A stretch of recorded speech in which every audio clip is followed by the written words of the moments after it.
She is a sword-bearer of the Fei Wu Ling, scorned by all of humanity. However, at the very first glance of her presence. Therefore, I made the solemn decision to become her steadfast sword-bearer. For 7,000 days and nights, encompassing 20 cycles of spring and autumn, I dedicated all that I held dear. Assist her in attaining the extraordinary within the realm fashioning the SS grade spirit sword. Yet, unexpectedly, the inaugural action she undertakes following her ascension. Alas, it feels as though a blade has been plunged deep into the very essence of your soul. On the train, you rest against the window, your fingers gracefully caressing the surface of your phone, absorbed in the deluge of comments inundating the internet, unable to stifle a self-deprecating smile, amused by your own anxieties and the absurdity of 2 decades of experiences, culminating in such a resolution. Qin Hao stands before you, clutching a contract of dissolution with an air of indifference. Adorned in magnificent garments, she emanates a formidable aura. The tender warmth that once illuminated her brow and gaze has dissipated completely. Pastrolode, I recognize that you have indeed made a contribution, elevating from E rank to SSS rank. Your assistance has been invaluable. However, let us clarify and differentiate the matters at hand. In former times, I conferred upon you a multitude of blessings, renown, affluence, and prestige. You possess naught that is lacking. I yearn to forge a more radiant future, and you can no longer obstruct my journey. You regarded her with a tranquility that bordered on indifference. There was no contention or ire, only a delicate nod, merely a gentle affirmation. The leaves murmured softly in the breeze. As a custodian of harmonies, I do not depend on the benevolence of others, nor do I lower myself to contemplate the heights to which you may ascend. From this day onward, your brilliance belongs exclusively to you. I shall follow my own course. The bridges we constructed shall endure as bridges, and the roads shall persist as roads. Free from any further complications, you have embraced the accord and etched your signature upon it. Under the auspices of the association's disconnector, the 2 individuals dissolved a long-standing alliance. Henceforth, this revered royal contingent, which had once made the magnificent Mount Gao quiver, was disbanded. With a soft exhale, you delicately brush your finger, deactivating the phone's display, deciding to avert your gaze from the harsh remarks. Throughout the years, fatigue has taken hold of you. In contemplating the future of both, one must not only thoroughly investigate the vulnerabilities of the otherworldly beasts and formulate the most efficacious combat strategies, but also tenderly nurture ye, delicately attending to the spirit sword residing within her. You quietly bear the weight of all the demanding and humble tasks by yourself. Owing to the considerable allocation of resources towards aiding Qin Hao, your own realm has stagnated at the Wanxiang level. The scant time afforded for progression has rendered you vulnerable to significant peril in each confrontation. You are thus driven to seek a singular, conclusive blow. Although you can adeptly handle the occasional incursions of aberrant beasts through your experience and strategic acumen, the emergence of a widespread onslaught of such creatures would prove exceedingly arduous to manage in your present condition. You are not a deity. In contemporary times, Gaoshan City harbors no fondness for you. The majority of its denizens resemble those found online, their gaze unwaveringly fixed upon Qin Hao, while you are perceived as nothing more than an encumbrance, enduring disdain and derision at every juncture. In light of this, there exists no necessity for you to persist in laboring for such a city. As you find yourself aboard the train, journeying back to your beloved hometown of Xingming City, an overwhelming sense of liberation envelopes you. Given your talents, obtaining employment to support yourself would undeniably present no difficulty. Ultimately, your quest for the apex of the 9 realms has long since ascended to its peak. The SS-grade spiritual swords of Chun, Nuo, and Bang stand as remarkable masterpieces that you have meticulously crafted alone. The awe-inspiring panoramas from the pinnacle have been entirely absorbed by your vision, permitting no space for residual attachments. If fate were to unveil a chance to strive for even higher echelons, it would undoubtedly serve as a magnificent enhancement to your already illustrious odyssey. Should one chance upon a fitting bearer of the ethereal blade, the indignity of today would assuredly be avenged 100-fold. However, should such a meeting not transpire, there shall be no room for remorse. You harbor the unwavering belief that, in the span of but a few fleeting years, Yi Qingru shall undoubtedly meet her demise. Long before your departure, you perceive the insidious perils of Gaoshan City. You long to convey your apprehensions to Yi Qingru, yet she remained unresponsive to your entreaties. In this regard, let her personally endure the harsh consequences of her decisions. Floating Cloud City, located 300 miles from High Mountain City, stands as a formidable stronghold for the defense of humanity against the relentless onslaught of monstrous creatures. A vibrant metropolis. Yet, a decade passed, the tide of beasts surged forth, resulting in the city's devastation and the loss of innumerable lives, transforming it into a barren expanse of shattered walls and remnants. Now, this realm has transformed into a sanctuary for aberrant beings. Mutated flora flourishes unrestrained, consuming the vestiges of a once civilized existence. Countless bizarre creatures inhabit this territory, their roars resounding in a dissonant symphony. In this barren expanse, they thrive and reproduce, establishing a novel hierarchy. At the core of the city, within the innermost den of these monstrous entities, a colossal being gradually unveils its crimson-hued gaze. Behold the abyssal fiend-wolf, a creature of the 9th tier, its might beyond comprehension. A decade passed. It was the formidable force that guided the monstrous horde to penetrate the 7th floating cloud city. In that fierce confrontation, it ravaged the human defenses with unmatched ferocity, obliterating 3 royal battalions with its ferocious jaws, tainting the ground with a blanket of white. At that juncture, it had ascended to the zenith of the 8th tier, merely a stride away from the 9th. A profound, resonant howl emanated from its throat. The sound waves surged like thunder, instantaneously cascading across the desolate ruins. In that ephemeral moment, all the creatures in the vicinity, irrespective of their size or might, cowered upon the ground, quaking in terror, daring not to utter a single sound. The cacophony gradually diminished, and the formidable infernal wolf directed its gaze towards the distant mountain city, situated 300 miles afar. Its colossal nostrils expanded, endeavoring to perceive some elusive fragrance, only to be greeted with a flicker of perplexity in its eyes. That formidable embodiment of humanity, that individual with a gaze so fearsome, that entity which evoked trepidation even in the formidable Beast King, has disappeared. A decade passed, following the conquest of the city of floating clouds. The formidable hegemon of the Dark Wolves opted to recuperate and consolidate its power. With lofty ambitions, it sent forth its loyal lieutenant, a formidable 8th-tier Thunderwing Demon Wolf, to the city of High Mountains to gather intelligence and discern the true essence of humanity. Little did it foresee the unexpected occurrences that were destined to transpire. Its subordinate was unexpectedly vanquished by a solitary strike of a sword wielded by a mortal. Through the veins of snow, Zhu Huang Mo Lang beheld the entire occurrence. What instilled within it, the Beast King, an even deeper terror was the mere gaze of that man, which sent an unparalleled shiver coursing through its very essence. It had never occurred to it that within the realm of humanity there resided such fearsome entities. The spectral wolf of desolation withdrew its claws, lingering in the shadows, reluctant to engage in any imprudent endeavor. It gazes serenely upon the majestic mountains that loom over the city, concealed behind its tranquil eyelids. In the absence of any significant monstrous invasions to disrupt its tranquility, commerce thrives abundantly. The economy progresses at a remarkable rate, and the city's fortifications grow increasingly intricate. All of this is inextricably intertwined with the existence of that man. As long as he persists, it refrains from acting with audacity. Jie Huang and the Ming Wolf once perceived the conquest of Gaoshan City as an elusive aspiration, which led them to contemplate redirecting their efforts toward other, more susceptible human fortresses. Nevertheless, despite the increased distance of these alternative cities, they were devoid of such formidable sentinels.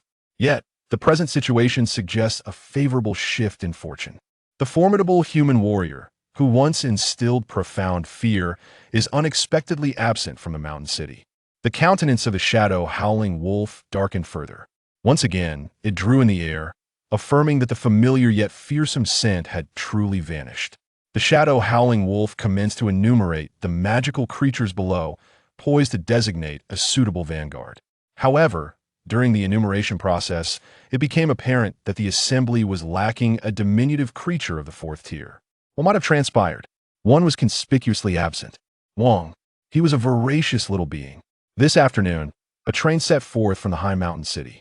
Unable to quell his insatiable appetites, he surreptitiously ventured into the wilds through which the train traversed, aiming to procure some exquisite delicacies.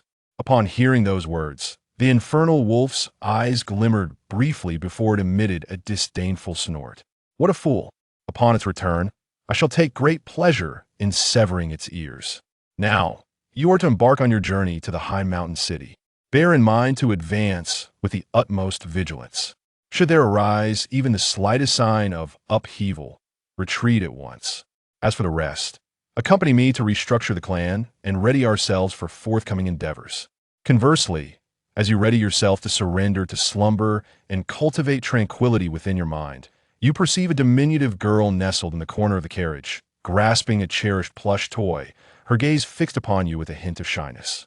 The emotion reflected in her eyes ignites a tender response within you. You draw near to her softly and tenderly ask, "Dear child, what weighs upon your heart?" The young girl grasped her toy with great intensity. A sense of dread enveloped me. I sensed an ominous presence within the vehicle. Upon hearing this, a shiver coursed through your heart. You yearned to delve deeper into the investigation when, all at once, a deafening roar erupted. The train trembled violently, and in the blink of an eye, the entire realm was shrouded in darkness. You quickly regained your composure. Simultaneously, a chilling scream reverberated through the carriage. The crowd was immediately engulfed in pandemonium, some desperately huddled into the corners of the compartment, while others crumpled to the floor, quaking with terror. It was a grotesque beast. "Assistance! Is there anyone to rescue me?" In an instant, the mournful howl of the wolf outside the vehicle extinguished all other sounds. The conductor's voice resonated through the transmission, quivering with palpable tension. "Dear esteemed passengers, the train is currently under siege by a Class 4 aberration. Security personnel are en route to address the situation. We kindly ask you to remain composed and stay in your seats." Before his words could fully resonate, a sudden howl interrupted his voice. Subsequently, a cacophony emanated from the broadcast, which soon faded into complete silence. In this domain, one may still encounter ethereal creatures. You inhale deeply, retracting the car window. A tempestuous breeze sweeps in, carrying with it a repugnant odor that invades your senses, disarranging your hair in its wake. The darkness beyond is as deep as spilled ink, concealing even the faintest silhouettes of the mountains. This is not mere obscurity. The daunting presence of the fourth-tier aberration is undeniably formidable. The realm of shadow it has summoned engulfs the entire train, leaving the ordinary guards utterly powerless to mount any defense against it. You no longer waver, ascending to the windowsill. With an unexpected surge beneath your feet, a fluid somersault, you soar onto the train's rooftop. There, at the forefront of the locomotive, you perceive a distant shimmer of the battlefield's light. You surge ahead with the wind at your heels, swiftly gliding along the rooftop. Abruptly, you pivot sharply, narrowly escaping a shadow that looms with an air of foreboding. With a thunderous thud, a motionless body was violently hurled against the car's roof, generating a profound, resonating impact that even resulted in a dent upon the metal surface. You halt in your stride, your focus intensifying. Your pupils contract suddenly. The clash of the locomotive has reached its conclusion. A multitude of fully armed sentinels lie strewn across the earth. Not a single soul survives. The aroma of blood saturates the atmosphere. Even the zephyrs cannot obscure its essence. Should you fail to act promptly, countless souls aboard this train may indeed fall victim to this malevolent creature. You elevate your gaze, your eyes steadfastly focused forward. Xing is an extraordinary being, shrouded in a lustrous ebony coat embellished with patterns reminiscent of lightning. Standing at an astonishing height of 3 meters, its talons sparkle with glistening droplets of snow. Some intrepid passengers dared to extend their heads from the train windows, and were met with the daunting fourth-tier monstrosity. It was the cataclysmic infernal wolf, a supreme fourth-tier beast. Alas, it is the end. We are condemned. Is there a spirit sword wielder among us? Is there a formidable spirit sword wielder? Who among us possesses the strength to confront such a creature of this magnitude? Amidst the tumultuous crowd, anguished cries resounded. The denizens of Blue Star are acutely cognizant that the formidable fourth-order beasts far exceed ordinary humans in prowess. A mere swordsman stands no chance against them. Only a master of the spirit sword possesses the ability to triumph. The gaze of the shadowed howling wolf gradually turns toward you. A low growl resonates from its throat as it relishes the aroma of your snow-kissed flesh. It speaks slowly.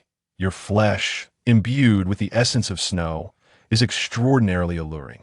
To become my sustenance is truly an honor conferred upon you. The crimson gaze of the infernal wolf narrowed with intent, a low, resonant growl emanating from its throat. It refrained from lunging immediately, instead arching its body subtly, its claws firmly grasping the metallic roof of the vehicle, poised and vigilant. As a being at the zenith of the fourth tier, it felt no trepidation in the presence of the sword-bearing man.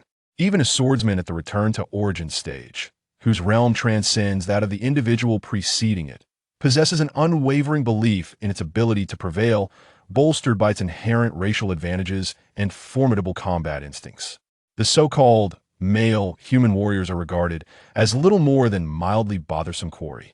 Yet it harbors a profound trepidation towards the wielders of the spirit sword. Within the assembly of the clan, the monarch would incessantly admonish his officials that humanity is an extraordinarily astute species. They possess an unparalleled talent for subterfuge and disguise, particularly those formidable wielders of the spirit sword, who are exceptionally skilled in the art of stratagem. Jie Huangming Wolf is beset by apprehension that the sword-bearer, before it, at the zenith of myriad phenomena, is not but a mere diversion. Mighty spirit sword wielders may be concealed in the shadows, awaiting the opportune moment to deliver a decisive strike. The undercarriage of the carriage has plunged into a state of utter disarray, resembling a tumultuous pot of porridge. With more than a dozen carriages, the passengers aboard are engulfed in complete turmoil. It is a lamentable situation. Why must it be the formidable dark wolf of Cataclysm? Had it been any other fourth-tier aberration, there might have been a flicker of hope. The velocity of the infernal wolf is astonishingly rapid, making any attempt at escape entirely futile. Is there genuinely no spirit sword master among us? With such an immense gathering, how can there be not a single spirit sword master to assist us? Who will rise to our salvation? While the Blue Star is home to a cadre of spirit sword masters and sword bearers, not every woman is destined to awaken as a spirit sword master. The likelihood of failing to awaken is significantly elevated, resulting in many women potentially leading their entire lives as unremarkable individuals. The carriage is undeniably filled with a multitude of sword bearers. After all, in contrast to the exceptionally talented individuals who must hone their spiritual swords, the path to becoming a sword bearer demands merely the proficiency in martial techniques, rendering it attainable for many. Among these individuals, there are those who have meticulously refined their physiques, unsealed their meridians, journeyed through the divine realm, and attained various degrees of mastery. However, few possess the courage to advance. Ultimately, even the most skilled warriors, adorned in the most exquisite armor, the elite sentinels of countless realms, found themselves utterly powerless against this fearsome creature. In a mere heartbeat, they were reduced to mere fragments. As for these commonplace swordsmen, were they not simply advancing towards their inevitable demise? Some even extended their heads out of the car window, vociferously urging, "Hey, come down. Do not play the hero. Join us in safeguarding this location. Power resides in unity. Perhaps that sanctuary will reconsider. If you ascend there alone, you are simply presenting yourself as a martyr. You remain impervious to these desperate pleas. Perched atop the vehicle amidst the howling gales, with your hands ensconced in your pockets, you serenely survey the menacing and formidable wolf. More than 2 decades of martial prowess have intricately woven themselves into the fabric of your being. With a mere glance, you unveil the authentic character of this adversary. Yet, lamentably, your fourth tier continues to fall short. You quietly lament in your heart, having once held the belief that an encounter with a rare beast would bestow upon you the chance to extend your limbs and savor the long-lost exhilaration of battle. Yet, you could not have foreseen that it would turn out to be such a trifling creature. A beast of this kind, in days gone by, would not have elicited even a passing glance from you. Ultimately, the illustrious protagonist brandishes an SS-grade spiritual sword, partaking in intense skirmishes against the beast kings of the 8th and even 9th tiers amidst the snowfall. Such confrontations hold the potential to profoundly ravage both the heavens and the earth. Those in your vicinity, devoid of discernment, cast disdainful glances. This individual, perhaps lacking in intellect, remains oblivious to the impending calamity. Even in the face of crisis, he continues to feign mastery. When a moment arrives for him to be utterly dismantled, he shall undoubtedly lament his foolishness. At this precise moment, you have been awakened. The enigmatic wolf, taken aback, instinctively retreated 2 steps, further deepening the divide between itself and you. In an instant, it regained its poise. Why should I withdraw? I am the apex of the 4th tier, the abyssal howling wolf. This insignificant human before me is merely a lowly entity of the manifestation tier. It bared its fangs once again, a fierce growl resonating from its throat, its crimson eyes aglow with a predatory gleam. Yet in the very next heartbeat, it noted your movement as you took only 2 steps forward, subsequently stooping to collect an object from the top of the vehicle. The mysterious wolf inclined its head in bewilderment, its vast eyes riveted upon your actions. A more meticulous examination revealed that what you grasped was but a branch, a rather commonplace twig, roughly 2 feet in length and no thicker than a thumb, embellished with a handful of desiccated yellow leaves. At this moment, you could not have foreseen the existence of such an object perched upon the car's roof. You assessed the branch in your hand, discovering it to be quite manageable. Although somewhat primitive, it would prove adequate. There was no necessity for a celestial blade to confront this particular matter. The occupants of the carriage were momentarily left in stunned silence at the sight before them. What on earth was he doing wielding nothing more than a simple tree branch? Has he completely lost his wits? Attempting to confront a 4th-tier beast with such a feeble implement? Does he truly consider himself a celestial being? The voracious wolf, its blazing crimson eyes narrowing, gazes intently at the branch you hold. It releases a deep, resonant chuckle, anticipating the sudden emergence of a spirit sword bearer, poised to reveal a resplendent blade for a decisive blow. However, it appears that you have transformed into nothing more than a pompous buffoon, dear human. Are you endeavoring to entertain me? If that is your belief, I shall humor you and designate you as my evening repast. You can perceive the derisive nuances embedded in the wolf's howls, yet remain undeterred. With a delicate elevation of the branch you grasp, you confront the tempestuous winds and serenely proclaim, "This shall suffice to contend with you." A mere utterance, reminiscent of dousing flames with oil, provoked the ire of the shadowed fiend wolf with intense fervency. The creature bellowed, and the electric patterns embellishing its form ignited with a radiant shimmer of silver. Thunder reverberated through its obsidian fur, and with a sudden bound onto the vehicle's roof, the metal yielded instantaneously. Its powerful limbs coiled, and in the blink of an eye, it morphed into a shadowy specter, hurtling towards you with the alacrity of lightning, slicing through the air. Its cavernous maw, reminiscent of a snow shovel, unveiled fangs that glistened with a chilling luminescence amidst the gloom. The individuals casting surreptitious glances within the carriage were profoundly terrified, their spirits seemingly vacating their corporeal forms. A muted exclamation of astonishment slipped from the lips of one.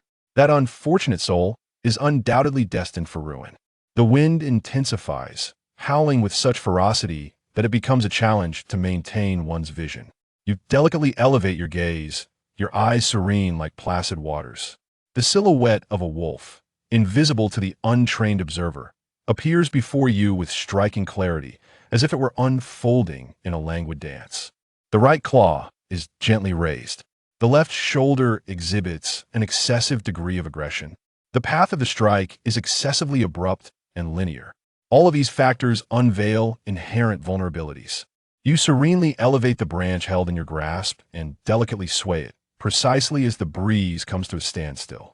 The pupils of the infernal wolf, Qin Hao, abruptly narrowed, a flicker of astonishment dancing within its crimson gaze.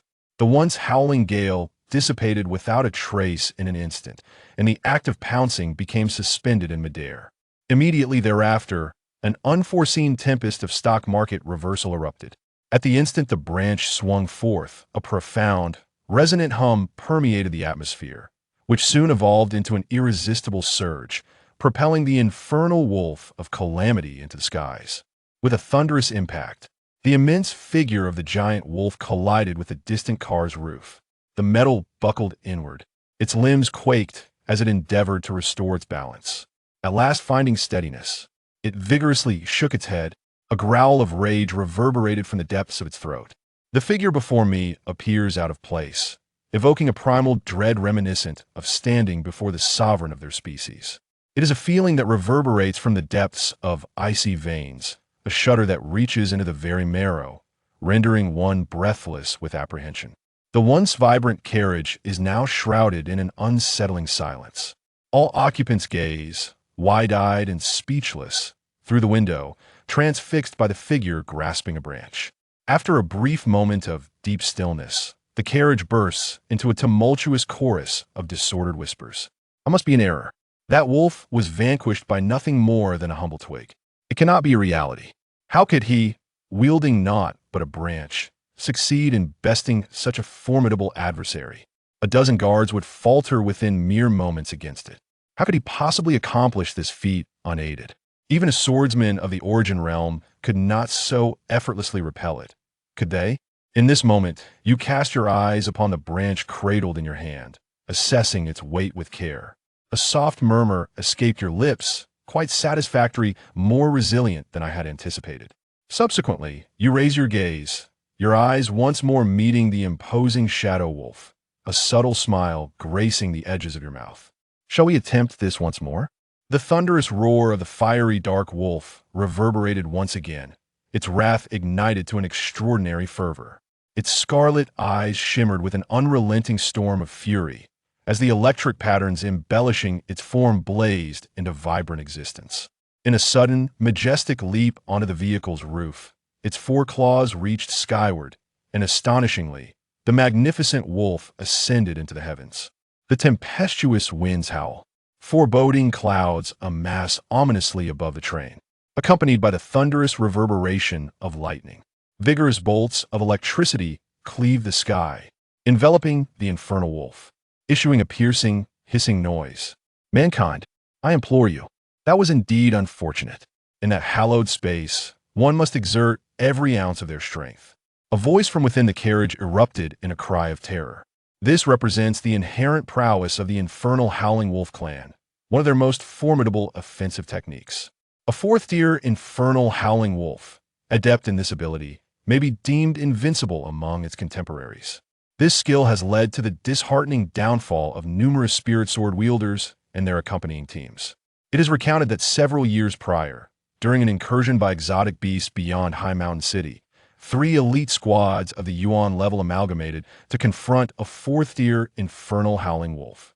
The result was disastrous, as they were reduced to mere ashes, leaving no remnants behind.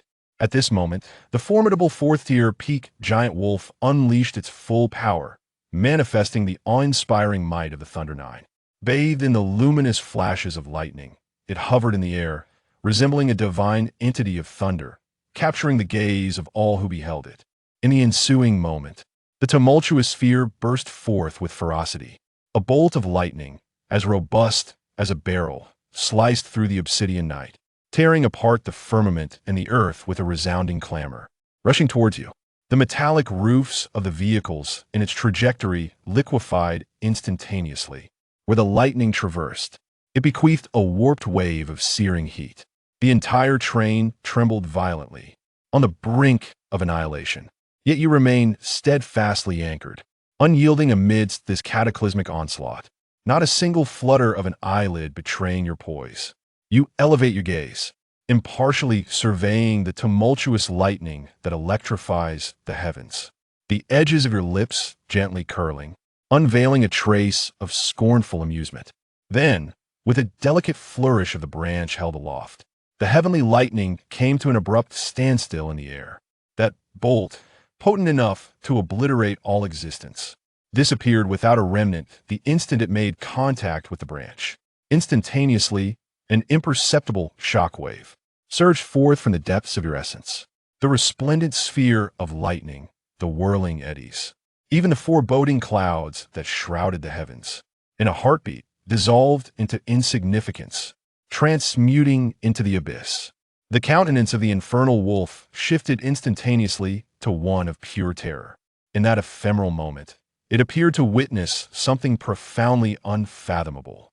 Subsequently, the expression of dread became indelibly inscribed upon its visage, as its pupils expanded and the breath of life gradually extinguished. A veil of darkness enveloped the entire train, when suddenly it erupted with a resounding roar. The blinding sunlight cascaded back upon the earth, illuminating all within its radiant embrace. The heavens and the earth reclaimed their clarity, leaving only a gentle breeze to waft by, carrying away the final vestiges of the storm's acrid scent. The immense figure of the infernal wolf descended from the skies, striking forcefully upon the top of the vehicle, emitting a profound thud. Within the carriage, a stifling silence shrouded the atmosphere. All eyes were riveted upon you, perched upon the ceiling, captivated by the unremarkable twig you clutched in your hand. Our thoughts were vacant, as we stood in astonished silence for what felt like an eternity, until the moment of enlightenment finally graced us. We had been delivered from that dreadful beast. Oh, my heavens! With a singular blow, he triumphed over the apex of the fourth tier, the calamity-howling infernal wolf. A wave of euphoric exhilaration surged through the hearts of all in attendance as they basked in the joy of surviving the catastrophe. Unable to contain their elation, they erupted into jubilant cheers, embracing one another with fervent affection. Many even knelt upon the ground, bowing in reverent homage towards you. Upon settling the affair with the spectral wolf, you refrained from tarrying atop the vehicle. You dusted off your hands and, with a nimble push of your toes, elegantly executed a flip and seamlessly descended back into the cabin through the window. Hero, you are truly our savior. We are deeply thankful for your presence. Had it not been for your timely intervention, we would have surely faced our end today. People convey their sincere gratitude to you with an overwhelming surge of emotions. Ladies and gentlemen, kindly maintain your composure. This is but a minor endeavor. There is no requirement for decorum. As you respond with a smile, you strive to liberate yourself from the throng. At that instant, a voice, imbued with uncertainty, arose. Are you the pastoral melody? What pastoral melody is this? Which pastoral tune might it be? Why does this title resonate so profoundly? Could it be that specific pastoral composition, the one linked to Yi Qingrou's companion? The assembly encircling you abruptly hushed. Numerous individuals widened their gaze, observing you with keen intensity, then unveiling expressions of astonishment interwoven with intricacy. The name of Yi Qingrou echoes across Blue Star, and you, as her unwavering sword-wielding companion, have recently become the target of extensive online criticism due to unfounded rumors of inadequacy and sluggishness. Nevertheless, witnessing you conquer a formidable peak-level fourth-tier Zhu Huangming wolf armed with nothing more than a simple branch has completely dismantled the misconceptions held by all who witnessed this remarkable feat. Is this indeed the case? The pastoral melody, the one whose pact was nullified by Yi Qingrou. Can it truly be so?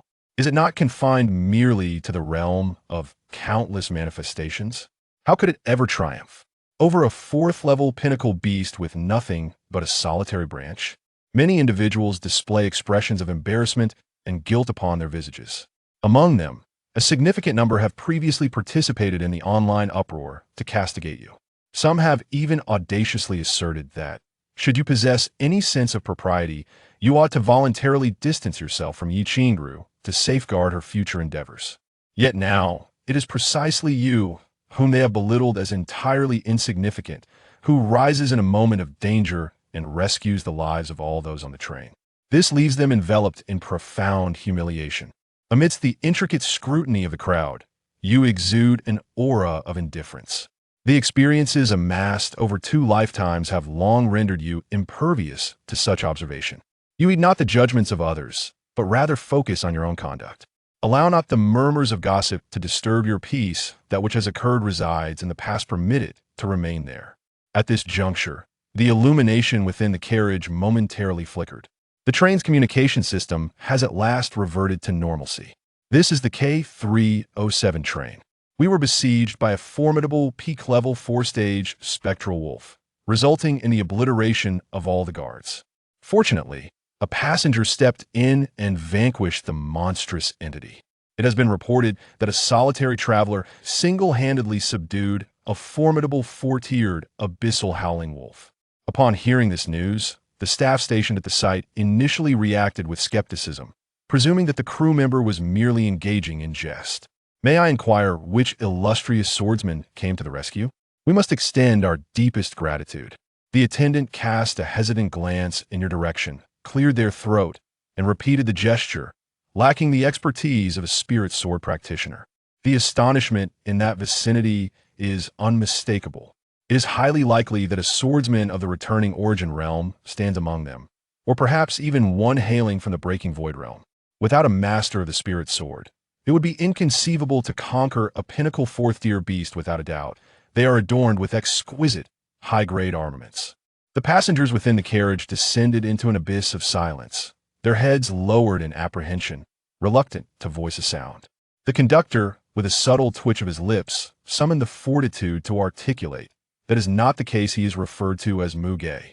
The intercom emitted a crackling sound for 7 seconds, soon accompanied by a hesitant voice that asked, "Which pastoral melody?" Ye's gentle companion replied softly, "That pastoral melody." You let out a gentle chuckle as you took the communicator from a stewardess's hand and remarked, "It is indeed I." On the opposite end of the communicator, an unexpected stillness enveloped the atmosphere. After a few drawn-out seconds, a trembling voice finally broke through the silence. "Mr. Mu, I extend my heartfelt gratitude. Thank you for rescuing all the passengers aboard the train. Mr. Mu, you are indeed an individual of profound depth and nuance. We are profoundly grateful to you on this occasion. Our company holds immense appreciation for your contributions. To express our heartfelt gratitude, henceforth, you shall be entitled to a lifetime of complimentary travel on any of our esteemed transportation services." Upon hearing this, you raised your eyebrows and replied with a smile, "Then I shall convey my gratitude." After concluding the conversation, you nonchalantly returned the walkie-talkie to the attendant and, amidst the multitude of intricate gazes from the observers, gracefully made your way back to your seat. As the night descends, the streets of Xingming City take on a rather forlorn ambience. You draw the zipper of your coat closer, and the scene before you intertwines with the vivid impressions etched in your memory. It feels as though nothing has altered since your departure 2 years prior. Alas, circumstances have transformed, as have the individuals within them. When you took your leave, you were accompanied by companions. Yet upon your return, only your solitary self endures. You find yourself at the threshold, beholding the city enveloped in the cloak of night. A tide of nostalgia swells within your heart. A gravelly voice disrupted your reverie. "Do you require a lift, dear brother? The hour is late, and traversing this brisk air can be somewhat unpleasant." You pause for a brief moment, studying the driver's visage, marked by the passage of time. Ultimately, you acquiesced with a nod. "Very well, kindly transport me to the Guangming community situated in the eastern sector of the city." The driver let out a soft chuckle, swiftly opening the car door. "I am thoroughly familiar with the eastern section of the city. The journey requires no more than 20 minutes. He motioned for you to step inside the vehicle, eager to partake in a jovial discourse regarding trivial matters. Yet, bathed in the faint light of a nearby lamp, he abruptly discerned your visage. "Are you the musings of a shepherd?" He stuttered, his hand trembling as a cigarette teetered precariously from his lips. You remained momentarily astonished, gazing intently at the driver before you. It was an unfamiliar countenance, one that eluded your memory entirely. The driver, in a fleeting moment of exuberance, stepped back, his visage revealing an uncontainable thrill. He hastily declared, "Mr. Mu, you may not remember me, yet I shall forever cherish the memory of you. 3 years ago, amidst the incursion of the otherworldly beasts in Xingming City, were it not for your timely intervention, my family and I would have undoubtedly met our demise. It is entirely comprehensible that you do not recall my visage, for my family is akin to the multitude of souls you have valiantly rescued. I have long pondered the opportunity to convey my heartfelt gratitude to you in person. However, I subsequently discovered your departure from Xingming City, which has left me with a persistent sense of regret for an extended period. Today, fortune has finally bestowed upon me the chance to encounter you. Indeed, it is a matter of destiny. You have unexpectedly arrived at a moment of profound enlightenment. It was, without a doubt, that event the incursion of ethereal creatures 3 years prior. You courageously summoned every fragment of your strength to safeguard half of the city. Nevertheless, you never envisioned that, after such an extensive passage of time, there would remain individuals who recollect your valor. A smile alights upon your lips as you gesture dismissively, uttering, "No need for gratitude, it was merely my obligation." The driver graciously and warmly beckoned you to enter the car. "Mr. Mu, please step inside. Quickly, do take your seat. Today, I shall graciously forego the fare for this trip, regarded as a modest token of my goodwill. Please, there is no need for such formality with me. It is indeed my privilege to have you in my vehicle." The driver cast a subtle glance at you through the rearview mirror. After a brief moment of hesitation, he could no longer contain his curiosity and asked, "I remember there was a delightful young girl accompanying you previously, her cheerful smile illuminating her presence as she trailed in your footsteps. What has caused her absence today?" Upon hearing those words, your heart abruptly ceased its rhythm. A slight constriction enveloped your throat, yet you still summoned the strength to present a smile. It was finished. The driver was clearly astonished by the reply, his mouth agape in disbelief. An uncomfortable silence enveloped the cabin for several moments. Aware that he may have erred in his statement, the driver hastily endeavored to rectify his words. "It may indeed be for the best that our paths have diverged. In that moment, I perceived that, given your extraordinary talents, you are truly worthy of a more refined and proficient wielder of the spirit sword. I have encountered numerous individuals in Xingming City who have articulated similar sentiments about you. I genuinely believe that being in your company resembles the weight of wielding a level spirit sword. It is, without a doubt, a significant responsibility. In my modest estimation, given your extraordinary abilities, countless awakened maidens brandishing high-ear spirit swords would undoubtedly yearn for your affection." You exhaled a soft sigh, momentarily halting the driver's discourse with a tender smile, and observed, "In truth, it was I who was forsaken." Upon hearing these words, the driver shuddered imperceptibly, almost relinquishing his hold on the steering wheel. Such a predicament was indeed entirely unexpected. You sit in silence, your eyes transfixed on the ephemeral nightscape unfolding beyond the window. The vehicle glides through the softly illuminated streets, its tires murmuring gently against the asphalt. The driver, resolutely clutching the steering wheel, persists in his discourse. "Mr. Mu, you may be oblivious, yet the days in Xingming City have grown ever more challenging over the past 2 years. The incursion of anomalous beasts has markedly escalated in comparison to previous times. Each month, diminutive bands of these creatures encroach upon the peripheries of the city. The most formidable contingent within the city barely attains a modicum of respect, comprising merely 2 individuals. They are overextended and scarcely able to oversee the entirety of Xingming City. With each onslaught of the monstrous tide, the fortifications beyond the city ramparts must contend with unwavering resolve. The toll is lamentable, and the youth within the city dare not recklessly embark on hunts." Upon hearing this, a slight furrow formed upon your brow. You were cognizant of the ongoing predicament concerning the otherworldly beasts in Xingming City. However, you had not foreseen the gravity of the situation escalating to such an extent. In a locale as unassuming as Xingming City, an esteemed individual could undeniably be regarded as a formidable force. Nevertheless, when faced with genuinely powerful otherworldly entities, such prowess seemed rather insufficient.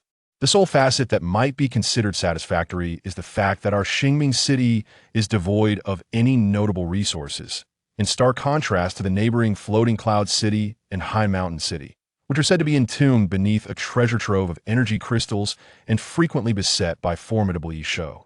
Had it been otherwise, our Xingming City would have undoubtedly succumbed to desolation long ago. "Mr. Mu, for what duration do you intend to remain in Xingming City on this occasion?" You reclined in your chair, enveloped in silence for a brief interlude before nonchalantly replying, "There exists no predetermined time frame. It may transpire within a few days, or, perchance, remain shrouded in uncertainty." Upon hearing this, a glimmer of hope sparked in the driver's eyes, only to quickly fade. If only you could reside in Xingming City for eternity. In the days of your presence, life in Xingming City was remarkably serene. Even the exotic beasts dared not approach the city walls recklessly. How sharply it contrasts with the current reality, where one hesitates to step out into the night. Nevertheless, I recognize that this is not a plausible circumstance. The locale referred to as Xingming City is rather insignificant, devoid even of a reputable spirit sword association. Its administration is tumultuous and haphazard. A person of your caliber undoubtedly harbors loftier ambitions, and lingering here would truly be a curtailment of your potential. You remain silent, merely allowing your eyelids to flutter downwards, your eyes fixated upon your own knees. A serene stillness enveloped the carriage, the only sound being the wind whistling past the window. Abruptly, the vehicle came to an abrupt stop, your body pitched forward, barely escaping a collision with the seat ahead of you. The driver knitted his brow, gazing intently into the distance. The thoroughfare was mired in congestion, brimming with an array of vehicles.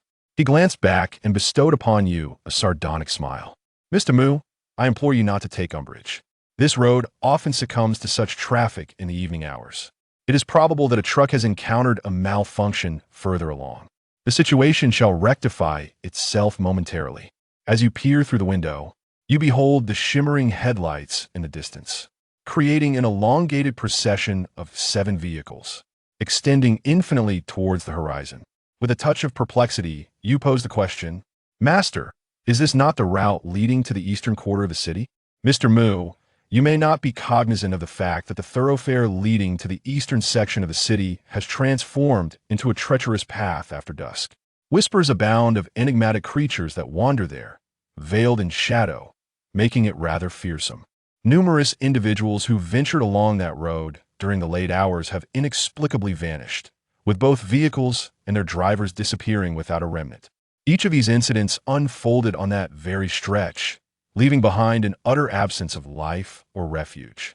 At present, no one possesses the audacity to navigate that route. We are now diverting our course, choosing the Northern Ring Road instead.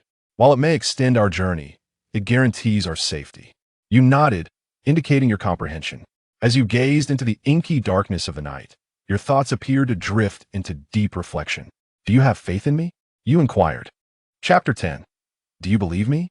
Subai furrowed his brow slightly, acutely aware that the issue of the exotic beasts in Xingming City had persisted, though he had not anticipated its severity. A rank of respect truly represents the pinnacle of combat prowess in such a small locale as Xingming City. Yet, when confronted with genuinely formidable exotic beasts, it becomes evident that even this level of strength proves inadequate. Sighing, the driver remarked with a wry smile that, fortunately, there were no valuable resources in Xingming City, unlike the nearby cities of Fuyun and Gaoshan, which were rumored to conceal vast deposits of energy crystals and frequently attracted high-tier, exotic beasts' covetous eyes. If that were the case, Xingming City would likely have been reduced to rubble long ago. Listening quietly, Su Bai's brow knitted further. Although he had been away for 2 years, he still held affection for Xingming City, and such news weighed heavily on his heart. The driver cast a furtive glance at him through the rearview mirror and tentatively inquired, "Mr. Su, how long do you plan to stay in Xingming City this time?" Leaning back in his seat, Su Bai remained silent for a few moments before casually responding, "There is no fixed duration. Perhaps a few days, or longer. It is uncertain. Anything is possible." A flicker of hope briefly ignited in the driver's eyes, only to swiftly dim again. He sighed, "If only you could remain in Xingming City indefinitely. Back in the day when you were here, life was exceedingly peaceful. Even the exotic beasts dared not approach the city walls. Now, it is such that one cannot venture out freely at night. However," he continued, "I understand this is unrealistic. Xingming City is too small. It lacks a proper spirit sword association and is chaos-ridden in its management. A powerhouse like you surely aspires to greater heights. Remaining here would indeed be a diminishment of your talents. Upon hearing this, Subai did not respond, merely lowering his gaze and resting it upon his knees. The car fell into a momentary silence, with only the wind howling past outside the window. Suddenly, the vehicle screeched to a halt, causing Subai to lurch forward, nearly colliding with the front seats. "What happened?" he inquired. Frowning, the driver leaned forward to glimpse the road ahead. "Oh dear, the traffic is utterly jammed. It's all cars." He turned back to Subai with an apologetic smile. "Please don't take offense, Mr. Su. This road tends to be like this at night. It seems another truck has broken down up ahead. It will clear up shortly." Peering out the window, Subai noticed the flickering headlights in the distance, forming a lengthy queue that seemed to stretch indefinitely. Curiously, he asked, "Driver, isn't this the road to the east of the city?" He recalled that the route to Guangming Community used to be a straight main road, marked by a distinctive old clock tower. Yet now, this path was choked with congested vehicles and haphazard vendors, entirely unlike his memories. "Ah, Mr. Su, you are unaware," the driver exclaimed, slapping his forehead in realization. "The original road to the east is now deemed unsafe at night. It is said that exotic beasts have been sighted, lurking in the darkness. Quite terrifying. Numerous night drivers have vanished there, with both vehicle and driver disappearing without a trace. Such occurrences have been reported on that very road, with no sign of life or death. Now, no one dares to take that route anymore. We are taking a detour, traversing the Northern Ring Road. Although it is a longer journey, it is safer." Subai nodded in understanding, gazing out into the inky darkness of the night, lost in thought. The night was as thick as ink, with a few lonely streetlights illuminating a small halo of light in the distance. Suddenly, Subai spoke up. "Do you trust me, Master?" The driver was momentarily taken aback by the seemingly nonsensical question, turning to glance at him. Noticing Subai's earnest expression, he quickly nodded. "Of course I trust you. You are the savior of Qingming City. If I don't trust you, whom should I trust?" A slight smile crept across Subai's lips, exuding confidence. "Then let us take the original route. With me here, nothing will go wrong." He paused for a moment before adding, "However, when you make the return trip, remember to take the detour and avoid taking unnecessary risks." The driver, momentarily stunned, kept his hands on the steering wheel, his gaze shifting back and forth across Subai's face, weighing the significance of his words. Ultimately, he gritted his teeth and nodded. "All right then, I will follow your lead. I trust you." With that, he abruptly turned the steering wheel, redirecting the car. The vehicle departed from the congested traffic, entering a dark and silent road. The streetlights grew dimmer, some even extinguished, and the road surface was riddled with potholes, evidently neglected for years. The surrounding buildings were mostly low and dilapidated. Before long, an unsettling atmosphere enveloped them. The night wind seeped through the cracks in the car window, carrying a strange metallic scent, while faint, ominous sounds echoed in the distance, as if something lurked in shadows. "Mr. Su, this noise feels rather sinister," the driver said, his grip on the steering wheel trembling slightly. He anxiously glanced at the rearview mirror, beads of cold sweat forming on his palms. The mirror reflected nothing but darkness, obscuring any visibility. However, as someone accustomed to working at night, his intuition regarding danger was exceptionally sharp. "Do not worry, Master. Just focus on driving," Subai reassured him, reclining in the back seat. His gaze calmly swept across the outside world. Although the driver felt apprehensive, Subai's words instilled some comfort. He swallowed hard, nodded, and tightened his grip on the steering wheel, redirecting his focus to the road, trying to quell his racing thoughts. He had faith in Subai, the hero who had once rescued Qingming City. He believed he would find a way to handle the situation. Before he could gather his thoughts, a piercing roar erupted suddenly. The driver's hair stood on end, nearly causing him to lose control of the accelerator. The presence of a fourth-tier beast.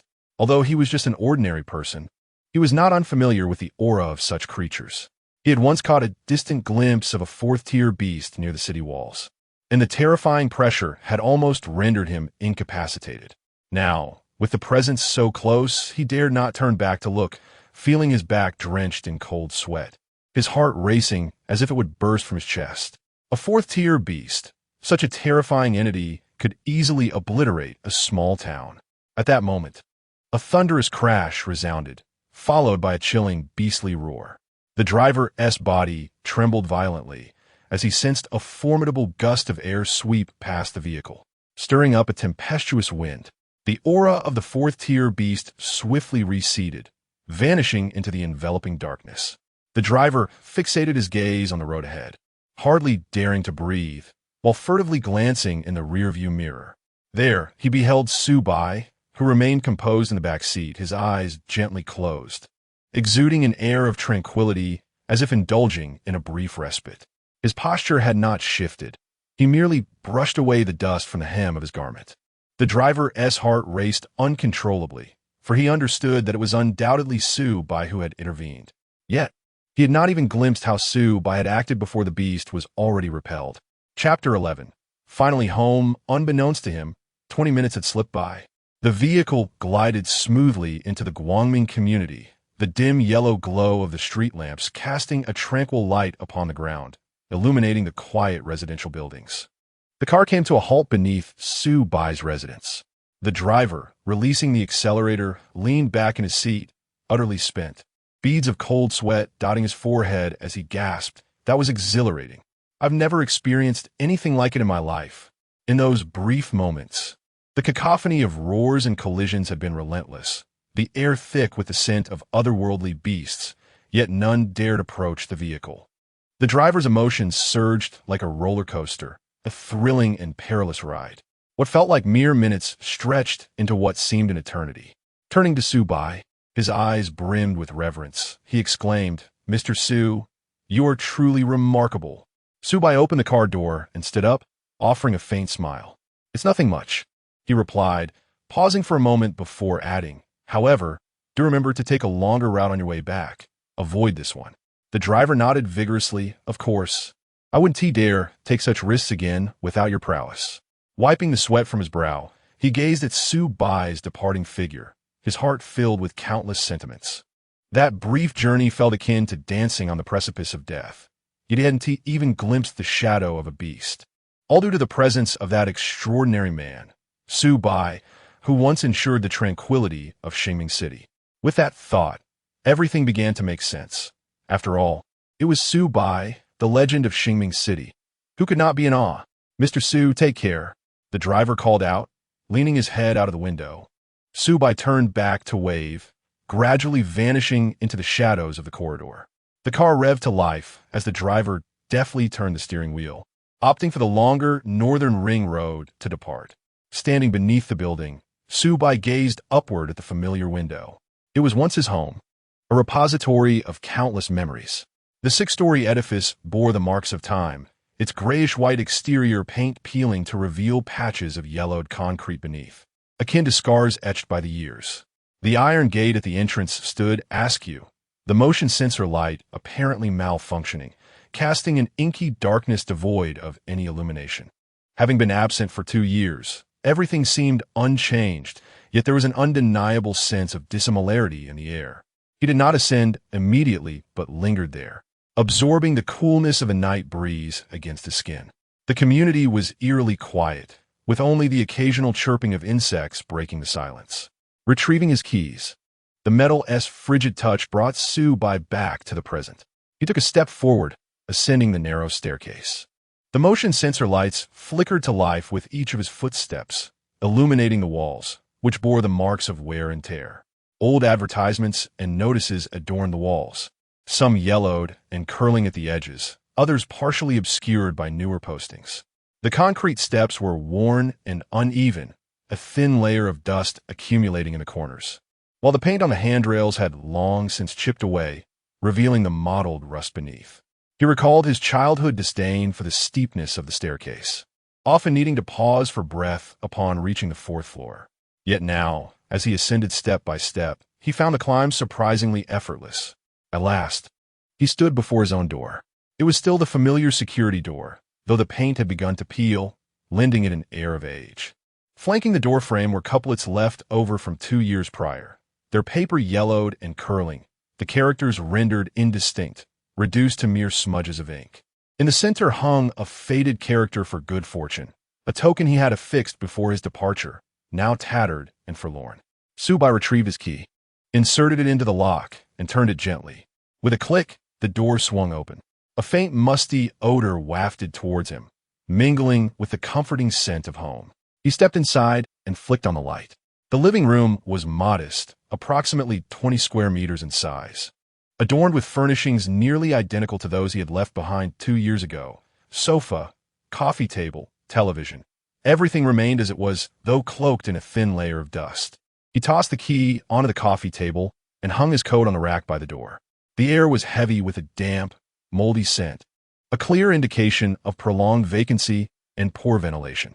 On the windowsill sat a pot of withered pothos, its leaves yellowed and brittle, with a few slender weeds sprouting from the soil. Frowning, he lifted the flower pot and discarded it into the nearby trash bin. As he turned, he noticed a few yellowed old books on the shelf in the corner, their spines emblazoned with titles such as Fundamentals of Spirit, Sword Theory, and Bestiary. He approached, pulled one from the shelf, and flipped through it. The pages were fragile, and nestled within was a sticky note bearing his hastily scribbled corrections from 2 years ago regarding errors in a specific section. He chuckled softly, returning the book to its place. Such matters had long since lost their relevance for him. The kitchen, adjacent to the living room, was so small that one could hardly turn around. The countertop was barren, and the sink had accumulated a layer of dust, while a few desiccated insect corpses lay in the corner. He turned on the faucet, and the pipes gurgled before reluctantly releasing a few drops of rust-colored water. After a brief wait, the flow clarified, and he filled his hands to wash them. The cold water streamed through his fingers, and he shook off the excess, grabbing a cloth to dry them. Inside the cupboard, he spotted half a bag of rice and a bottle of expired soy sauce. He cast a glance, but did not touch them, opting instead to leave the kitchen. The bedroom lay at the far end. Pushing the door open revealed a single bed pressed against the wall, the sheets crumpled atop it.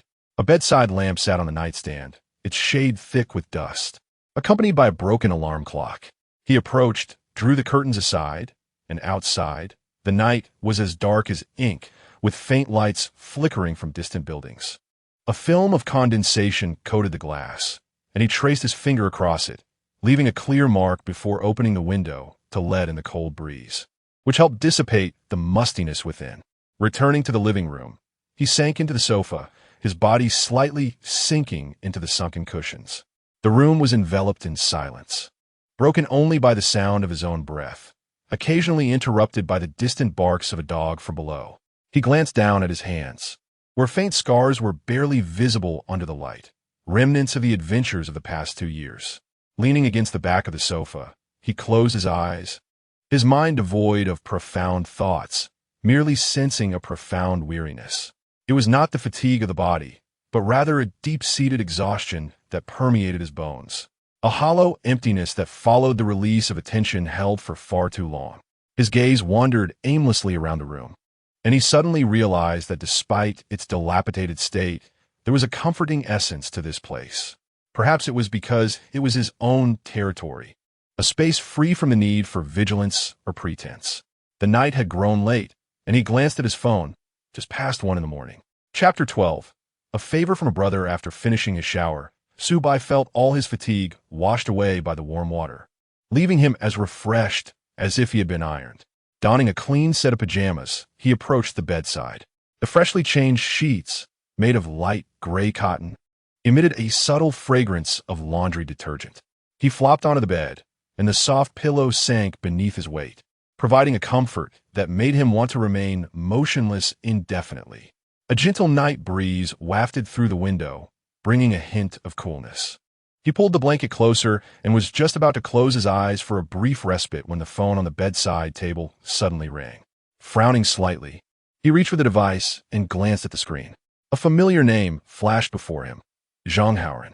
Subai paused momentarily, a flicker of curiosity crossing his mind. This guy was his roommate from Xingming University, a steadfast brother with whom he had shared countless late-night gaming sessions and class-skipping adventures. Although their communication had dwindled post-graduation, their bond remained intact. However, it was unusual for him to call out of the blue at such a late hour, driven by a mix of intrigue and nostalgia. Subai answered the call. "Hello, who is it?" He feigned ignorance, speaking lazily. On the other end, Zhang Haoran's familiar, carefree voice resonated. Hey, Su the great hero. Have you forgotten about your buddy? So soon? Oh, Subai chuckled. What is up with you? Hey, Su the great hero. I heard that you've achieved great success in Gaoshan City and returned home in glory. I must come and pay my respects. Subai couldn't help but laugh. He turned over, leaning against the headboard, and retorted playfully, achieved great success my foot. Don't tease me. Oh, are we being modest now? I've heard you're doing quite well in Gaoshan City, battling demons and making a name for yourself. Zhang Haoran continued to jest. What's the matter? Now that you've made it big, you don't recognize your brother anymore? Get lost. You know me too well.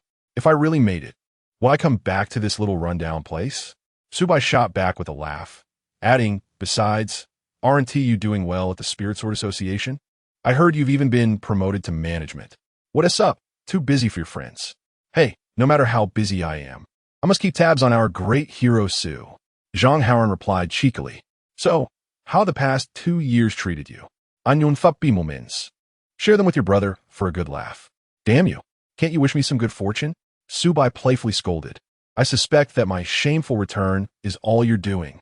The banter between these long-lost friends transported him back to their university days. Well, you're back, aren't you? Whether in glory or disgrace, you've returned, Zhang Haoran said with a mischievous grin.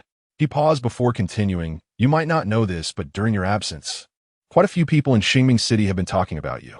Old Wang, the security guard at the Spirit Sword Association, often brags about how he witnessed you defeat that clawed beast with a single move back in the day.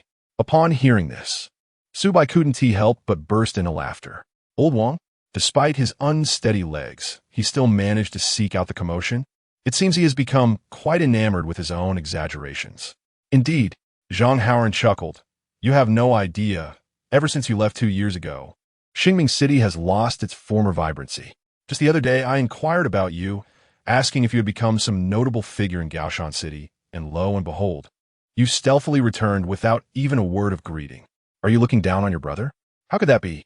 Subai, reclining against his pillow, unconsciously twisted the corner of his blanket with his fingers. I've only just arrived and haven't even caught my breath before you call me. Your efficiency is astounding. Like a hound on the scent. Nonsense. How could I not know my brother has returned? Zhang Haoran scoffed, a hint of pride in his tone. I am quite well informed. I heard just last night someone spotted you at the train station, so I thought to call you this evening. How's that for thoughtfulness? Quite thoughtful indeed. Subai replied with a smile. But is this late night call merely to flaunt your network of information? Not entirely. Zhang Haoran paused, a teasing lilt in his voice. Honestly, brother, how long do you plan to stay this time? Let us see how it goes. I have no particular plans, just taking it one step at a time. Subai replied dismissively. By the way, are you still single? Should I introduce you to a few lovely ladies? We have no shortage of beauties in Xingming City. I assure you they are all quite charming. Zhang Haoran shifted the topic. Spare me. You should focus on your own affairs. Have you made any progress with the goddess you've pursued for so many years? Subai countered. Let's not discuss that. The heart of a woman is as elusive as a needle in the ocean, Zhang Haoran sighed. By the way, Subai, I heard have you truly parted ways with Gu Xuefu? Zhang Haoran suddenly adopted a cautious tone. At the mention of her name, Subai's fingers stiffened, his smile fading slightly. He remained silent for 2 seconds before casually responding. Yes, we have separated. I say, brother, do not be too disheartened. A woman like that, who fails to see your worth, is simply lacking in discernment. She is blind to her own folly. Zhang Haoran exclaimed indignantly. Over the years, we have all witnessed how you have treated her with such sincerity, pouring your heart and soul into it. And yet, she never valued you. Such an ungrateful creature. It is for the best that you are no longer entangled with her. Subai listened as Zhang Haoran grew increasingly animated and could not help but smirk. Chuckling softly, all right, let us not dwell on it. What is done is done. There is nothing left to discuss. Zhang Haoran paused, likely sensing his reluctance to continue, and let out a reluctant click of his tongue. Fine, if you wish not to speak of it, then so be it. After all, her departure is her own loss. We brothers have weathered countless storms over the years. Can we truly be hindered by such matters? Right? Indeed, Subai replied lazily, stifling a yawn. After a few awkward exchanges, Zhang Haoran suddenly became serious. Subai, the reason I called you today, besides checking in, is that I need to ask you for a favor. Between brothers, there is no need for formalities. If you have something to say, feel free to express it. Subai responded without hesitation. Recently, I was promoted to supervisor, and I now possess a modicum of authority within the Spirit Sword Association of Xingming City. The trial period for the new recruits is about to conclude, and there will be a welcoming banquet tomorrow evening. As you know, newcomers can be rather restless, and it is essential to have someone to maintain order. Therefore, I would like to invite you to attend as the technical advisor of the Spirit Sword Association, to provide the newcomers with some perspective and guidance. What do you say? Consider it a chance to enhance our Brotherhood's reputation. I am aware that this is your forte. Zhang Haoran concluded his request in one breath, falling silent thereafter. Subai remained contemplative. He understood Zhang Haoran's intentions. While he claimed to be seeking assistance, in reality, he was subtly attempting to lend a hand. Although the Spirit Sword Association in Xingming City is not particularly prestigious, the position of technical advisor is indeed a commendable choice for Subai at this juncture. The work is relatively easy, devoid of significant risk, and the remuneration is satisfactory. More importantly, this role would allow him to remain in Xingming City legitimately, affording him ample time to pursue his own endeavors. In truth, the position of technical advisor at the Spirit Sword Association had already been among the career options he had considered upon his return. However, he had not anticipated that before he could actively seek it out, Zhang Haoran had already taken the initiative to arrange it for him. Chapter 13. A new day. A new task. What's the matter? Are you unwilling? As Subai remained unresponsive, Zhang Haoran's anxiety began to grow. Subai, I understand that your prowess has reached formidable heights, and you might look down upon our humble Xingming City. But please do not hastily refuse. Allow me to inform you that Feng Xiaohua is currently here with us. If you attend, you might just find an opportunity to connect. Feng Xiaohua? Subai frowned, momentarily bewildered. Which Feng Xiao were you referring to? Oh, it's Feng Shihan. Have you forgotten? She was the one who sat in front of you in every class during university. Zhang Haoran exclaimed, a hint of exasperation in his voice. She was the goddess in the hearts of countless boys. Surely, you weren't so oblivious back then, solely focused on your studies? Subai squinted as he tried to recall, a vague image gradually forming in his mind. Feng Shihan, long hair cascading over her shoulders, an aura of elegance. Always clad in impeccably tailored white shirts, diligently taking notes in class like a portrait. With a distinguished lineage and stunning beauty, she was the president of the student council, the object of admiration for many students. During university, suitors would line up from the lecture halls to the school gates for a chance to win her affection. Yet it seemed she never acknowledged any of them. Moreover, Subai had little interaction with her. Throughout his university years, he had immersed himself in the study of spiritual swords and exotic beasts, spending his spare time either in the library or venturing outside the city to hone his combat experience, leaving no room for distractions. Women? They would only hinder his swordsmanship. Thus, he had never paid much attention to the girls around him. Now that I think about it, Subai said nonchalantly, what does it have to do with me? Come on, brother. You truly can't recall anything at all? Yes, you. Feng Xiaohua had a keen interest in you back in the day. I've heard from several sources that she often sneaked glances at you during class. Zhang Haoran began to gossip enthusiastically. Get lost. Stop spouting nonsense. Subai chuckled. I barely know her. Knowing her or not, isn't it just a matter of a single word? Think about it. Back in school, you were quite the sensation. You aced every practical swordsmanship class, even besting the instructors in combat drills. Many looked up to you as an idol. She sat in front of you. How could she not have some thoughts about you? That's enough. Subai was at a loss for words. Anyway, tomorrow night at 8 o'clock, Xingming Grand Hotel, I will be waiting for you. If you don't come, it will be a slight against me. Zhang Haoran declared before hanging up without waiting for Subai's reply. Listening to the dial tone resonating in his ear, Subai couldn't help but chuckle. This guy was still the same as he was in university. He shook his head and tossed his phone aside. Lying back, he stared at the ceiling, lost in thought for a while. The night had deepened, and the outside world was enveloped in silence. Subai pulled the blanket over his chest, closed his eyes, and let out a long sigh. He decided to leave tomorrow's matters for the morrow, for tonight.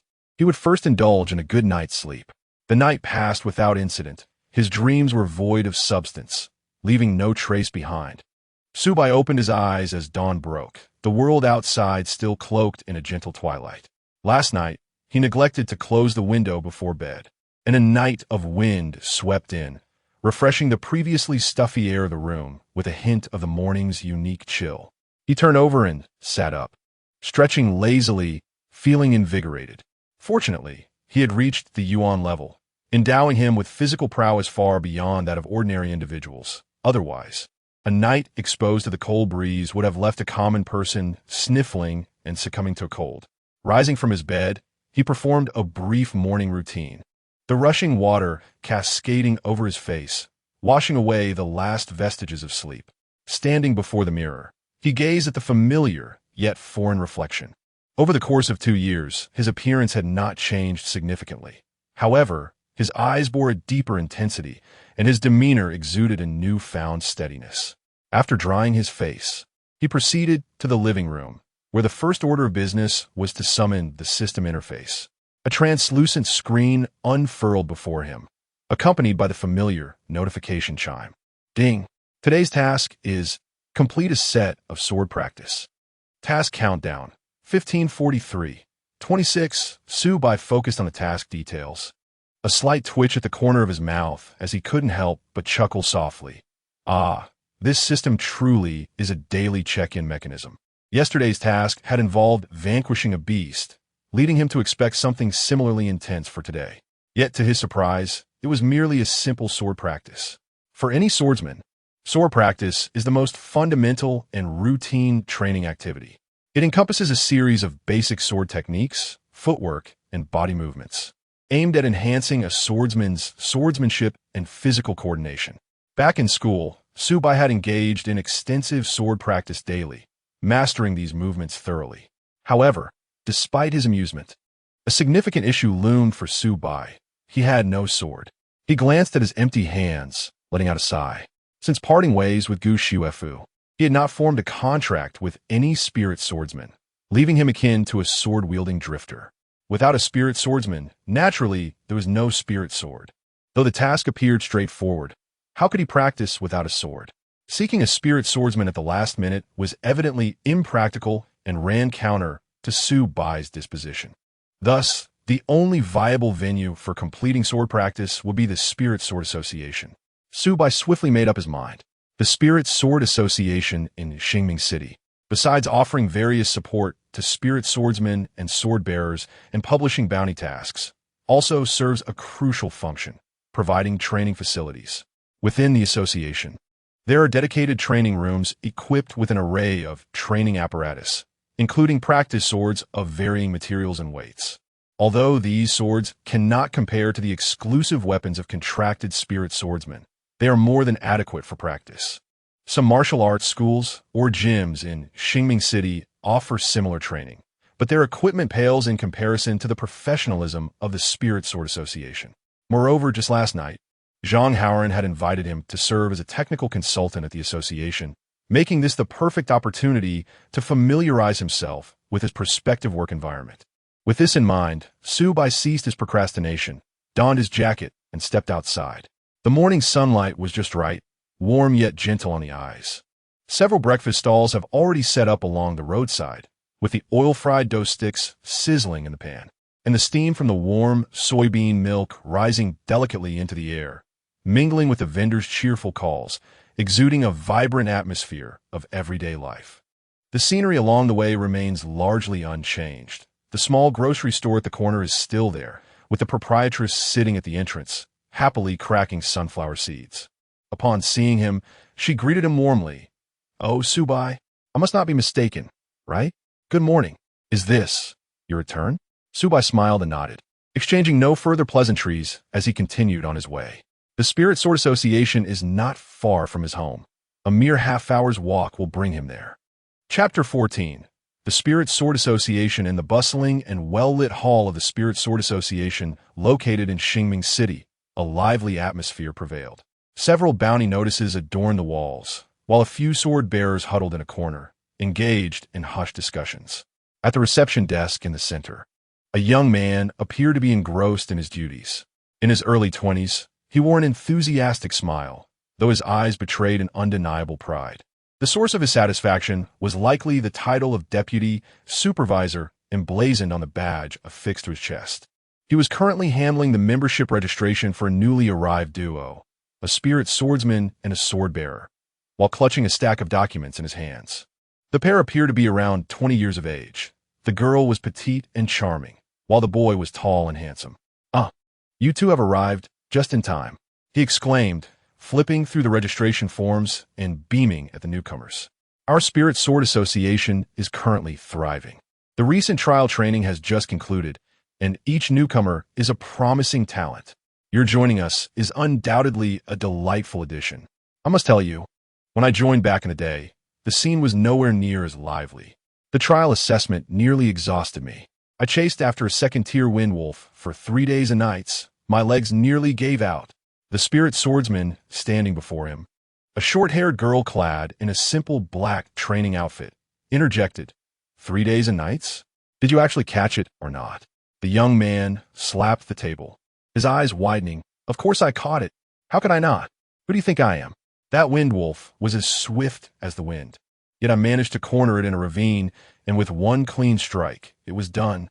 Even the instructor was astonished, declaring that my talent would be wasted if I didn't become a sword-bearer.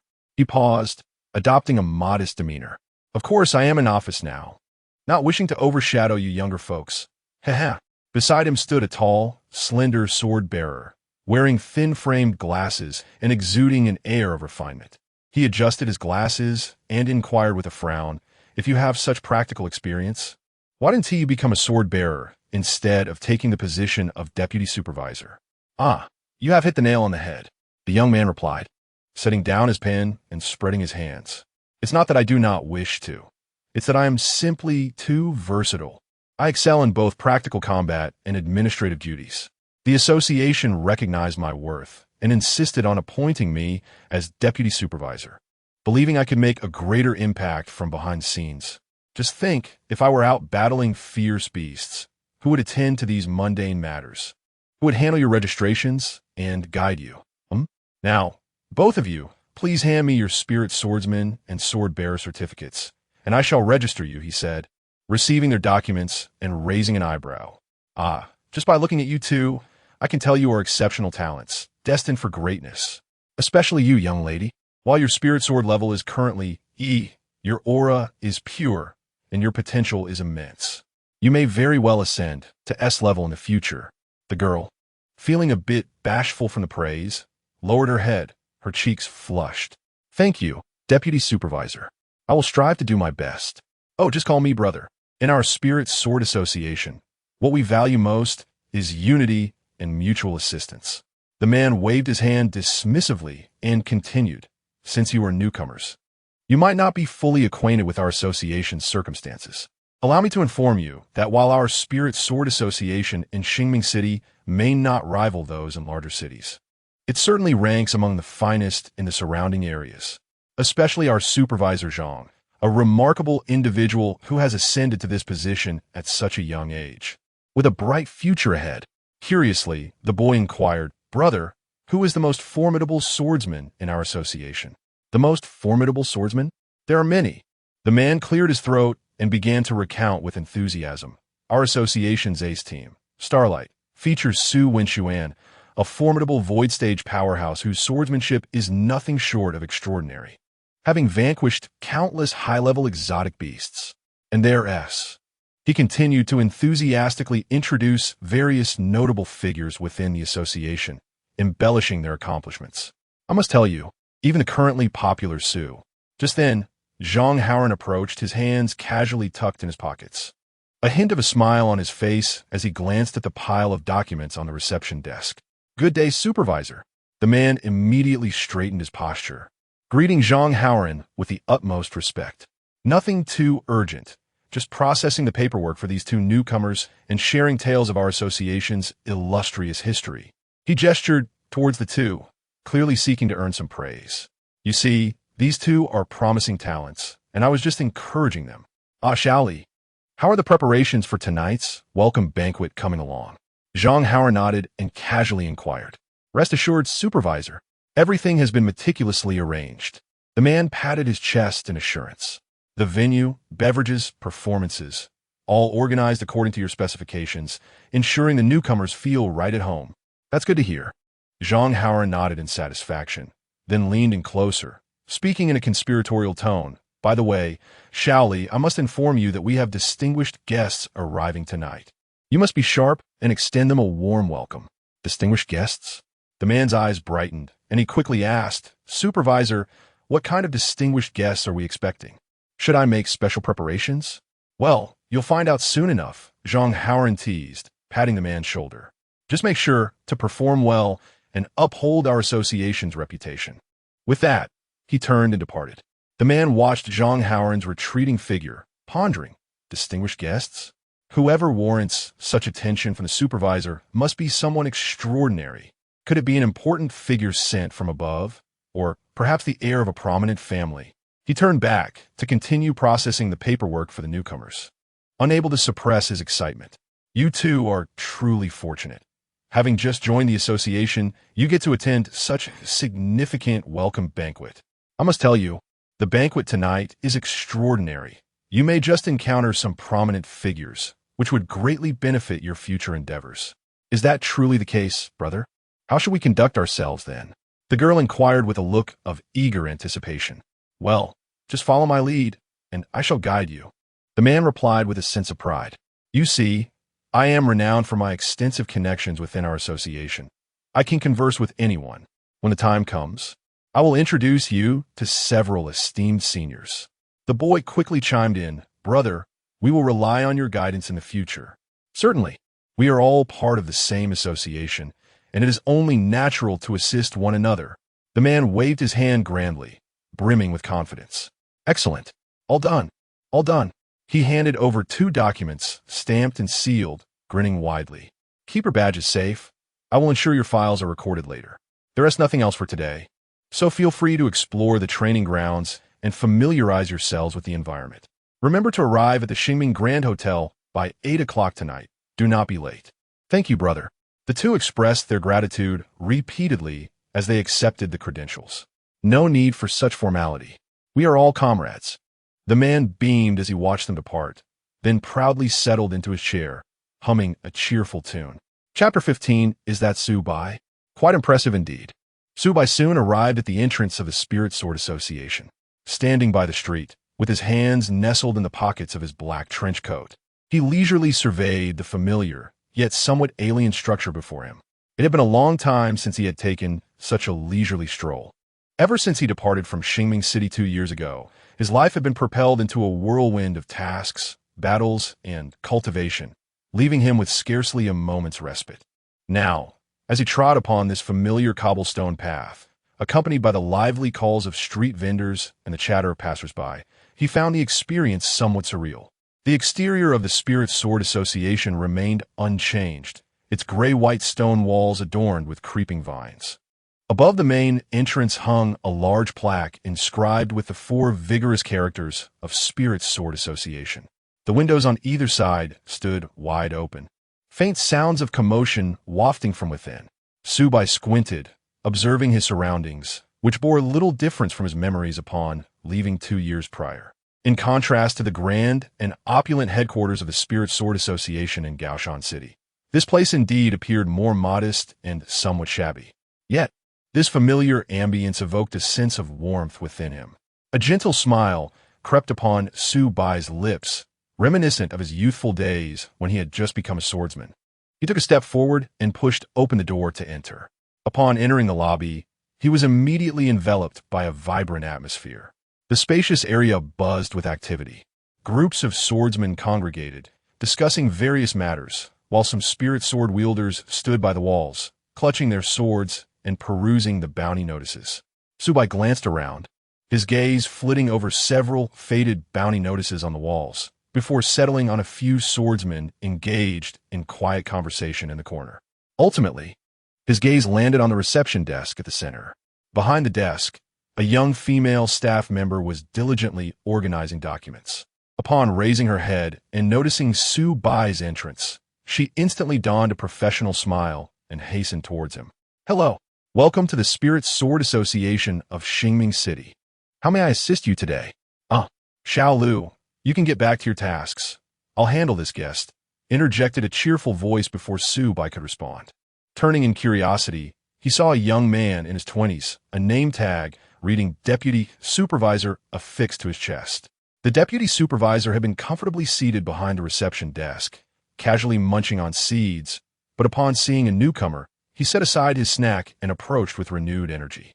Clearly, the position invigorated him. The female staff member, recognizing the deputy supervisor, discreetly stepped aside to continue her work. The deputy supervisor appraised Su Bai from head to toe, his smile widening. With enthusiasm, he greeted Su Bai and led him deeper into the lobby, all the while launching into his habitual flattery. "My friend, just by your demeanor, I could tell you are extraordinary upon entering. Is this your first visit to our Spirit Sword Association in Xingming City?" To speak candidly, although our Spirit Sword Association in Xingming City may not be at the pinnacle, it certainly holds a resounding reputation among the neighboring cities. He enthusiastically elaborated on everything from geographical location to personnel configuration, from hardware facilities to software services, almost eager to extol the association to the heavens. Su Bai listened quietly, maintaining a serene smile on his face, occasionally nodding, yet revealing little emotion. This left Vice Director Li feeling somewhat awkward. The praises he had delivered were invariably effective with newcomers. So why was this individual so unresponsive today? He cleared his throat, determined to unveil his trump card. This had been his fail-safe tactic since joining the association, consistently eliciting awe whenever he mentioned it. And do you know? Our association once produced a legendary figure. The now-renowned Mr. Su Bai, who is currently in the limelight, once emerged from our Spirit Sword Association in Xingming City. Su Bai raised an eyebrow, a subtle smile gracing his lips as he replied, "Oh, is that so? Quite impressive." Vice Director Li furrowed his brow. How could this fellow remain so composed? Did he not grasp the extent of Mr. Su Bai's prowess? Across the entire Blue Star, how many sword-bearers were unfamiliar with the name Su Bai?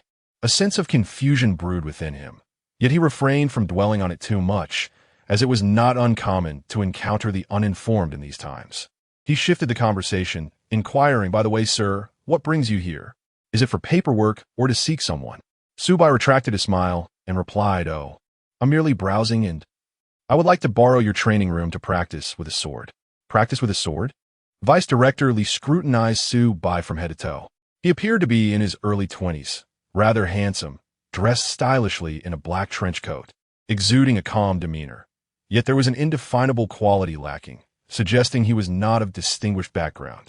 He presumed this was a fledgling sword-bearer seeking to broaden his horizons. He stroked his chin, cautiously asking, "Brother, you aren't a member of our Spirit Sword Association, are you?" Su Bai nodded affirmatively. "Oh, then have you been certified at another city's Spirit Sword Association?" Vice Director Li raised an eyebrow, considering that if he had certification, borrowing a training room would not be a problem. Su Bai fell silent for a moment. He indeed had certification in Gaoshan City. But since the dissolution of his contract with Gu Xuefu, the binding between sword-bearers and spirit sword wielders had lapsed, resulting in the automatic cancellation of his certification. In his haste to leave Gaoshan City, he had not had the opportunity to reapply. Thus, he could only shake his head. Vice Director Li's frown deepened. Feeling somewhat troubled, that poses a challenge. Although our association is relatively well-funded, the resources of this training room are limited and cannot be casually open to the public, especially since... He paused, casting a glance around Su Bai, suddenly realizing he was alone. "You did not bring a spirit sword wielder with you?" Su Bai shook his head once more, stating, "I do not have a contract with a spirit sword wielder." "Ah, so that is the case," Vice Supervisor Li finally comprehended. It became evident that he was likely a swordsman of mediocre talent and lacking in prowess. Given his age, it was probable that he possessed little combat experience, and, coupled with his lack of connections, he was unlikely to attract the attention of any esteemed female spirit sword wielders. Individuals of this kind were not uncommon within the Spirit Sword Association, typically drifting aimlessly through their days with little promise for the future. Consequently, Li's interest in Su Bai diminished significantly, and his demeanor grew somewhat dismissive. "My friend," he remarked, "I must tell you, a swordsman without a spirit sword wielder is simply untenable. Not only does your combat effectiveness diminish drastically, but during critical moments, the absence of cooperation can lead to dire consequences. You are still young. You ought to strive diligently to secure a reliable spirit sword wielder partner. Only then will you have a bright future. Without the collaboration of a spirit sword wielder, what can you accomplish on your own? Going solo against formidable beasts is tantamount to courting death. You should engage more with young women, seeking one whose personality aligns with yours and who possesses formidable strength. That is the proper path." He prepared to regale Su Bai with tales of his own illustrious past once again. Chapter 16. Recognized Su Bai found himself both amused and bewildered. Just as he was about to clarify a few things, he noticed Deputy Supervisor Li suddenly widen his eyes, his gaze fixed intently on the entrance. Following the direction of his stare, Su Bai beheld a young man entering through the grand doors of the Spirit Sword Association, surrounded by a throng of admirers. The man stood tall in a sharply tailored suit, his expression radiating a sense of arrogance. Beside him walked a girl, seemingly indifferent, around 17 or 18 years old, donned in a sleek white outfit, cradling an unsheathed spirit sword, her demeanor exuding an aura of coldness. The crowd enveloped the young man like stars orbiting a moon, their faces adorned with expressions of deference and flattery.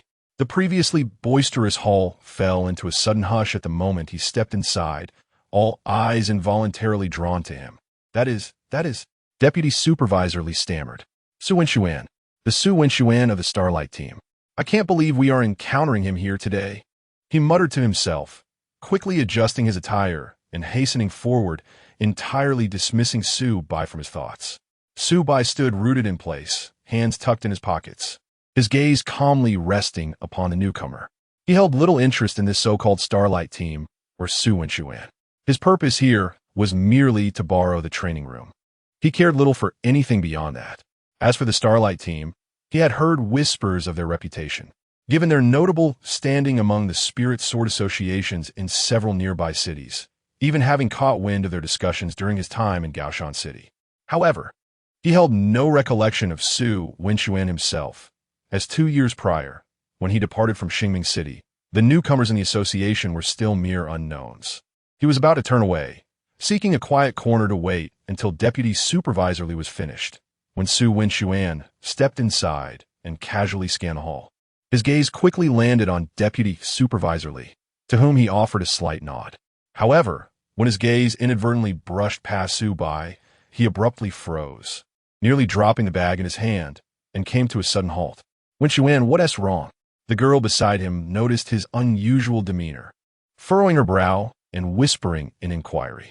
Yet, Su Wenxuan seemed oblivious to her words, his eyes locked on Su Bai. Su Bai, senor?" Su Wenxuan's voice trembled slightly. "Is it truly you?" Taken aback, Su Bai paused, his steps stilled. "Senior?" The title surprised him. He turned around to regard Su Wenxuan anew, realizing he did not recognize the young man at all. Su Wenxuan had already pushed through the crowd, hastily approaching him, his excitement palpable.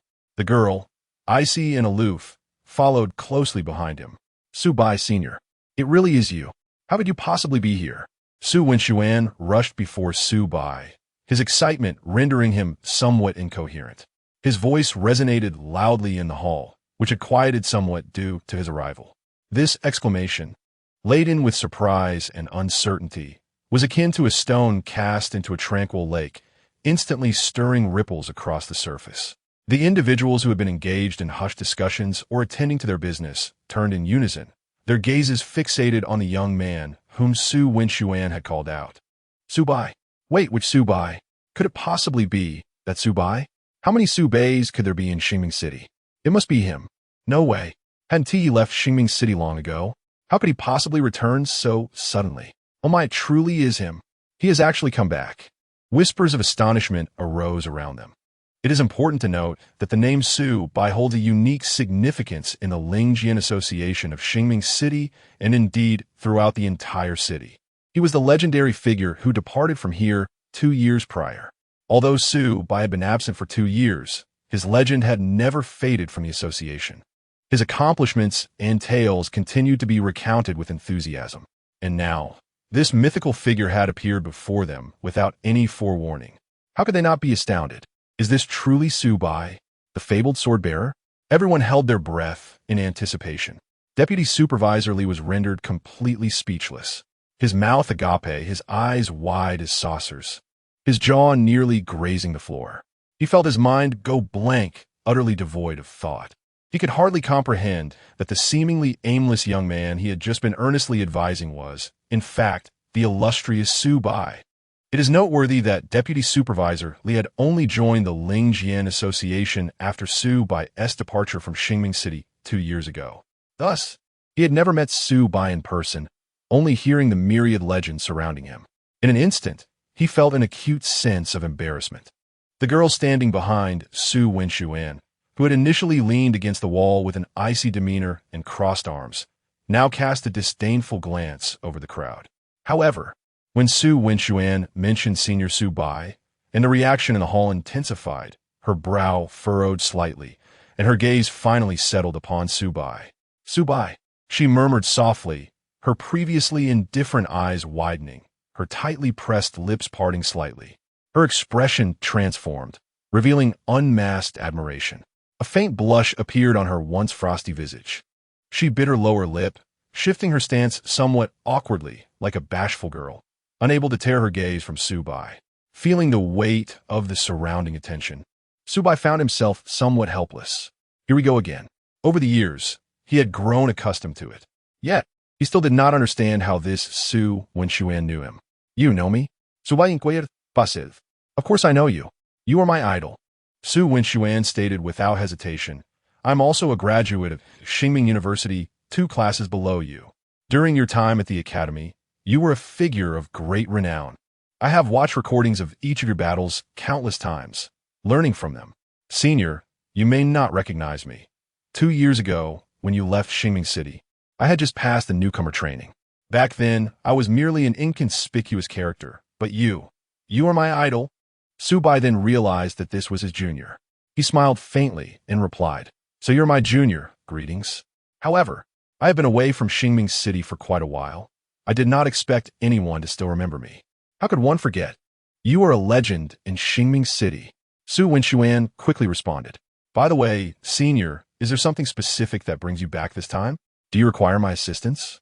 As he spoke, he discreetly observed Su Bai, noting that he appeared even younger and more handsome than he remembered.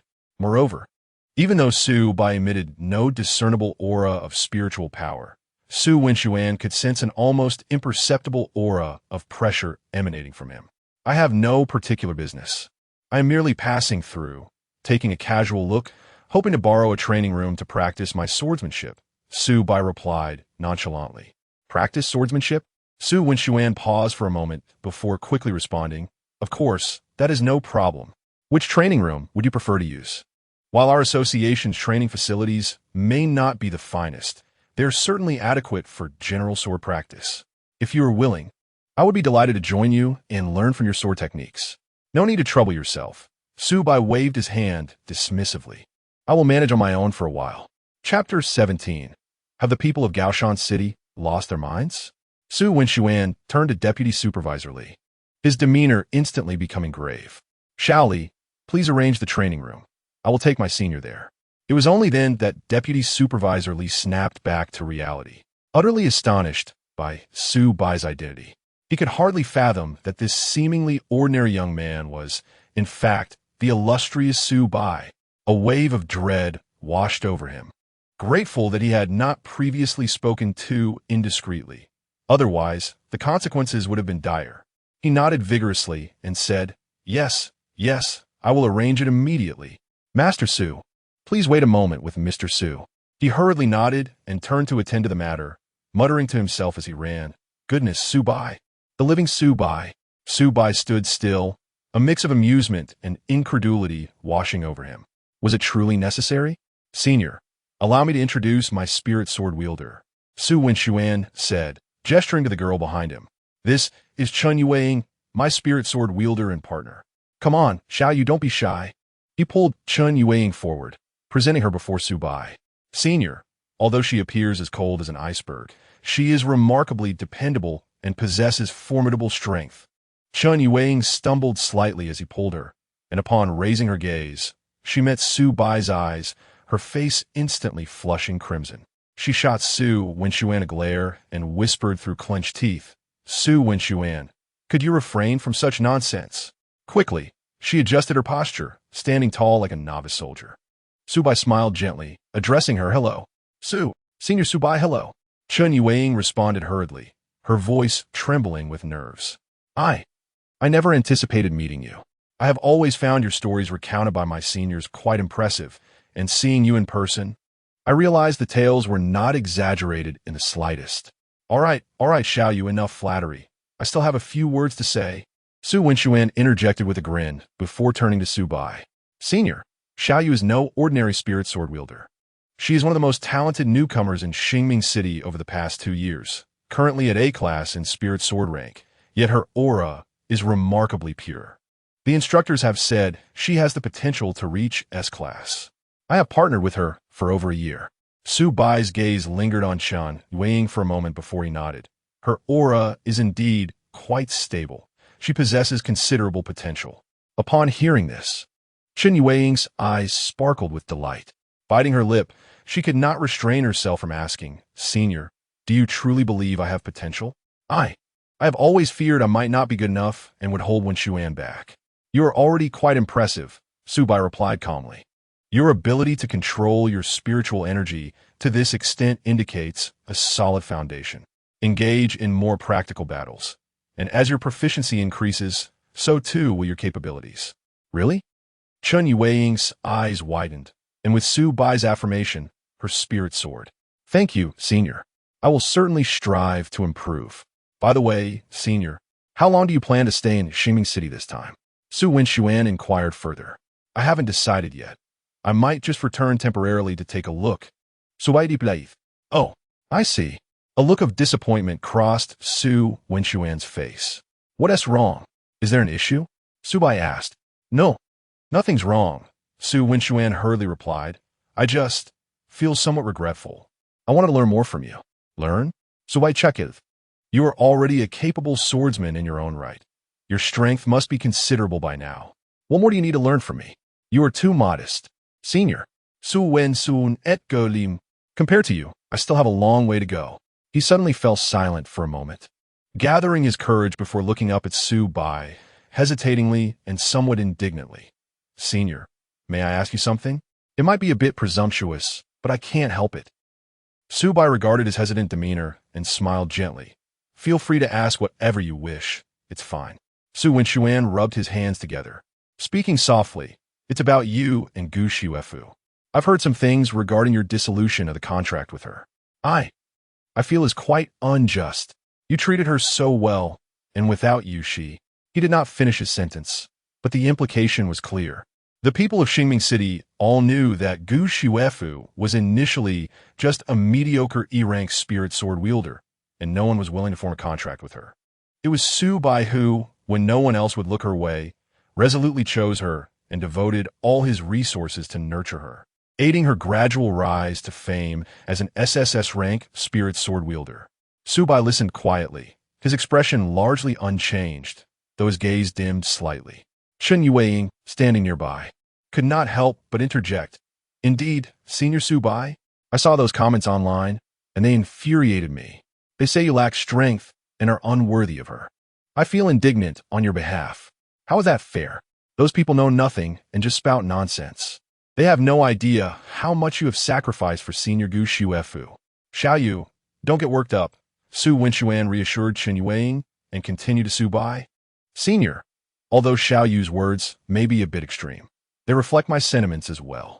The effort and devotion you have shown to Gu Xuefu are not something everyone is capable of. Su Bai let out a gentle sigh and replied slowly, let bygones be bygones. When fate has run its course, one cannot force it. Furthermore, he chuckled softly, it might not be a bad thing after all. As for the comments online, it matters not. The mouths belong to others, and they may say whatever they wish. I am at peace with my conscience. Senior, you are just too kind. Su Wenxuan could not help but exclaim, growing more animated, his voice rising a notch. Senior, honestly, are you truly not upset? And what about the Spirit Sword Association in Gaoshan City? What is going on with those fellows? Over the years, you have fought valiantly to safeguard Mount High City, transforming it into one of the bastions of human survival. Yet, they have not come to your defense. Have the people of Mount High City lost their minds? If it were me, I could never swallow such indignation. This is utterly humiliating. It is profoundly disheartening. Subai chuckled softly, stating, my actions were never intended to elicit gratitude from them. Protecting Mount High City was a choice I made for myself, just as my departure now is also my own decision. Su Wenxuan furrowed his brow, still feeling a sense of injustice. But, Senior, you have sacrificed so much. And in the end, this is the outcome? The Spirit Sword Association of Mount High City should at least step forward to clarify the situation on your behalf, shouldn't they? Can they truly stand by and watch you be misunderstood? Who dares to deny your contributions to Mount High City? He clenched his teeth, refraining from continuing, and turned to Qin Yuang. Little you, do you not agree? Qin Yuang nodded. Yes, I believe Wenxuan is right. Senior Subai, you are too forgiving. If it were me, I certainly could not bear this grievance. Subai smiled gently. I am untroubled. In fact, this is for the best. It allows me to focus more intently on my own cultivation. From now on, I wish to live solely for myself. Su Wenxuan was momentarily taken aback, as if Su Bai's calm demeanor had stunned him. He scratched his head and murmured, Senior, your mindset. I truly admire it. Yet, I still believe you deserve better treatment. Enough of this, do not fight my battles for me. Su Bai reassured, patting Su Wenxuan on the shoulder. Your priority now is to guide your partner and safeguard the future of Starbright City. That is far more important than anything else. Chapter 18. The sword trial. At that moment, Deputy Supervisor Li finally emerged from the office, breathless as he exclaimed, Mr. Su, the training room has been arranged. It's the finest S-class training facility, and you may use it at your convenience. Subai nodded appreciatively and replied, Thank you. Not at all. It is my duty. Deputy Supervisor Li hastily responded, his demeanor significantly more respectful than before. Senior, you may proceed to the training room. I shall not disturb you further, Su Wenxuan offered. All right, Subai acknowledged, turning to head towards the training room. Senor Subai, Su Wenxuan suddenly called from behind. Subai turned to face him. Wait a moment. Su Wenxuan hurriedly approached, rubbing his hands together, somewhat bashfully stating, I have a request. May I take a photo with you? I have always wanted a picture together, and today I finally get to meet you. Surprised, Subai glanced at his eager expression and nodded. Very well. Wonderful, Su Wenxuan exclaimed, excitedly retrieving his phone and calling out, Xiao Li, come in and help me take a picture. Xiao Li scampered in, flustered as he took the phone. Grinning widely, Su Darren, Mr. Su, stand together, and I'll capture a handsome shot of you both.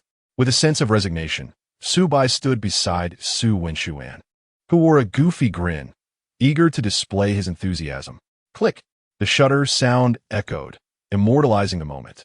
After the photo was taken, Su Wenxuan carefully saved the image. As Subai observed him, he was momentarily transported back to his own youthful, passionate self. He patted Su Wenxuan on the shoulder, encouragingly saying, Keep striving. I believe you will undoubtedly become an exceptional swordsman in the future. Thank you, Senior. Su Wenxuan replied, excitement radiating from him. With a smile, Subai turned and entered the training room. Deputy Supervisor Li watched Subai's retreating figure, his heart filled with profound reflections. Today had opened his eyes.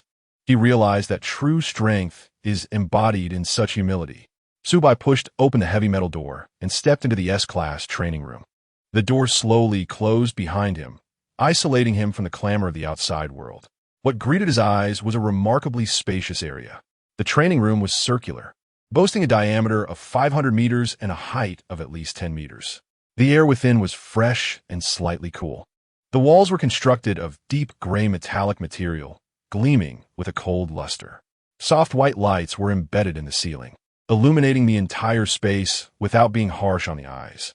The floor was made of specially designed black soft material, slightly elastic underfoot, clearly intended to mitigate the impact during training. In the central area of the training room, there was nothing but emptiness, while the periphery was neatly lined with various training apparatuses. Enormous sandbags simulating exotic beast forms, reaction speed testing light targets, and obstacle training zones mimicking complex terrains. As Su-bai surveyed the environment, a light, brisk sound of footsteps approached from the side. He turned his head to see a tall and elegant young lady approaching with a radiant smile, clad in a sleek black training outfit. Her short hair was neatly styled, and her exquisite features exuded a sense of charisma. "Greetings. You must be the esteemed guest that Deputy Supervisorly mentioned," she said cheerfully, her melodious voice welcoming him to the S-Class training room. "I am the instructor here. Subay nadit slaitli, responding pelaitli, hello, instructor." "What is your surname, sir?" the beautiful instructor inquired. "My surname is Su," he replied. "Greetings, Mr. Su," she said, tilting her head slightly in curiosity.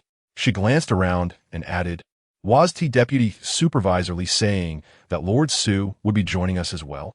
"Where is he?" "Su Wenchuan," Su-bai clarified. "He had other matters to attend to, and I came alone today."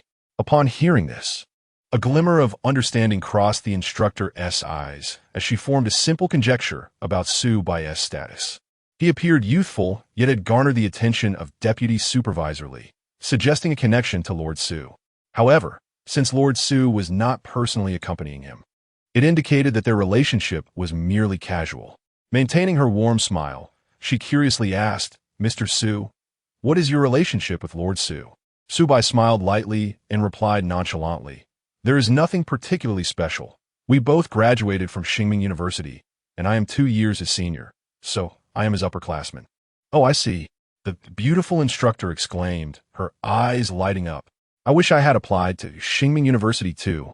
I've heard that Lord Su's current spirit sword wielder, Chen Yuang, is someone he met during university. How enviable. The romance in college is so pure." Seeing her expression of longing, Su-bai couldn't help but chuckle and diverted the conversation, saying, "It seems that female instructors are quite a rarity in the Spirit Sword Association." The beautiful instructor laughed heartily, patting her chest confidently. "What can I say? My awakened spirit sword is only of E rank, so I cannot become a spirit sword wielder. Yet, I couldn't bear to waste the combat techniques and theoretical knowledge I had studied all my life, nor did I want to settle for an ordinary life. Thus, I applied to be an instructor at the Spirit Sword Association."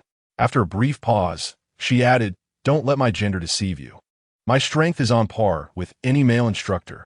I consistently rank first in the instructor evaluations each year.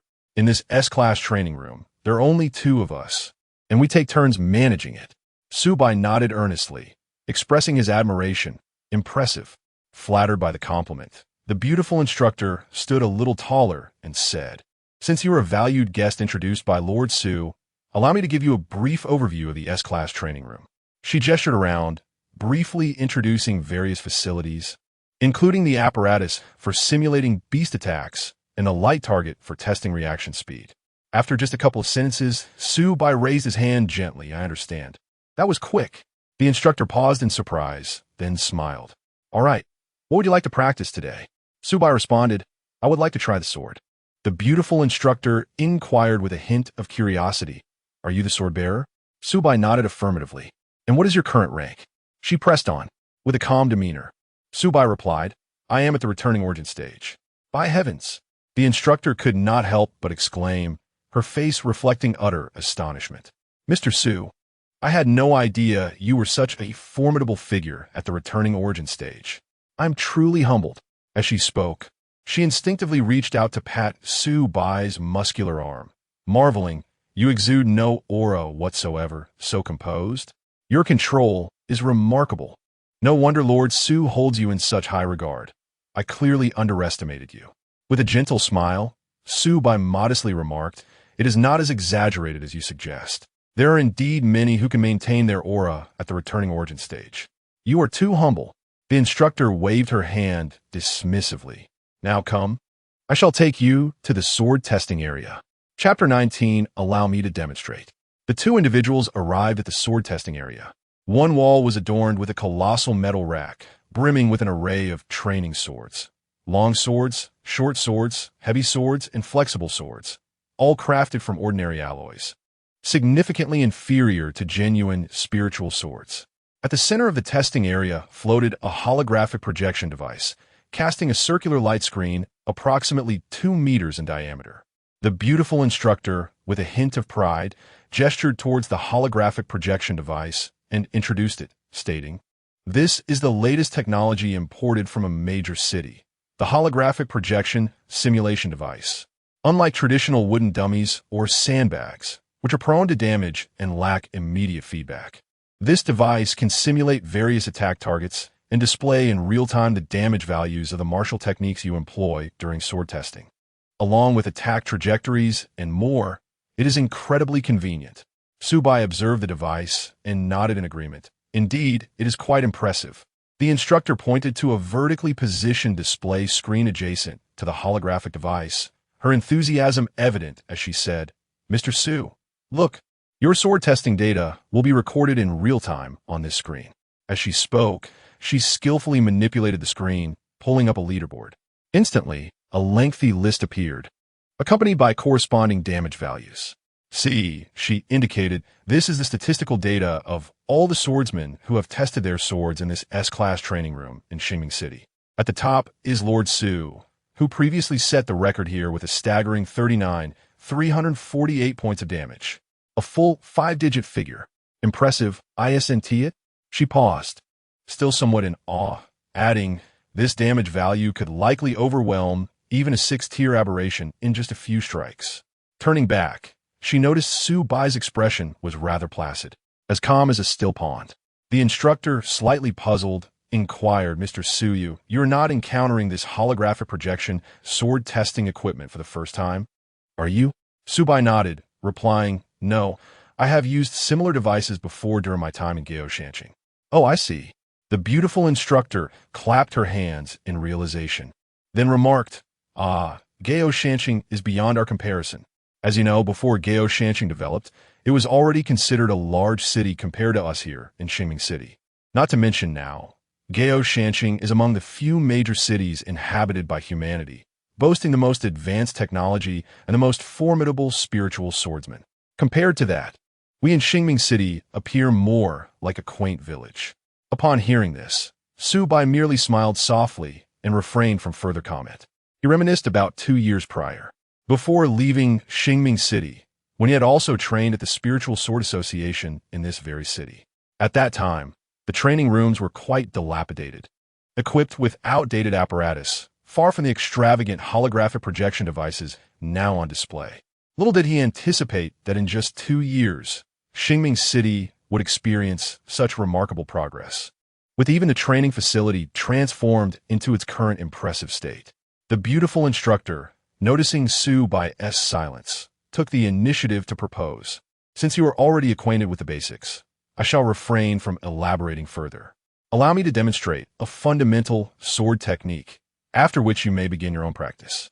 As she prepared to approach the holographic projection, a sudden thought struck her, prompting her to turn back with a hint of confusion. "By the way, Mr. Su, did you not bring your spirit sword wielder along?" Su Bai shook his head and replied calmly, "I do not have a contracted spirit sword wielder." "Ah." The instructor's eyes widened in disbelief, her expression one of incredulity. "How is it possible? You, a formidable practitioner of the Guiyuan realm, lack a spirit sword wielder? This is simply outrageous." She scrutinized Su Bai, seemingly to ascertain whether he was jesting. In her understanding, a swordsman of the Guiyuan realm would see their strength halved without the support of a spirit sword wielder. Moreover, the spirit sword wielder is not merely a combat partner, but an integral part of a swordsman's life. Yet, Su Bai merely smiled faintly and gestured towards the weapon rack. "I shall make do with those training swords." "Oh, that is acceptable." The instructor scratched her head and nodded. Although she still found it hard to believe, she refrained from pressing further, expressing a touch of regret. "What a pity. Perhaps I could find you a spirit sword wielder partner from our association?" We have quite a number of spirit sword wielders in Xingming City, some with promising talents. I could facilitate an introduction. While the rank of the swordsman does not directly dictate combat prowess, it is true that the higher the rank, the more potent the spirit sword wielder's abilities become. A Guiyuan realm swordsman may not attract A or S rank spirit sword wielders, yet B rank wielders would surely be eager to partner with him. Su Bai politely declined, "Thank you, but I do not require one for the time being. I currently have no intentions in that regard." The instructor paused for a moment, noting his resolute demeanor, and decided against further persuasion, shrugging her shoulders. "Very well. Do as you wish." She approached the holographic projection and selected a standard training long sword from the rack. Taking a deep breath to steady herself, she assumed a formal starting stance. "Mr. Su, please observe closely." With a sharp command, the long sword in her hand sprang to life. The blade shimmered, her form agile and her movements crisp and precise, resembling a page from a textbook. She executed a series of fundamental sword techniques: upward thrusts, downward strikes, sweeping motions, and direct stabs, all seamlessly interconnected without a hint of superfluous movement or a moment's pause. The sword's edge sliced through the air, producing a faint whooshing sound, perfectly synchronizing with the shifting targets in the holographic projection. It must be said, though these were merely basic sword techniques, the instructor's mastery was indeed remarkable. Leaving little room for criticism, her performance was nothing short of perfection. Upon concluding her demonstration, the beautiful instructor slowly sheathed her sword, exhaling deeply as a sheen of perspiration appeared on her forehead.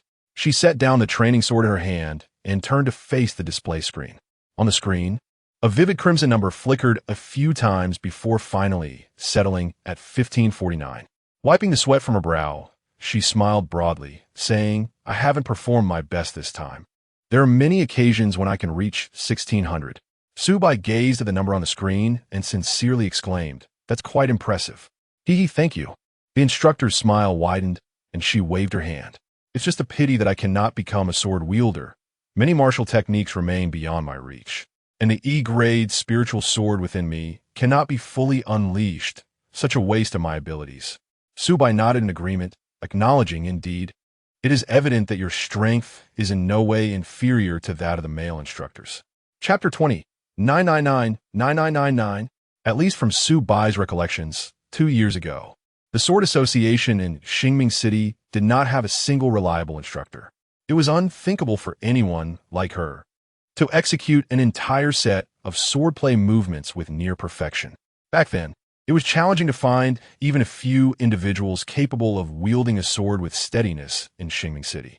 The beautiful instructor, upon hearing this, smiled and said, "Mr. Su, you may begin your sword trial now. Should you encounter any uncertainties during your practice, do not hesitate to ask me. By the way, experiencing fluctuations in performance is entirely normal, and variations in your execution are inevitable. Therefore, there is no need to excessively pursue high damage values. Simply do your best." Su Bai nodded in acknowledgement, replying, "Understood." His primary intention for visiting the training room of the Sword Association was merely to complete the task assigned by the system, casually practicing a set of sword techniques without any ambition for high scores. Approaching the sword rack, Su Bai casually picked up a training longsword. The beautiful instructor had settled back into her chair, crossing her legs, prepared to leisurely observe Su Bai's trial. However, the moment Su Bai grasped the sword, she sensed a subtle shift. The man before her, though still the same, emanated an entirely different aura. She could not pinpoint the exact change. It was akin to a docile lamb suddenly transforming into a poised tiger, exuding an invisible pressure despite not yet revealing its fangs. Su Bai toyed with the training sword, gauging its weight and balance. It was acceptable, certainly superior to the branch he had hastily picked up on the train. The branch? Observing Su Bai's grip on the sword, the beautiful instructor furrowed her brow slightly. She felt that his movements with the sword appeared somewhat awkward and casual, entirely unlike an experienced swordsman. Instead, he resembled a novice who had never wielded a sword before. A sense of concern gripped her heart, and she nearly cautioned him to be careful not to injure himself, but she quickly refrained. After all, he was a distinguished swordsman at the returning origin stage, and it was not her place as a mere instructor to offer unsolicited advice. Su Bai positioned himself before the holographic projection, inhaling deeply as he assumed the initial stance for the sword trial. The beautiful instructor leaned forward, resting her elbows on her knees, chin in hand, and observed intently. Upon seeing Su Bai's starting posture, she involuntarily straightened her back. That movement appears quite standard. He seems fairly adept.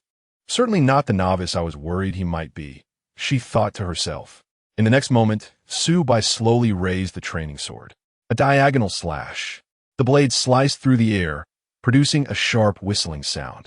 On the holographic projection, a simulated beastly figure had just materialized, only to be struck by the sword's radiance. Vanishing instantaneously, the beautiful instructor nodded slightly. The execution was standard and the speed commendable, truly befitting a swordsman of the returning origin stage. Upward thrust. With a swift twist of his wrist, Su Bai's sword traced a graceful arc from below to above. In the holographic projection, yet another phantom beast was shattered. Quite impressive. His control over power is commendable, mused the beautiful instructor. With a sweeping motion, Su Bai pivoted his body, the long sword in his hand slicing through the air with a whistling sound.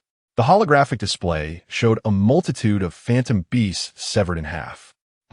This speed, this rhythm. Something seems amiss. Her eyes widened slightly in surprise. With a direct thrust, Su Bai's gaze sharpened as his sword darted forth like lightning, precisely striking a rapidly moving phantom beast within hologram. Such reaction speed. The instructor leaned forward, utterly captivated by Su Bai's swordplay. His movements grew increasingly swift and fierce.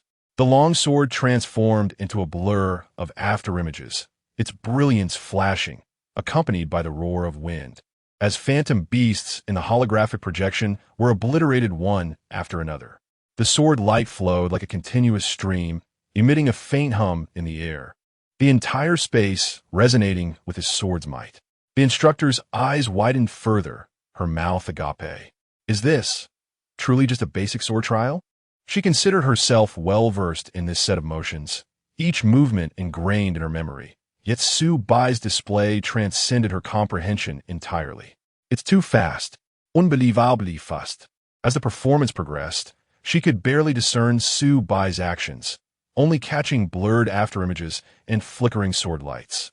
The intertwining sword beams seemed to outpace even the holographic display's response, causing the numbers on the screen to fluctuate wildly. Is this truly a speed achievable by a human? Can such prowess be exhibited by a practitioner at the returning essence stage? The instructor had encountered returning essence swordsmen before. Although the Lingjian Association in Xingming City was small, there had been a few practitioners at the breaking void stage. After all, swordsmen are not particularly rare. However, none she had seen possessed a speed comparable to Su Bai's. Wow! The instructor instinctively rose to her feet, forgetting to uncross her legs, completely taken aback. She rubbed her eyes, questioning her perception, yet the swift sword shadows continued to flicker before her.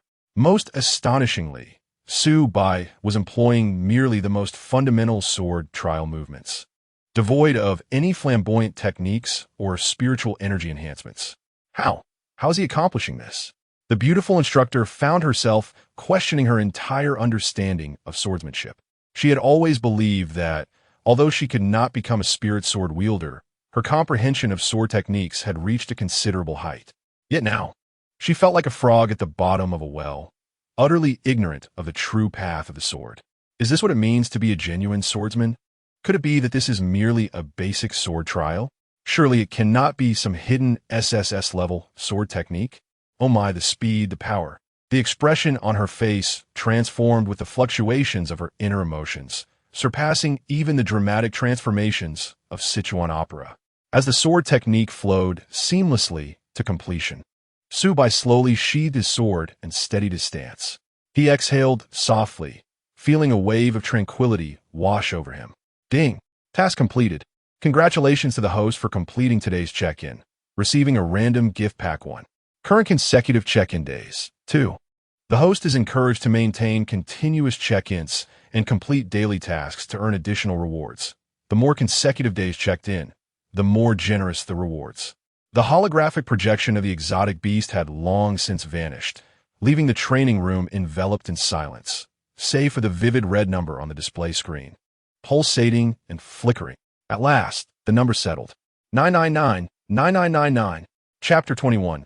It seems the equipment is malfunctioning. A colossal, blinding number dominated the entire screen. The beautiful instructor stared at this figure, utterly dumbfounded.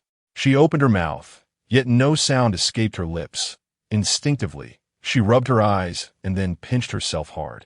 Pain. This was not a dream. But how could this be possible?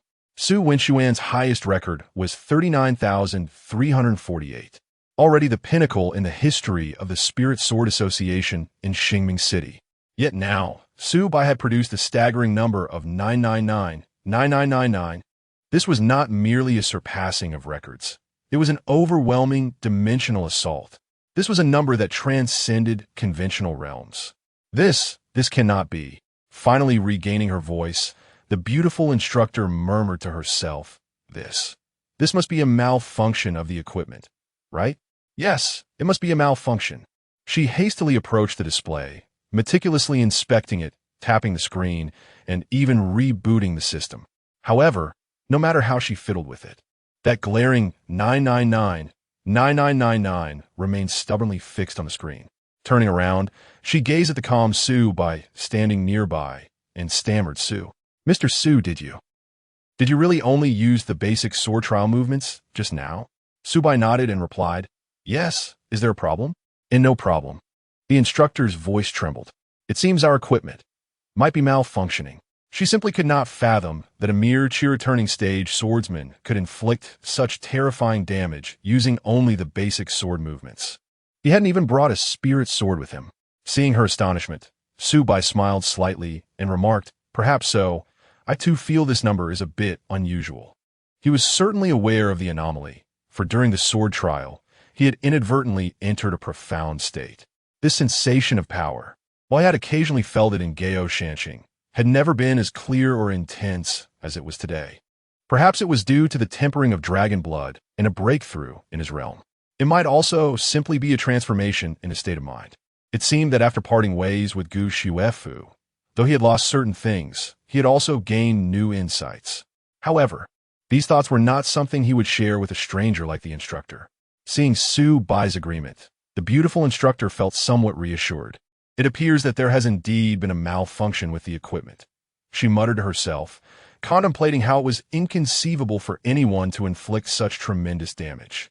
Wait a moment, I must hasten to contact the engineer for repairs. As she spoke, she prepared to retrieve her communicator to reach out to the maintenance staff. Just then, the door to the training room was suddenly flung open with a resounding bang. Hey, say, Hivosu. Why didn't you announce your presence at the association? I only learned from that rascal Su Wenxuan that you were loitering around here. Have you forgotten about your brother? Before he arrived, his voice had already echoed through the air. A tall man, clad in a uniform, strode in with purpose. He sported a neat crew cut, and there was a hint of mischief in his expression, a half-finished bottle of mineral water in hand. It was none other than Zhang Haoran. Upon hearing his voice, the beautiful instructor was taken aback, swiftly turning around to respectfully greet him. Good day, Supervisor Zhang. Zhang Haoran marched in confidently, first nodding at the lovely instructor before wrapping an arm around Su Bai's shoulders and teasingly scolding him. You rascal. Yesterday, you were playing coy with me. And today, you've stealthily made your way to the Spirit Sword Association. If it weren't for my keen sense of news, you would have successfully pulled the wool over my eyes. Su Bai chuckled as he pushed Zhang Haoran's arm away, replying, I've just arrived, and hadn't yet the chance to inform you. You're so perceptive, you track me down. Don't give me that. You, Hero Su. Returning to Xingming City is a significant event. How can I not keep tabs on that? Come on. What is so interesting in the training room? Let us go. I'll treat you to a drink. With that, Zhang Haoran enthusiastically pulled Su Bai along. Su Bai smiled and nodded farewell to the still stunned, beautiful instructor before being half pushed, half dragged out of the training room by Zhang Haoran. The beautiful instructor stood frozen in place, Watching the two depart with their arms around each other, her mind a whirlwind of confusion. What was going on? This person knows Supervisor Zhang? Moreover, judging by their camaraderie, their relationship must be quite close. Supervisor Zhang is a figure of authority within the Spirit Sword Association of Xingming City. Having attained his position at such a young age, with an immensely promising future ahead. And this Mr. Su, ISNT, he is senior of Su Wenxuan? How did he come to be associated with Supervisor Zhang, the esteemed guest whom Lord Su personally instructed to be treated with utmost care, welcomed by the supervisor himself, and referred to as Hero Su? Who exactly is this person? It wasn't until the two figures vanished through the doorway that the beautiful instructor jolted back to reality, as if recalling something vital. She abruptly turned to gaze at the screen, displaying the glaring figure of 999, 9999, her breath catching in her throat. Could it be? Could that Mr. Su just now be? She dared not pursue the thought further, feeling a chill run down her spine, belatedly realizing that she had seemingly overlooked something of monumental significance. Why are you here at the association, practicing swordplay? With your current abilities? Do you really need the training facilities of our humble Xingming city? Zhang Haoran inquired impatiently as soon as they exited the training room. Su Bai chuckled softly, casually responding, "Just taking a look, stretching my muscles." Stretching your muscles? It seems to me that you're simply bored. Zhang Haoran scoffed before excitedly rubbing his hands together. By the way, how did your practice go? Did you break any records? I must tell you, our association's S-grade training room has undergone significant upgrades, and the data records are said to be remarkably precise. Recalling the exaggerated number 9 displayed on the screen, Su Bai's lips twitched slightly as he mumbled, "It was all right, just adequate." Just adequate? You're being modest. Zhang Haoran clearly did not believe him. His eyes gleamed with curiosity as he pressed. "Come on, tell me, what was it? Did you surpass Su Wenxuan's record?" With a resigned sigh, Su Bai nodded. Zhang Haoran clicked his tongue in admiration. "Ah, you never change. You always create a stir wherever you go." Su Bai, feeling the weight of Zhang Haoran's arm around his shoulder, gently pulled away to create some distance, exclaiming, "I was merely practicing, casually." "Oh, come now, your casual practice could frighten someone to death." Zhang Haoran laughed heartily. Chapter 22 Reunion of Old Friends. Su Bai smiled softly, evading a direct answer as he shifted the topic. "Did you not mention treating me to a drink? Where shall we go?" Upon hearing the mention of drinks, Zhang Haoran's spirits lifted immediately, excitement glinting in his eyes as he replied, "You will know once we arrive. I assure you, it will be to your satisfaction." Suddenly recalling something, he inquired, "What about that matter we discussed last night? You must come to the welcome banquet tonight." Su Bai pondered for a moment before responding. "All right then, I have nothing pressing, so I shall go and take a look." "Agreed," Zhang Haoran exclaimed joyfully, patting Su Bai on the shoulder. "I will introduce you to a few of the newly minted female spirit sword wielders in our association. I guarantee they are all enchanting." "Enough of that," Su Bai chuckled, shaking his head. "You should take care of yourself first." "Ah, do not mention it," Zhang Haoran sighed. "By the way, did you see Fang Shihan today?" Su Bai blinked in surprise. "No, why?" "Hee, I knew you hadn't." Zhang Haoran smirked triumphantly. "Let me tell you, Fang Shihan is quite the catch in our Spirit Sword Association of Xingming City. Many are vying for her attention, yet it seems she has remained single. Unknown to whom she is waiting. What does that have to do with me?" Su Bai replied nonchalantly. "How can it not?" Zhang Haoran exclaimed, eyes wide. "You, my friend, were a figure of renown during our school days. I refuse to believe Fang Shihan holds no interest in you." "Enough with the wild conjectures," Su Bai interrupted. "I'm truly not well acquainted with her." "Not well acquainted? Perfect." Zhang Haoran clapped his thigh. "Fang Shihan will also be attending the welcome banquet tonight. I will create an opportunity for you two to engage in conversation." "We shall see," Su Bai replied dismissively. "Let's not debate further. It is settled," Zhang Haoran insisted. "By the way, since your return, what are your plans? You cannot possibly remain idle all the time." Su Bai contemplated. "I have yet to decide. I will observe for now." "Ah, how discerning of you. These past 2 years in Gaoshan City, you have thrived, and I thought you had completely forgotten about Xingming City. Yet, upon your return, you create such a grand spectacle." "It is no grand spectacle. Merely a visit to see, Subai replied. See? Zhang Haoran shot him a sidelong glance, snorting softly. Just moments ago, Wen Xuan called me, bubbling with excitement, claiming he had taken a photo with you, and asked if I could have it printed and framed. I told him not to embarrass himself, yet he was quite displeased. Pausing for a moment, he added with a teasing tone, but truly, you have become quite the celebrity. Even I, the head of this modest association, must rely on you to maintain my presence. Subai chuckled, shaking his head. Spare me your banter. Is your role as the head not quite comfortable? I see that Xingming City has developed splendidly over the past 2 years. Even the training rooms have been upgraded to high-tech facilities. Indeed, Zhang Haoran thumped his chest, proudly declaring, under my stewardship, how could anything be lacking? However, do not merely praise the equipment. I have been tirelessly working to train those newcomers in the association to be obedient and disciplined. If you hadn't returned, I was prepared to journey to Gaoshan City to find you for a drink. Yet, here you are, appearing right before me. As we strolled and conversed, we passed the association's hall, where several staff members and sword-bearers recognized Zhang Haoran, nodding and greeting him, though their gazes inevitably drifted toward Subai. Noticing these glances, Zhang Haoran chuckled and whispered to Subai, "Did you see that? Your face has become a living advertisement. Wherever you go, people can't help but steal a glance. If I were you, I would set up a stall charging for autographs." Subai, uninterested in his banter, quickened his pace. "If you keep talking nonsense, I might just head back." "Don't be like that." Zhang Haoran hurriedly caught up, draping an arm over his shoulder with a teasing grin. "After finally finding you, I can't let you slip away so easily." Though Subai's expression showed reluctance, a subtle smile tugged at the corners of his mouth. They had known each other for many years. Despite Zhang Haoran's unreliable tongue, he had never faltered in a critical moment. As they continued their playful banter, Zhang Haoran occasionally threw out some playful jabs, and Subai would retort, yet the atmosphere remained light and natural. "About that technical advisor position we discussed last night, have you given it any thought?" Zhang Haoran inquired with a smile. "Don't be too quick to decline. I assure you this role is quite easy, with little to do apart from guiding newcomers.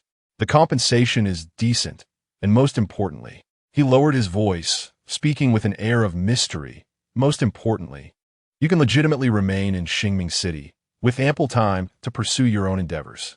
Subai glanced at him but remained silent. Zhang Haoran continued, "I understand you faced hardships in Gaoshan City, and it must weigh heavily on you. However, you can't remain in this state forever. You need to pick yourself up and start anew." Subai began, only to be interrupted by Zhang Haoran. "Enough. No more discussion. It's settled. Tomorrow, I'll handle the paperwork for you, and you can simply come to work." "Come on, no more dawdling. Let me treat you to a meal. We should enjoy a drink together." "Hey, I haven't even said. What is there to say? Let's go. I'll show you around properly," Zhang Haoran enthusiastically declared. "By the way, where are you staying? Still at that old house?" "Yes, for now. I'm staying there," Subai replied. "You really should have let me know you were back. I could have arranged a decent place for you." Zhang Haoran complained slightly. "You are now a hero in Xingming City. How can you reside in such modest accommodations?" "Oh, come on, I'm no hero," Subai laughed. As the two continued their lively exchange, they gradually drifted away from the entrance of the Spirit Sword Association, stepping out into the sunlight, which had passed its zenith. The bustling street was alive with throngs of people. Zhang Haoran's chatter was incessant as he munched on candied hawthorn skewers purchased from a roadside stall, recounting the transformations that had taken place in Xingming City over the past 2 years. "So, our great hero, does it feel a bit different now?" As he strolled along, gesturing towards the scenery around him, he proudly remarked, "It has only been 2 years since my last visit, yet our Xingming City has transformed dramatically. Look at this street. Wasn't it merely a dilapidated alley before?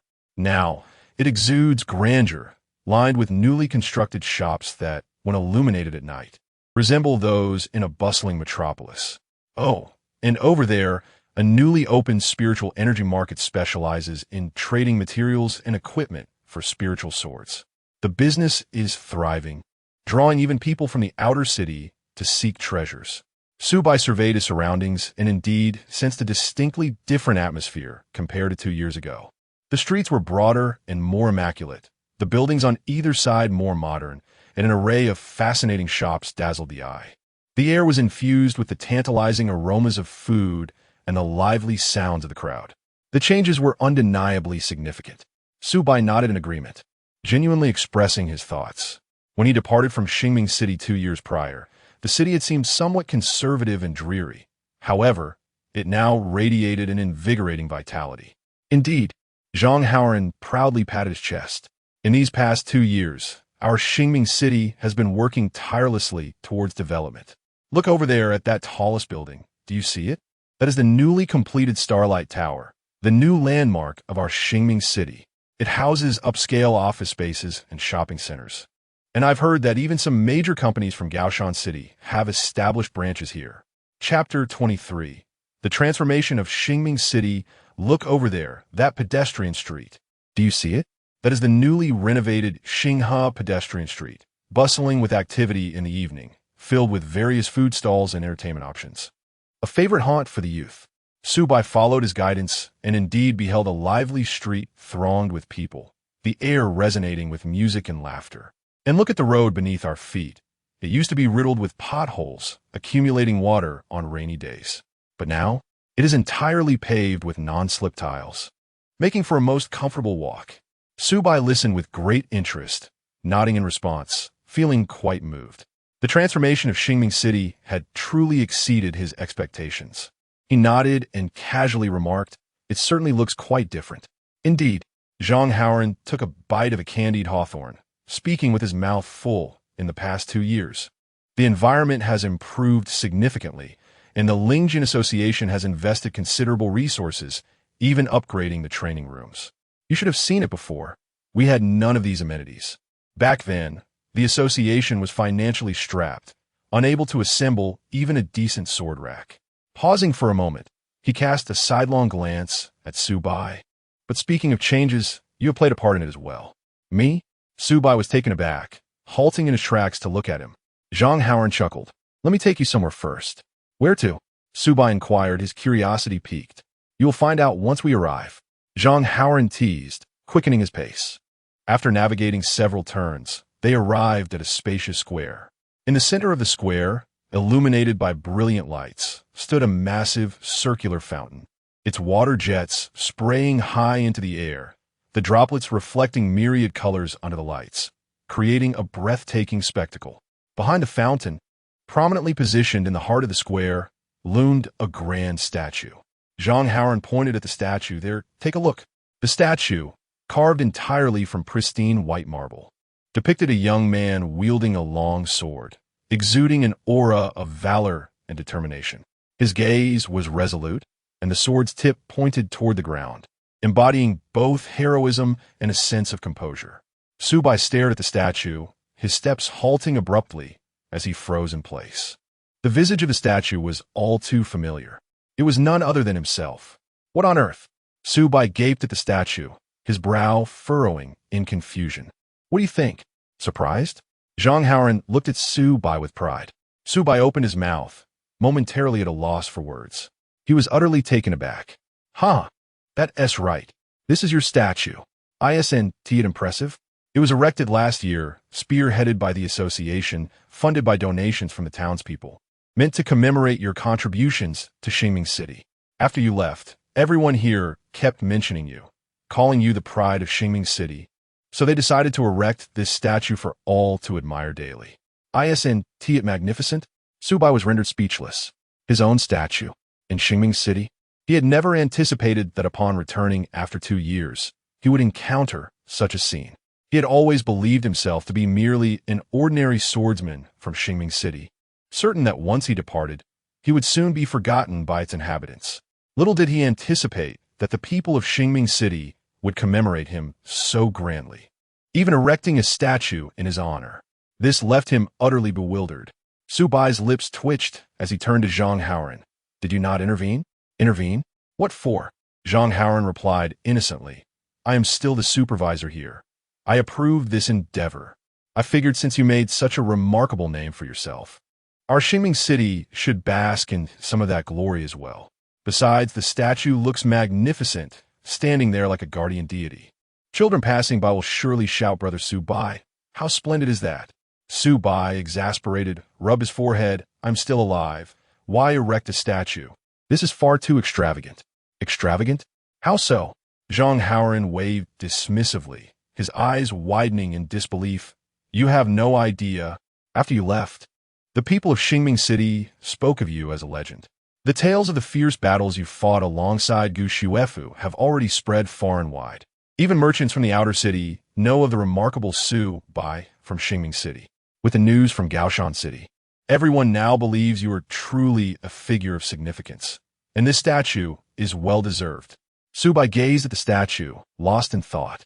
The details were meticulously crafted, capturing even the slight angle he held his sword. Yet, a sense of unease lingered within him.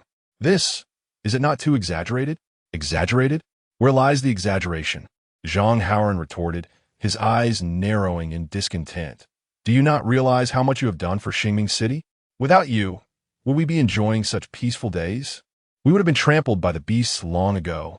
Just think back to the beast tide 2 years ago. Had you not stepped in, our city would have been reduced to ruins. Zhang Haoran grew increasingly animated. You are the hero of Xingming City. You are our pride. To erect a statue in your honor is entirely justifiable. How can one consider it an exaggeration? Su Bai observed Zhang Haoran's earnest expression, his heart awash with mixed emotions. A tumult of feelings swirled within him. He regarded the imposing statue, the likeness of himself portrayed, as handsome and spirited. Yet deep down, he understood he was not a hero. He was but an ordinary swordsman, striving to survive and protect what he cherished. Clearing his throat, he shifted the topic. All right, let us not dwell on this. You're feeling shy now? Zhang Haoran teased, his eyes sparkling with mirth. Let us go. Don't just stand there. Today, I shall treat you. Let us have a good drink to celebrate the return of our great hero to Xingming City. Su Bai collected himself, inhaling deeply to steady his tumultuous emotions, and nodded at Zhang Haoran, forcing a smile. Very well, let us enjoy a drink.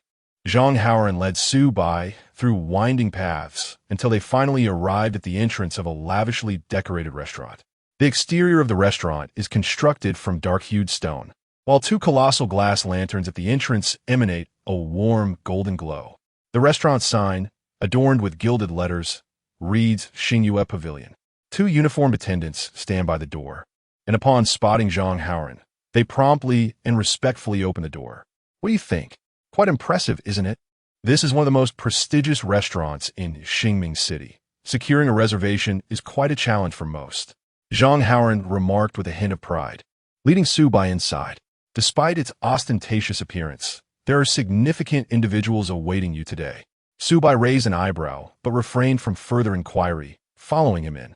The interior of the restaurant is even more resplendent, with dazzling crystal chandeliers and walls adorned with exquisite oil paintings. A subtle fragrance wafts through the air, a testament to the establishment's opulence and refinement. The two traverse the grand hall, guided by an attendant to a charming private room. Upon opening the door, a middle-aged man was seated at the head of the table, a steaming cup of tea by his side. He was slightly portly, clad in a deep gray coat, and wore a warm smile. Upon seeing Su Bai enter, he immediately rose to greet him with enthusiasm. Chapter 24. The olive branch of Xingming City. Zhang Haoran patted Su Bai on the shoulder and introduced, Come, Su Bai, let me introduce you to this esteemed gentleman. This is the president of our Xingming City Spirit Sword Association, President Wei Lingfeng.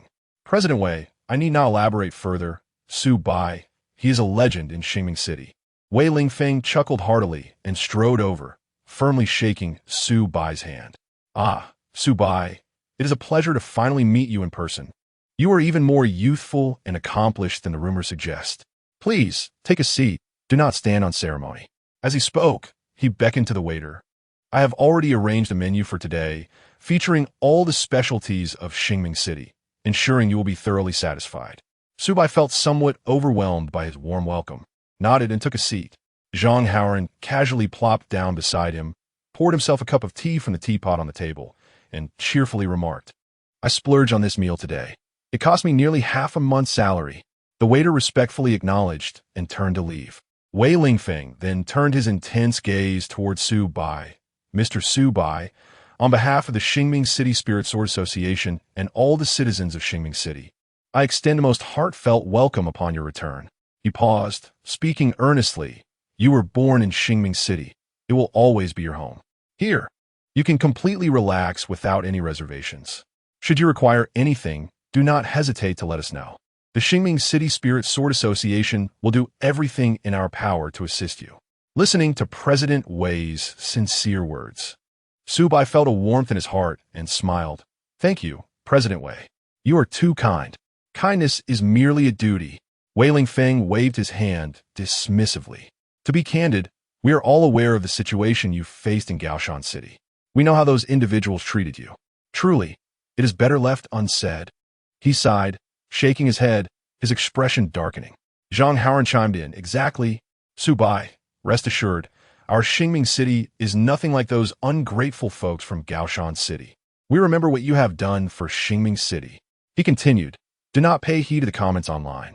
They are merely the ramblings of those who do not understand the truth. Wei Lingfeng nodded, adding, the Xingming City Spirit Sword Association has officially declared our position. We sever ties with the Gaoshan City Spirit Sword Association and resolutely support Mr. Su Bai. The decisions made by Gaoshan City do not represent our stance in any way.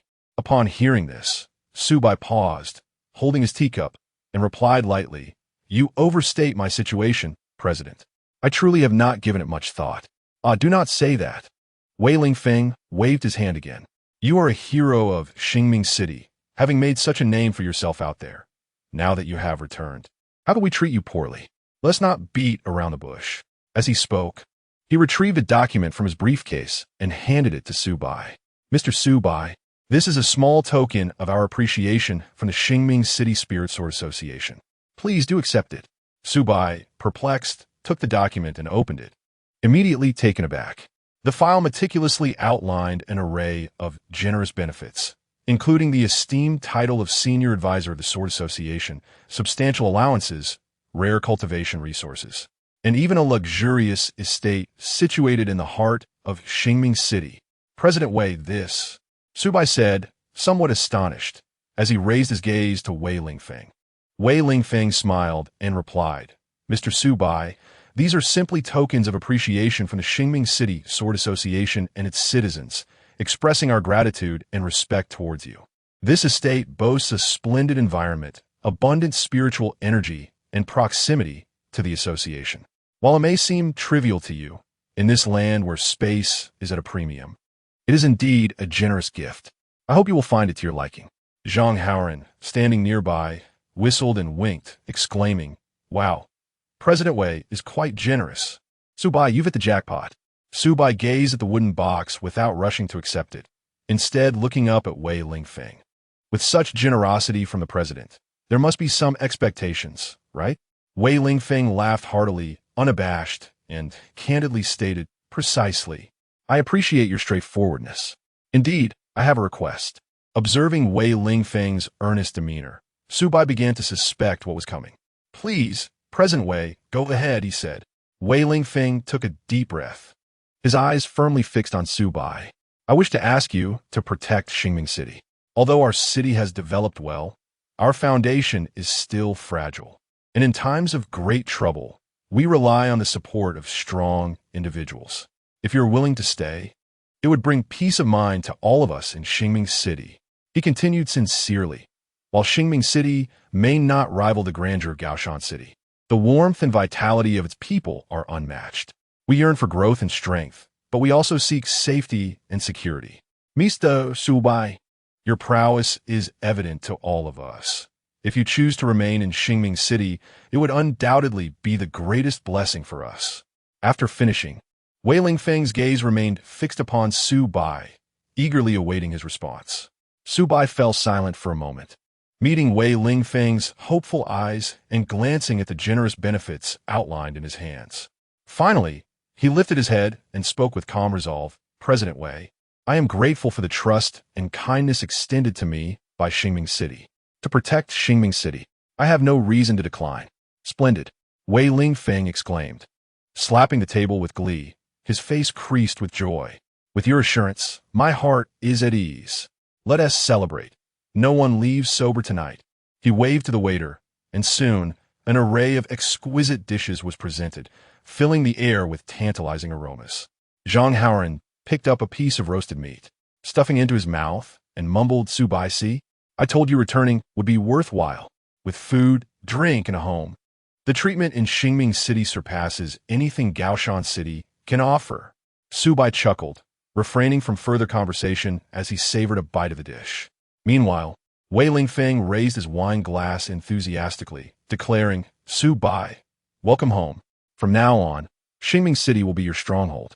Should you need anything, do not hesitate to ask." Su Bai clinked his glass with his, softly replying, "Thank you." Regardless of the circumstances, Su Bai could indeed sense the genuine intentions behind Xingming City's hospitality. Before long, a sumptuous dinner concluded amidst the clinking of glasses. Wei Lingfeng and Zhang Haoran were exceptionally cordial, frequently raising their cups in toast. After indulging in a hearty meal, Zhang Haoran patted his belly, let out a satisfied belch, and beamed at Su Bai, inquiring, "Are you full? Cool. Allow me to show you your new home. President Wei's estate is no exaggeration. It will undoubtedly offer you utmost comfort." Rising from his seat, he beckoned Su Bai, urging him not to linger. "Let us go." Wei Lingfeng also nodded in agreement, saying, "Indeed, Mr. Su Bai, do come and take a look. Should you find anything unsatisfactory, please do not hesitate to inform us. We will certainly endeavor to make improvements." Su Bai smiled in acquiescence and followed Zhang Haoran out of the dining hall, while Wei Lingfeng indicated that he had some matters to attend to at the association and took his leave. Chapter 25. The Second Lottery, the Young Dragon of Spiritual Pets. Zhang Haoran piloted a hovering vehicle provided by the association, gliding through the vibrant streets of Xingming City with Su Bai. Along the way, he began to ramble again. The courtyard to the east of the city has an excellent location, right next to a small lake with spiritual energy as dense as mist. If you move in there, your cultivation will yield twice the result with half the effort. If I had such treatment, I would have resigned from my managerial position long ago and would spend my days lounging at home. Hearing his boastful chatter, Su Bai casually remarked, "You'd have to get up after lying down for 2 days. You can't stay idle." "Hey, you know me well." Zhang Haoran chuckled heartily, leading Su Bai through several streets until they finally arrived at a tranquil courtyard. The courtyard was modest in size, but exquisitely maintained, with a pathway of blue stones. At the entrance stood 2 ancient trees, their branches lush and verdant. Within the yard, a 2-story building could be seen, with several clusters of emerald bamboo growing in the corners. Upon pushing open the wooden door, a refreshing wave of spiritual energy welcomed them, invigorating the senses. "Here we are, your new home." The entrance gate, crafted from aged wood, was adorned with intricate carvings, and 2 red lanterns hung above, casting a soft, warm glow. Su Bai stepped out of the vehicle and surveyed the courtyard before him, feeling a twinge of astonishment. This courtyard surpassed his expectations in both elegance and luxury, far exceeding the modest intentions he had anticipated. Zhang Haoran opened the courtyard door and led Su Bai inside.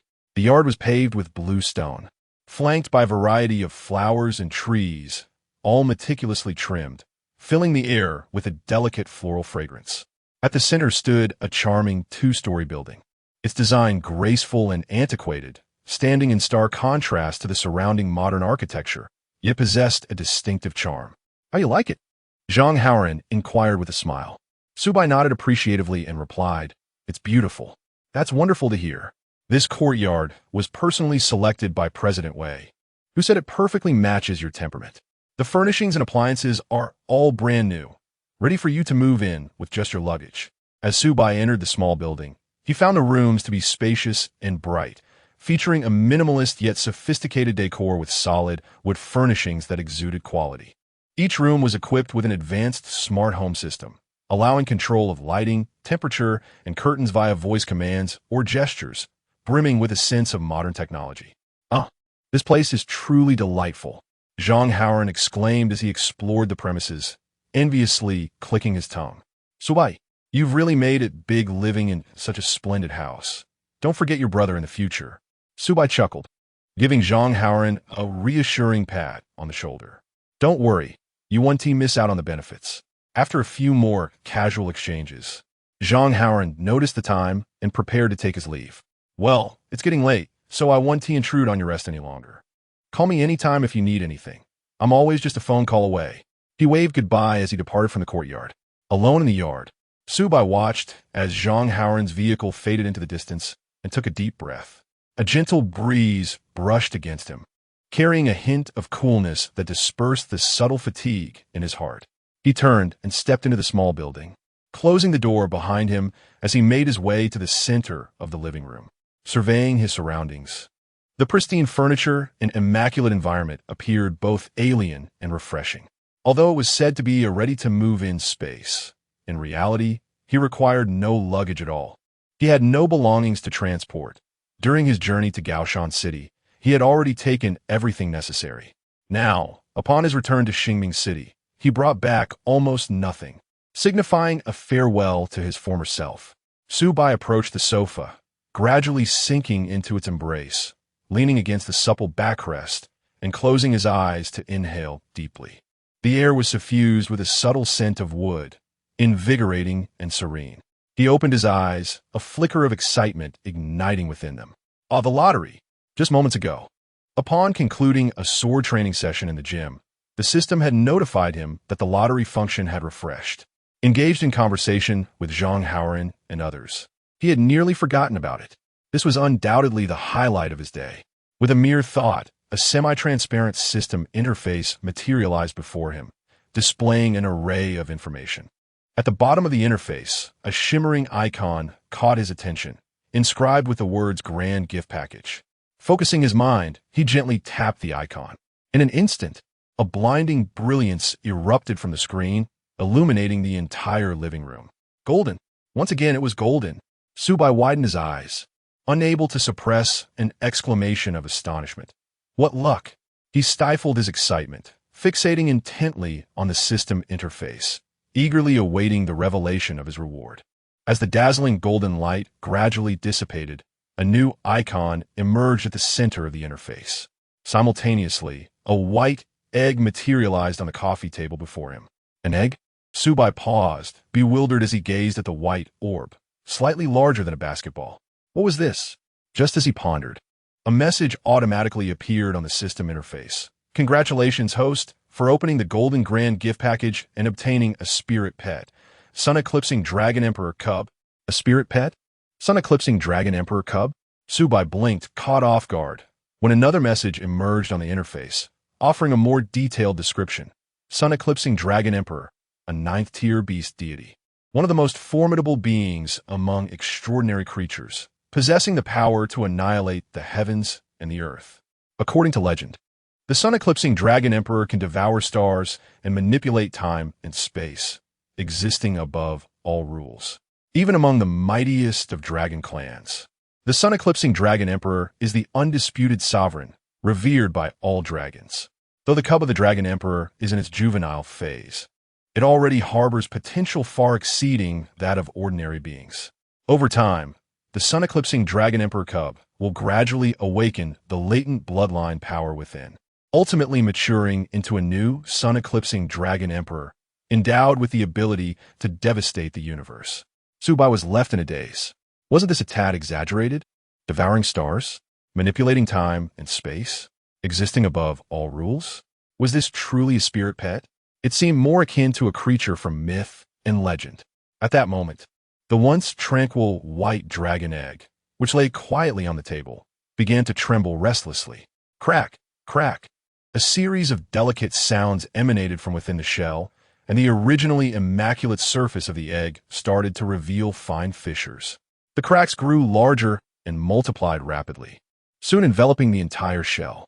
Simultaneously, the color of the dragon egg began to transform, shifting from its pristine white to an ominous shade of black.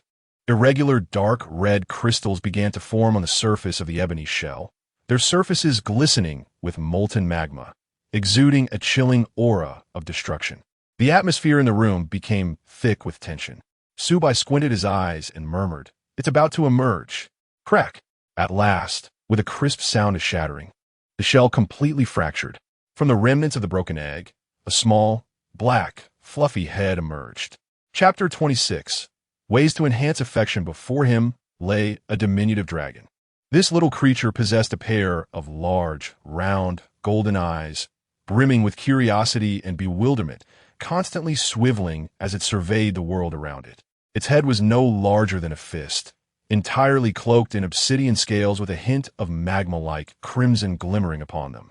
The dragon blinked its moist, round eyes at Su Bai, appearing rather dazed. It tilted its head and emitted a soft, childlike sound. This was the so-called Solar Eclipse Dragon Emperor. Su Bai gazed at the adorable little being, momentarily caught between laughter and tears. Why not call it a mill dragon instead? The majestic spirit beast he had envisioned ought to exude an aura of grandeur and dominance. Yet this creature resembled a newly hatched reptile, its claws not yet fully extended, devoid of any semblance of the Dragon Emperor's imposing presence. At that moment, a new interface materialized before him, revealing information about the spirit pet. Spirit pet, Solar Eclipse Dragon Emperor, hatchling, level, attributes, strength 3, agility 5, spiritual power 10, skills 1. Weak dragon breath, can emit small flames, power increases with growth. 2. Destruction perception, can sense potential threats within a 5-meter radius. Current affection level 5. Tip, increase the spirit pet's affection to 10 points to establish a contract. Upon contracting, the spirit pet will lock in 100 loyalty points, and the host will be able to share power with the spirit pet. Goodness, how splendid! Su Bai's eyes brightened as he absorbed the information on the interface. After signing a contract, not only could he secure the loyalty of the spirit pet, but he could also share its power? Wasn't this akin to acquiring an extraordinary ally out of thin air?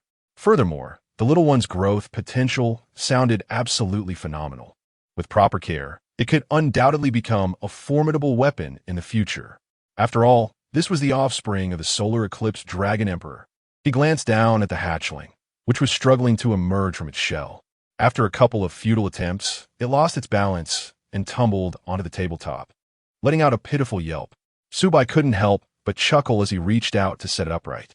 The little creature appeared somewhat timid. Once stabilized by Su Bai's hand, it trembled slightly, curling into a ball, its golden eyes reflecting unease as it cautiously observed him. It shook its small head, seemingly dazed.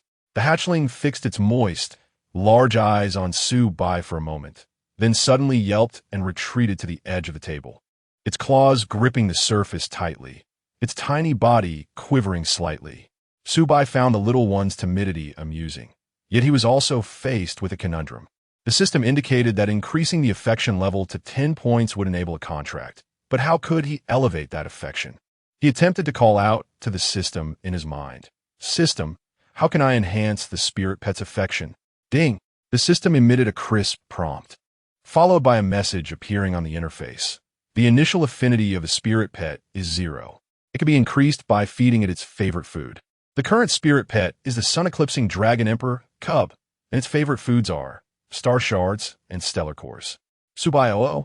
Upon reading the system's response, Su Bai nearly choked on his own frustration. Star shards? Stellar cores. Do you take me for a deity? What do you expect me to procure these items with? Furrowing his brow, he realized he had never even heard of such things, let alone know where to find them. This system was utterly unreliable. It felt as though it was intentionally placing obstacles in his path. He turned his gaze toward the trembling little creature on the table. The small dragon noticed Su Bai's stare and shrank back, nearly tumbling off the edge of the table. Fortunately, Su Bai's reflexes were swift, and he caught it just in time. Sigh, you troublesome little thing, Su Bai lamented, gently placing the dragon back on the table. Just as despair began to settle in, his brow suddenly unfurled. Wait, something seemed amiss. He furrowed his brow once more, meticulously recalling the information displayed on the system interface. Initial affinity is 0. He scrutinized the spirit pet interface closely. No, it clearly indicated current affinity. 5. Where did these 5 points of affinity come from? Su Bai paused, perplexed, and inquired of the system, isn't the initial affinity supposed to be 0? How come mine shows 5? Have you made an error? However, the system remained unresponsive this time. Rubbing his chin, Su Bai sank into contemplation. With the system silent, he had to rely on his own reasoning. Why was the affinity 5 instead of 0?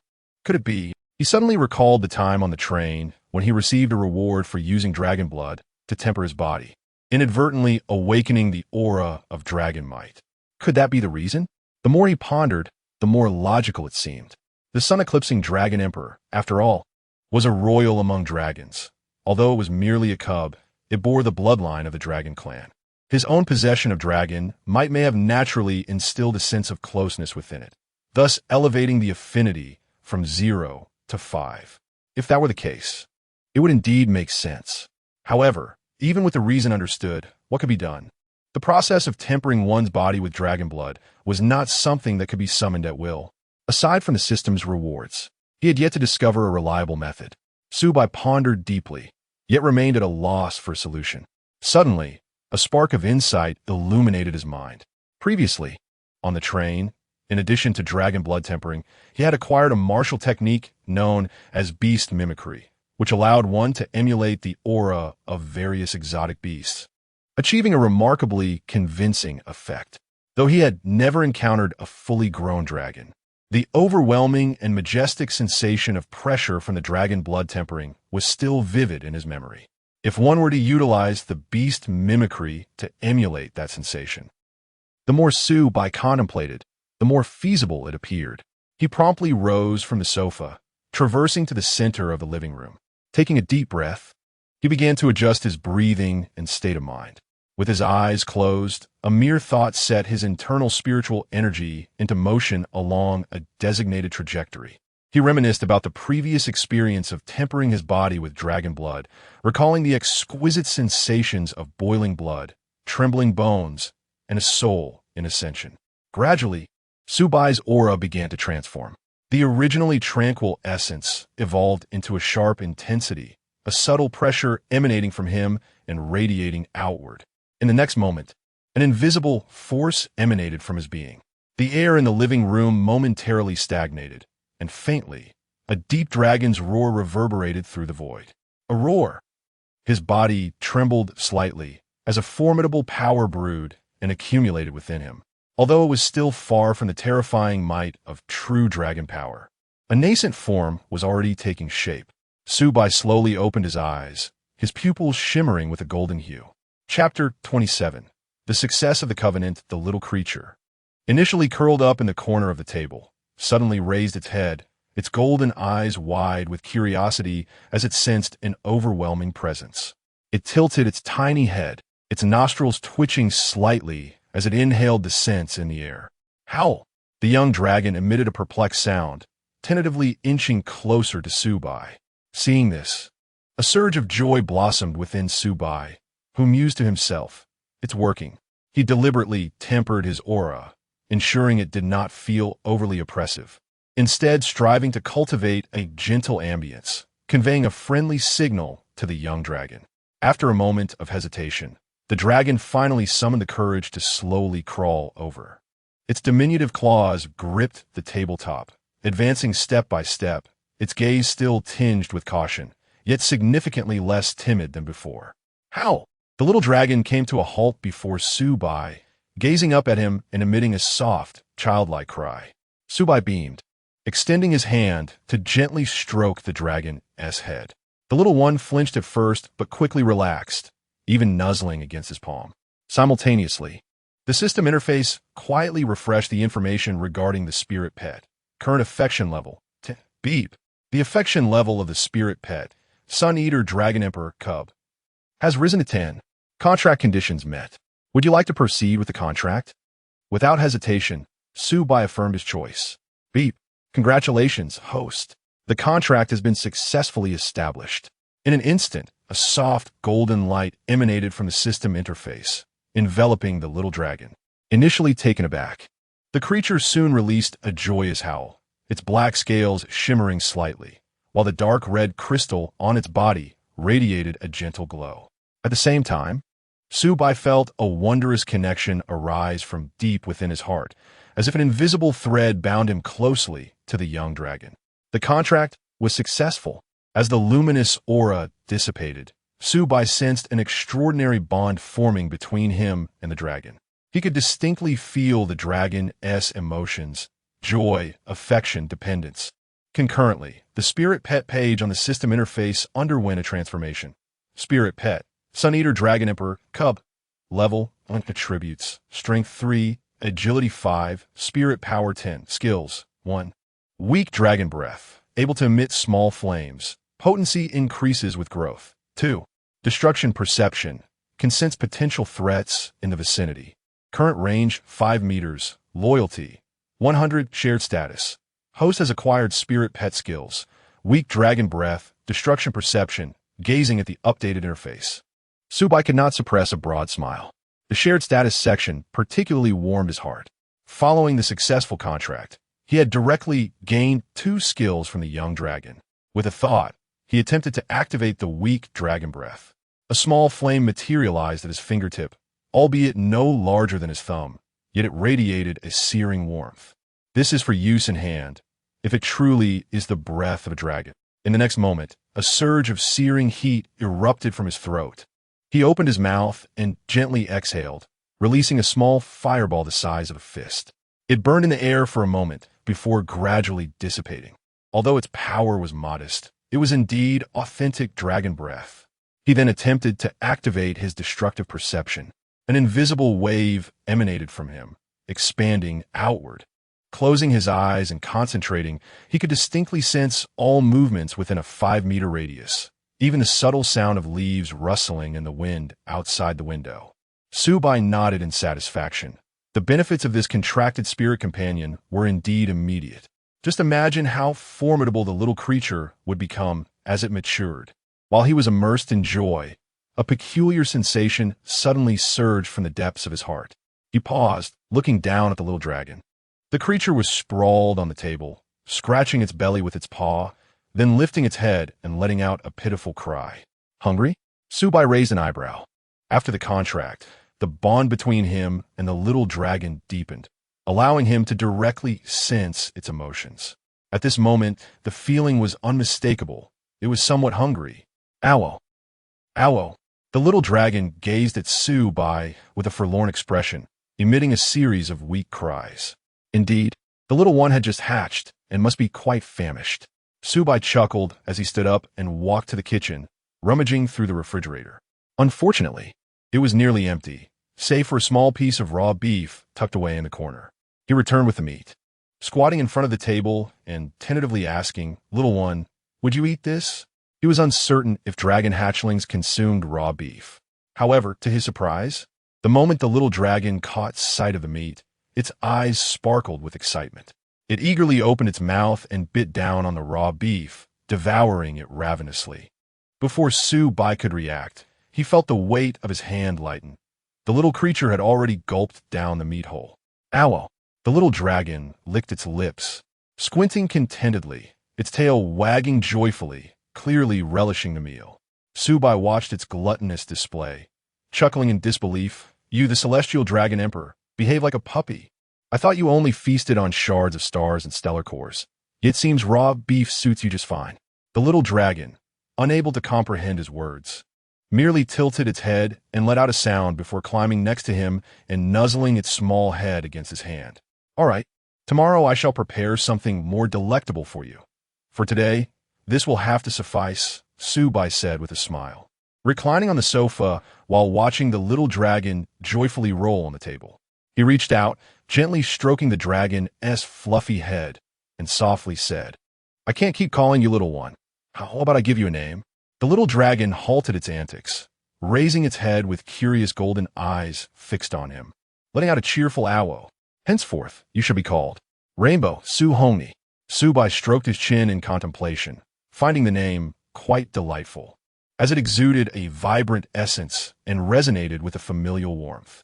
Oh, upon hearing this name, the little dragon seemed to comprehend, wagging its tiny tail in excitement. Clearly, it was fond of the appellation. Subai chuckled softly, continuing to caress the little creature's head. Just then, the sudden ring of a phone shattered the cozy atmosphere of the room. He picked up his mobile and saw that it was Zhang Haoran calling. "Hello, Lao Zhang. What is the matter?" "Subai, are you still at home? The welcome banquet is about to commence." The president has instructed me to send a car to fetch you. So please get ready. I'll have them set off immediately. Subai paused for a moment, suddenly recalling that today was indeed the welcome banquet. He glanced out the window and noticed that night had fully descended, with streetlights illuminating the surroundings. A smile crept onto his face. How swiftly the day had passed. From a morning sword practice to dining, moving, and drawing lots for his contracted spirit pet, a series of events had made him almost oblivious to the passage of time. How long had it been since he felt so relaxed? All right, I understand. Please send them over, Subai replied to Zhang Haoran. After hanging up, he looked down at Su Hongni. The little creature was perched on the table, tilting its head to observe him, its golden eyes reflecting a sense of reluctance at his impending departure. Hongni, I need to step out for a while. Be good at home, Subai crouched down, gently ruffling its little head. There's some food in the fridge.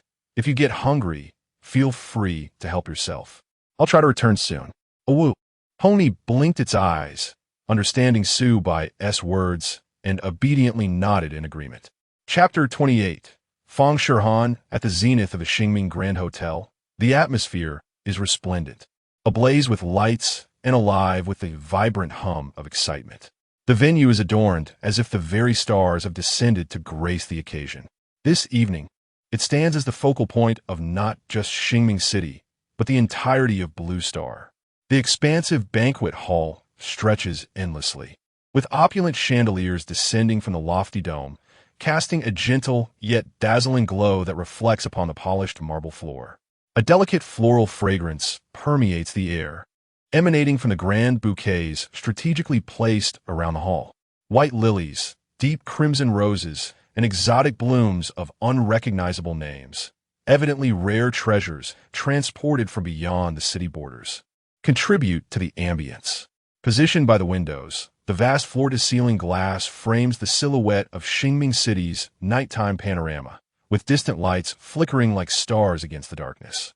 Within the spacious banquet hall, throngs of people gather, creating an atmosphere of unparalleled liveliness. Amidst the elegant attire and the mingling of guests, glasses clink and laughter resonates, filling the air with joyous sounds.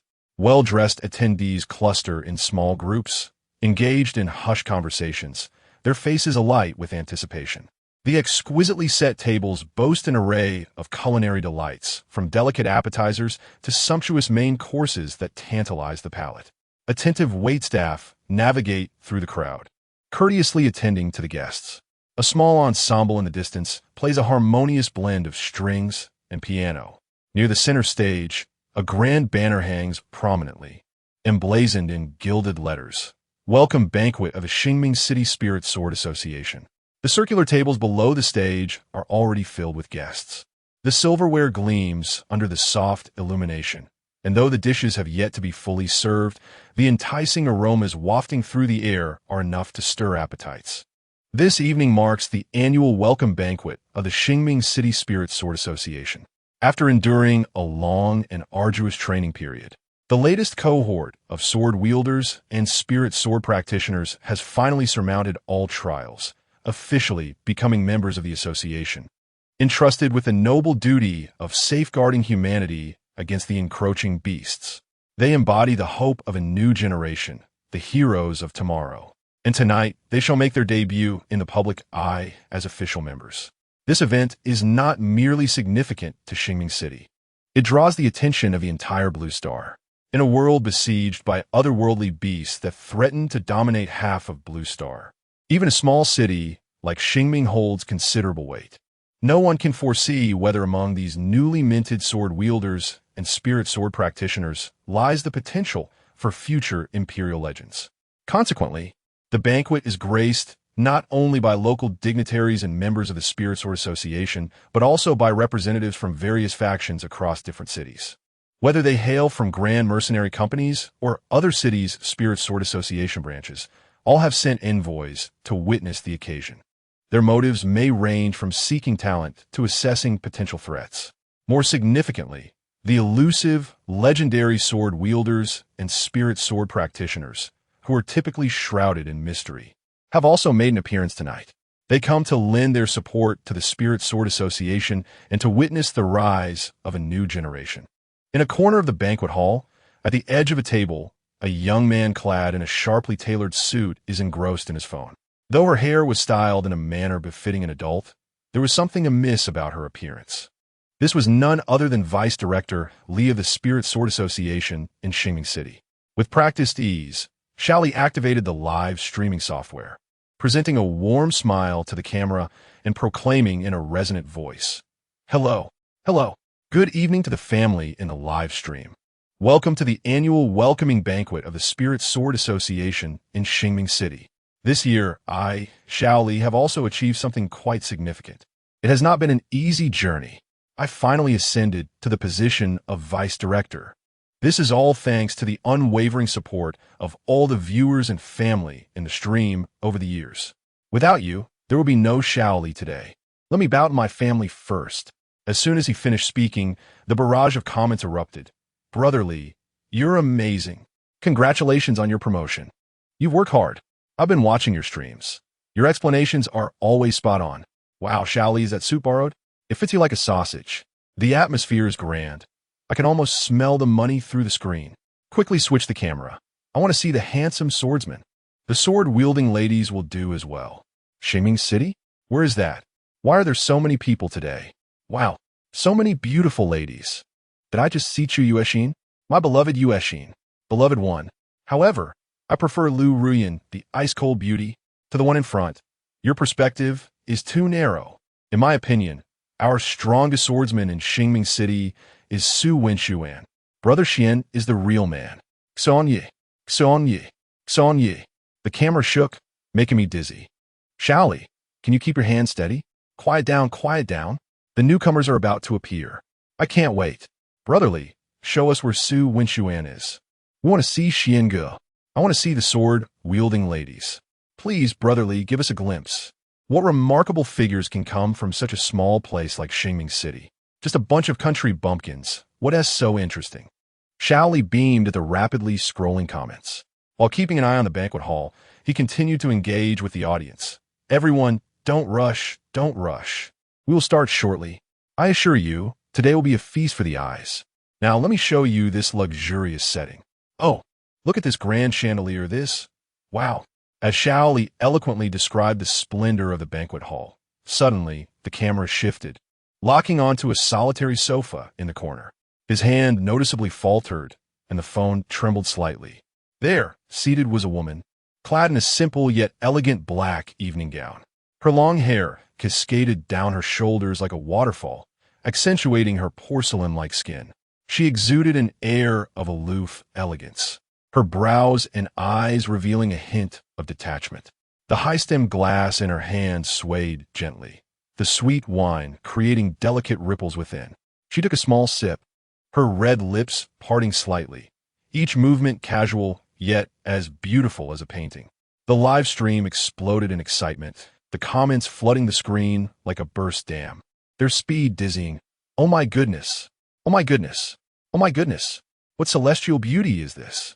Her demeanor is utterly captivating, evoking an overwhelming sense of admiration even from behind the screen. Oh, how I am undone! Such beauty and grace compel me to bow in reverence.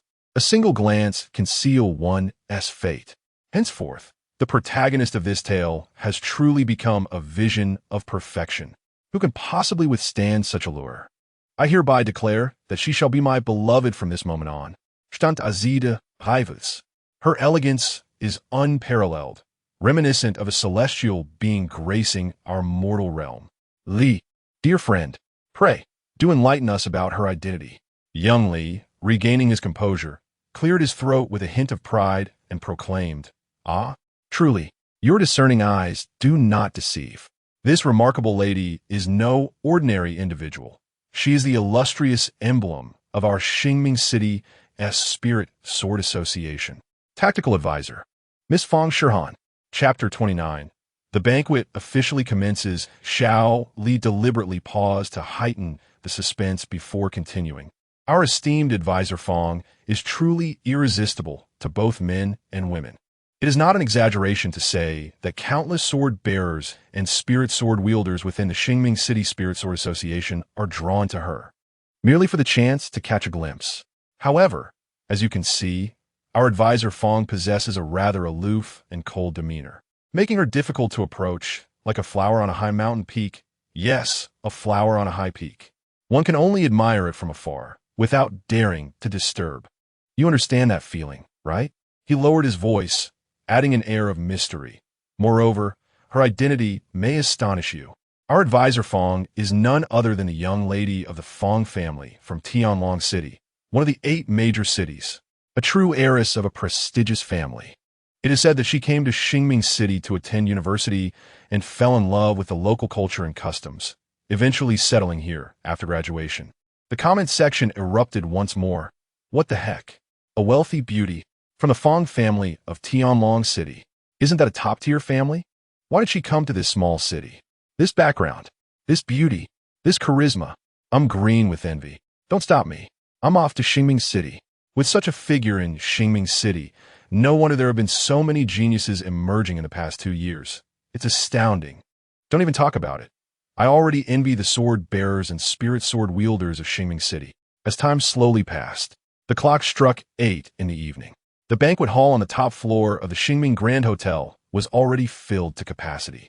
The once spacious venue now buzzed with voices. Each table was surrounded by guests, whether they were elegantly dressed political and business elites, sword bearers, spirit sword wielders in combat attire, or representatives from various factions, all gathered in anticipation of this grand event. In a corner, Shaoli gazed at the rapidly increasing viewer count on his phone screen, unable to contain his joy. He never dreamed that tonight's live stream would be so incredibly popular. In previous years, his streams attracted only 2,000 to 3,000 viewers, which was modestly successful but certainly not explosive. Yet today, merely due to Fong Shihan's brief appearance, the viewer count surged past 100,000 and continued to rise. At that moment, the lights in the banquet hall gradually dimmed, leaving only a spotlight on the stage. A host clad in an exquisite gown stepped onto the stage, wearing a professional smile. Ladies and gentlemen, esteemed guests, good evening. Welcome to the Qingming City Spirit Sword Association's New Year Banquet. A wave of enthusiastic applause filled the room. The host continued, tonight, we gathered to celebrate the induction of a new batch of sword bearers and spirit sword wielders, and to witness the glory and hope of Qingming City. First, let us extend our warmest applause to welcome the City Lord of Qingming City, Mr. Li Siyuan, and the President of the Qingming City Spirit Sword Association, Mr. Wei Lingfeng, to deliver their speeches. The applause erupted once more, even more fervent than before.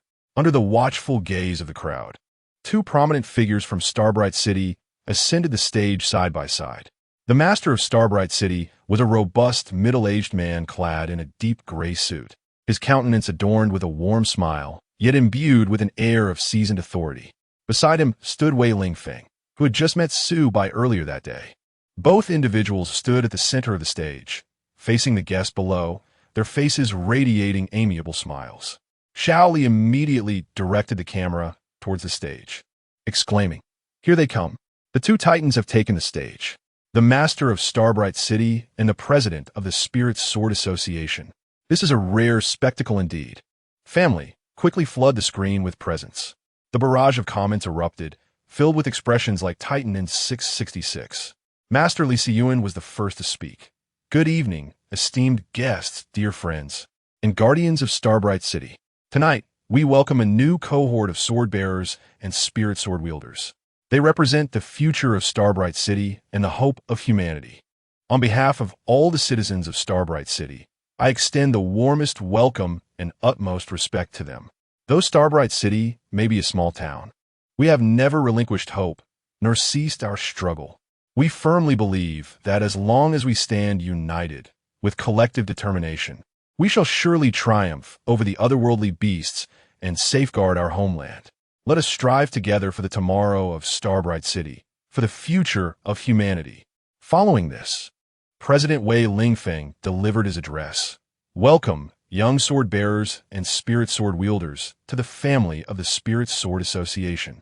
From this day forth, You shall bear the noble responsibility of protecting humanity and combating the otherworldly beasts.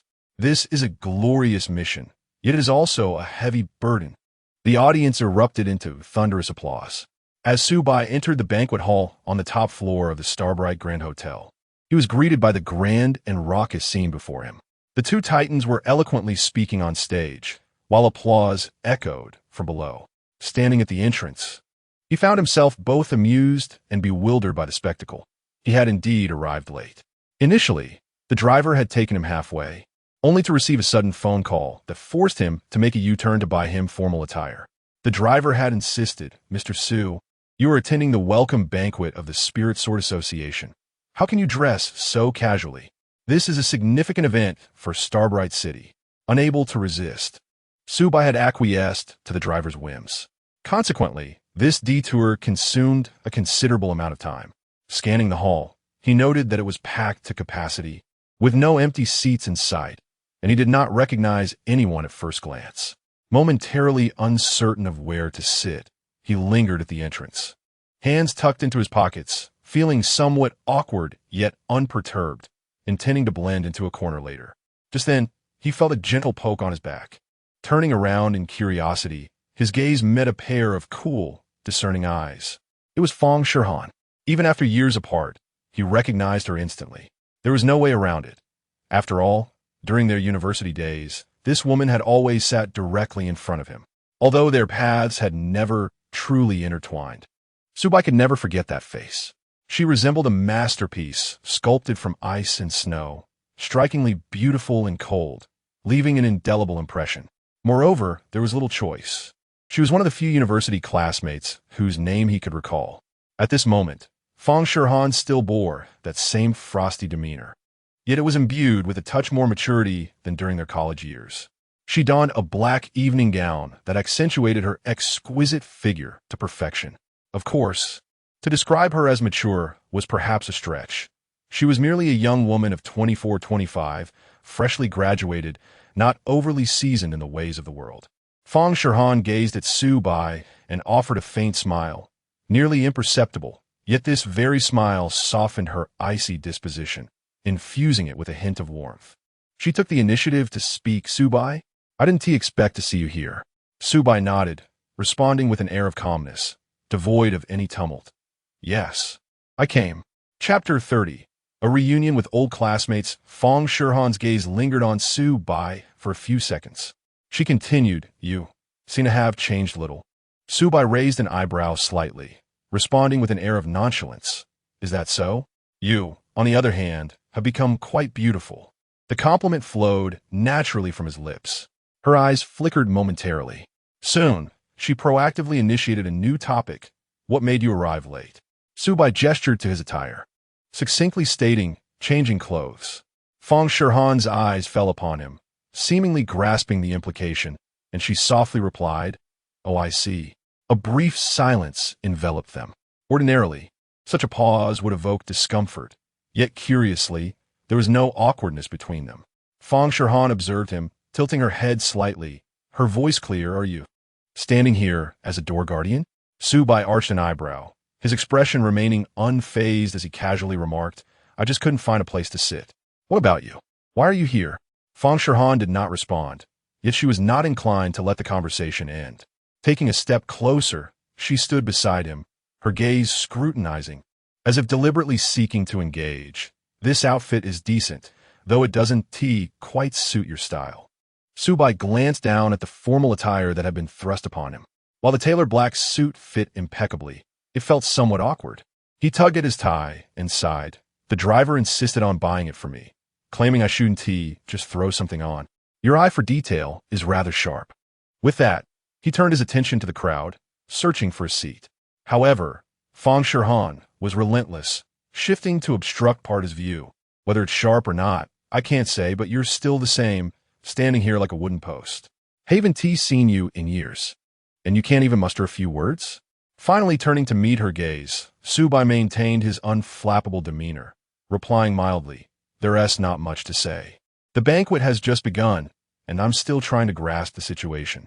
So, I ask you, why wander about alone instead of sitting inside?" Fong Shihan, let out a soft huff. She brushed her hair behind her ear.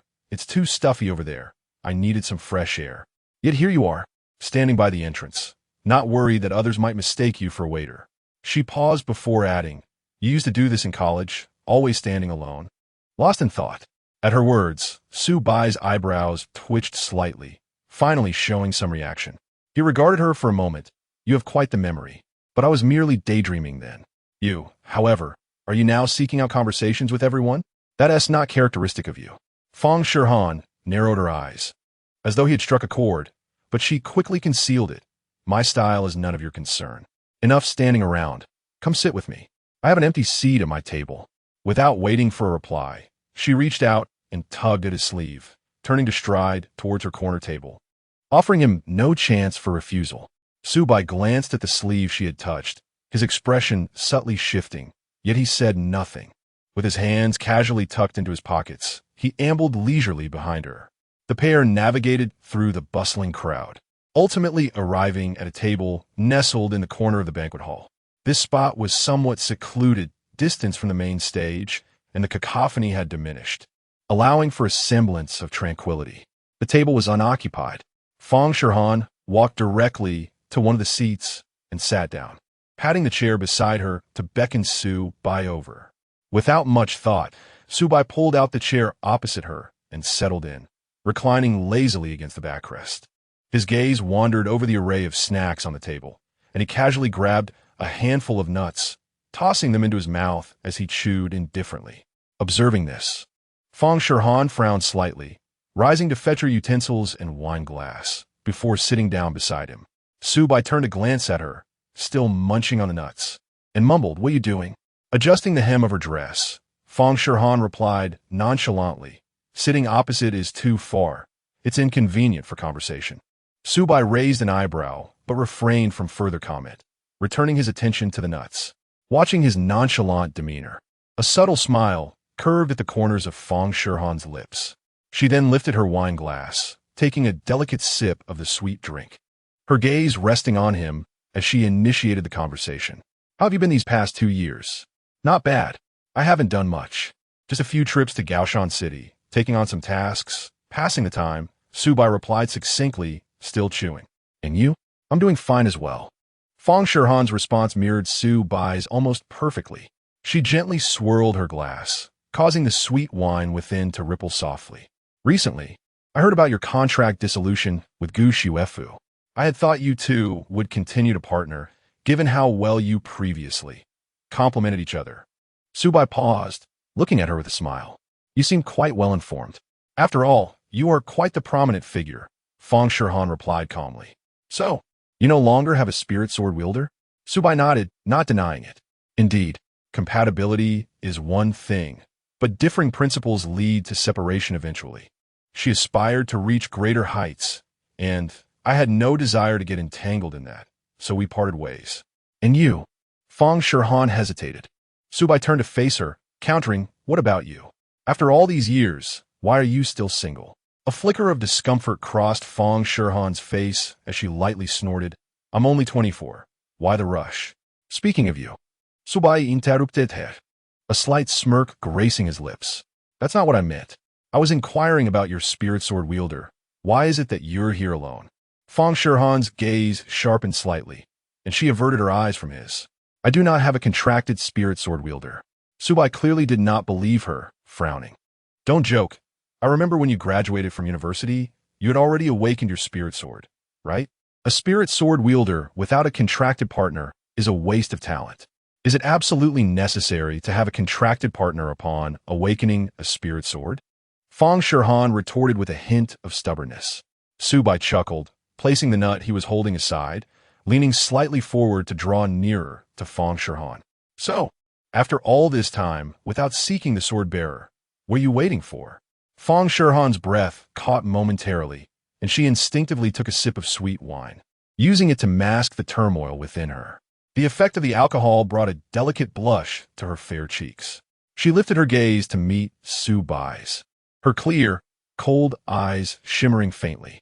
Tilting her head slightly, she offered a faint smile, her voice soft to the point of being almost inaudible. "I am waiting for you." Su Bai was taken aback, watching Fang Shihan as the smile on his face gradually faded. He opened his mouth, but ultimately only managed to utter 2 dry syllables. At that moment, the atmosphere in the banquet hall suddenly grew vibrant. The host, who had previously concluded his speech, walked back onto the stage, his voice resonating through the microphone and filling the entire hall. Next, let us extend the warmest applause to welcome Su Wenxuan, the seasoned swordbearer of the Starbright City Spirit Sword Association and the captain of the Starlight team. He will offer blessings and encouragement to our newly joined swordbearers and spirit sword wielders. The crowd erupted in excitement, applause thundering, mingled with cheers that rose and fell like waves. Su Wen Sun, Su Wen Sun, Xuan Yi, Xiange. Chapter 31. The transformation in the midst of the crowd. Nearly everyone rose to their feet, craning their necks to gaze toward the stage. Under the watchful eyes of the multitude, a tall and handsome young man emerged from the throng and slowly ascended the platform. Fang Shihan also turned her head to look at the stage, softly remarking, "Our junior is quite extraordinary. At such a young age, he has already reached the void-breaking stage. Not only in Qingming City, but even across the entire blue planet. He is among the elite." Su Bai nodded, casually scanning the stage without much reaction. After a moment's pause, she turned her head again and changed the subject, saying, "However, I can tell that his fighting style is deliberately emulating yours." "Emulating me?" Su Bai was momentarily taken aback, then chuckled. "What use is that?" Fang Shihan shook her head, responding earnestly, "I believe it is quite beneficial. Over the years, I have served as a tactical advisor at the Spirit Sword Association, relying heavily on studying your battle footage from Gaoshan City.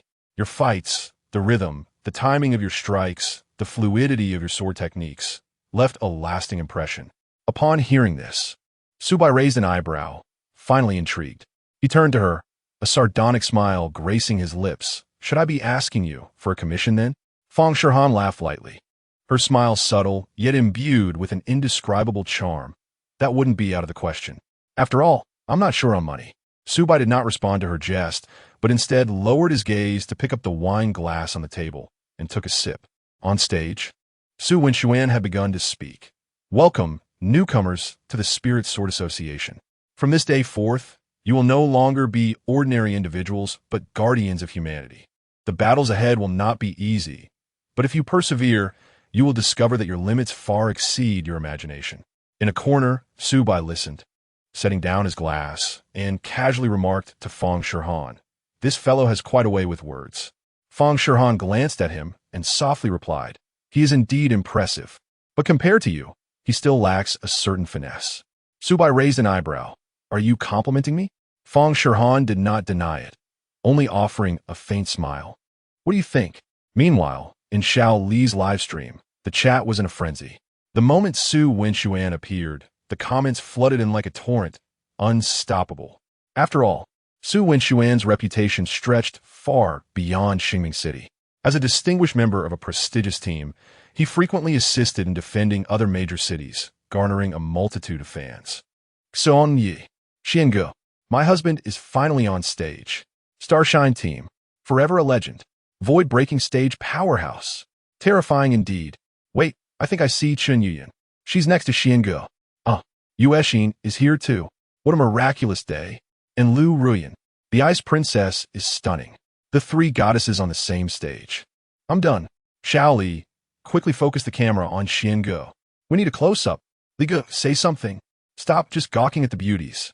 Little Li was momentarily stunned by the frenzied barrage of comments flooding the screen. He quickly regained his composure, cleared his throat, and proclaimed, "Ladies and gentlemen, behold, this is the pride of Qingming City, Su Wenxuan, the captain of the Starlight Squad, a formidable warrior of the void-breaking tier." After casually praising Su Gu with a few enthusiastic remarks, he hurriedly adjusted the camera, completely oblivious to the ongoing comments. Meanwhile, the barrage had devolved into its own lively discussion. "Do you think Su Gu can reach the celestial tier? It's quite a challenge. The celestial tier is exceptionally rare. There are hardly any across the entire blue star. But Su Gu is still young. His future is bright. How can Su Wenxuan's future be so promising?" The last person who was said to have a bright future was, "Are you referring to that fellow from Gaoshan City?" Shoo, don't mention that name. It's bad luck. Indeed.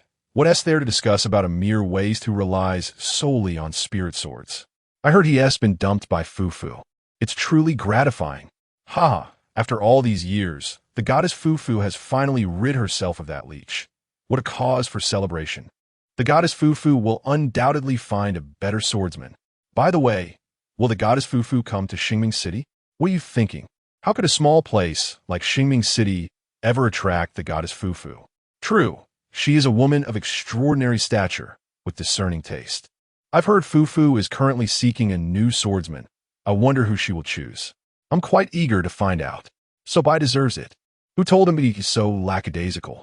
Partnering with a genius like Fufu is indeed a waste. After much effort, Loli finally finished adjusting the camera and glanced at the comments. Just as he prepared to interject, the atmosphere in the venue took a sudden turn. Amidst the crowd, Zhang Haoran, recently promoted to supervisor, was mingling with guests, a glass in hand, wearing a beaming smile as he toasted to various attendees. The welcome banquet was a significant occasion, and he took the opportunity to forge connections, his face blooming with joy. Just as he clinked glasses with a representative from an outer city mercenary group, his phone began vibrating insistently in his pocket. Initially, a frown of discontent crossed his face. Who could be calling at such an inopportune moment? Surely, they could wait until after the lively banquet. Reluctantly, he retrieved his phone, but before he could voice his irritation, an urgent voice greeted him on the other end. What did you say? Zhang Haoran's expression shifted dramatically, nearly causing him to drop his glass. Before the caller could finish speaking, he abruptly hung up, maneuvering through the throng with haste, making his way toward President Wei Lingfeng. The banquet hall was packed. He shouted as he pushed through the crowd, "President!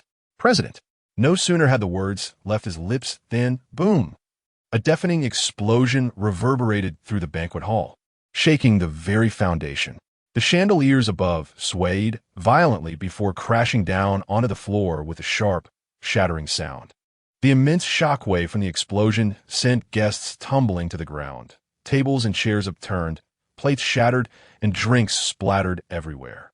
Flames erupted skyward, thick smoke billowing, quickly engulfing the entire banquet hall.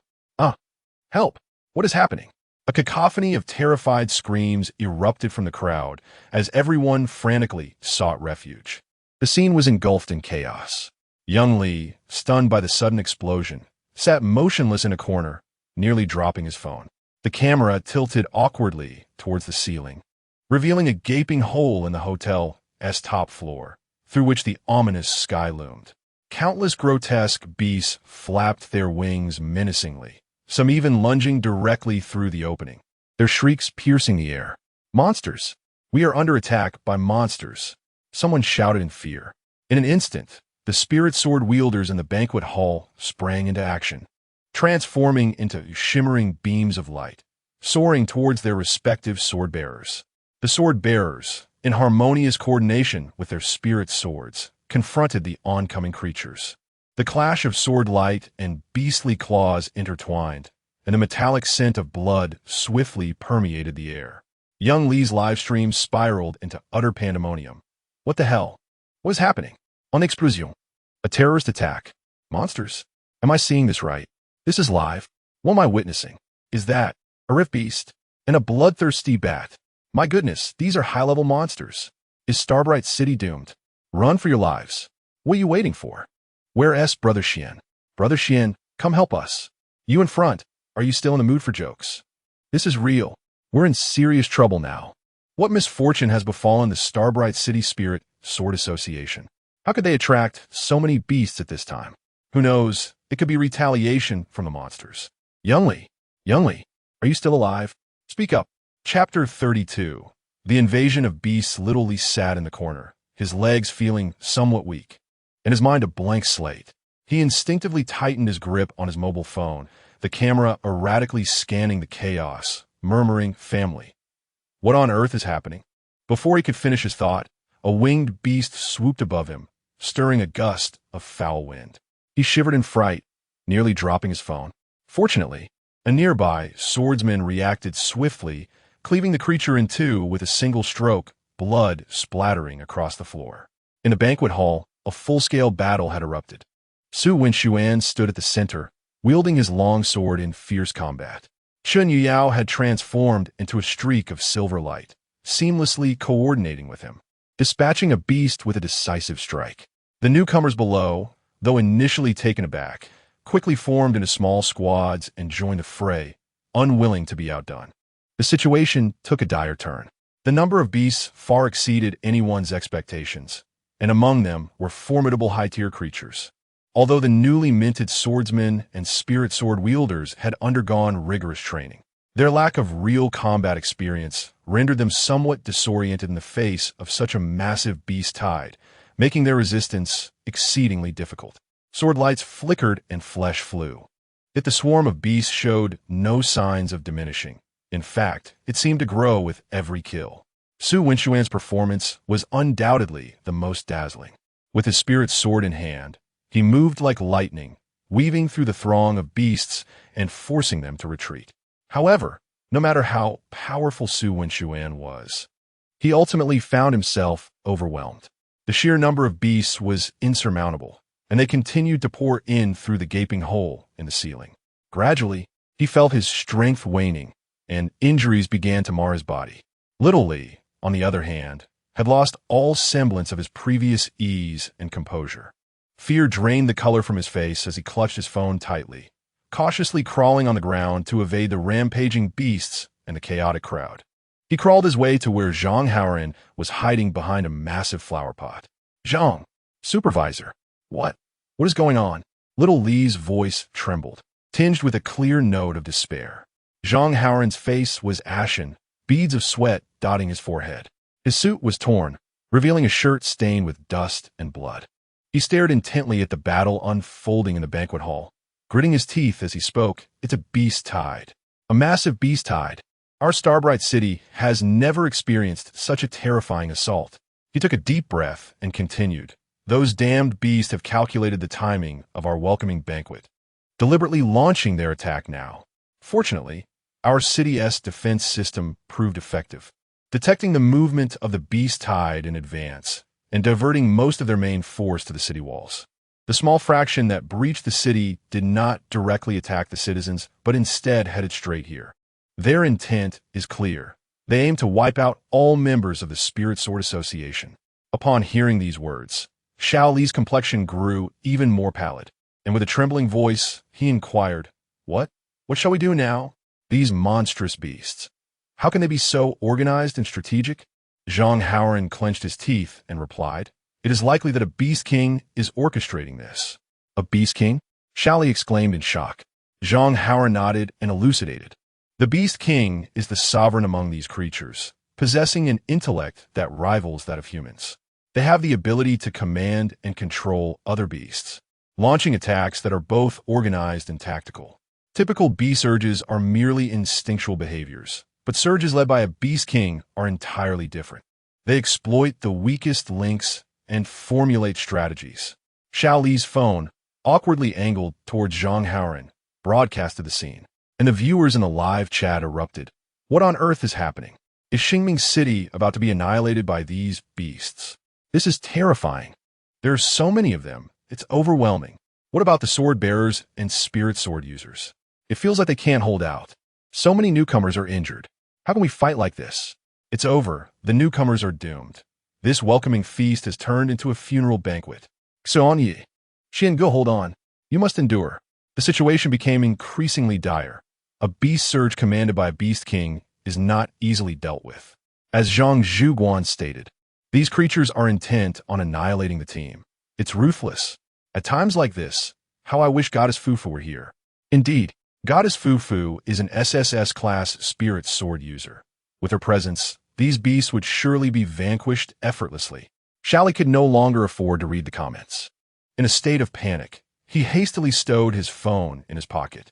Though the live stream continued, all his focus was now on the imminent peril. Just then, a colossal third-tier beast, covered in barbed spines, opened its gaping maw and unleashed a deafening roar as it lunged toward Zhang Haoran. Its menacing claws sliced through the air. A newcomer, freshly inducted into the Spirit Sword Association, saw this and rushed forward, brandishing his spirit sword in an attempt to shield Zhang Haoran. However, The disparity in their powers was insurmountable. The clash between the spirit's sword and the beast's claws sent him hurtling backward, crashing to the ground, his fate uncertain. Zhang Haoran's face turned ashen at this sight, yet he did not falter. Gripping a silver fork he had snatched from the dining table, he gritted his teeth, preparing to confront the beast in a desperate struggle. Although he knew it was futile, this was the only course of action available to him. "Come on, beast!" Xiao Li trembled in fear, huddling behind Zhang Haoran, scarcely daring to open his eyes. The beast let out a thunderous roar and charged forward. Its razor-sharp claws glinted ominously, poised to shred Zhang Haoran to pieces. In this moment of imminent peril, bang! With a dull thud, the ferocious beast was unexpectedly sent flying by a single punch, crashing heavily against the wall and emitting a mournful howl before collapsing to the ground, its flesh and blood a gruesome sight, utterly incapacitated. The figure before him came into sharp focus. It was Su Bai. He retracted his fist and casually shook off the blood, glancing at the fork tightly gripped in Zhang Haoran's hand, and remarked with a smile, "You might as well keep that for your meal." Only then did Zhang Haoran seem to awaken from his daze. He let out a long sigh of relief, and, with a lingering sense of dread, expressed, "Brother, thank you. If it weren't for you, I would have met my end here." Su Bai shook his head and teased, "Luck in Xingming City is truly unfortunate. Or perhaps it is I who am unfortunate, returning only to encounter such chaos." Zhang Haoran forced a wry smile and wiped the cold sweat from his brow. "Su Bai, without your spirit sword, perhaps, you should join us and quickly find a safe place to hide. I have already sent out calls for help to the spirit sword associations in several nearby cities, but unfortunately, there's been no response thus far." As he spoke, his expression grew even graver. "No response?" Upon hearing this, Su Bai chuckled softly, his eyes narrowing slightly. "It matters not. I shall take it upon myself to slay the beasts." Zhang Haoran was taken aback, still processing the words. Just then, another beast roared and lunged at them. Without even turning his head, Su Bai extended his hand and seized the creature's arm. Then, to Zhang Haoran's astonishment, with a powerful twist of his wrist, Su Bai forcefully tore the beast's arm from its body. Chapter 33. Su Bai? That good-for-nothing is also in Xingming City? The beast let out a piercing wail, thrashing wildly on the ground as blood gushed forth, staining the earth crimson. Zhang Haoran stood frozen, mouth agape, unable to utter a single word for an extended moment. Su Bai turned his head, clapped his hands, and smiled nonchalantly, saying, "I've dealt with these creatures for many years. It's nothing to worry about." Beasts lack the capacity for pain. Zhang Haoran gazed at the creature, writhing in agony, its cries echoing in the air, and his lips twitched slightly. "Fine. If you say so, then it is." This scene was naturally streamed live by Xiao Li's phone, which was nestled in his pocket. Ever since the invasion of beasts began in Xingming City, the number of viewers in Xiao Li's livestream had skyrocketed. After all, during such invasions in their own cities, most people were preoccupied with fleeing and had no time to witness any battles. However, this was Xingming City, a place of little concern for the majority of the audience. To witness a live broadcast of a beast invasion was a rare opportunity in one's lifetime. The number of viewers surged from the initial 100,000 to 1 million, and it continued to climb. The barrage of comments flooded the screen like a flurry of snowflakes. What the heck? What is happening? Is this the apocalypse? Are the beasts going to demolish Xingming City? Wow, what's going on? The beast was defeated in one punch? Who is that powerful? Incredible. Is this brother's superhero? Ripping apart beasts with bare hands. That's hardcore. Hey, who is this person?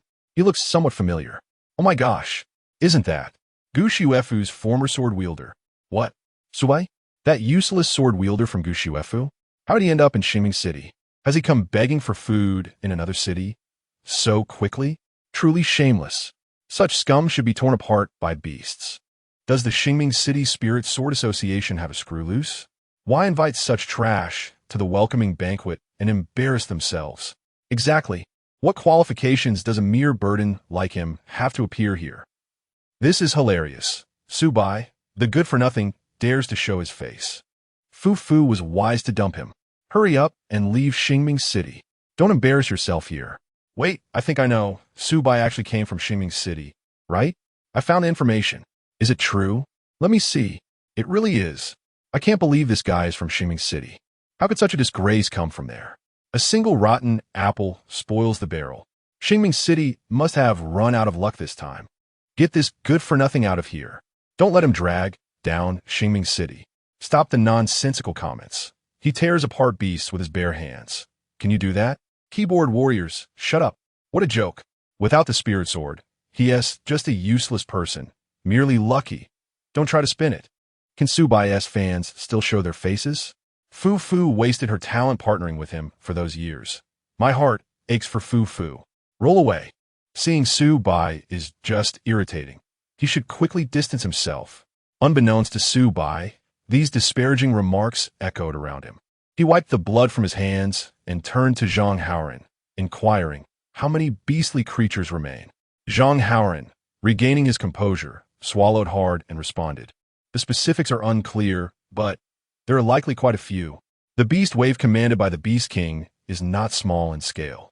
Su Bai surveyed the banquet hall, his keen eyes scanning the battlefield. The corpses of the beasts lay scattered across the ground, and the air was thick with the metallic scent of blood, though he had already dispatched several creatures with his bare hands. A relentless stream of beasts continued to pour in from the gaping hole above. In the distance, Su Wenxuan and various teams were locked in a fierce struggle, their defenses wavering precariously. Eliminating the beasts within the hull posed little challenge for him. With his current mastery at the returning element stage, he could easily annihilate them all, even unarmed. However, the crux of the matter lay in the fact that these creatures represented merely a fraction of the invasion upon Xingming City. The true horde was still locked in combat with the city's defenders beyond the walls. More critically, a Beast King was orchestrating this tumult. Until that Beast King was vanquished, the crisis would persist indefinitely. Addressing the beasts on the wall, as well as the hidden Beast King, required more than mere fists. After all, Su Bai was a swordsman. Without his own spiritual sword, his potential remained severely constrained. The sword was his lifeblood. Without it, even the most formidable talent would be diminished. With this realization, Su Bai effortlessly seized a lunging beast, twisting it with one hand and tearing it asunder, blood splattering everywhere. He shook the blood from his hands and bellowed towards the banquet hall. Are there any uncontracted spiritual sword wielders present? His voice boomed above the cacophony of battle, resonating throughout the hall. Of course, Su Bai understood that initiating a contract at this moment was impractical, given the dire circumstances. There was no time for a complete contracting ceremony, and even if time permitted, gathering the rare materials required for such a contract was impossible. His inquiry stemmed primarily from a need for combat strength. After all, contracted spiritual sword wielders would exhibit a repulsion effect when wielded by him, significantly diminishing their power. The bond created by the contract limited the collaboration between the spiritual sword wielder and other sword wielders. Conversely, unbound spiritual sword wielders, despite lacking a formal contract with Su Bai, would not incur negative repercussions, even if their own strengths could not be fully realized. Su Bai was confident that he could elevate their combat prowess through his own capabilities. Meanwhile, Xiao Li's phone remained in his pocket. The camera asked you. Yet Su Bai's shout resonated clearly. The number of viewers in the live stream had surpassed 2 million, and the barrage of comments flooded the screen. Haha, what is this useless Su Bai shouting about? He wants a spiritual sword wielder? Does he think he is worthy? Who does he think he is? Does he truly consider himself significant? It amuses me to no end. A discarded wretch, forsaken by the swordmaster, dares to fantasize about another swordmaster deigning to associate with him? Is he courting disaster? Without a swordmaster, what does he possess to confront the beasts? It is laughable that he takes himself so seriously, believing he is a savior. I eagerly await the moment he is torn to shreds by those creatures. Who would team up with a burden like Su Bai? Has he lost his senses? He is merely squandering everyone's time. After being cast aside by Fu Fu, he still has the audacity to show his face? His nerve is astounding. He should promptly depart and cease being an impediment. Is there no one left in Xingming City? How could they allow such filth to stand up and shout? The Sword Association has truly faltered. Xingming City Sword Association, Could you please intervene and handle this useless individual? Do not allow him to humiliate himself further. Let us not mock him too harshly. Perhaps he merely seeks a sword master to serve as a portable power bank. After all, a swordsman without a sword is, in essence, akin to a super soldier. Even a super soldier surpasses him. At least they do not drag others down. Is anyone paying him any mind? Which sword master would be foolish enough to select Su Bai, this worthless creature? He likely seeks a sword master to shield him, as he is nothing but a liability himself. Chapter 34. The Sword in Hand, the God of Death returns. In the collective consciousness of Blue Star, a swordsman without a spirit sword master is merely a decorative figure, with combat prowess entirely dependent on the spirit sword master's cooperation. Su Bai had just terminated his contract with Gu Xuefu and was notorious for his lackadaisical attitude. To the viewers in the live stream, his words were nothing short of self-deprecation, and no one paid him any mind. Zhang Haoran, crouching in a corner, momentarily stunned upon hearing this, then let out a bitter smile. Brother, calling out like that. I fear no one dares to respond. Su Bai was not taken aback. He shrugged, about to say something more, when suddenly, I have yet to forge a contract. A voice, cool and clear, drifted from a short distance away. Su Bai turned to see Fang Shirhan, standing a few meters away, her spirit sword having just pierced the skull of the beast. She flicked the blood from the blade and walked toward him with measured steps, her gaze calm and steady. Her black evening gown bore several torn seams, revealing her fair calves, and her hair was slightly disheveled, yet her air of aloof elegance remained unblemished. Many in the banquet hall had caught wind of her words, their expressions turning to astonishment. Fang Shirhan was a tactical advisor for the Spirit Sword Association of Xingming City and the esteemed young lady of the Fang family from Tianlong City.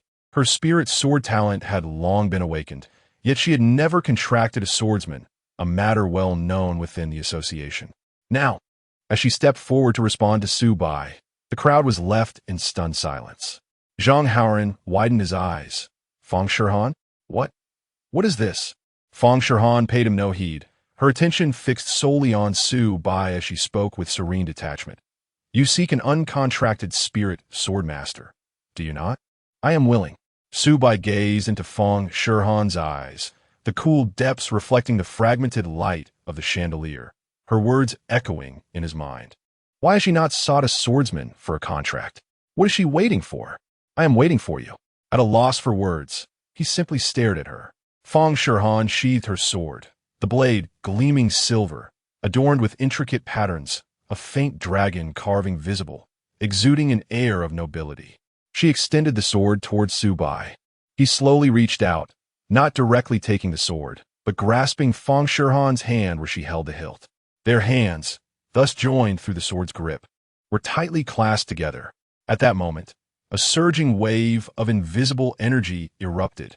The air around them solidified, the temperature plummeting several degrees, compelling a shiver to run down one's spine. The shadows cast by the crystal chandelier flickered across Su Bai's face. The cuffs of his sharply tailored suit billowed slightly in the wake of the sudden gust of energy.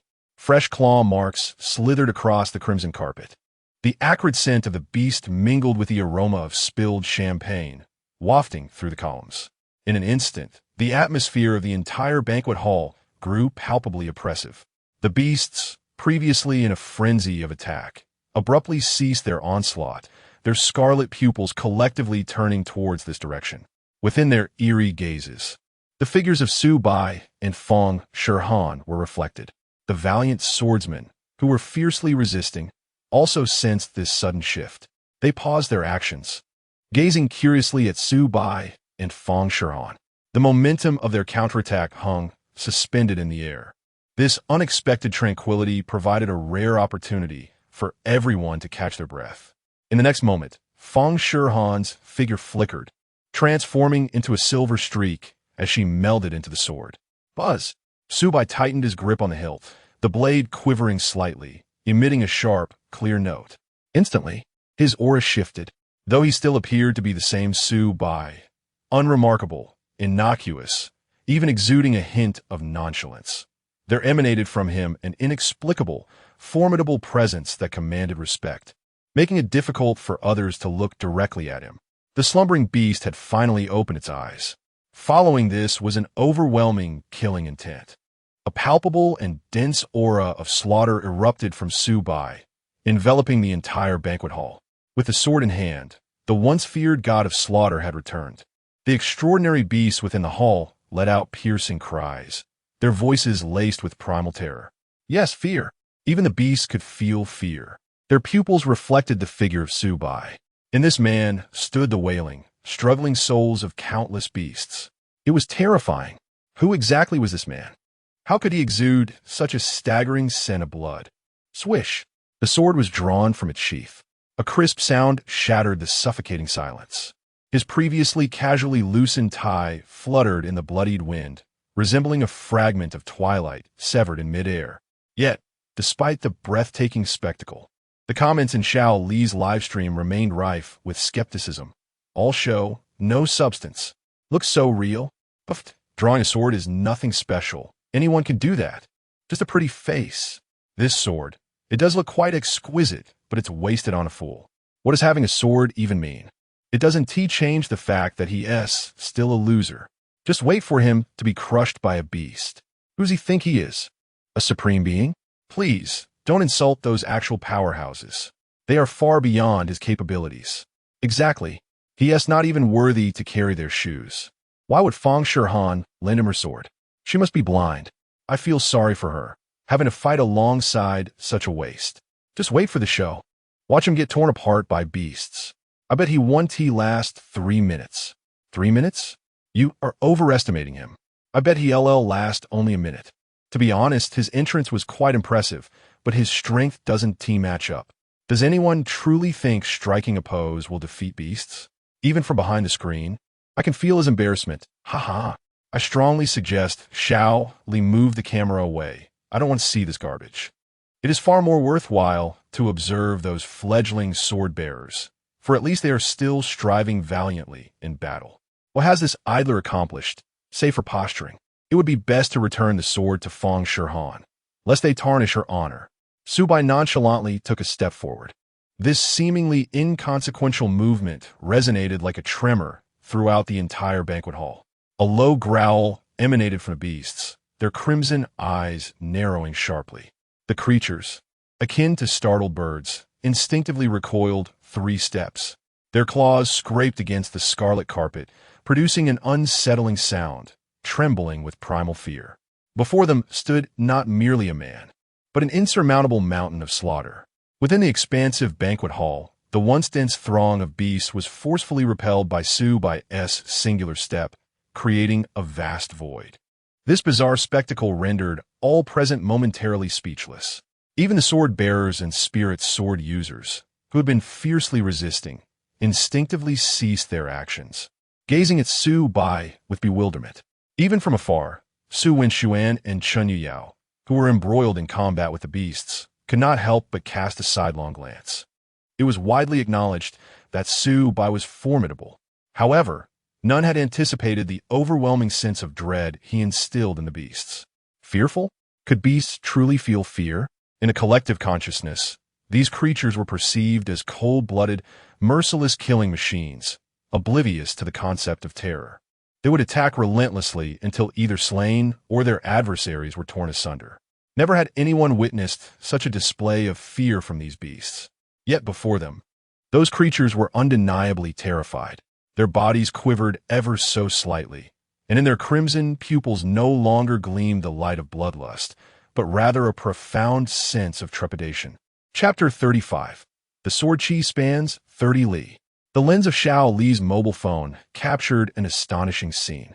The audience in the live stream, who had previously been fervently bombarding the screen with mocking comments, suddenly fell silent, as if collectively severed from their internet connection. The number of viewers in the stream, however, continued to surge wildly. Su Bai was momentarily taken aback. He then looked down at the spiritual sword in his hand and smiled softly. Who would have thought? This is indeed an SSS-grade spiritual sword. He gently caressed the sword's blade, his fingertips tracing the exquisite dragon carving. It was remarkable that such a fine sword had yet to find a contract with its wielder. The term SSS grade spiritual sword seemed to possess an enchanting allure. Its rarity was known throughout Blue Star. Countless sword wielders at the heavenly rank coveted SSS grade spiritual swords, some even willing to sacrifice everything just to obtain one. Subai himself had experienced the immense value of such a sword. Years ago, he had expended boundless effort and unimaginable cost to elevate Gushuefu from an E-grade spiritual sword to SSS grade, nearly sacrificing half of his life in the process. The strength of an SSS grade sword was not merely reflected in its sharpness and resilience, but also in the terrifying power it could unleash once bonded with its wielder. It was a force capable of shaking the heavens and earth. And now, within Feng Shihan, lay an SSS-grade spiritual sword that had yet to find its rightful wielder. The sword shivered slightly, and a cool, languid voice emerged from within. Indeed, no one is worthy of me. At this, Subai couldn't help but chuckle. He felt the immense power radiating from the sword, a force that even made his blood begin to boil. He gazed down at the sword in his hand and casually inquired, "What is your name?" Feng Shihan's voice echoed from the sword once more, clear and ethereal. Shana. At that moment, a beast could no longer contain itself. It let out a thunderous roar, shattering the brief tranquility. This creature was colossal, covered in black bone spikes, with exposed fangs and blood-red eyes that glimmered with a lust for blood. It lunged towards Subai with lightning speed. It was a fourth-tier beast, and its might was no less formidable than what Subai had encountered on the train. In the distance, Su Wenxuan leaned against a pillar, panting heavily with his long sword in hand.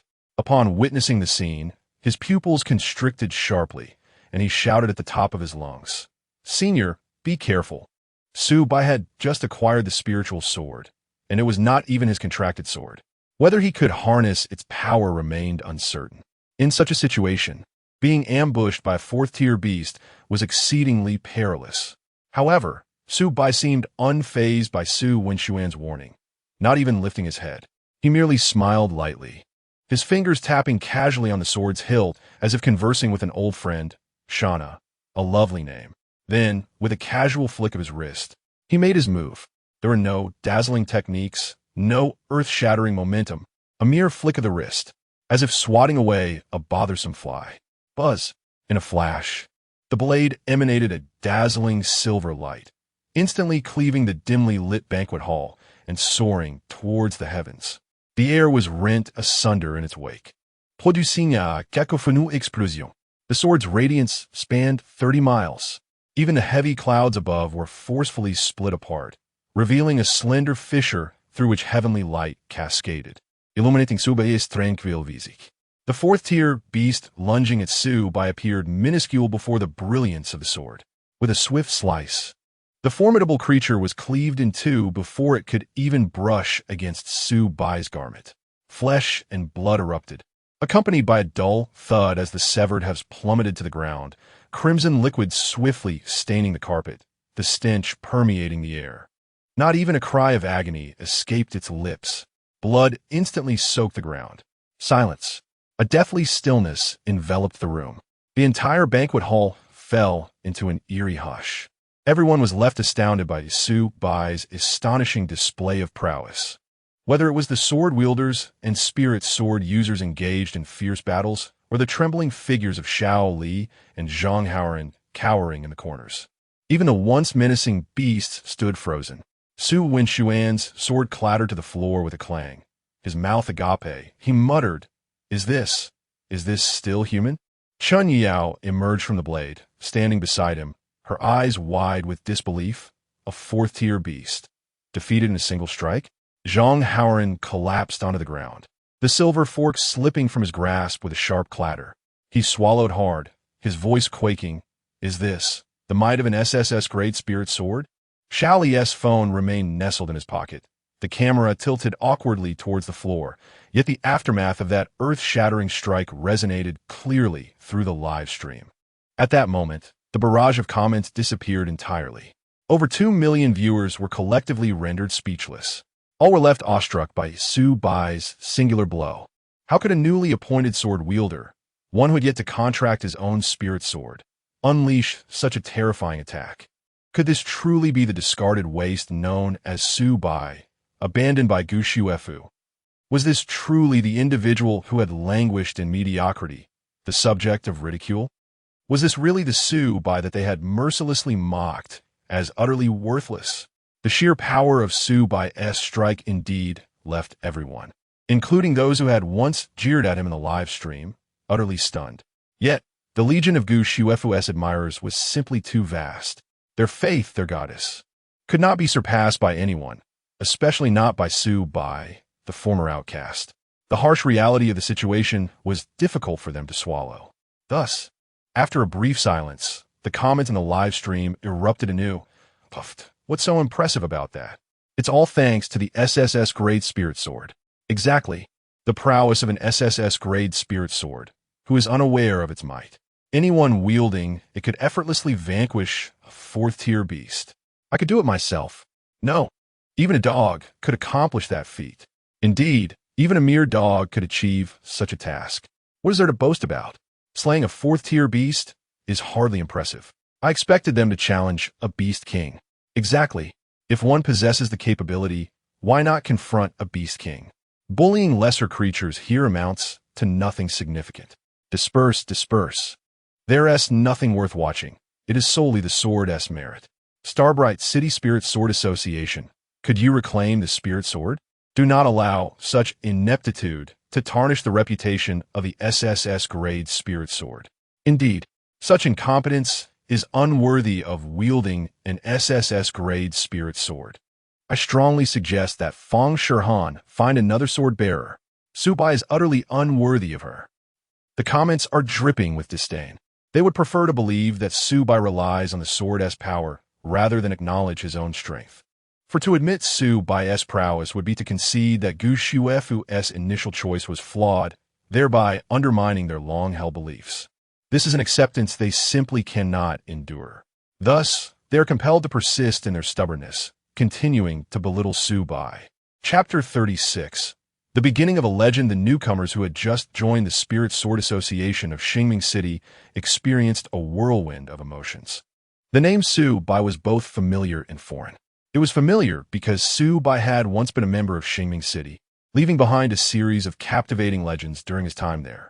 They had heard whispers of his remarkable deeds and knew he was once an exceptionally gifted sword-bearer. Yet, it felt foreign, for Su Bai had been absent from Xingming City for quite some time, overshadowed by the brilliance of another name, Gu Shuefu, a legendary spirit sword wielder, an SSS grade spirit sword. She stood as a formidable contender for the title of the strongest in the Blue Star. This aura of greatness transformed Gu Shuefu into an idol in the hearts of countless admirers. In contrast, Su Bai's name, though still mentioned in reports, often appeared merely as a footnote to Gu Shuefu's narrative or the subject of ridicule. Labeled as a discarded failure, a sword-bearer who languished in mediocrity and a burden, Su Bai had become infamous online. As a result, most people, even the local sword-bearers and spirit sword wielders from Xingming City, were inevitably swayed by the deluge of negative news, forming preconceived notions about Su Bai. They might perceive him as a mere unfortunate soul, abandoned by spirit wielder, or as a talentless individual drifting through life. They might think him unworthy of bearing a sword. However, at that moment, Su Bai's singular strike shattered their misconceptions entirely. All doubts dissipated in the face of his breathtaking display. His pure strike, this unparalleled strike, absent of flamboyant techniques or superfluous movements. It was executed solely through an exquisite understanding of the sword path and perfect mastery of power, delivering a blow that echoed through the heavens. This strike embodied the profound principles of the universe and encapsulated the essence of the sword path. It allowed everyone to witness Su Bai's formidable strength, his unwavering dedication to the sword, and the indomitable spirit within him. Such a blow could only be delivered by one possessing an exceptionally deep understanding of the sword path, one who had fused their very being with the sword, and one who was a consummate sword-bearer.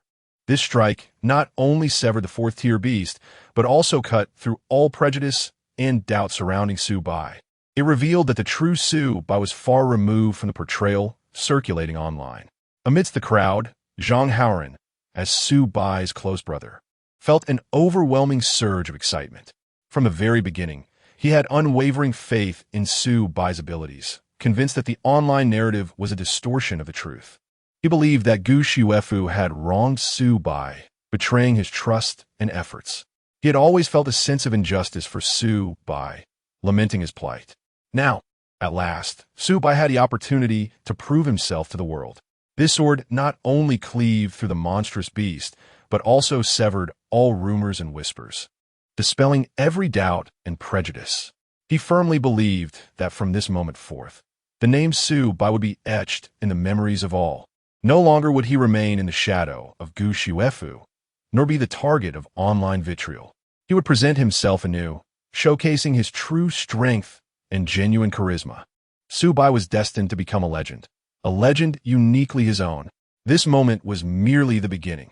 Su Wenxuan gazed at Su Bai's upright silhouette and the bisected carcass of the fourth-tier beast on the ground, letting out a long sigh that mingled admiration with a hint of despondency. Alas, it seems the chasm between me and my senior is still too vast. Hey, Sudasha, what are you lamenting about now?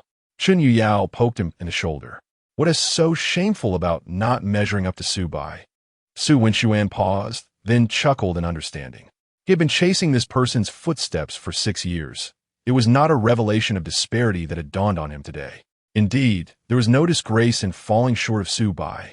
Su Bai's strike was akin to a colossal stone cast into a serene lake, instantly stirring tumultuous waves. These waves not only engulfed Xingming City, but also spread across the entirety of Blue Star at an unimaginable velocity through the internet. The initial explosion came from photographs captured by witnesses at the scene, along with a live stream that Shaoli had neglected to turn off. The moment Su Bai wielded his sword, cleaving through the fourth-tier beast, the footage rapidly circulated throughout Blue Star's digital realm. In less than 10 minutes, the news had spread from Xingming City to neighboring towns, and even the capital city, situated 1,000 miles away. Amidst their astonishment, people began to share this content within their personal social circles. Who is that swordsman? I found out. That swordsman is called Su Bai, formerly the swordsman of Gu Xuefu. Gu Xuefu's swordsman. That useless Su Bai. Impossible. Absolutely impossible. How could that waste unleash such a terrifying strike? It must be a fake. This video has to be doctored. I refuse to believe that a useless person could possess such power. Although the photographs and videos appeared somewhat blurred and shaky due to angles and distance, they still vividly captured Su by tearing apart the beast with his bare hands and delivering that earth-shattering blow. At the Xingming City welcome banquet, Su Bai's sword had effortlessly dispatched a fourth-tier beast. Who would dare to label him as useless again? Within 5 minutes of publication, the post's shares surpassed 5,000, and the likes soared to 20,000. The algorithm swiftly detected the post's rising popularity, propelling it onto the real-time trending list. Meanwhile, other witnesses began uploading their own perspectives. These scattered clips were pieced together by netizens, forming a complete and astonishing tableau. In less than a minute, the topics Su Bai One Sword instantly defeats beasts and Xingming City Beast Tide surged to the trending list on Blue Star. The previously intimidated beasts quivered in fear, with some timid creatures even contemplating flight. After all, the power of that singular sword strike was utterly terrifying, provoking an instinctual awareness of impending doom. However, just as these creatures were poised to scatter in panic, a far more formidable pressure suddenly descended. The clouds, which had been cleaved apart by Su Bai's sword, swiftly reassembled, obscuring the luminous moonlight. The entire banquet hall was plunged into darkness in an instant. Everyone instinctively looked up to behold an enchanting figure gradually emerging from the great opening above. She possessed a graceful silhouette, her curves exquisite, adorned with countless intertwining vines, each blooming with vibrant roses. These roses exuded a mesmerizing fragrance, intoxicating all who inhaled it. Madame Rose, a sixth-tier beast. Chapter 37. Lady Rose, the sixth-tier beast, possesses strength equivalent to that of a human elite squad, making it a formidable presence within the Starbright City. The arrival of Lady Rose plunged the already chaotic scene into a profound silence. The once fleeing beasts, sensing the overwhelming aura radiating from her, immediately ceased their movements, prostrating themselves on the ground, trembling in fear, scarcely daring to breathe.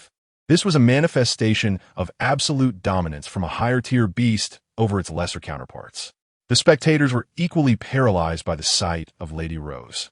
Engulfed in a suffocating tension, a mere 6th-tier beast had the potential to annihilate them all. Su Wenxuan gripped his spiritual sword tightly, his brow furrowed in concern. In his prime, he might have been able to hold his ground against Lady Rose, but now, severely injured and drained of stamina, he could not muster his full strength. Faced with such a 6th-tier beast, he had no chance of victory. His only hope lay with Senior Su Bai. Lady Rose descended slowly to the center of the banquet hall, her crimson gaze sweeping over the prostrated beasts as she uttered, "A bunch of useless fools, incapable of handling even this trivial matter. What purpose do you serve?" Clearly, she was deeply dissatisfied with the performance of these lower-tier beasts. Her attention then shifted to Su Bai. "Oh, I did not expect to find an SSS-grade spiritual sword here." She raised an eyebrow in surprise, quickly turning to disdain. Interesting. Though she had noticed the sword in Su Bai's possession, she completely disregarded his presence, perceiving him as little more than an invisible entity, hardly worthy of consideration. All her focus was on the powerful SSS greatsword. "However, you have not formed a contract with this sword. Were you to have established a bond, I might have regarded you with a modicum of respect. But now, you dare to flaunt an uncontracted SSS greatsword here?" Her words cast a heavy pall over the gathered crowd. Indeed, Su Bai had not forged a contract with Shauna. Everyone understood that a sword wielder's prowess largely depended on the contract with the spiritual sword.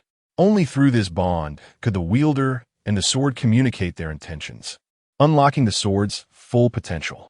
Without a contract, even wielding an SSS greatsword would not enable one to harness its complete power. It was even possible that lacking control over the sword could lead to being harmed by it. The glimmer of hope the crowd had for Su Bai dimmed once more as they fell into despair. In the face of such a terrifying 6th-tier beast, could an uncontracted Su Bai truly stand a chance, even with an SSS greatsword in hand? They were filled with trepidation for Su Bai, uncertain of how he would confront this formidable foe.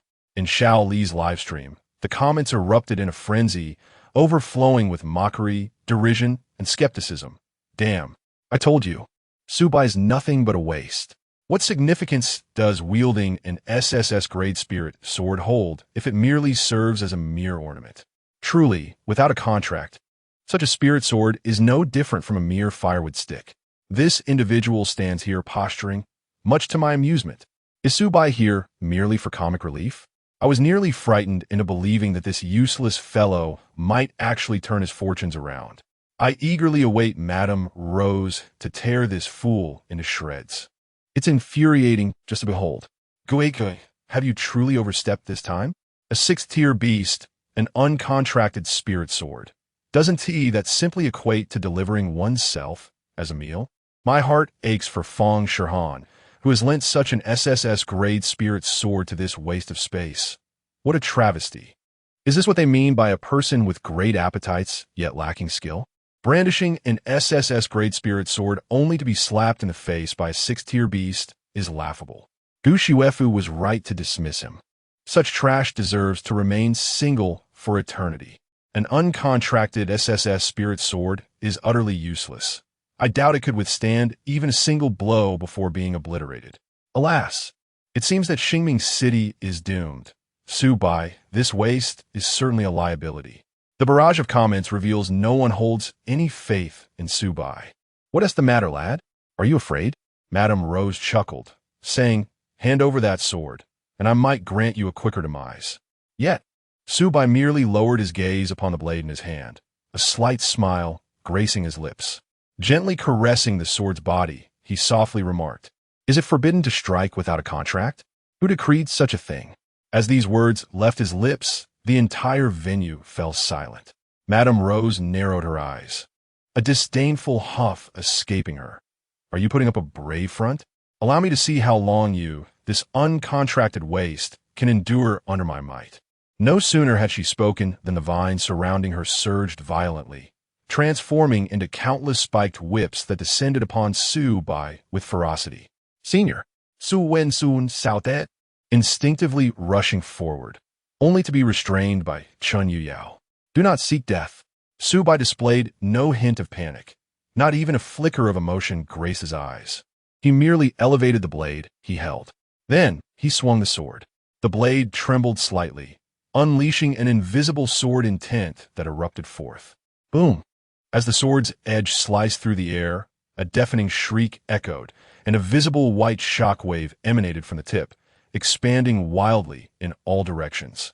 This shockwave was not merely a movement of air. It harbored the immense power within Su Bai. Boom! A thunderous roar resonated throughout the banquet hall. The vines that Madame Rose wielded were instantly torn asunder upon contact with this shockwave, shattered as if they were fragile parchment. Annihilated. Under this single stroke, all the vines were reduced to mere dust.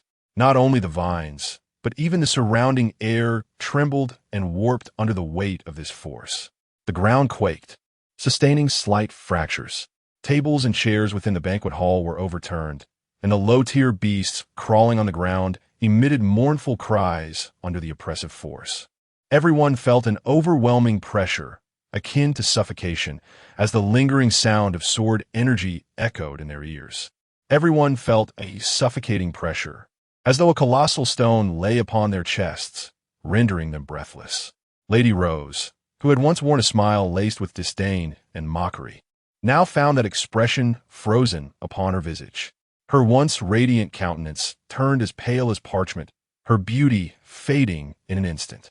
She had dismissed Su Bai as a mere wastrel, a wielder of an SSS-grade spirit sword beyond his control, yet the might of this strike far surpassed her wildest imaginings. She could hardly fathom that Su Bai possessed the capacity to unleash such a terrifying blow. This was not a power attainable by a swordsman devoid of a bonded spirit sword. This force transcended the very limits of her understanding.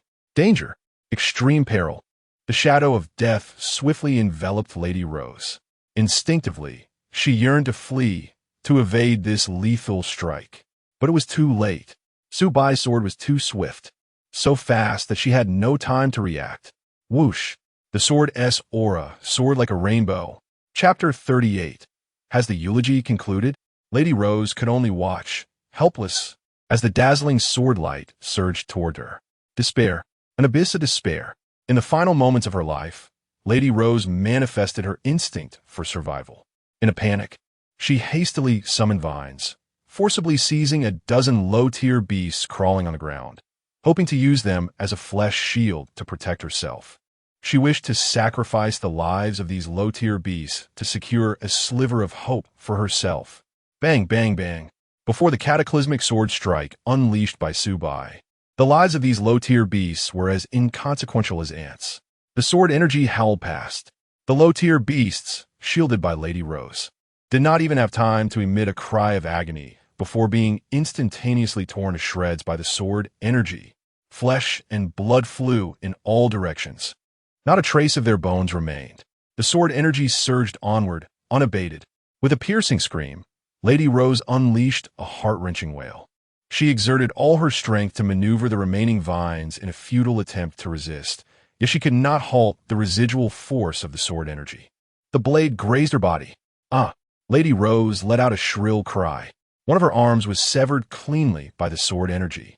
Blood gushed forth from the severed limb. The charred wound still emitted wisps of smoke, clearly a result of the searing heat from the sword's power.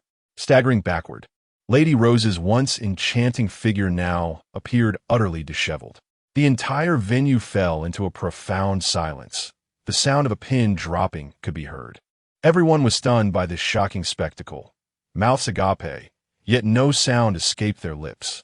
It took a full 10 seconds for someone to regain their senses. Lord Su Bai is magnificent. A voice broke the silence, shattering the stillness. Immediately, a thunderous cheer erupted throughout the banquet hall, akin to the roar of a mountain or the crashing of the sea. Go, Lord Su Bai, defeat those beasts. The newly initiated sword bearers and spirit sword wielders present, their faces flushed with excitement, shouted hoarsely. The fear and despair that once filled their eyes had vanished, replaced by fervent admiration and hope.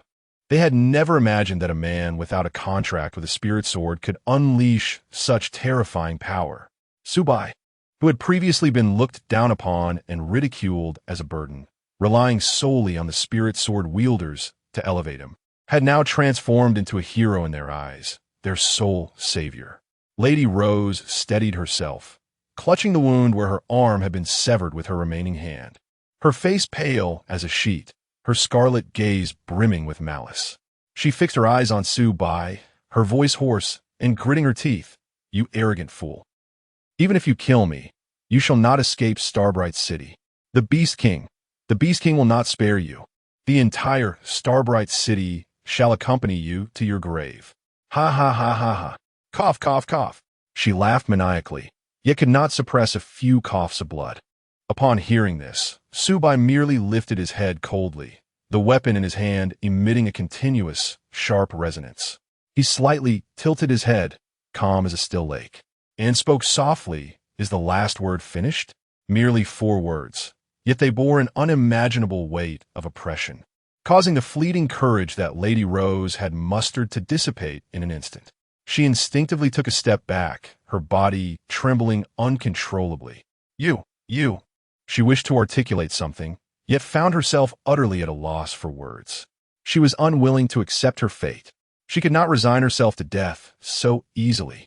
Clenching her teeth, a frenzied determination flickered in her eyes. She understood that her chances were slim, but she could not allow Subai to escape unscathed.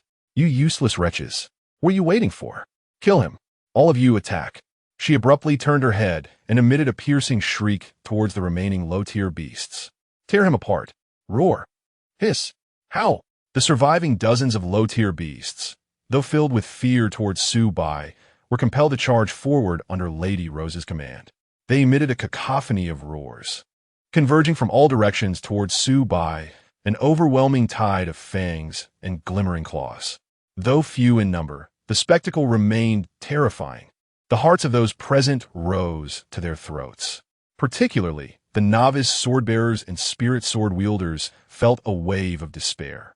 Everyone understood a fundamental truth.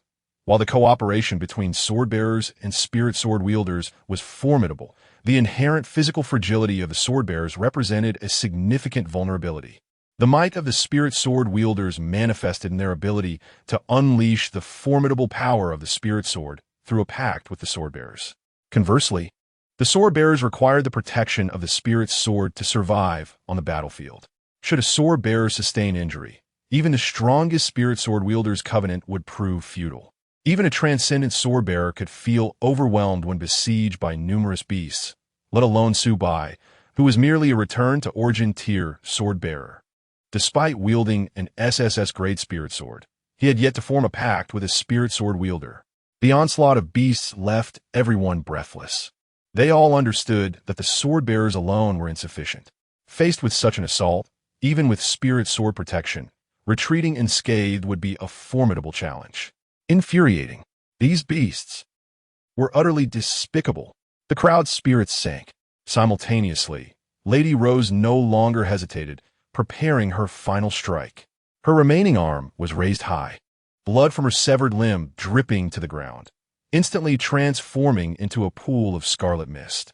Countless tendrils surged wildly from her body, converging above her head into a colossal, swirling black vortex. This vortex exuded a chilling aura of terror. Boy. Lady Rose unleashed a hysterical roar. Boom! From within the black vortex, a massive beam of black light shot forth, hurtling towards Subai. The dark beam of light, as it traversed the air, distorted and scorched the atmosphere, leaving behind deep chasms in the ground. The hotel ceiling was pierced by this formidable force, creating a vast, gaping hole. Debris scattered, and dust filled the air. This strike gathered all the remaining power of Lady Rose, its might potent enough to utterly obliterate a small town. The intertwining red and black radiance resembled the scythe of death, vowing to consume Subai. She concealed this assault behind the onslaught of the beasts, hoping to catch Subai off guard and eliminate him in one fell swoop. The novice sword wielders and spirit sword users stood in stunned silence. Such a terrifying scene had never been mentioned in their textbooks, nor had their instructors simulated such a state of despair during training. An attack of this magnitude. It was inconceivable that they could withstand it. Even those of the celestial realm would likely meet their demise on the spot. It was utterly terrifying. Is it over? Can Lord Subai withstand this?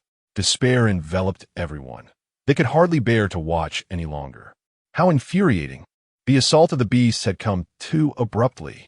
If only Subai had forged a contract with Feng Shirhan, possessing an SSS-level spirit sword user as a sword wielder. Regardless of his own level, he would undoubtedly have been more than capable of handling these insignificant beasts. After all, SSS-level spirit sword users were specifically designed to confront the Beast Kings. Chapter 39. Making a name for oneself in the face of the overwhelming onslaught.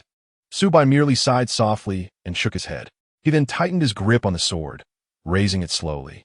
With a swift motion, he executed a horizontal slash. A dazzling radiance erupted from the blade in an indescribable manner. This brilliance transcended time and space. At that moment, time stood still, and space was torn apart by an unseen force. Everything slowed down. The monstrous beasts lunging at Subai, the swirling vines, the black pillar of light. Everything seemed to be paused, frozen in midair. In the next instant, a white sword light, spanning the heavens, emanated from Subai's center, extending infinitely in all directions. This luminous arc cleaved the entire space in two. The upper half revealed a darkened sky, filled with the monstrous beasts suspended in time. The lower half depicted a chaotic banquet hall, where the terrified crowd was frozen in fear. A visible wave of white sword energy surged forth from Subai, rapidly expanding. Wherever the sword energy passed, the air was compressed to its utmost, producing a series of piercing detonations. The monstrous beasts that charged towards Subai had no time to utter a cry. Their bodies were cleaved apart by the force of the sword energy. Upper halves, lower halves, perfectly severed. Puff, puff, puff. In the next heartbeat, countless blossoms of blood erupted into the air. The dismembered corpses of the beasts burst apart, transforming into a torrential rain of blood. The sword light acted as a celestial curtain, cleaving through all obstacles. After slicing through the horde of beasts, the sword light continued its relentless trajectory, aimed directly at the devastating attack unleashed by Lady Rose. Buzz! The sword energy collided head-on with a massive black-red spike, producing a thunderous roar. Then came the deafening explosion. Boom! Flame shot skyward. The shockwave from the collision of energies obliterated the ceiling of the entire banquet hall. Thick smoke billowed, debris flew, and the entire space was torn asunder. Dense clouds of dust obscured the sky, leaving behind a vast, gaping void, as if struck by a meteor.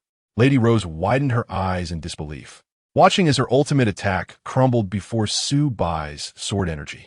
Though the sword light had been significantly weakened, its residual might lingered, brushing past her form like a whisper of light. Initially, she seemed unharmed. Yet in the next moment, she coughed up a mouthful of blood, her eyes filled with terror. She felt a searing power erupting from within, followed by white flames igniting beneath her skin, swiftly consuming her entire body. I will not submit. She struggled to utter a few words. A chilling scream escaped her lips as the white flames devoured her inch by inch. Her vines withered, her form twisted, ultimately dissolving into a handful of ashes in a desperate struggle, drifting away with the wind. Within the banquet hall, as the smoke cleared, an utter silence enveloped the scene. Everyone stood transfixed, gazing at the moment in Subai's hand, the air thick with an uncanny feeling of unreality. Their eyes were glued to the spot where Subai had just stood, replaying that earth-shattering scene in their minds. Was it an illusion? It felt too surreal.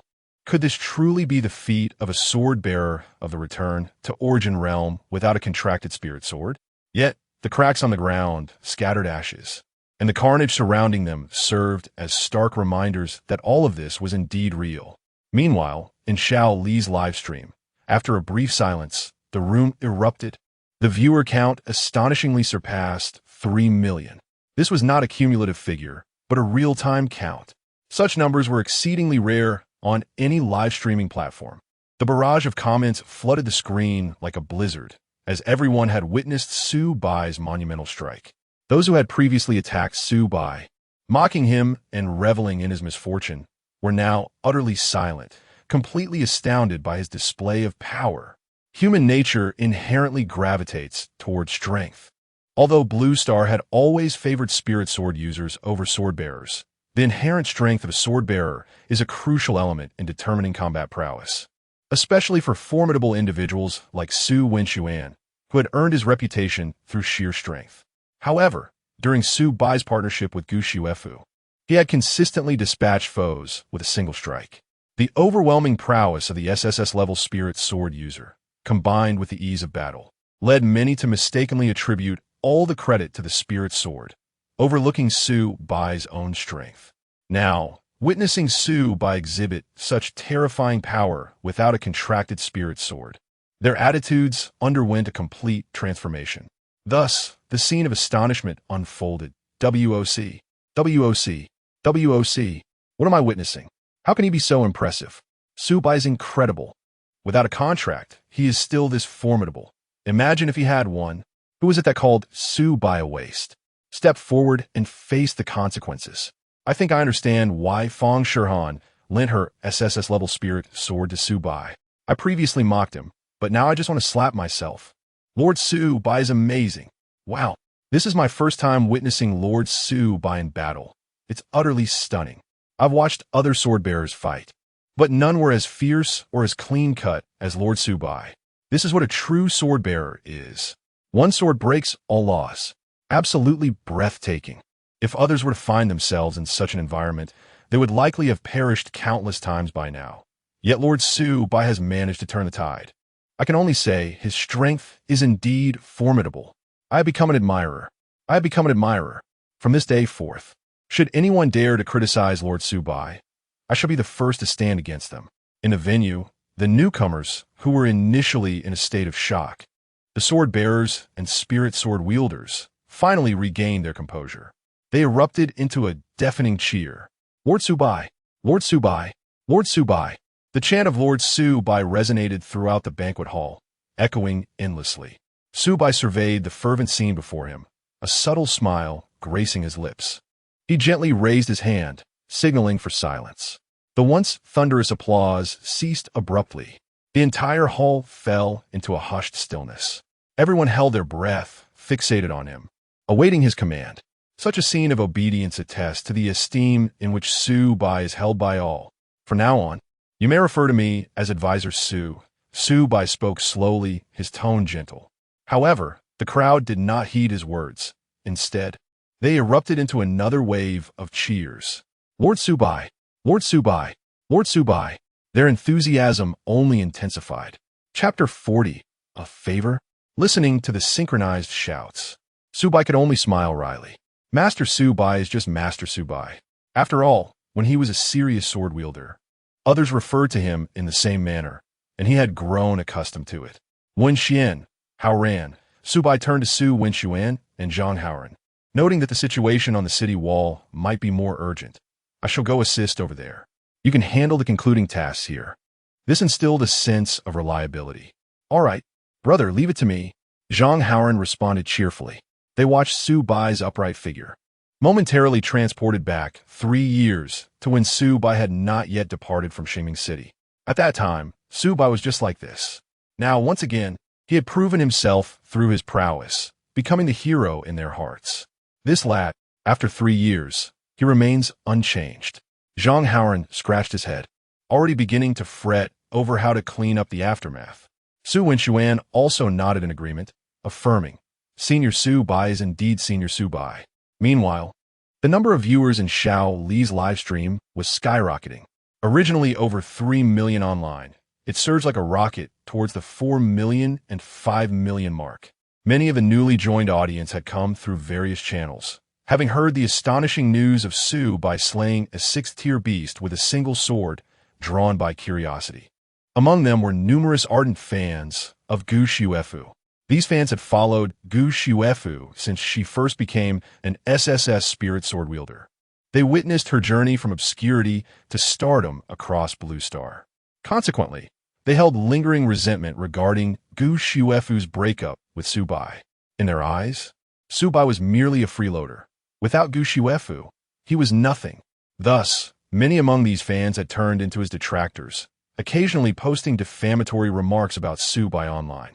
As they flooded into Xiao Li's livestream, they were immediately met with a barrage of Master Su Bai and comments lauding Su Bai. This incited the detractors into a frenzy.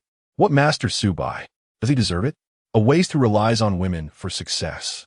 Haha, no contract spirit sword, and yet slaying beasts? Surely you must be dreaming. This must be scripted.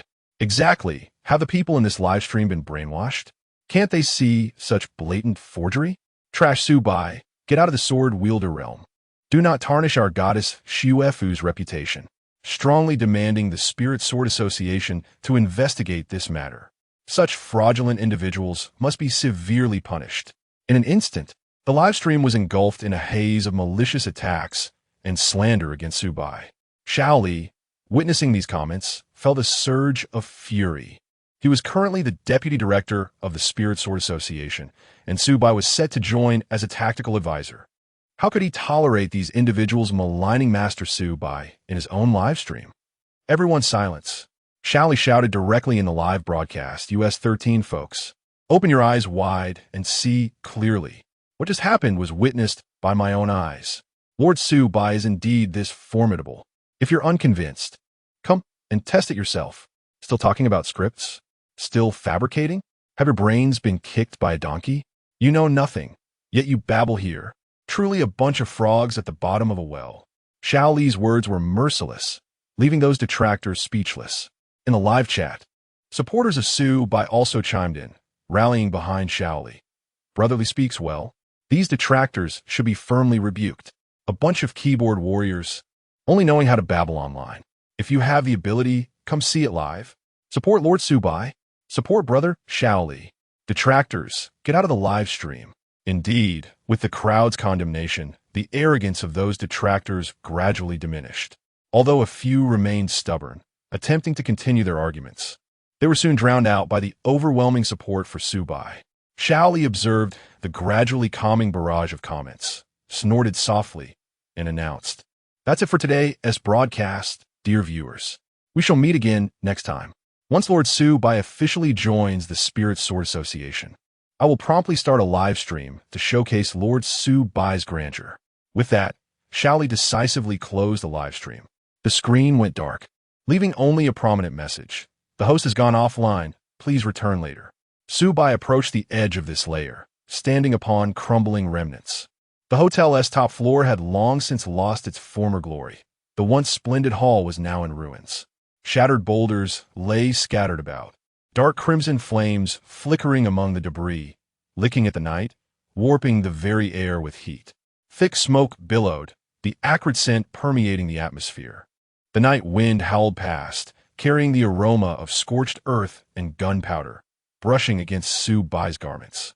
The high-hanging moon cast a cold luminescence, elongating Su Bai's silhouette. He slowly raised the sword in his hand, positioning it horizontally before him, the blade reflecting the moonlight, glimmering with a cold brilliance. Then he released his grip. Yet, contrary to all logic, the sword did not fall. It hovered in the air, its tip quivering slightly. Su Bai gazed at the levitating sword, a gentle smile gracing his lips as he murmured, "Could you do me the favor?" Silence enveloped the surroundings, the only sound being the wind's howl. 2 seconds passed, feeling both like an eternity and an instant. Suddenly, the sword emitted a clear, resonant hum, as if in response to Su Bai's request. Following that, a cool yet slightly soft voice emanated from the sword's body. "I yield to you. Come aboard." It was Feng Shihan's voice. Su Bai chuckled softly, unreserved, and lightly leaped, firmly stepping onto the hovering sword. The sword dipped slightly, then gracefully ascended, carrying Su Bai upward, transforming into a streak of light, slicing through the night sky, soaring into the distance. In a fleeting moment, he rode the wind with astonishing speed, leaving Starbright City far behind. The sky above the city was tranquil and profound, and from above, the city's silhouette could be seen faintly illuminated by the moonlight. As Zhang Haoran had remarked, the bizarre beasts immediately set their sights on the hotel as their target, while other parts of the city remained relatively calm, devoid of widespread chaos. Yet, even from a considerable distance, one could still discern the fiery blaze rising from the city walls, illuminating half the sky, accompanied by the distant sounds of fierce combat and the roars of the beasts. It was evident that a brutal battle was unfolding there. The sword glided steadily through the air, and Fang Shihan's voice resonated once more from the blade, tinged with a mix of reproach and jest. "I say, Su Bai, that little performance of yours on the hotel rooftop, were you reveling in the spotlight, caught up in your own grandeur? Did it really need to be so earth-shattering?" Su Bai stood upon the sword, feeling the brisk wind rush against him. He shrugged, a hint of pride unmistakably shining through his calm demeanor. "Well, I couldn't help it. The atmosphere was already set to that level. Just think, with so many bizarre beasts present, if I didn't make it a sight to behold. Wouldn't it be a waste of such a magnificent scene? Moreover, I'm not merely putting on a show. My capabilities simply don't allow for subtlety. Wouldn't you agree? It's just my exceptional talent. I can't help but stand out." Fang Shihan let out a soft snort, her voice laced with an almost imperceptible amusement. "You certainly have a lot of excuses. Can't help but stand out? I see you're thoroughly enjoying the feeling of being the center of attention." Chapter 41. Who was truly in charge? Following the tumultuous battle at the hotel, the online discourse surrounding launching has erupted like a powder keg, spiraling into an uncontrollable frenzy. Although the night has deepened and Xiao Li's live broadcast has long since concluded, the striking imagery of Su Bai confronting the otherworldly beasts alone can no longer be relayed in real time. Yet, this has done little to extinguish the fervor of netizens. The recorded footage of Su Bai's confrontation has spread virally across the internet, from major social media platforms to various forums and short video applications, infiltrating every corner of the digital realm. The breathtaking moment when his sword cleaved through the heavens has been replayed ad infinitum, its popularity burning as fiercely as wildfire, showing no signs of abating. Now, the former sword-bearer of the acclaimed Gu Xuefu, heralded as the potential strongest spiritual sword wielder, has unexpectedly re-emerged alongside Fang Shihan, a new SSS spiritual sword wielder who had remained relatively obscure for years. The radiance enveloping Su Bai is so dazzling that his fame remains unyielding. On major social platforms, related topics have surged to the forefront. Su Bai hotel battle deified, exploding, Gu Xuefu former sword-bearer, on the rise, Fang Shihan's spiritual sword, trending, Su Bai true strength new. These topics have amassed views in the hundreds of millions, and the comments section has erupted with fervor. On the short video platform, a plethora of popular videos has emerged. Su Bai's hotel battle, full high-energy recording. Witness the birth of a new deity. One sword to annihilate. Su Bai versus 6th Order Otherworldly Beast highlights. Montage expert analysis. What rank is Su Bai's legendary sword? One man, one sword, turning the tide. Now this is a true man. These videos have garnered over 1 million likes and an astonishing number of shares. The comments from viewers are unabashedly passionate. Su Bai is phenomenal. He is my deity. This sword technique, this power, I am utterly in awe. My heart aches for Gu Xuefu, who missed out on such an extraordinary talent. Let us not speak ill. Goddess Fu has her own choices. Annihilate those beasts. Su Bai is eternal. The trending topics on major platforms are well-deserved, as Su Bai's recent exploits have left an indelible mark across the internet. People are astounded by Su Bai's extraordinary prowess, enchanted by his ethereal swordsmanship, and filled with curiosity and speculation regarding the unspoken rapport he shares with Fang Shihan, as well as his past entanglements with Gu Xuefu. At this moment, within a forum named the House of Spiritual Sword Wielders, a user has posted a thread titled, "Rational Discussion. When Gu Xuefu and Su Bai formed a team. Who was truly in charge?" The content of the post reads, "Dear friends, I must admit, Su Bai's performance in the hotel battle genuinely astonished me. However, I cannot help but pose a question. When he teamed up with Gu Xuefu, who was really in charge? We all know that Gu Shuefu is recognized as the strongest contender, an SSS-level spiritual sword wielder of undeniable strength. As for Su Bai, prior to his encounter with Feng Shihan, he remained largely unnoticed, with many unaware of his existence.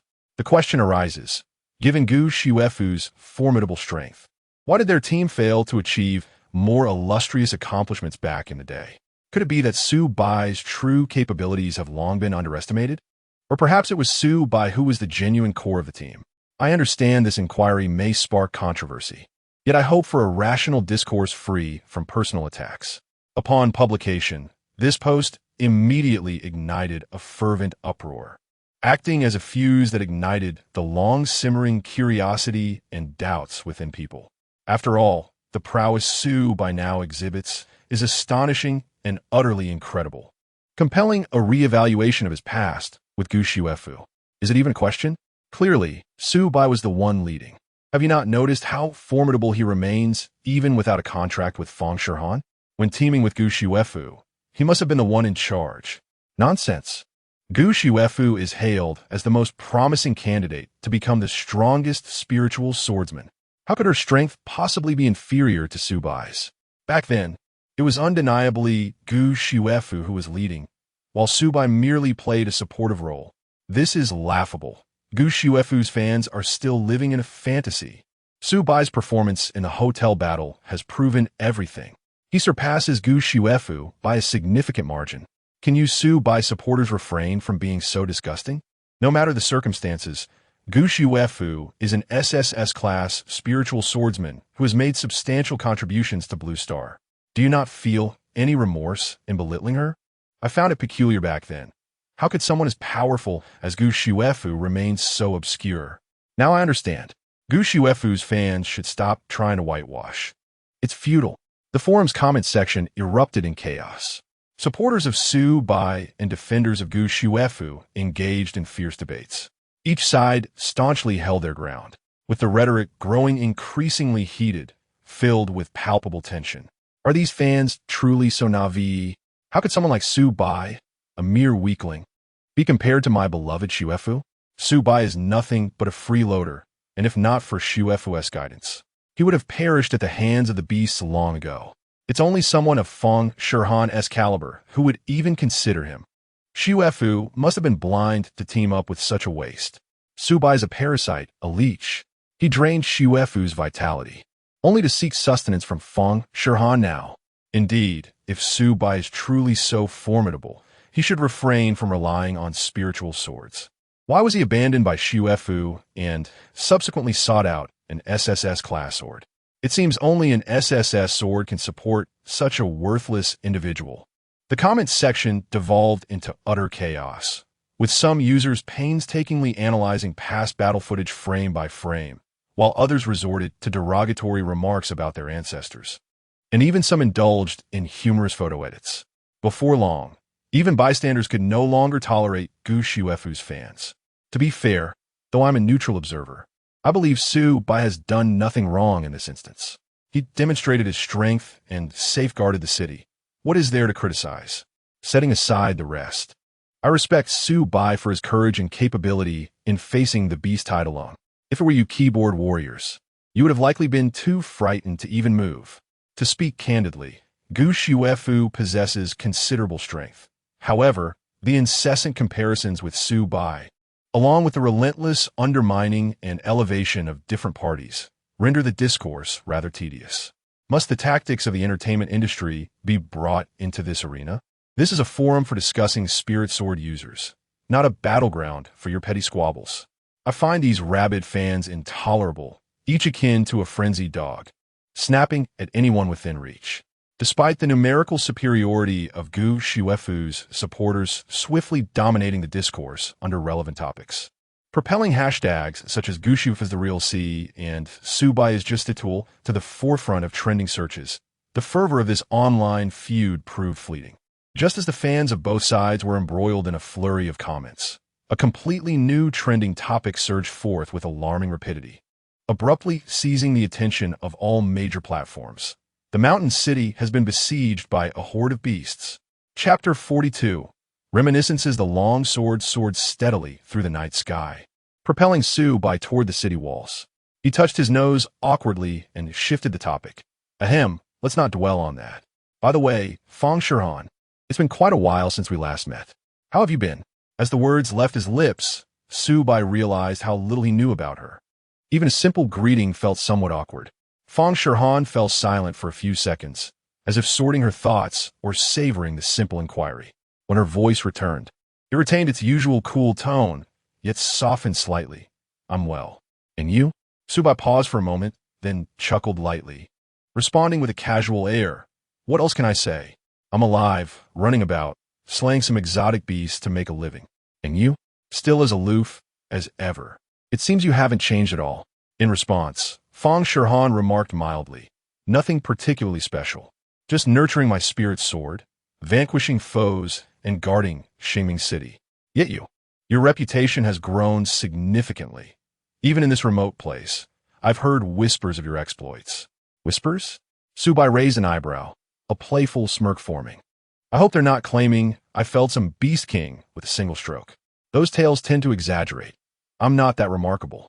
In that moment, Fang Shihan let out a light laugh, suppressing her amusement, her voice still cool. Not quite. They merely say you are a lone wolf, unafraid of anything. After a brief silence, she resumed speaking. After all this time, I thought you might have forgotten me. Su Bai blinked, then scratched his head, smiling sheepishly. How could I? You're far too beautiful for me to forget. It's just that I've been too busy fighting for my life to catch up with you. This statement was a mix of truth and embellishment. Su Bai's memories of Fang Shihan were indeed faint, recalling only a few instances of fighting alongside her in university. She was as cold as ice, speaking little, yet possessing considerable strength. Beyond that, he had never given her much thought. After pondering his words for a long while, Fang Shihan finally spoke again. Is that so? Then this time, make sure you don't vanish without a trace again. Su Bai, oblivious to the subtlety in her tone, laughed heartily. Don't worry, this time around, I intend to stay in Xingming City for several days. You seem a bit off this time. Have you not moved on from Gu Xiufu's incident? Fang Shihan suddenly interjected, gazing at the swiftly passing cityscape below, feeling the night breeze caress him.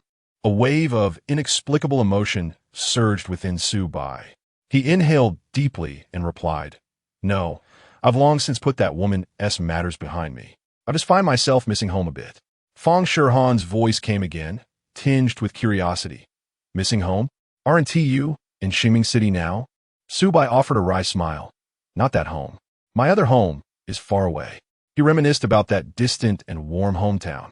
Fang Shihan did not press further. She sensed the loneliness veiled in Su Bai's words. All she offered was a gentle uncertain if it was a response or a form of consolation. Thus, they remained silent, soaring through the night sky. Only the sound of the wind howls in my ears, and the soft whistle of a long sword slicing through the air resonates. The flames cast a crimson hue across the sky, while the wind carries the distant sounds of battle with increasing clarity. In this fleeting moment of tranquility, Fang Shihan's voice emerges once more from the blade. By the way, when you were dealing with those aberrant beasts at the hotel, why didn't you employ the ability of instant? After all, this is an SSS-grade spirit sword. With your current prowess, even without a contract, you should be able to wield it, shouldn't you? Su Bai chuckled, explaining, You don't quite grasp it, do you? Why would I need to unleash the full potential of instant against such trifling foes? That would be akin to using a sledgehammer to crack a nut. Besides, I wanted to see if my swordsmanship has improved over the past 3 years. It's not every day I have so many sparring partners. Why not make use of them? Moreover, don't you think that taking them down one by one, clean and efficient, exudes a sense of mastery? If I simply activated instant and dispatched them all in an instant, it would lose its charm. Most importantly, I must conserve your strength. The real challenge lies ahead at the city walls. I wouldn't want to wear you out. Fang Shihan fell silent for a couple of seconds, her tone softening slightly but laced with reproach. You certainly have a knack for twisting logic. Instant is a skill I have painstakingly cultivated over the years, and here you are, trampling on it as if it holds no value.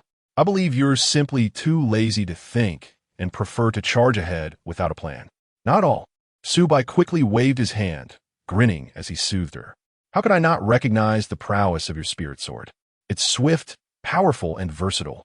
I'm merely reluctant to use it indiscriminately. It deserves an opponent worthy of its caliber. Wouldn't you agree? Feng Shirhan was amused by his half-earnest flattery, letting out a light laugh as the sword trembled slightly. Spare me your sweet talk. I'm not so easily swayed. Since you hold instant in such high regard, make sure you don't hold back when we reach the city walls. I've heard that this wave of aberrant beasts includes a beast king. If you're still thinking of showing off while conserving energy, you might find yourself in a precarious situation. Rest assured, Fawn, the campus bell. Subai glanced down at the long sword beneath him, grinning widely. Your sword is indeed reliable, flying fast and steady, far superior to my own pace. Enough with the flattery. It's been years since we graduated. Why still call me a campus belle? Feng Shirhan huffed lightly, yet her demeanor softened somewhat. This sword is a result of my gradual nurturing. Its intelligence surpasses your expectations. Do not underestimate it. How could I dare to underestimate it? Subai laughed heartily, casually saying, by the way, speaking of our university days, didn't we have a few skirmishes together? I recall you were quite formidable back then. Your swordplay was crisp and clean, dispatching aberrant beasts as if slicing through vegetables. Who would have thought you'd choose to become a tactical advisor at the Spirit Sword Association now? Feng Shirhan paused at his words, reflecting for a moment before slowly reminiscing. You remember that? I thought you had long forgotten. Back then, outside the South Campus, we encountered a group of low-level aberrant beasts. You insisted on showing off, charging in alone, and nearly got surrounded. Subai was taken aback, scratching his head and laughing awkwardly. Did that really happen? I find it difficult to recall. All I remember is that you often wore a cold expression, speaking little, as if someone owed you money. Feng Shirhan immediately expressed her discontent. Cold expression? That was merely my disinterest in engaging in pointless conversation with you. You were quite reckless back then, always charging to the front, which forced me to keep a watchful eye on you, fearing you might truly get yourself killed. Do you know that after that incident, I deliberately sought out a sword manual, hoping that in our next battle together, we could coordinate more effectively? Huh? Subai blinked in astonishment. You even sought a sword manual? For my sake? Well, not entirely for you. Feng Shirhan's voice faltered slightly, feeling somewhat awkward. It was mainly because your fighting style was too crude, and it simply irked me. Chapter 43. Rescue Subai discerned the awkwardness in her tone and could not help but chuckle. All right. I understand you find me displeasing. It appears my memory truly fails me. I completely forgot such a significant matter. Had I known you were so earnest, I should have sought your guidance on several occasions. Feng Shirhan lightly huffed, amused by his words. Seek guidance? With your temperament, it's a wonder you could learn anything sincerely. Do you recall that time during the practical class? The instructor asked us to form groups, and you insisted on partnering with me. Only spend the entire time preening yourself. In the end, you even came over to ask me, so, how was that sword strike? Wasn't it impressive? Subai felt a wave of embarrassment wash over him, clearing his throat awkwardly. Ahem, did that really happen? I have no recollection of it at all. Was I perhaps a bit too full of myself back then? Not a bit, but quite so, Feng Shirhan replied, her voice cool yet laced with amusement. However, you certainly had the talent to be proud. Your prowess was evident, and everyone respected you. I remember a time when you cleaved a second-tier beast with a single sword strike, leaving the audience in awe, even earning the instructor's praise for your exceptional talent. Subai rubbed his nose, grinning sheepishly. Well, I must thank you for your remarkable memory, recalling all my glorious deeds so vividly. But honestly, I do find those memories somewhat hazy. Perhaps it's due to my numerous travels over the past few years, taxing my mind. Feng Shirhan fell silent for a moment before speaking softly. Sometimes, it's better to have a blurred recollection. Remembering certain things too vividly can be burdensome. After a brief pause, Subai suddenly inquired, by the way, how did you, the esteemed school belle, come to take a position at the Spirit Sword Association? Feng Shirhan's voice, cool and composed, responded, what of it? Is the Spirit Sword Association so peculiar? Not peculiar, Subai mused, scratching his nose playfully. It's just that I never imagined the once aloof Miss Feng would join such an organization that frequently requires interaction with others. What is wrong with the Spirit Sword Association? Feng Shirhan tone revealed a hint of displeasure. It protects the city and combats the beasts. What could be more worthwhile than that? Subai laughed heartily. Indeed, it is worthwhile, undoubtedly. It's just that it seems a bit incongruous with your high and mighty persona. Feng Shihan emitted a soft huff, momentarily taken aback, before her voice softened slightly, tinged with a hint of playful defiance. I'm not targeting anyone. Yet here you are, so audacious while standing on my sword. Be careful, or I might just jolt you off. Subai chuckled, lowering his head towards the sword's body. Then I must steady myself, lest I truly fall. How embarrassing that would be. Your skin is thicker than the beast's hides, and you worry about embarrassment? Though her voice remained cold, it could not mask the laughter within. The sword trembled slightly, as if in jest to her words. Subai steadied himself, the smile on his lips growing wider. All right, enough of this banter. We have serious matters at hand. The beasts are causing a ruckus atop the city walls, and we must show them a thing or two. As darkness enveloped Starbright City, the night was as thick as ink. Only the flames pierced the gloom, illuminating a battlefield strewn with blood and chaos. Upon the towering city walls, flames soared into the sky, resembling a sinuous dragon of fire that devoured the night. The cacophony of explosions erupted incessantly, deafening and accompanied by the chilling roars of monstrous beasts, piercing through the smoke and resonating in one's ears, instilling a profound sense of dread. The sword-bearers and spirit sword wielders of the Spirit Sword Association in Starbright City had nearly emptied their ranks, gathering their main forces in this dire moment. Standing resolutely atop the battlements, they fought valiantly against the relentless tide of beasts. Each individual was taut with tension, gripping their spirit swords tightly, their spiritual energy flickering like flames, clashing fiercely with the claws and fangs of the otherworldly creatures. Yet, this wave of beasts was unlike any previously encountered. Blood spattered the walls, and severed limbs and broken swords littered the ground. Since its inception, Starbright City had never faced such a large-scale, ferocious assault. Even more terrifying was the realization that these beasts seemed to be under some form of command, no longer mindlessly charging at the defenses in an attempt to breach the lines. In those instances, humanity could utilize their sturdy walls and intricate formations to encircle and eliminate them one by one, akin to crafting dumplings. This time, however, under the leadership of the Beast King, these creatures displayed astonishing intelligence and tactical acumen.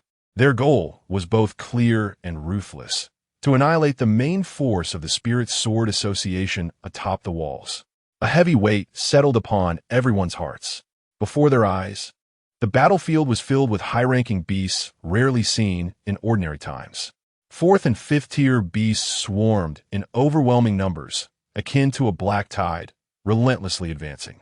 Merely observing sent shivers down their spines.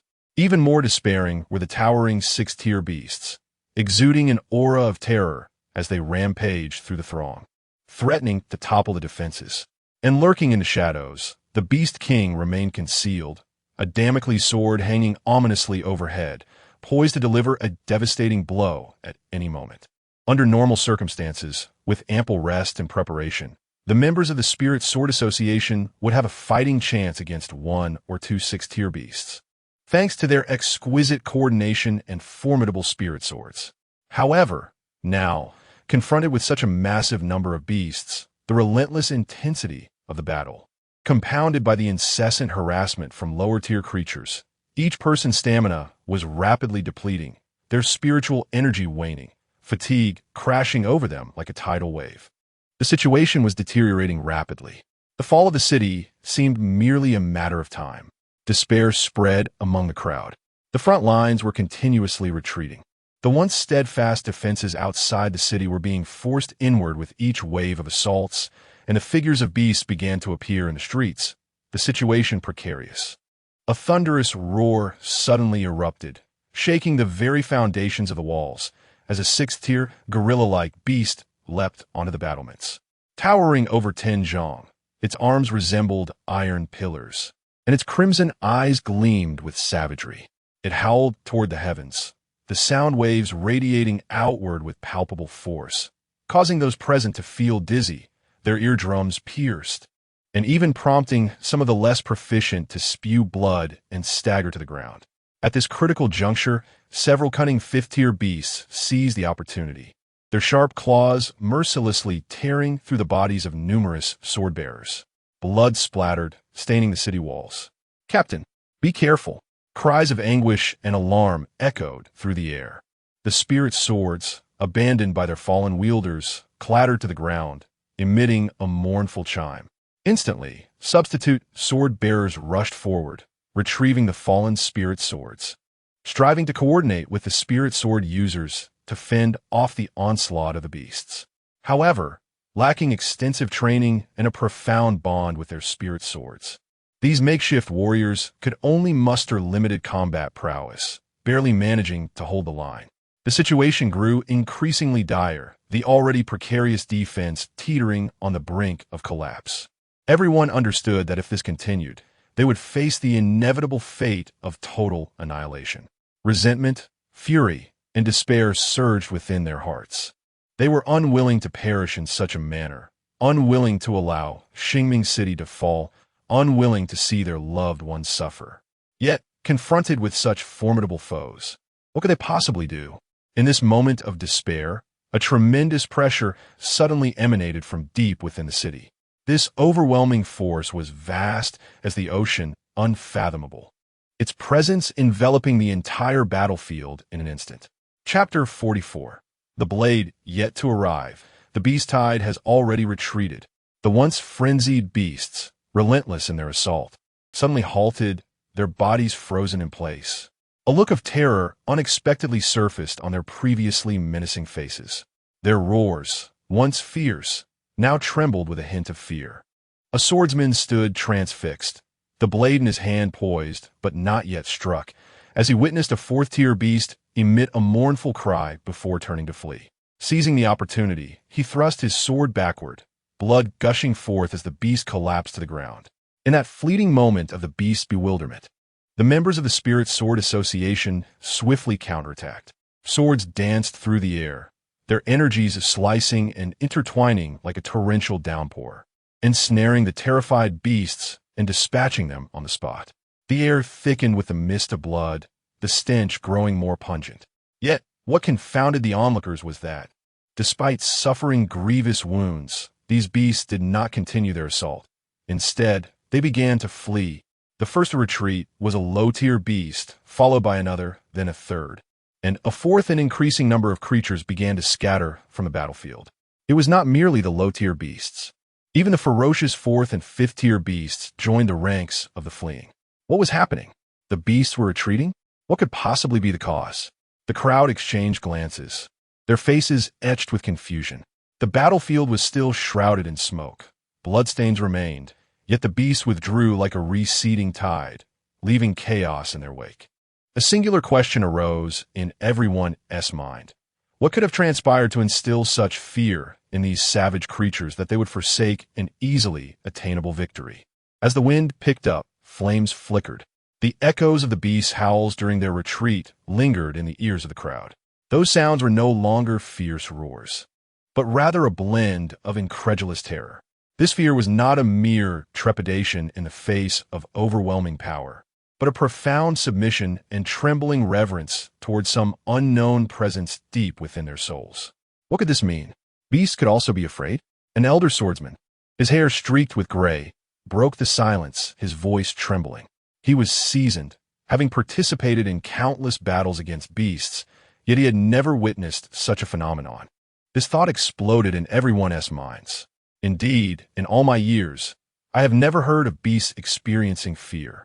Another seasoned swordsman gripped his spirit sword tightly, blood still dripping from its blade, his palms now slick with sweat.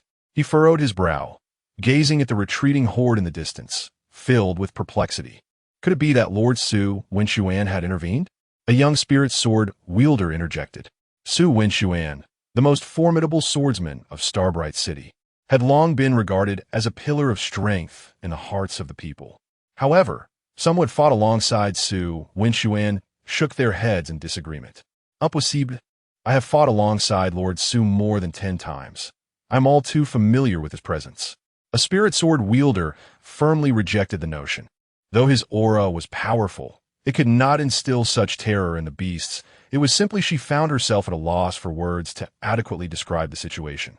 Could it be the sword master of the celestial steppes? A typically reticent sword master suddenly spoke. The celestial steppes. At the utterance of these words, a wave of astonishment swept through the crowd. The celestial steppes represented the pinnacle of swordsmanship, a coveted ambition for countless sword masters, yet an elusive goal.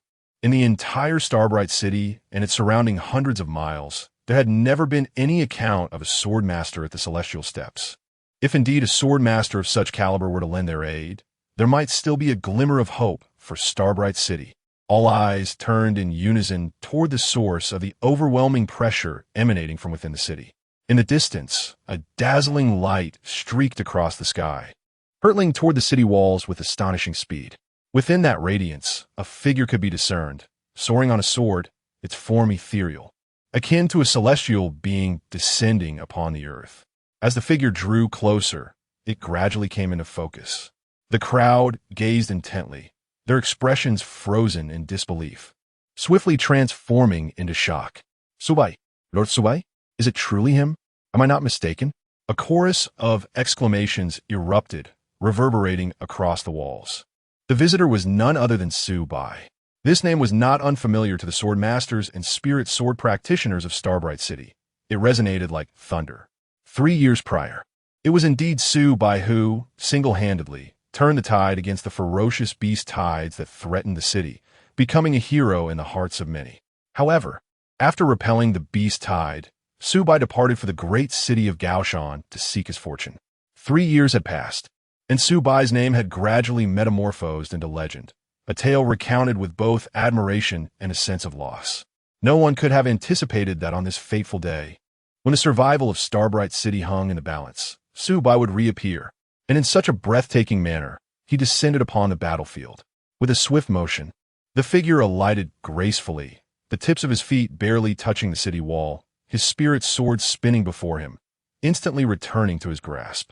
With a subtle flick of his wrist, he elegantly performed a flourish, exuding a nonchalant grace, before sheathing the sword with an indescribable air of composure and elegance. Subai smiled gently and addressed the astonished crowd. "Thank you for your efforts, everyone." The people, as if awakening from a dream, remained in disbelief, rooted in place. "Lord Subai, it truly is you." An elderly sword master, tears of joy welling in his eyes, trembled as he spoke. You have returned? Indeed. Lord Subai, you have finally come back. We were on the brink of collapse. Thanks to you 3 years ago, Starbright City was saved. Who would have thought that 3 years later, you would return?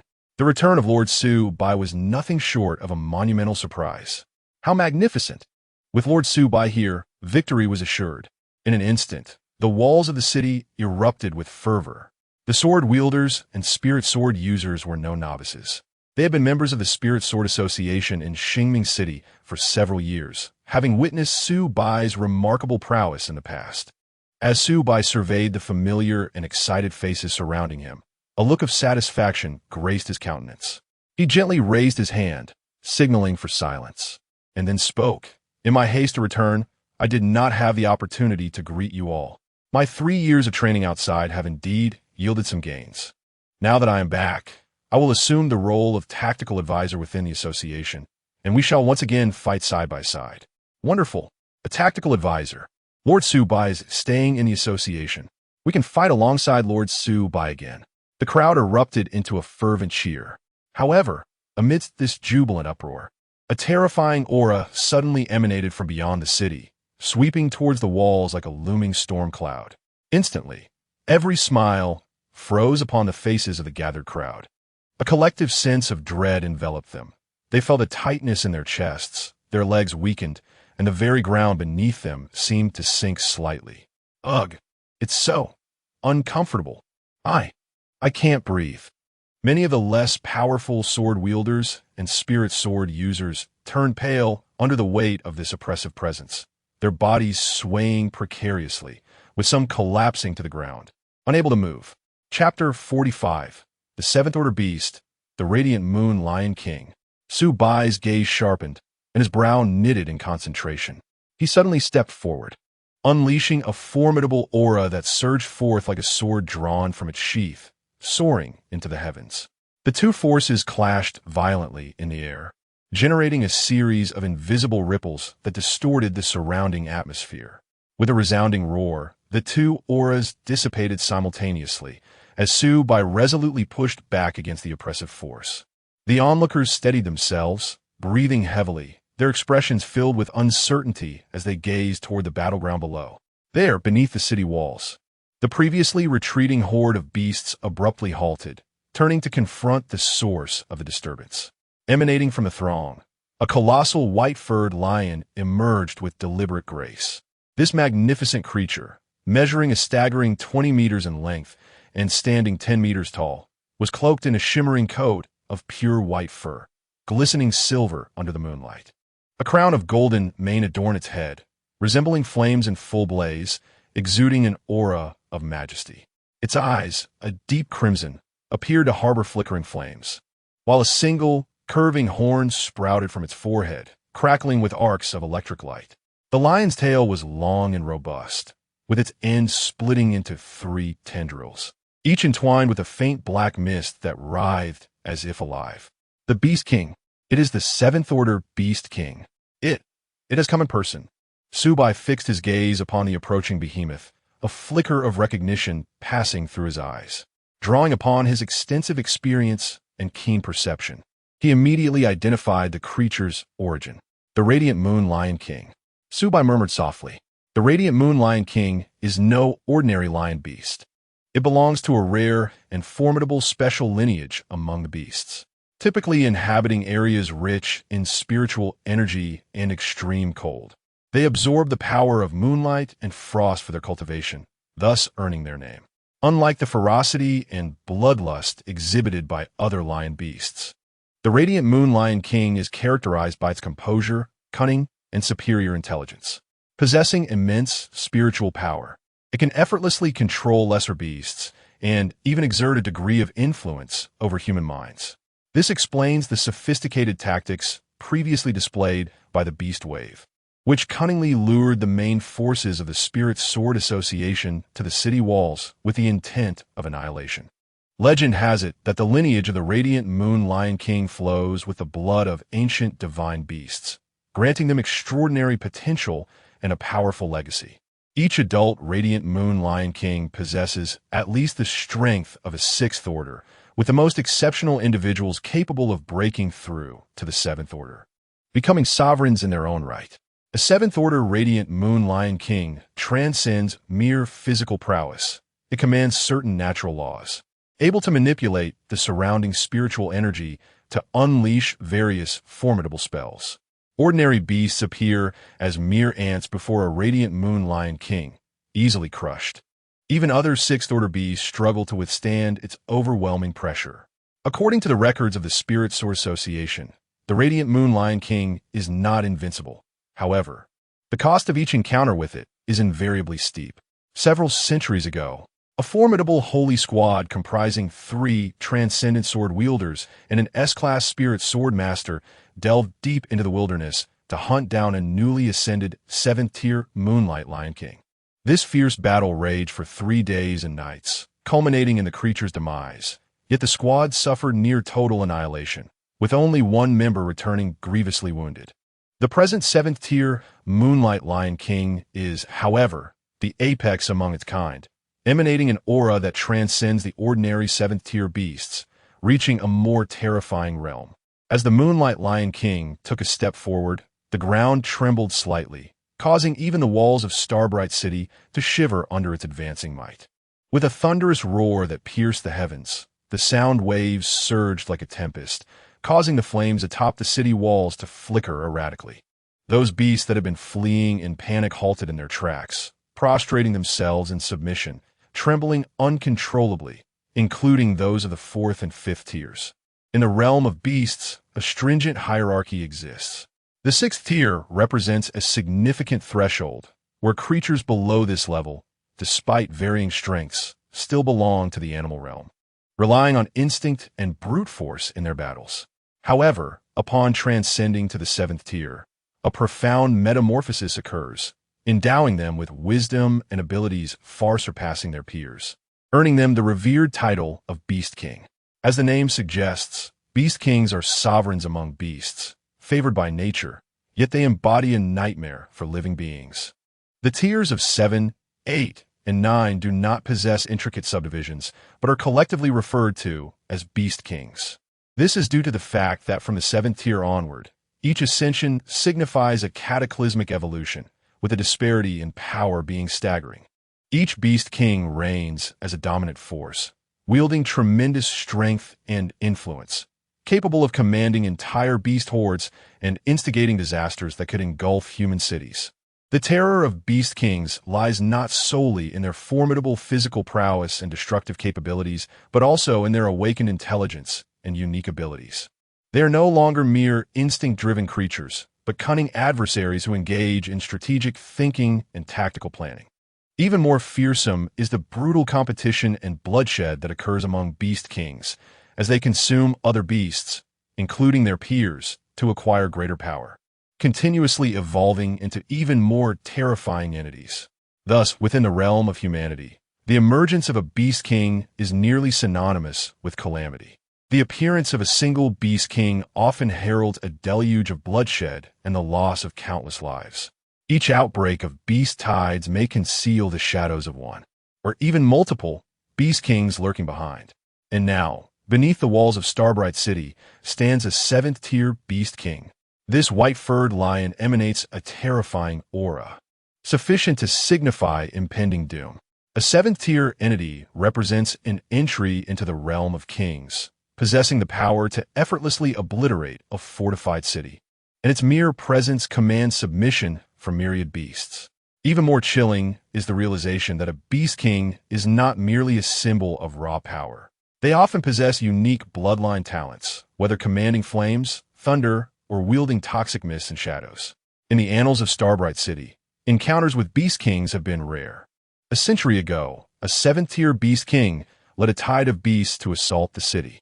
At that time, the president of the Spirit Sword Association exhausted all efforts, uniting the strength of the entire city to inflict severe damage and repel that calamity.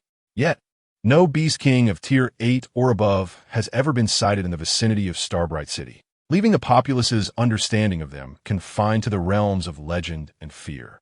The moonlit Lion King slowly advanced, step by step, toward the city wall. Its crimson eyes narrowed slightly, scanning the parapet with a gaze sharp as a blade, ultimately resting upon Su Bai. Its massive form leaned forward, scrutinizing the audacious human who dared to stand before it. After a brief moment, a deep voice resonated from its throat, transforming into articulate words, mocking and disdainful, echoing across the battlefield.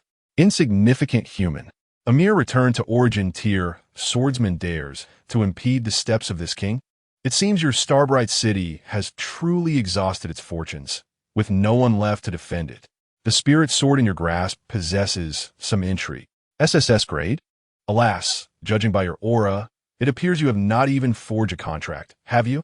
To wield a treasure, yet lack the ability to utilize, it is indeed laughable in the extreme. Chapter 46. Does a 7th tier deserve to be called a Beast King? The lion came to a halt, its formidable head lifting slightly. I have not come today to entangle myself with mere ants such as you. My ambition is singular.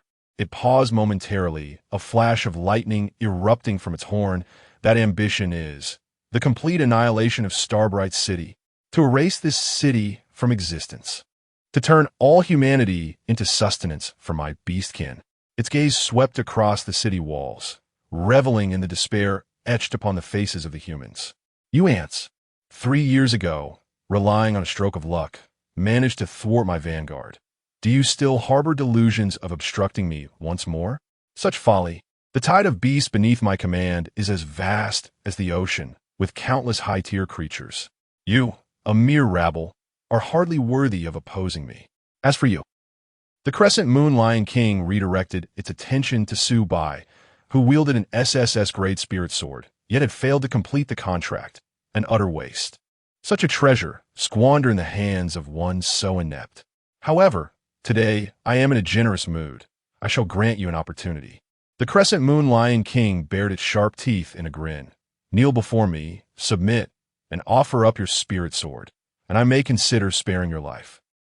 Indeed, I might even elevate you to a servant of my beast clan, allowing you to revel in endless riches and glory. Otherwise, this city, along with you self-righteous fools, shall be reduced to ashes beneath my wrath. It raised its head, and a blinding lightning burst forth from its horn, piercing the heavens. Boom! The sword wielders and spirit sword users atop the city walls turned pale upon hearing these words. A seventh-tier beast king, the crescent moon lion king, represented an existence far beyond their comprehension. Despair surged like a tidal wave, causing some to tremble as they gripped their swords. Moreover, a colossal horde of beasts loomed ominously. Seventh tier. Victory is utterly unattainable. It is over. Starbright's city truly faces its demise. Are we to perish? No, I refuse to die. I have family. Desperation spread among the crowd. Many had relinquished their will to fight, collapsing to the ground, awaiting the arrival of death. In the annals of humanity, the appearance of each seventh-tier beast has heralded immense calamity and loss. Flourishing cities have crumbled beneath their iron hooves. Countless formidable sword wielders and spirit sword users have fallen to their claws. Seventh-tier beasts are calamities incarnate, nightmares of human civilization. A seventh-tier beast king is more than a match for a human royal squad, often surpassing them. This is due to the innate strength of the beasts, their vitality surpassing that of humans, and their recovery capabilities being remarkably superior. In equal realms, humans are frequently no match for these creatures. The oppressive aura it exudes transcends mere physical might. It embodies a profound psychological threat, casting an ominous shadow over the entire Starbright city and the Spirit Sword Association at large. If we consider that fourth-tier beasts can be subdued through sheer numbers and strategic collaboration, and that fifth-tier beasts require the combined strength of an entire city to contend with, then sixth-tier beasts represent calamities capable of annihilating smaller towns. However, seventh-tier beasts are the true harbingers of doom, capable of reducing formidable fortresses like Starbright City to ruins overnight. Yet, amidst this atmosphere of despair, Su Bai suddenly erupted into laughter. His mirthful guffaws echoed clearly across the city walls. He laughed effortlessly and nonchalantly, devoid of any fear, instead exuding an air of amusement and disdain. He did not regard the looming Moonlight Lion King with any seriousness whatsoever.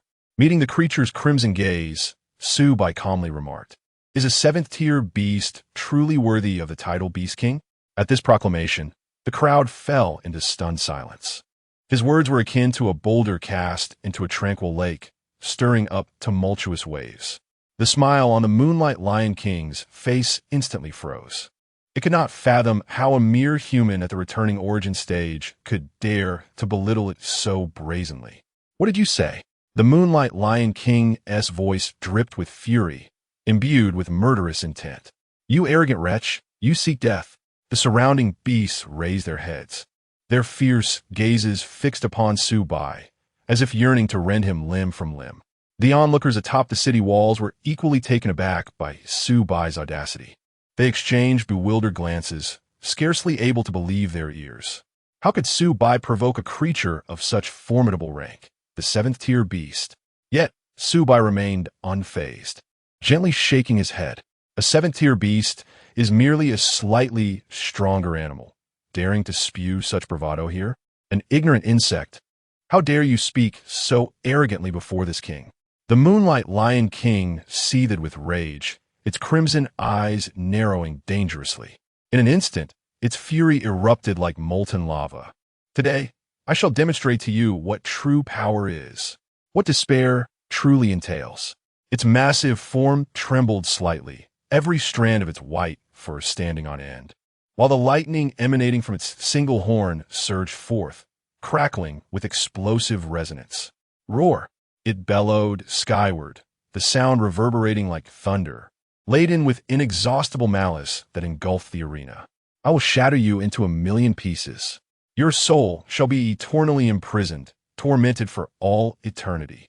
This city, every inch of land, Every insignificant creature within it shall be reduced to ashes under my wrath.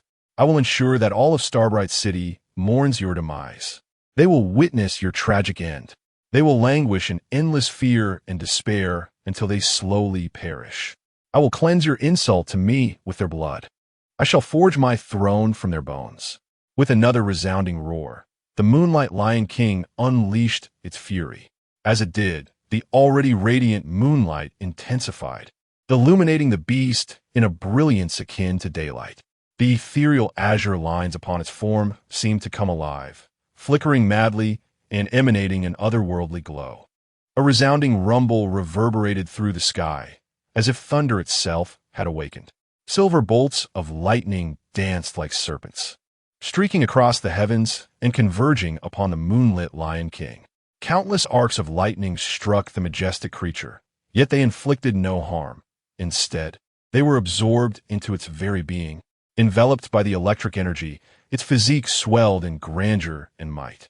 With each step it took, flashes of lightning flickered around it, and the earth trembled with a deafening roar, fracturing beneath the weight of its power.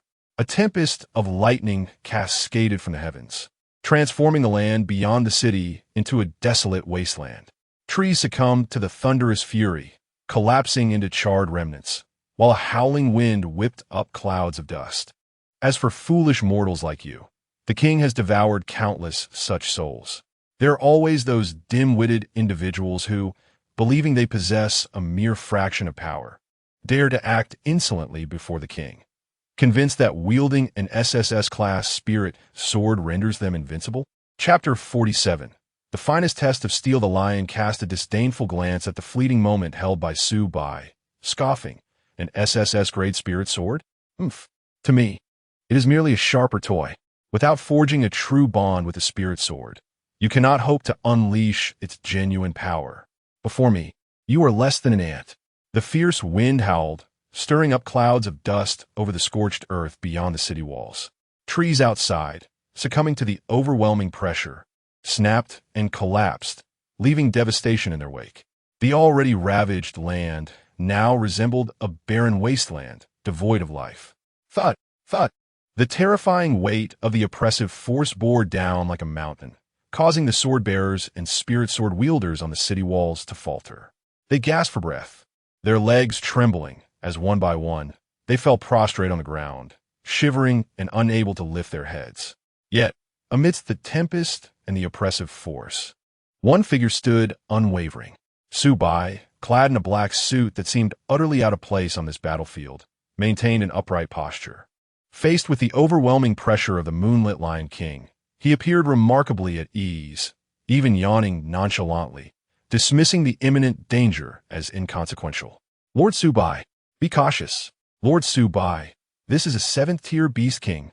Do not be careless. Lord Su Bai, on the city walls, those who had been forced to the ground summoned all their strength to warn him. Upon hearing their pleas, Su Bai turned to them and smiled gently. Do not worry. Trust in me.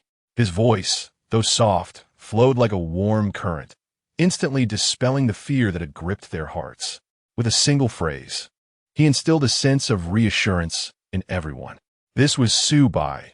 He had an uncanny ability to evoke an inexplicable sense of security, making others believe that no matter how formidable the adversary, he would prevail. As long as Su Bai was present, even if the heavens were to fall, he could hold it aloft with a single sword. Even at death's door, you dare to be defiant. The moonlit Lion King, enraged by Su Bai's carefree demeanor, sneered with a voice laced with murderous intent. Since you are so oblivious to your fate, I shall grant you your wish. Once I reduce this wretched city to ruins, I will tear you, this insolent child, into shreds and see if you can still smile. Before his words had fully echoed, the moonlit Lion King let out a thunderous roar. The brilliance of the horn atop his head surged forth, and countless arcs of electricity coalesced at its tip, emitting a piercing, crackling sound. Zzz. The electric light grew ever stronger and brighter, the air around becoming searingly hot. The very fabric of space began to warp under this immense force. In the next moment, boom! A deafening explosion erupted as the horn unleashed a jet of pitch-black light. This beam, akin to a harbinger of death, tore through the air, hurtling towards Su Bai on the city wall.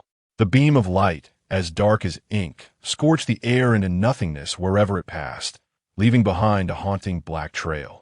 This was the full-force strike of the moonlit Lion King. This strike contained all its power, capable of obliterating the entire Starbright city. In the face of this annihilating black beam, Su Bai's figure appeared exceedingly minuscule, poised to be devoured at any moment. Ha ha! The moonlit Lion King unleashed a sinister laugh, envisioning Su Bai being consumed by the black light, reduced to ashes. The surrounding beasts echoed with excited howls, prematurely celebrating their impending victory. The onlookers atop the city walls widened their eyes, lacking even the strength to gasp in alarm, helplessly watching the black lightning advance. Just as the situation reached a critical juncture, Su Bai slowly raised his hand, gripping the spirit sword still sheathed. In an instant, a subtle smile graced Su Bai's lips, his expression as tranquil as water as he softly declared, "It is time." Suddenly, with a flick of his wrist, the sword was drawn. A flash of cold light burst forth, the blade emerging just an inch, yet radiating a blinding brilliance. A crisp sword cry resonated through the heavens. The cold light flickered from the sheath, akin to lightning streaking across the night sky, dazzling and resplendent. Ha ha, it's too late. The moonlit Lion King sneered derisively at Su Bai's actions, scoffing at the notion that an unbound spirit sword could wield any true power. But, however, in the next moment, the malevolent grin on its face abruptly froze. It sensed a terrifying aura, one that could only be perceived by beast kings of its caliber. This aura emanated from the moment in Su Bai's hand. The black beam, merely 10 meters from the city wall, collided with an invisible barrier, unable to advance any further. Boom! A deafening explosion reverberated across the sky. The black beam shattered in mid-air, erupting into countless arcs of darkness that scattered everywhere. Ultimately, these black arcs began to dissipate, gradually fading into nothingness. Immediately, at the very instant the black light vanished, a brilliant radiance unexpectedly reflected from the city wall, so swift that one could hardly react, hurtling toward the moonlit Lion King. What? The moonlit Lion King had no time to evade, forced to endure the oncoming strike. Bang! Its singular horn shattered with a resounding crack, lightning scattering in all directions. Ack! The moonlit Lion King emitted a heart-wrenching wail, staggering backward, its eyes stripped of mockery, replaced by sheer terror. Blood gushed from the broken horn, staining its snow-white fur. It could scarcely fathom that a mere human of the Return to Origin stage could unleash such formidable power. It was even more incredulous that an unbound spirit sword could wield such terrifying might. Its crimson eyes widened, fixated on Su Bai atop the city wall. Bathed in moonlight, Su Bai gradually drew the moment fully from its sheath. Upon the blade, a cold light flickered, its sharpness unmistakable. The shimmering brilliance reflected upon his serene countenance. A legendary weapon had finally unveiled its true edge. The city walls stood in silence, save for the howling wind. Earlier, in the hotel, faced with those insignificant opponents, Su Bai had merely lacked a suitable weapon. He held no lofty expectations regarding the weapon's inherent strength. Those adversaries were feeble, hardly worthy of invoking the true power of the spirit sword. What he required was merely a vessel capable of channeling his own spiritual energy, a tool to manifest his sword intent. Thus, he had casually inquired if any uncontracted spirit sword wielders were present. Even a mere E-grade spirit sword would suffice for him to deftly handle those trivial foes. The appearance of Feng Shirhan, along with her SSS-grade spirit sword, Shana, was an unexpected delight. This extraordinary weapon alleviated much unnecessary trouble, allowing him to resolve matters with greater efficiency. Had it not been for the SSS-grade spirit sword, Su Bai might have found himself restrained, hesitant to unleash his full potential. After all, his power was formidable. An ordinary spirit sword could scarcely withstand his overwhelming spiritual force, risking immediate collapse. Now, standing against the 7th-tier Beast King, the howling moon lion, Su Bai finally had the opportunity to truly assess the might of Shana. Chapter 48. A blade that severed the flow of time. The sword emerges from eternal silence. From his childhood to adulthood, Su Bai had wielded but a single SSS-grade spirit sword, Ting Shui. Ting Shui was a sword he had meticulously nurtured and crafted with his own hands. So familiar it felt like an extension of himself. In contrast, Sha Na was an SSS-grade spirit sword entirely unfamiliar to him, a novel experience. To speak candidly, at the very outset, Su Bai felt somewhat clumsy, struggling to adapt. Yet, this initial awkwardness did not impede his ability to unleash formidable power. Merely by infusing his own spiritual energy into Shan Na, intertwining it with Feng Shihan's pure spiritual force, Su Bai instantly comprehended all of Shan Na's characteristics and secrets. This was the unique skill he had honed through years of dedication to the sword path. To him, a spirit sword was akin to a part of his own body, as natural as breathing. He could grasp the essence of the spirit sword in an instant, master its application, and forge an unparalleled connection with it. For an ordinary swordsman, an uncontracted spirit sword could only manifest a mere 5% of its potential due to the inability to harmonize perfectly with the wielder's spiritual energy. A swordsman lacking in strength could not unleash the sword's true power. Conversely, the sword, devoid of a bond, could not resonate with its wielder, rendering the ideal outcome unattainable. However, Su Bai was different. He possessed an extraordinary talent for the sword and unfathomable strength. Even manifesting just 5% of the sword's power sufficed for him to achieve remarkable feats. At this moment, under the scrutiny of all, Sha Na finally revealed its full splendor to the onlookers. The blade was slender and elongated, exhibiting a nearly transparent silvery hue. Upon closer inspection, one could discern countless tiny particles shimmering with a delicate light upon its surface. These particles were no ordinary metal. They were grains of time, forged from the very essence of temporal power, refracting tiny points of light under the moon's glow, reminiscent of a cascading galaxy. Adorning the spine of the sword was an intricately carved dragon motif. The dragon's scales glimmered, its claws sharp, poised to soar into the heavens at any moment. A faint blue aura flowed along the edge of the blade, resembling rippling water, yet its sharpness was such that one dared not gaze directly upon it. As Su Bai grasped Shan Na, the grains of time began to flow gently, swirling around the sword like a celestial river. A mysterious and powerful aura emanated from the blade, distorting the surrounding space.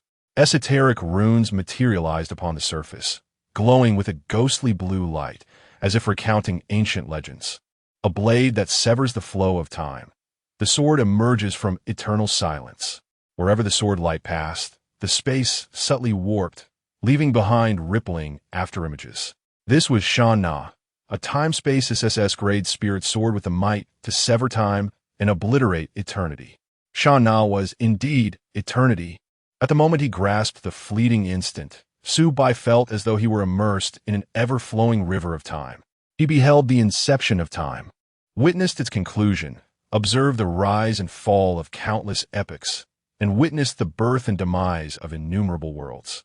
At the terminus of this temporal river, he discerned a familiar figure, a woman, ethereally beautiful and exuding an air of cold serenity. It was Feng Shihan. She sat quietly by the riverbank, her presence akin to that of a celestial being, her eyes reflecting a hint of solitude. Clad in garments as white as snow, untouched by dust, she lightly dipped her bare feet into the water, causing ripples that spread outward, transforming into light and shadow, resonating in harmony with the radiant gleam of the moment. Under the moonlight, Su Bai's figure appeared diminutive yet grand, merging seamlessly with the instant, becoming an eternal, indelible silhouette. The colossal form of the moonlit Lion King staggered backward in agony and disbelief, retreating several steps before precariously regaining its footing. Its immense body left deep claw marks upon the scorched earth. Lowering its gaze to its shattered horn, it was filled with a sense of trepidation, unable to comprehend what had transpired moments before. Despite having unleashed its most formidable strike, potent enough to obliterate the entire Starbright city, It had been effortlessly countered by that seemingly insignificant human. It had merely witnessed the man slowly withdrawing his spiritual sword, barely pulling it out. Then its attack inexplicably vanished, obliterated without reason. Even its horn had been severed in the process. The Lion King was further gripped by dread, realizing it had completely failed to perceive the counterattack. The retaliatory brilliance had been astonishingly swift. It had not even had the time to react before being struck. Had its horn not been sufficiently robust, it might have. Its very skull could have been pierced through. The agonizing pain emanating from the severed horn made the moonlit Lion King involuntarily gasp. This suffering was not merely physical. It was an affront to its very dignity. Its white fur was stained with its own blood, rendering it a pitiful sight. Impossible. This is utterly inconceivable. The Lion King shook its massive head, attempting to dispel the fear and confusion within. How could a mere human of the returning origin stage possess such formidable power? This defied all logic. But why? Why could he withstand my assault and even retaliate against me? Could it be? It scrutinized Su-Bai intently. Yet, no matter how it observed, the aura emanating from Su-Bai remained that of the returning origin stage. Suddenly, its gaze sharpened, fixating on the sword Shana in Su-Bai's hand. Could it be that he had forged a pact with that spiritual sword, employing some arcane method to conceal his true essence? The moonlit Lion King found itself increasingly persuaded by this notion. Only in this manner could the events of the recent past be elucidated. Otherwise, how could a sword bearer at the return to origin stage, devoid of a contract spirit sword, possess such formidable power? This notion ignited a deeper fury within the moonlit Lion King. It was convinced of this. Cunning human. Damn it. The moonlit Lion King gritted its teeth, certain that this sly human had deliberately disguised their true self, using a facade of weakness to deceive the king, while secretly wielding the true power of the spirit sword to launch a surprise attack. Despicable and shameless. Roaring with fury, the moonlit Lion King unleashed a thunderous cry that sent shivers through the surrounding beasts. I once thought you possessed some skill, but it appears you rely solely on cunning schemes. Very well. I shall see what further tricks you have up your sleeve. Human, do you believe that by withstanding one of my strikes you have achieved victory? Naive. Today, I shall rend you to pieces.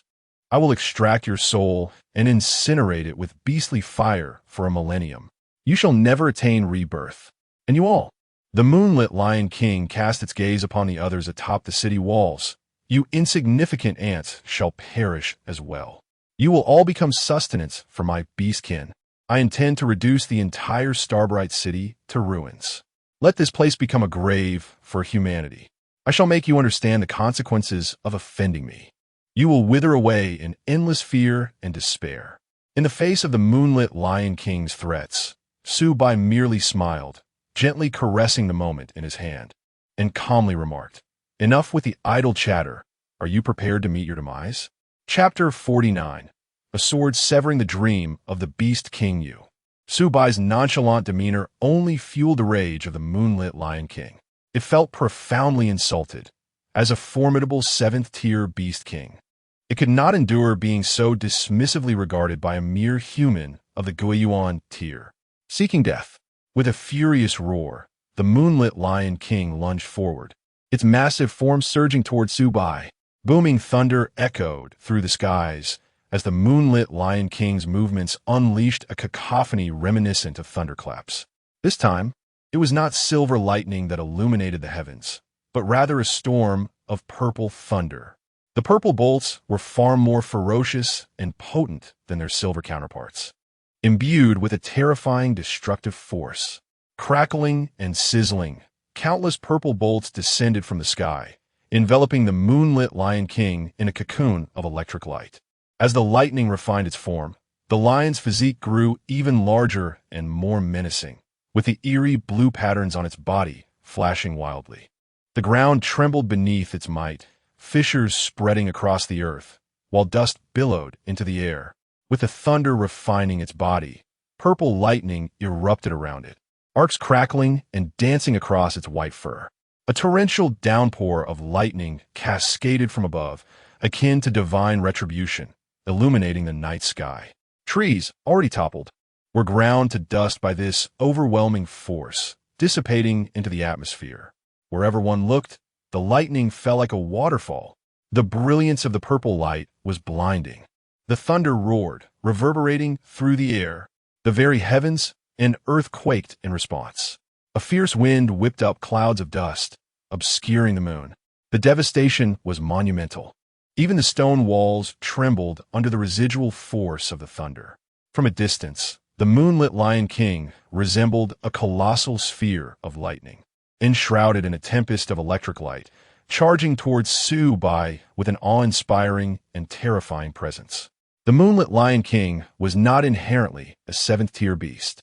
Born with a trace of an ancient beast bloodline, it initially stood as merely a sixth-tier beast. In a merciless realm of beasts, while sixth-tier creatures were formidable, they were hardly at the pinnacle of power. To survive and grow stronger, the moonlit Lion King had to engage in relentless battles, devouring other beasts and evolving continuously. After enduring countless skirmishes and life-and-death trials, it finally shattered its limitations and ascended to the seventh tier, claiming the title of Beast King. Yet even in its new role, life proved challenging. A seventh-tier Beast King was merely the lowest rank within the hierarchy of beasts. It faced a choice: to submit to the more powerful 8th and 9th tier Beast Kings, becoming their vassal and obeying their commands, or to confront the threats posed by humans alone, struggling for survival in the margins. Unwilling to bow to other Beast Kings, the moonlit Lion King aspired to be a true sovereign, to possess its own territory and tribe.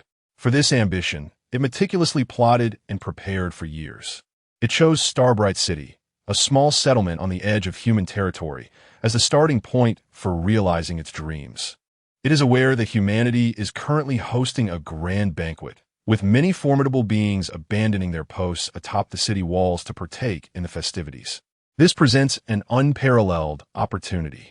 The excitement of the Crescent Moon Lion King intensifies as several nearby Beast Kings suddenly unite to launch an assault on the largest human stronghold in the vicinity, diverting the majority of human attention. Xingming City, a small town already lacking in defenses, now finds itself utterly isolated and without any means of support. This is truly a fortuitous chance. It serves as the perfect stage for its rise. Here, it intends to unleash a bloodbath upon the city, using this as a stepping stone to commence its reign as the Beast King.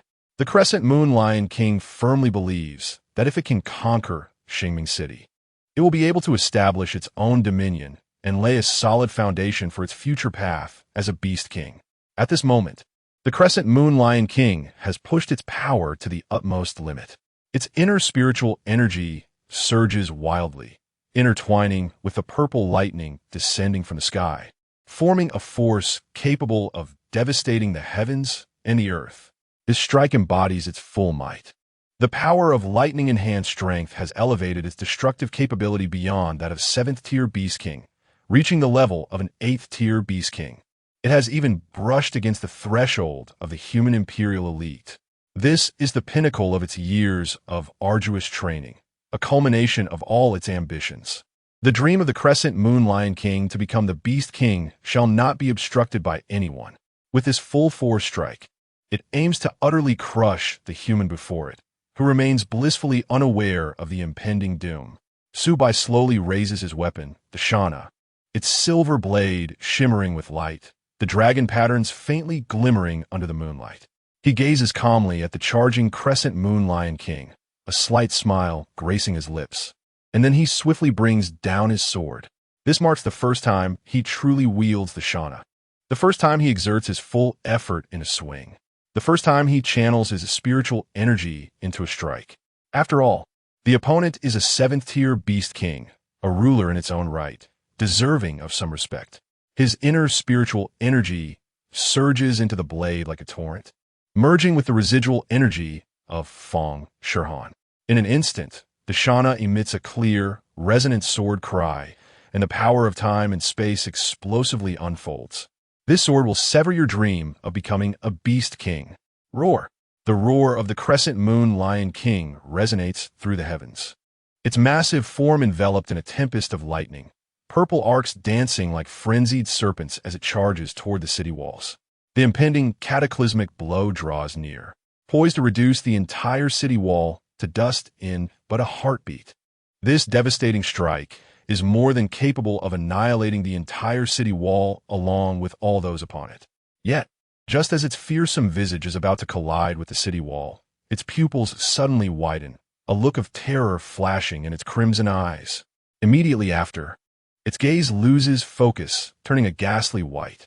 It perceives, in the awareness of the crescent moon Lion King, the world abruptly freezes. It beholds a ceaseless river, a flow composed of fragments of time, slowly drifting before its eyes. The waters rush endlessly, yet they remain suspended in stillness. At the river's end, a vague silhouette stands quietly in the midst of the flowing water. It is a woman, ethereal and breathtakingly beautiful, clad in a flowing white garment. Her long hair cascades like a waterfall, and her bare feet touch the water surface. She gazes coldly at the moonlit Lion King, her brows and eyes as frigid as ice, exuding an air of solitude and transcendence. The past lingers not, and the future is yet to come. This moment is the eternal calamity. As her words linger in the air, the moonlit Lion King feels an irresistible force drawing him into the river of time. This sword embodies the impermanence of all things. The woman's voice resonates once more, akin to the tolling of a judgment bell, echoing within the heart of the moonlit Lion King. Boom! A blinding white light suddenly erupts from the instant in Su Bai's grasp, instantly enveloping the entire battlefield, shrouding everything in its brilliance. Only this pure white remains in the realm of existence. Chapter 50. The Seventh Order Beast Corps before the radiant moon Lion King. The world shattered instantaneously, akin to a collapsing mirror. Thunder, city walls, fierce winds. All visions dissolved into nothingness. Time, space, everything lost its significance. No, no. The radiant moon Lion King let out a desperate roar, yet its voice was drowned in the blinding white light.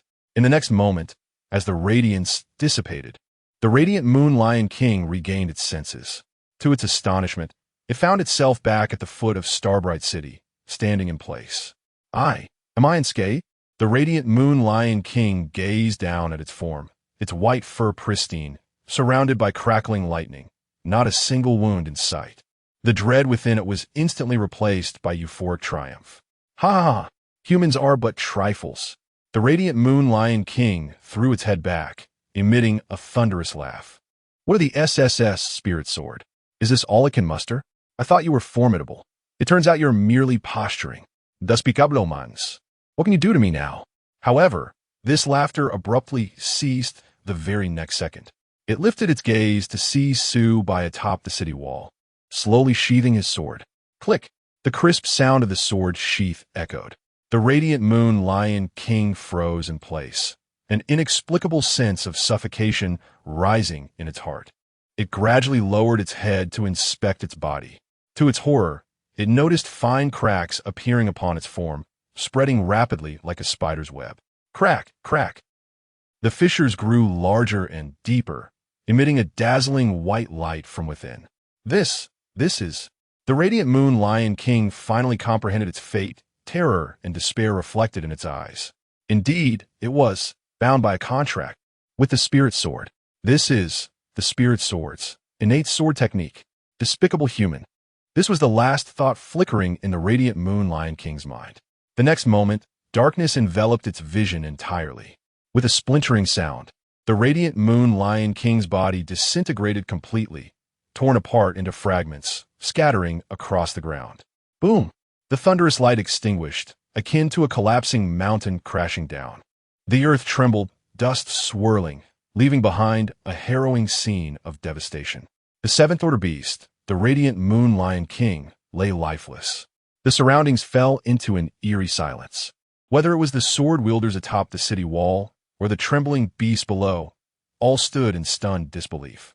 The Seventh Order Beast King, the radiant moon Lion King, a being capable of cataclysmic destruction, had perished beneath Su Bai's single strike without a semblance of resistance. Onlookers widened their eyes, scarcely able to fathom the spectacle before them. The horde of beasts below emitted low growls. Once subservient to the radiant Moon Lion King, they now utterly lost their morale, turning to flee in chaos. Meanwhile, those atop the city wall regained their composure, their gazes towards Subai filled with awe and fervor. Subai gently exhaled, retracting the fleeting moment into his waist, and turned to face the crowd, donning a gentle smile. All is well now. Are you all right? It was as if he had merely swatted a fly moments before. The demise of the Moonlit Lion King was undoubtedly a catastrophic blow to the beast horde. Stripped of their leader's command, these creatures transformed into headless flies, scattering in all directions, vanishing like receding tides beneath the night sky. The lower-tier beasts screeched as they burrowed into the scorched earth, while the higher-tier beasts fled chaotically into the distance.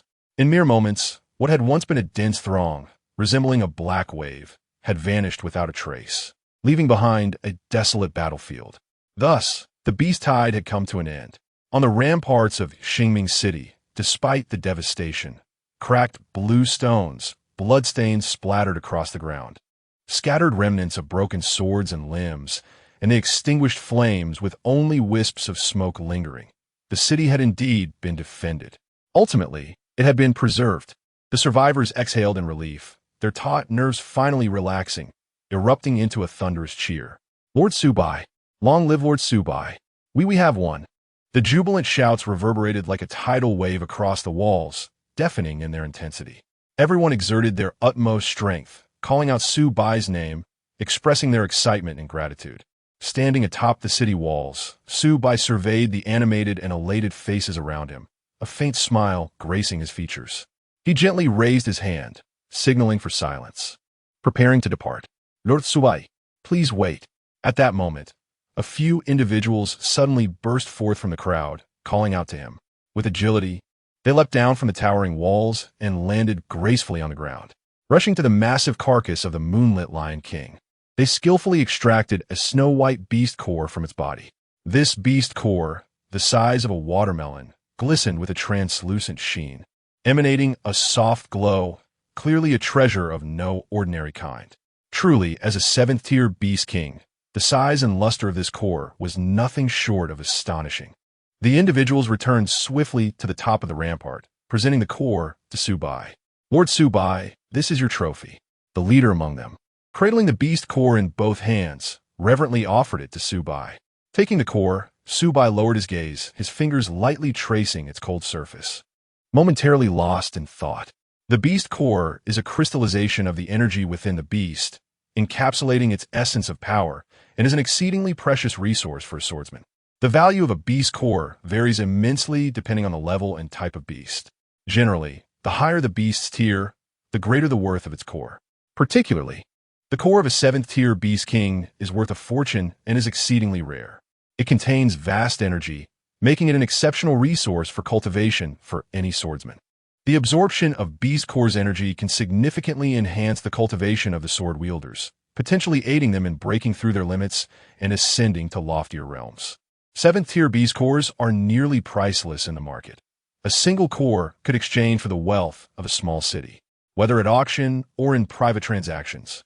Their value incites frenzied competition among countless factions, possibly leading to bloody conflicts. Furthermore, beast cores serve as vital materials for forging spiritual swords. Infusing a spiritual sword with a beast core can greatly elevate its quality and power, potentially enabling it to undergo a qualitative leap and ascend to a higher tier. The spiritual energy contained within 7th-tier beast cores is remarkably pure and immense, and for a sword wielder or spiritual sword user, refining a 7th-tier beast core can lead to rapid advancements in cultivation, even facilitating breakthroughs. Additionally, beast cores are essential ingredients in many precious elixirs. When incorporated into alchemical formulas, they can yield astonishing effects. Chapter 51. Homecoming Subai gazed intently at the beast core in his hand, his thoughts drifting back to days long past. In truth, it had been quite some time since he last personally excavated a beast core. However, in his earlier, more vulnerable days, he had cultivated the habit of personally extracting the core from even the weakest first-tier beasts. This was necessitated by his need for a copious amount of beast cores to nurture his spiritual sword, Chui Shui. Transforming a sword that initially possessed only an E rank into an SSS rank sword was a feat of monumental difficulty, infinitely more challenging than crafting an SSS rank sword from scratch. The resources required for such an endeavor were beyond imagination. It could be said that Chui Shui was forged from countless beast cores, each one painstakingly refined day after day, culminating in the brilliance of Ting Shui. Yet, Subai ultimately achieved his goal. Through relentless effort and unwavering determination, he transformed Chui Shui into an extraordinary weapon. In those days, he devoted nearly everything he had to the cultivation of Ting Shui. Regrettably, the current Subai no longer required the collection of beast cores. He had no reason to gather them any longer. Chui Shui was no longer by his side, and he had no intentions of nurturing any other spiritual swords. Reflecting on this, Subai gently shook his head, intending to decline the offer. I have no use for this. You may keep it. However, a chorus of voices rose in opposition. Lord Subai, this is rightfully yours, the leader exclaimed hurriedly. According to the long-standing rules of the Spiritual Sword Association, the cores belong to the one who slays the beast. Moreover, considering the perilous nature of this beast tide, had it not been for you, we would likely have perished. Indeed, all these beast cores beneath the city should belong to you. Another chimed in. Yes, Lord Subai, please accept this. Without you, we could never have defended Xingming City. You must take the 7th-tier beast core. Others in the vicinity echoed their agreement, urging him to accept. Looking into the sincere eyes of the crowd, Subai smiled helplessly and ultimately accepted the 7th-tier beast core. Very well, I shall accept it. However, you may divide the remaining beast cores among yourselves. Thank you, Lord Subai, they replied in unison, excitement illuminating their faces. With a smile, Subai turned and walked toward the city walls. Employing his usual method, he reached the edge of the wall, paused, and gently tossed Shauna, allowing the spiritual sword to hover in midair, emanating a soft silver glow. Could you lend me a hand? Take me home? I'm too lazy to hail a ride. Subai addressed Shauna. There's no helping you. Your audacity knows no bounds, came the slightly exasperated yet indulgent voice of Fong Shirhan as the sword trembled slightly. Subai laughed heartily and gracefully leapt onto the sword's blade. A sudden, crystalline sound of a sword echoed, its light flashing as it soared through the vast sky, leaving behind a silvery trail. The onlookers atop the city wall gazed upwards, their eyes fixed until the brilliance completely vanished from sight. In the deep of night, the city of Starbright was enveloped in serene tranquility, the moonlight flowing like water. The distant flames had long since extinguished, leaving only wisps of blue smoke rising gently, dissipating with the wind. The battle atop the city wall had concluded, and the faint scent of blood and scorched earth was gradually carried away by the night breeze. Subai stood upon the blade of Shauna, gliding smoothly at a low altitude above the silent streets, where the occasional flicker of streetlights cast a dim glow, guiding those on their way home. This time, he did not rush onward but allowed Shauna to slow down, gracefully soaring through the night sky of Starbright. Hey, I must say, Fong Shirhan, your sword flies remarkably steady, far more comfortable than an airplane. Should we consider skipping the ticket next time? Subai Kachuridi marked, hands in pockets, leisurely admiring the nighttime scenery. Do you take me for free transport? Fong Shirhan's exasperated voice emanated from a blade. Of course not. I'm simply complimenting you, praising your sword's prowess. Subai quickly amended, grinning. Besides, given our relationship, I assent free a bit too formal. Who has a relationship with you? Fong Shirhan mumbled softly, though Subai's keen hearing caught her words. What did you say? Subai feigned ignorance, leaning closer to the blade, straining to hear. Nothing. I said, stop your prattling. Fong Shirhan's voice rose slightly, tinged with a hint of flustered anger. Subai chuckled, standing on the sword and releasing a long breath, his taut nerves finally unwinding. He glanced down at the sword beneath him and smiled. Regardless, thank you, Miss Fong. Tonight, I owe it all to you. I truly couldn't have managed alone. I told you to stop your prattling. Fong Shirhan's voice resonated from the sword, weary yet imbued with a sense of relief. You were the main force. I was merely the errand runner. An errand runner? Subai raised an eyebrow in feigned astonishment. Your errands are anything but ordinary. Without you tonight, I wouldn't have known how to win. Fang Shihan fell silent for a few seconds, digesting his praise, before responding slowly. Don't flatter me. You know the abilities of Shauna. In that situation, even if I hadn't intervened, you could have managed. That is not quite fair. Subai shook his head earnestly. Without you, how would I have had a sword? Moreover, your strike was what truly intimidated that beast king. Otherwise, who knows how many lives would have been lost in its rampage. Fang Shihan fell silent once more, feeling a bit embarrassed by his words. I wonder, Fang Shihan, do you think the night view of Starbright is more beautiful now than it was 3 years ago? Subai reclined leisurely against his hands, perched upon the blade of his sword, gazing at the resplendent city beneath him. Indeed, it has flourished more than before. The voice of Fang Shihan resonated from his sword, still soft and tranquil, yet now imbued with a touch of warmth. Hey, I recall that Starbright City never had so many towering edifices. Back then, the tallest structure was likely the hotel where we recently battled, wasn't it?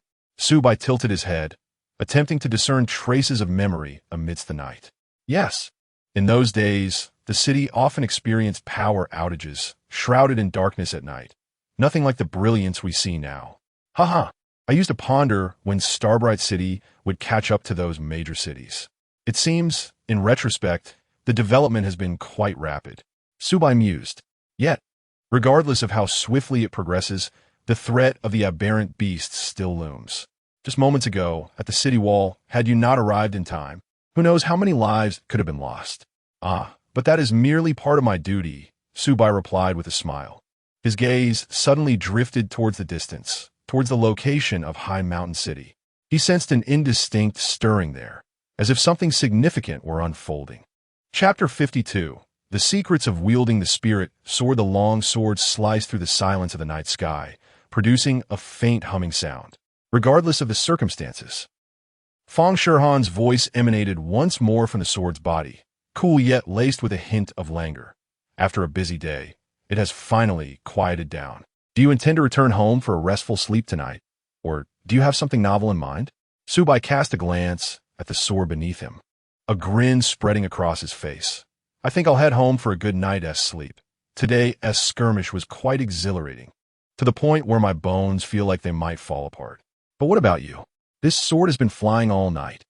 Aren't you tired? Fang Shihan snorted lightly, teasing, what good would it do for me to complain of fatigue? You, leaping about on me. Do you think I can simply refuse to fly? Besides, Shan is not as delicate as you imagine. A night of flight is nothing to fret over. Ah, then I must commend our Shan for its remarkable stamina. Subai laughed, casually patting the sword's body, unsure if he was soothing the sword or the person. Enough with the flattery. If you were to conserve some energy with that mouth of yours, I could probably fly a few more rounds. After a considerable pause, Fang Shihan noticed Subai had truly fallen silent and took the initiative to reignite the conversation. I never expected that after so many years apart, you would still be this formidable. I suppose it's all right, merely average. Subai maintained his nonchalant demeanor, reclining leisurely on the sword with his hands cradling his head. Average? Your so-called average might very well make those self-proclaimed genius swordsmen feel embarrassed enough to burrow into a hole. Fang Shihan unabashedly praised. That beast king before you was nothing more than paper. It crumbled at a mere touch. You flatter me, you flatter me. Subai chuckled lightly, attributing his success primarily to the beast king's inherent weakness. It simply couldn't withstand a blow. 7th tier, I've slain countless of them in the past. Weak? You dare label that creature as weak? Fang Shihan exclaimed, astonished. Your standards are excessively high. By your logic, does that mean there are powerful exotic beasts in this world? Of course, there are. It's just that we have yet to encounter them. Subai replied casually. The universe is vast. Who knows what peculiar beings might emerge? Indeed, after 3 years of wandering, you've undoubtedly experienced more than I have. Fang Shihan reflected. But returning to the matter at hand, how did you hone your swordsmanship? I feel that you have improved significantly since 3 years ago. There is nothing particularly special about it. Simply practice, combat, and contemplation. Subai remarked with casual indifference. Swordsmanship is akin to the rhythms of eating and sleeping. Proficiency comes with familiarity. Your words are rather dismissive. Fang Shihan reproached. Do you realize how many swordsmen have labored for decades, some even a lifetime, without achieving a breakthrough? Well, I wouldn't know. I'm just one of those. Su Bai remained composed and indifferent. Suddenly struck by whimsy, he jested. Is it possible that I am, in fact, a protagonist of a novel endowed with a system? Fang Shihan fell silent for a moment, ultimately expressing her resignation. Competing with someone like you is merely self-degradation. Haha, don't say that. Fang, the illustrious schoolflower. Su Bai smiled and comforted her. You are quite remarkable yourself, having become a tactical advisor for the Spirit Sword Association at such a young age. Your future is boundless. In comparison, my modest accomplishments pale in significance. Do not underestimate yourself. Everyone possesses their own unique brilliance, Su Bai encouraged. Moreover, you are still young, and a long road lies ahead. Who knows? Perhaps one day you will surpass me. Surpass you? I fear that hope is beyond my reach, Fang Shihan replied with a wry smile, shaking her head. However, I am already content to fight alongside you. Is that so? Su Bai gazed up at the starry sky, smiling. Fang Shihan fell silent, sensing Su Bai's sincere devotion to the sword path. By the way, Su Bai, her voice floated through the wind, ethereal yet clear to Su Bai's ears. There is something I have never quite understood. What is it? Su Bai turned his head, looking towards the swordess body. Although he could not see Fang Shihan's figure, he knew she was there. How is it that you can wield the innate sword techniques of Shanai without having formally contracted with it? When you unleashed the impermanence of all things atop the city wall, I was nearly taken aback. I had assumed you could only harness the temporal powers of Shanai in conjunction with your own sword techniques. Yet, this defies reason. The innate sword techniques of Spirit Sword can only be wielded by a sword master who has formed a bond through a contract. No matter how powerful you are, you cannot bypass this step. Hearing this, Su Bai chuckled lightly. Well, there's really nothing particularly special about it, he shrugged, dismissing it casually. It's merely a matter of having a good rapport with the Spirit Sword, allowing it to willingly lend you its strength. Apo? How does one establish that? Fang Shihan inquired. Spirit swords are not so easily persuaded, especially one of Shanai's caliber, which possesses its own pride and temperament. How did you manage it? Su Bai scratched his nose, responding, well, that's a matter of personal charm. You must make the spirit sword perceive you as reliable and trustworthy, and then it will be inclined to lend you its power. Of course, mere words are insufficient. You must also demonstrate genuine skill to earn its respect. Fang Shihan clearly found this evasive answer unsatisfactory, her expression reflecting her disbelief. You speak so lightly. Shanai is an SSS-grade spirit sword. Ordinarily, someone without a contract wouldn't even be able to sense it, let alone wield it. Don't tell me you're so gifted that you don't need a contract? Su Bai laughed heartily, waving his hand dismissively, as if he regarded it with utter nonchalance. Contracts are merely formalities. I've been around Shanai long enough to be quite familiar with it. Sword techniques, at their core, are just a fusion of power and will, right? I get along with its temperament, and it willingly lends me a bit of strength, making it quite natural for me to use. Get along? Fang Shihan's voice noticeably rose a few pitches as she questioned. Do you think this is about making friends? That we should get along? The essence of the spiritual sword's innate technique lies in the core power imprinted within its spirit. Without the acknowledgement of a contract, what give you the right to wield it? Do not engage me with such esoteric notions. I remain unconvinced. Su Bai scratched his head, smiling somewhat sheepishly. Whether you believe it or not, it is of no consequence. The truth stands before us. I cannot fathom why, but from the moment I grasped this sword, it felt remarkably attuned to me. Just look at what happened on the city wall. With a mere flick of my wrist, I subdued that horde of aberrant beasts effortlessly. Perhaps Shanai found me handsome and chose to grant me special favor. Handsome? In what way? Fang Shihan's voice paused, clearly skeptical of his ramblings. She scoffed. Your audacity knows no bounds. After nurturing Shanai for so many years, I have never heard it comment on anyone's appearance. If it were to grant you special favor, I would surmise it is your mind that has opened a door. Chapter 53. A call for help from the mountain city? What do I care? The night was profound as ink, punctuated by a few scattered stars. The moonlight cascaded like water, draping a hazy silver veil over all things. Subai reclined against the spine of his flying sword, gazing down at the city lights that twinkled like distant galaxies. A cool night breeze brushed through his hair. He gently closed his eyes, a faint smile gracing his lips, savoring this rare moment of leisure, and the playful banter with Fong Shihan. This light-hearted, somewhat juvenile exchange transported Subai back to his student days. At that time, the world was simple and the aspirations were pure. To grow stronger, to become even mightier. There was no betrayal, no scheming, only the sweat of training and the camaraderie of allies fighting side by side. This fleeting tranquility and nostalgia acted as a soothing balm, momentarily smoothing out some of the creases in his heart. Beep, beep. Suddenly, an abrupt ringtone shattered the serenity of the night, sounding particularly jarring. Subai furrowed his brow. Who could be at this hour? Among the few people he knew, very few were aware of this private number and would dare to call him in the dead of night. Reluctantly, he retrieved his phone from his storage space. The moment the screen illuminated, the name on the caller ID froze the relaxed expression on his face, replaced by a frigid disdain. A faint but palpable chill emanated from him, causing the surrounding air to grow a few degrees colder. What's wrong? The spirit sword within sensed Fong Shihan's keen perception of his emotional shift. She inquired with concern, "Your aura seems off." Subai took a deep breath, suppressing the rising agitation within him. He shook his head, his voice tinged with a somber tone. "It's nothing. Just someone I thought I would never hear from again, and certainly never wish to see." He scoffed at himself, realizing he had forgotten to block her number. What a blunder. Fong Shihan did not press further, simply falling silent to offer him unspoken support and space. This unvoiced understanding warmed Subai's heart slightly. The name on the screen continued to blink insistently.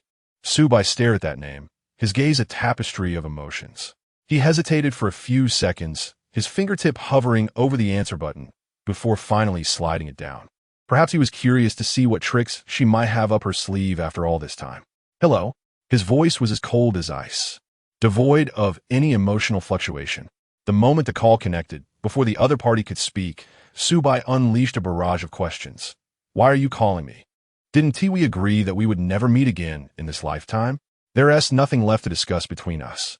If it's not something important, then farewell. Or rather, forever goodbye." On the other end was the one who had once been inseparable from him, his childhood companion, and even a former teammate with whom he had forged a spirit sword contract, Gu Shuefu. Immediately, a cacophony of chaotic background noise erupted from the phone. Faintly, he could discern the sound of violent explosions, the piercing clang of twisted metal, and the panicked screams and cries of a frightened crowd. Then a voice, both familiar and slightly unfamiliar, emerged, deliberately suppressing its tremor, yet retaining that signature sweet and tender tone, naturally evoking a sense of protectiveness. "Hello, Subai. It's me, Shuefu." A cold smile crept across Subai's heart. Even at this moment, she still clung to that pitiable persona. I saw the footage of you dealing with the beasts in Xingming City today." Gu Shuefu's voice paused, as if she were organizing her thoughts or perhaps steadying her breath. "Congratulations. You have indeed found your own path, discovered a new home." She did not get straight to the point, but instead began with such nonsensical remarks, resembling a kind of test or perhaps a calculated formality. This hypocritical preamble made Subai's stomach churn, filling him with a profound sense of disgust. He recognized clearly that the voice on the other end was no longer the girl with whom he had shared childhood and youth. Perhaps, from the very beginning, the person he had known was merely a performance she had meticulously crafted. "Miss Gu," Subai interrupted her, employing the most distant and formulaic address, as cold as steel. "If you have something to say, please speak plainly." "Subai. Brother Bai, please don't call me that." He let out a short, icy laugh. "Is it necessary, Miss Gu? After all we've been through, do you think a mere Don T call me that can gloss over everything and restore the past? Spare me. Just say it. What on earth do you want by calling me? I have no interest or time to listen to your wasted words. I remember clearly that our contract has been dissolved. There should be no ties between us anymore. There's nothing left to discuss." On the other end of the line, Gu Shuefu's facade shattered under his merciless interrogation, her voice finally cracking with suppressed sobs and genuine panic. Subai, Gaoshan City. Something has happened in Gaoshan City. There's a surge of beasts. The scale is unprecedented. The Western Wall can barely hold. Is that so? Subai's voice, however, remained eerily calm, devoid of any trace of emotion. What does that have to do with me? He paused, mockingly suggesting Gaoshan City? Isn't it a gathering place for numerous elites, boasting many powerful royal teams?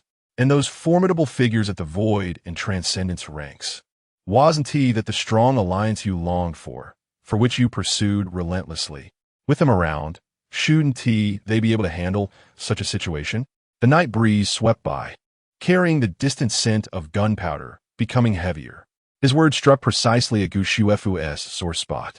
Since severing ties with Subai, she had indeed come into contact with many top-tier swordsmen, including several prominent figures of the Transcendence realm. However, either the other party already possesses a contracted spirit sword wielder who is reluctant to easily change, or the conditions presented are exceedingly harsh, or, after a brief interaction, it becomes evident that these individuals cannot comprehend and channel the power of her spirit sword with the same precision as Subai. The SSS-grade spirit sword possesses unparalleled might, yet it is incredibly challenging to master. Mere elevation of realm does not suffice. She had not yet found a truly suitable replacement when this sudden and bizarre beast tide erupted. Brother Bai, the matter of the contract is not something that can be accomplished in a single step. It requires careful consideration over time. This is not the moment for such discussions. The beast tide that has befallen Gaoshan City is exceedingly troublesome. Brother Bai, I know that only you possess the understanding to deal with these peculiar and extraordinary beasts, and only you are aware of how to unleash the full potential of my sword on the battlefield. Those others may have high realms, yet they lack the understanding of coordination and tactics. Subai chuckled softly, her laughter light yet chilling. Is that so? Who was it that once claimed my tactics constrained you? Who believed my realm hindered you? And who thought that, by simply replacing me with a wielder of higher realm, you would instantly soar to imperial prowess? Now, where has that strong alliance of the royal path gone? Chapter 54. The best opportunity, Subai. Gu Shuefu's voice was tinged with a hint of panic, yet she quickly composed herself, adopting a softer tone as she lamented. How could you say such a thing? We grew up together. Do you not know my nature? At times I could be a bit willful and headstrong. But those words online, how could you take them seriously? You know how it is. Fame brings forth much controversy. She began to downplay the matter, attributing everything to gossip, portraying herself as a victim ensnared by public opinion, unable to act on her own accord. On the other end of the line, Subai could almost envision her furrowing her brow, her eyes reddened, a familiar tactic of hers to feign vulnerability. He scoffed inwardly, yet maintained his composure. Is that so? Then, was it controversy that compelled you to change the locks and block all means of contacting me?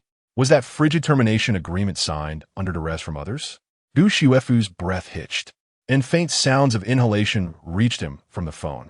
It was evident that she had not anticipated Subai's straightforward confrontation of her facade.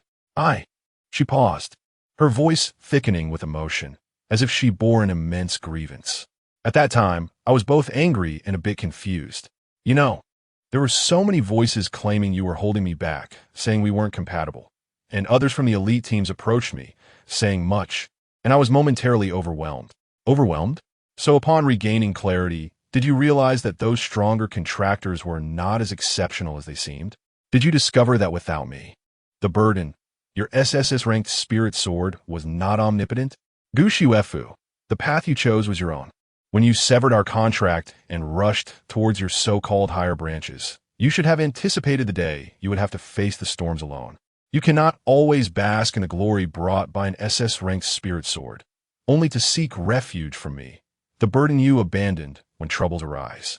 No, Subai, do not misinterpret my intentions. Gu Shuefu hastily refuted. They are indeed formidable, but the rapport we shared is irreplaceable by anyone else. Have you forgotten the days in Xingming City when we could carve our way through with just an E-rank sword?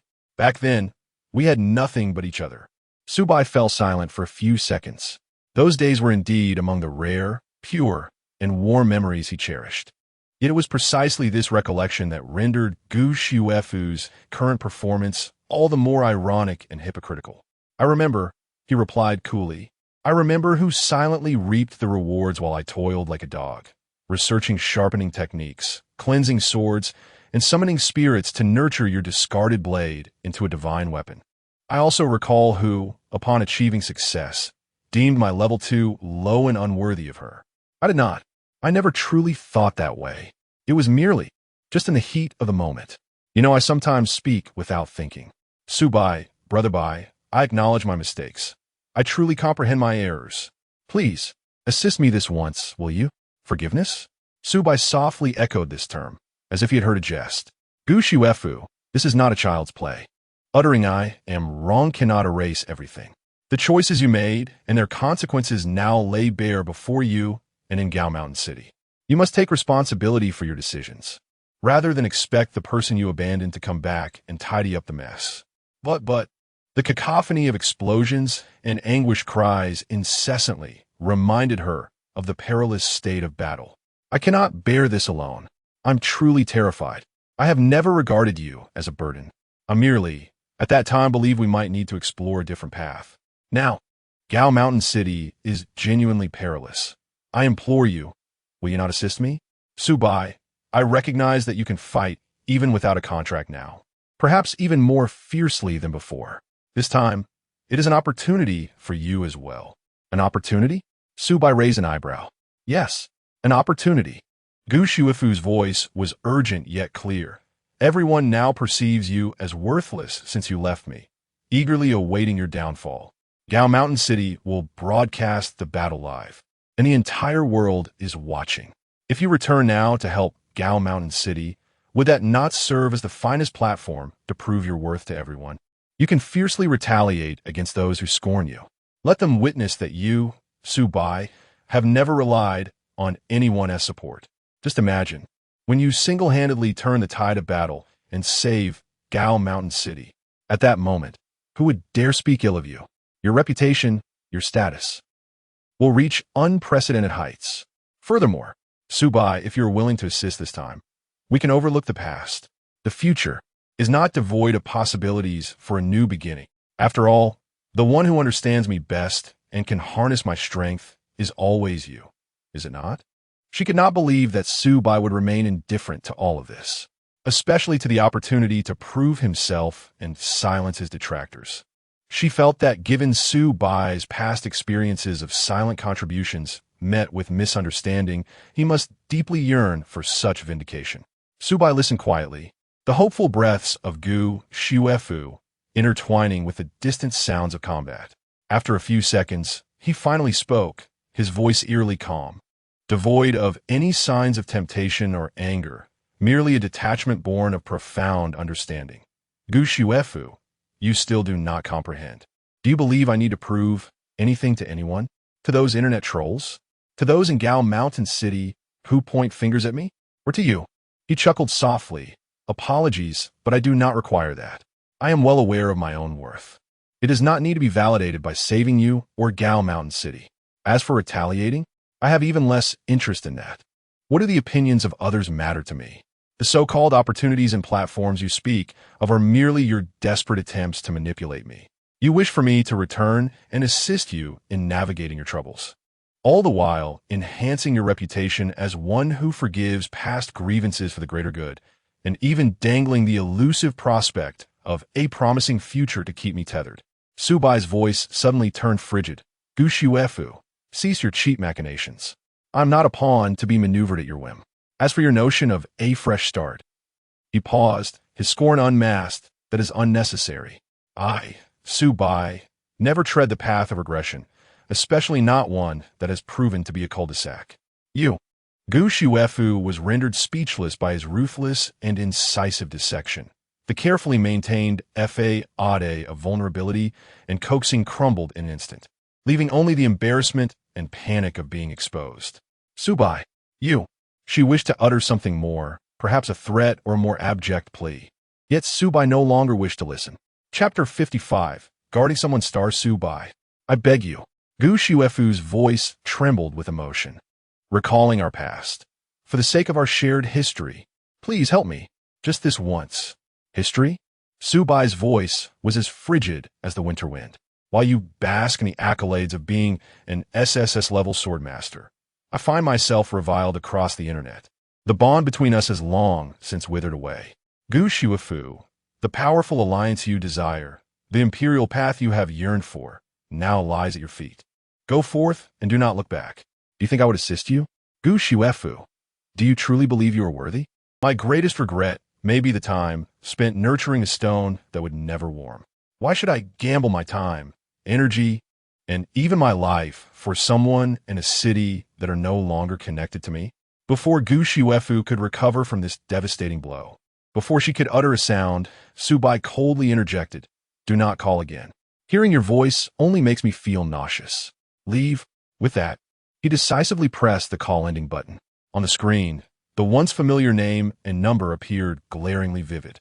Emotionless, he manipulated the device, first dragging the number into the blacklist, then meticulously checking to ensure all related contacts were thoroughly blocked. The night breeze seemed to grow even more frigid.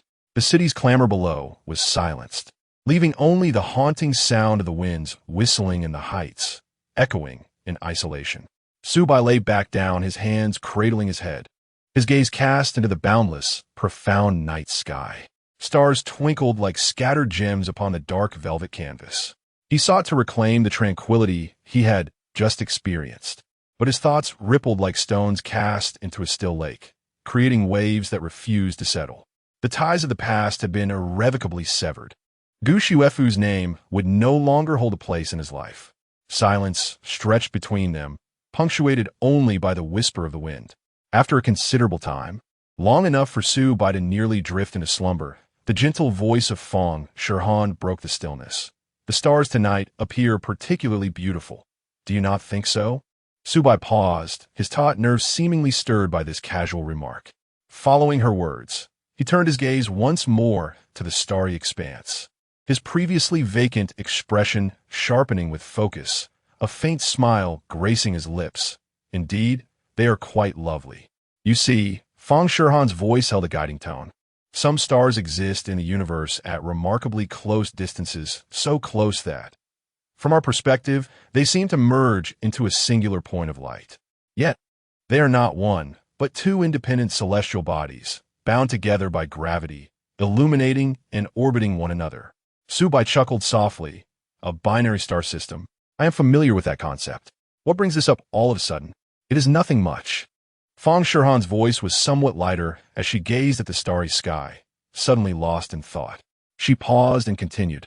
You know the tale of the Weaver Girl and the Cowherd, right?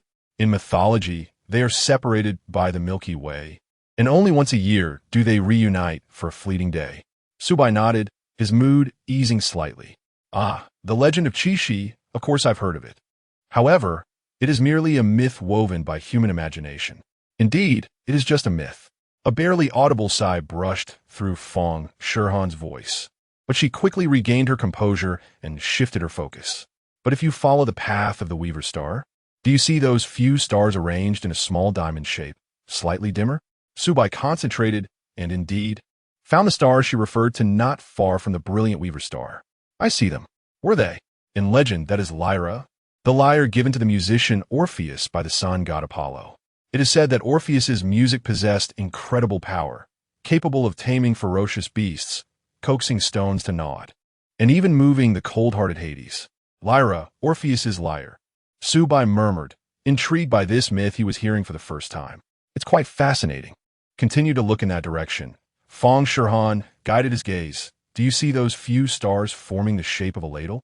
That is Ursa Minor.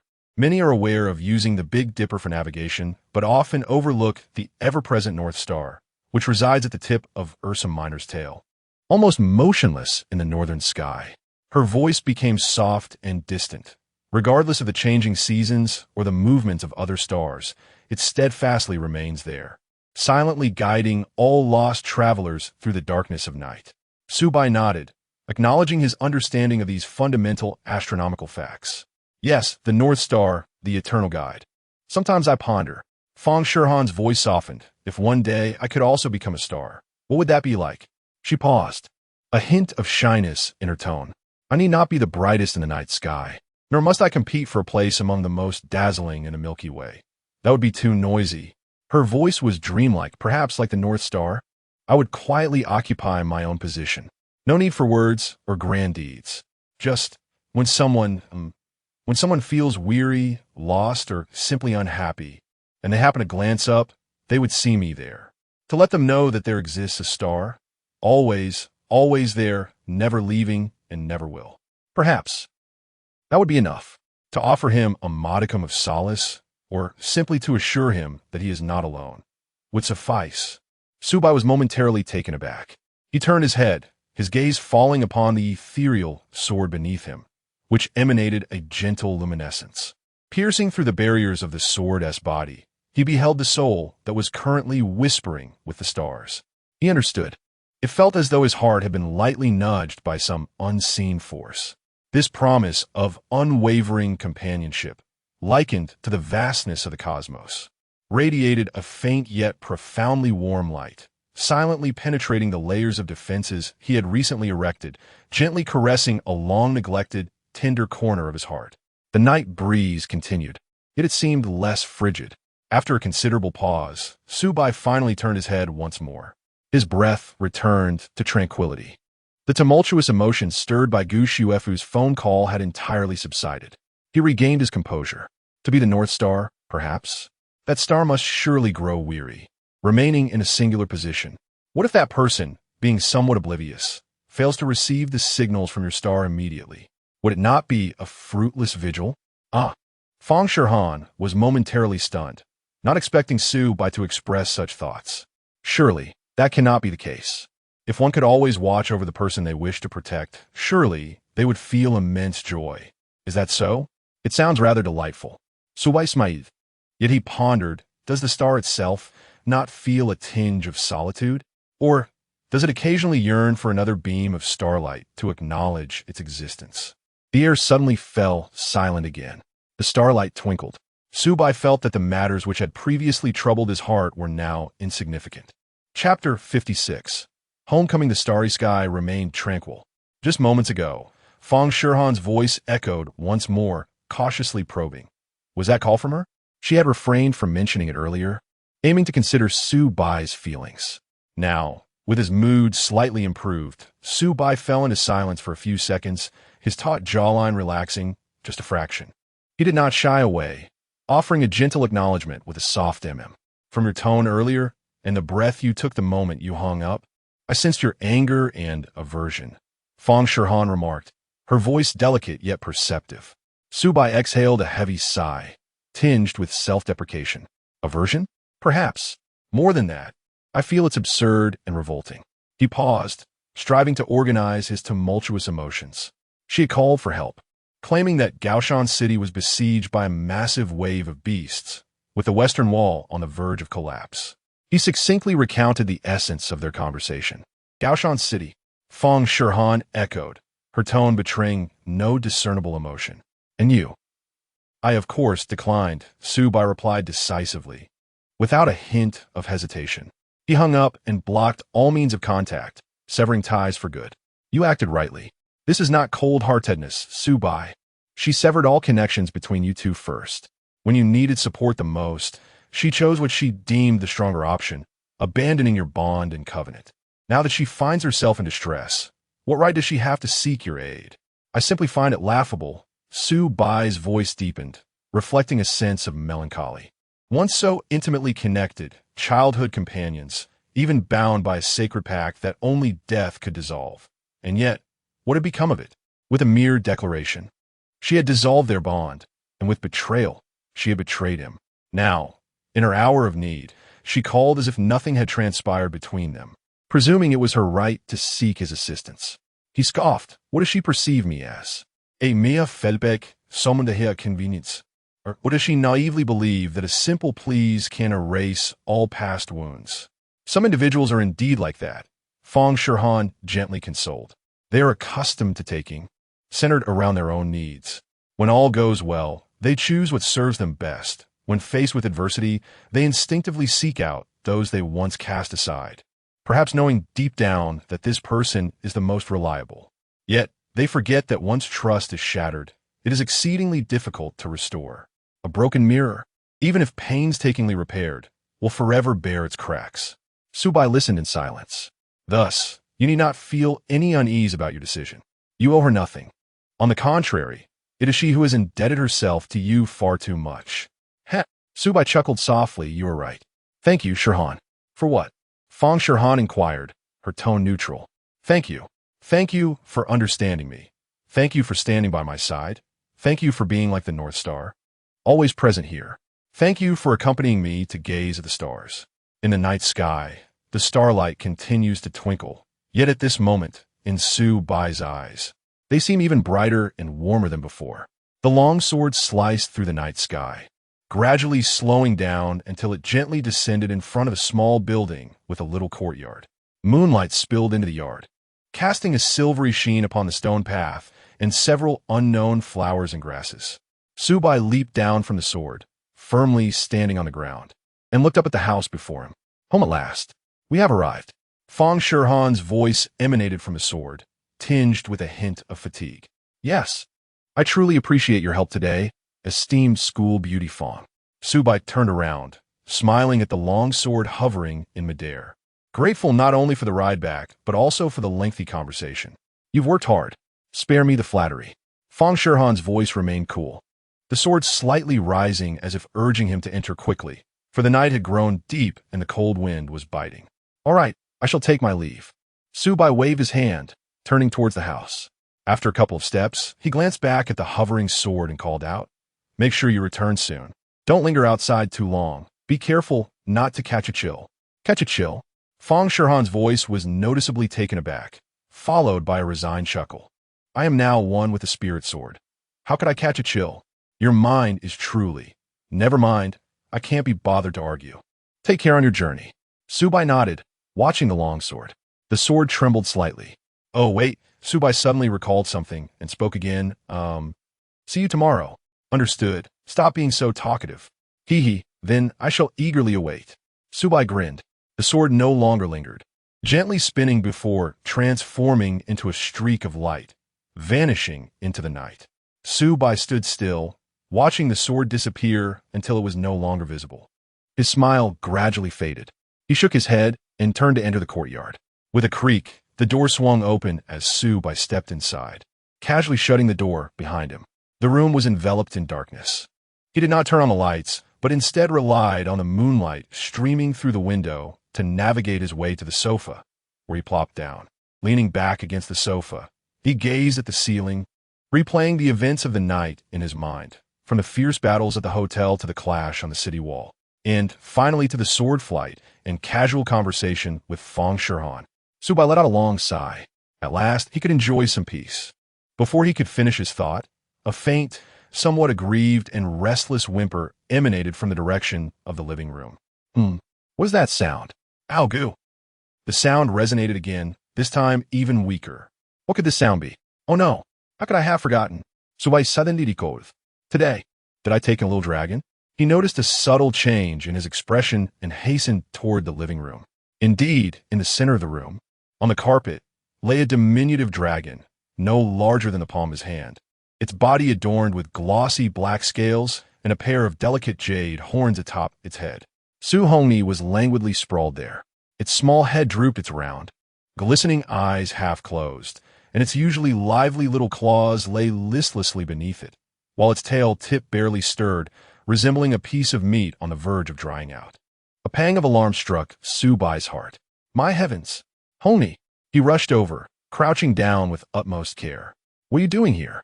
A few minutes later, on the other side of Xingming City, Fang Shirhan had returned to her residence.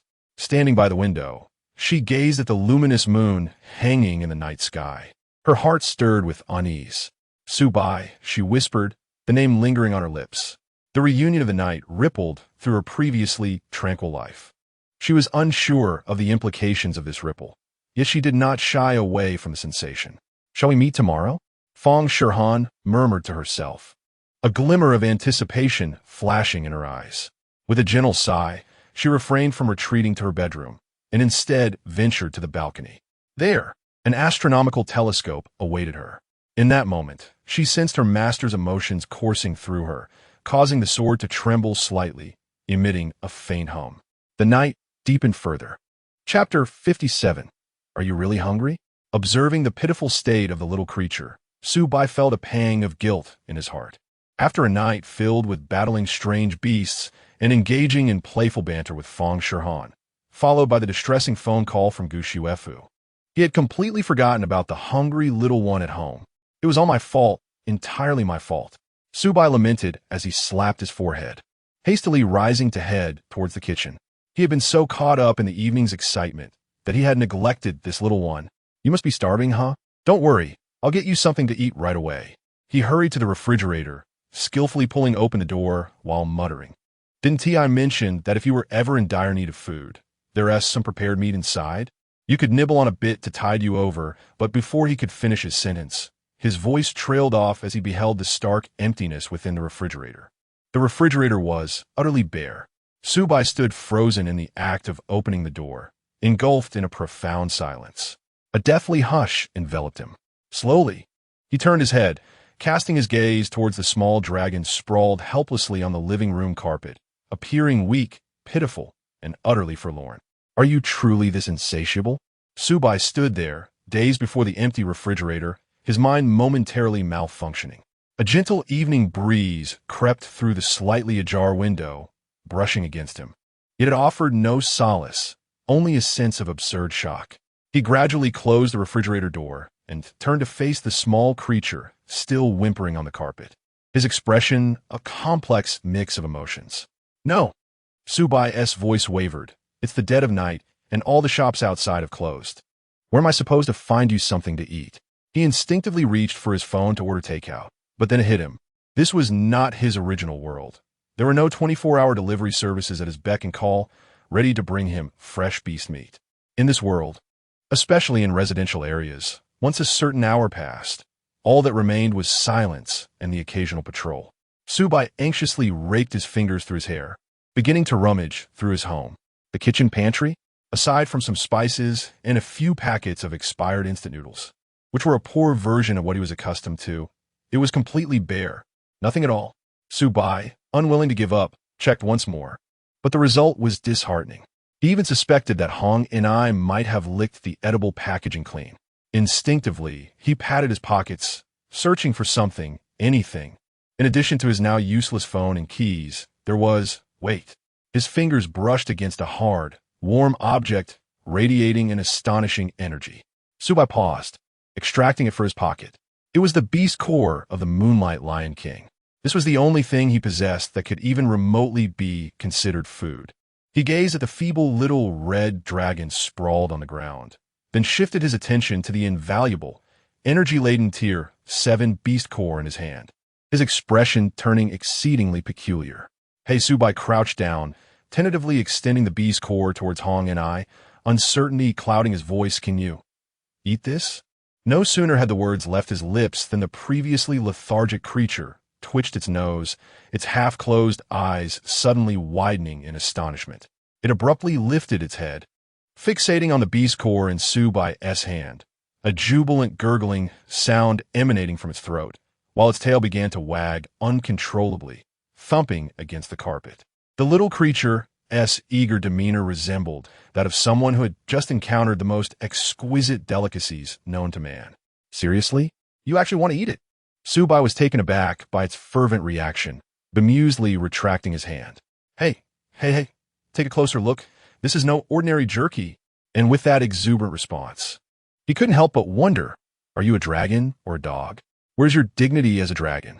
He hesitated momentarily. After all, this was the beast core of a Tier 7 Moonlight Lion King. The energy contained within was immense and volatile.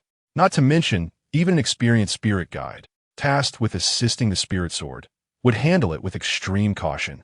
Hong and I had only just hatched today, and its body had yet to fully develop. Consuming an entire Tier 7 beast core might very well cause it to explode.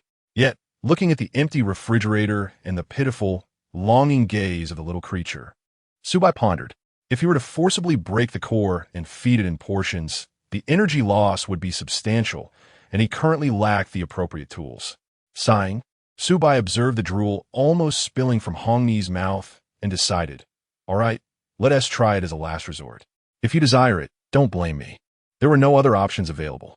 Besides, he had honed his skills as a spirit guide, and if anything went awry, he could manage the aftermath. Resolutely, he once more presented the colossal beast core to Hong Ni. The core itself was nearly 7 or 8 times larger than Hong Ni's entire body, radiating energy waves that caused the surrounding air to shimmer. However, Hong Ni showed no signs of fear. With an excited growl, it opened its small mouth to an exaggerated extent and directly gulped down the enormous beast core in one swift motion. With a distinct gulp, the core vanished down Hong Ni's throat. In the next moment, the little dragon's body swelled rapidly, transforming from a slender creature into a round, jet-black orb, its 4 tiny paws nearly invisible. "Goodness!" Su Bai exclaimed in shock, nearly convinced that it was about to explode.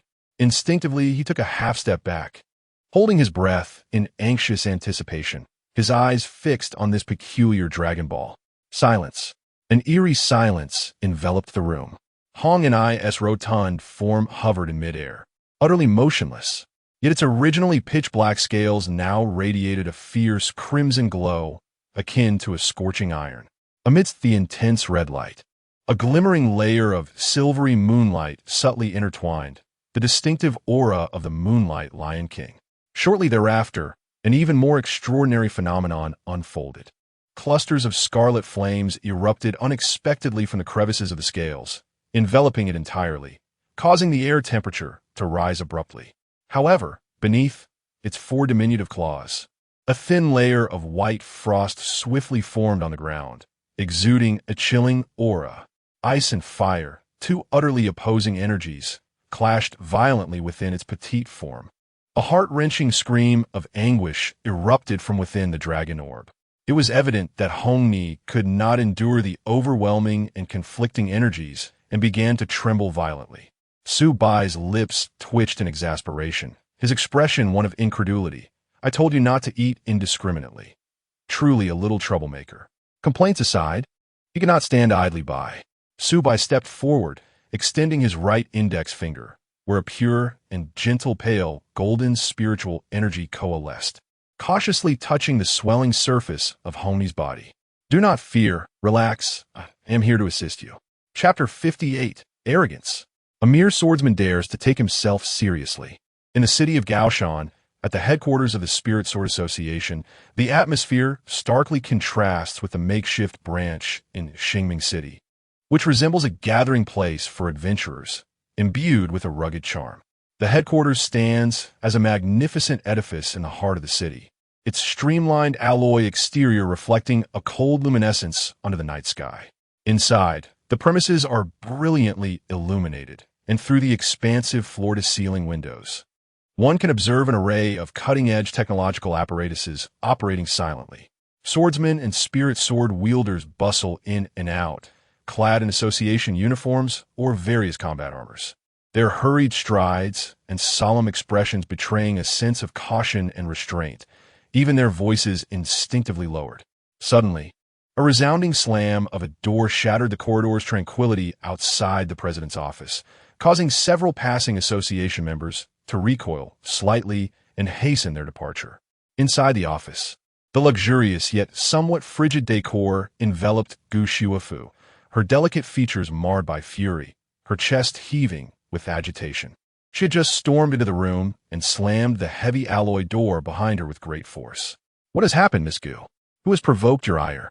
came a voice tinged with amusement from behind a broad desk.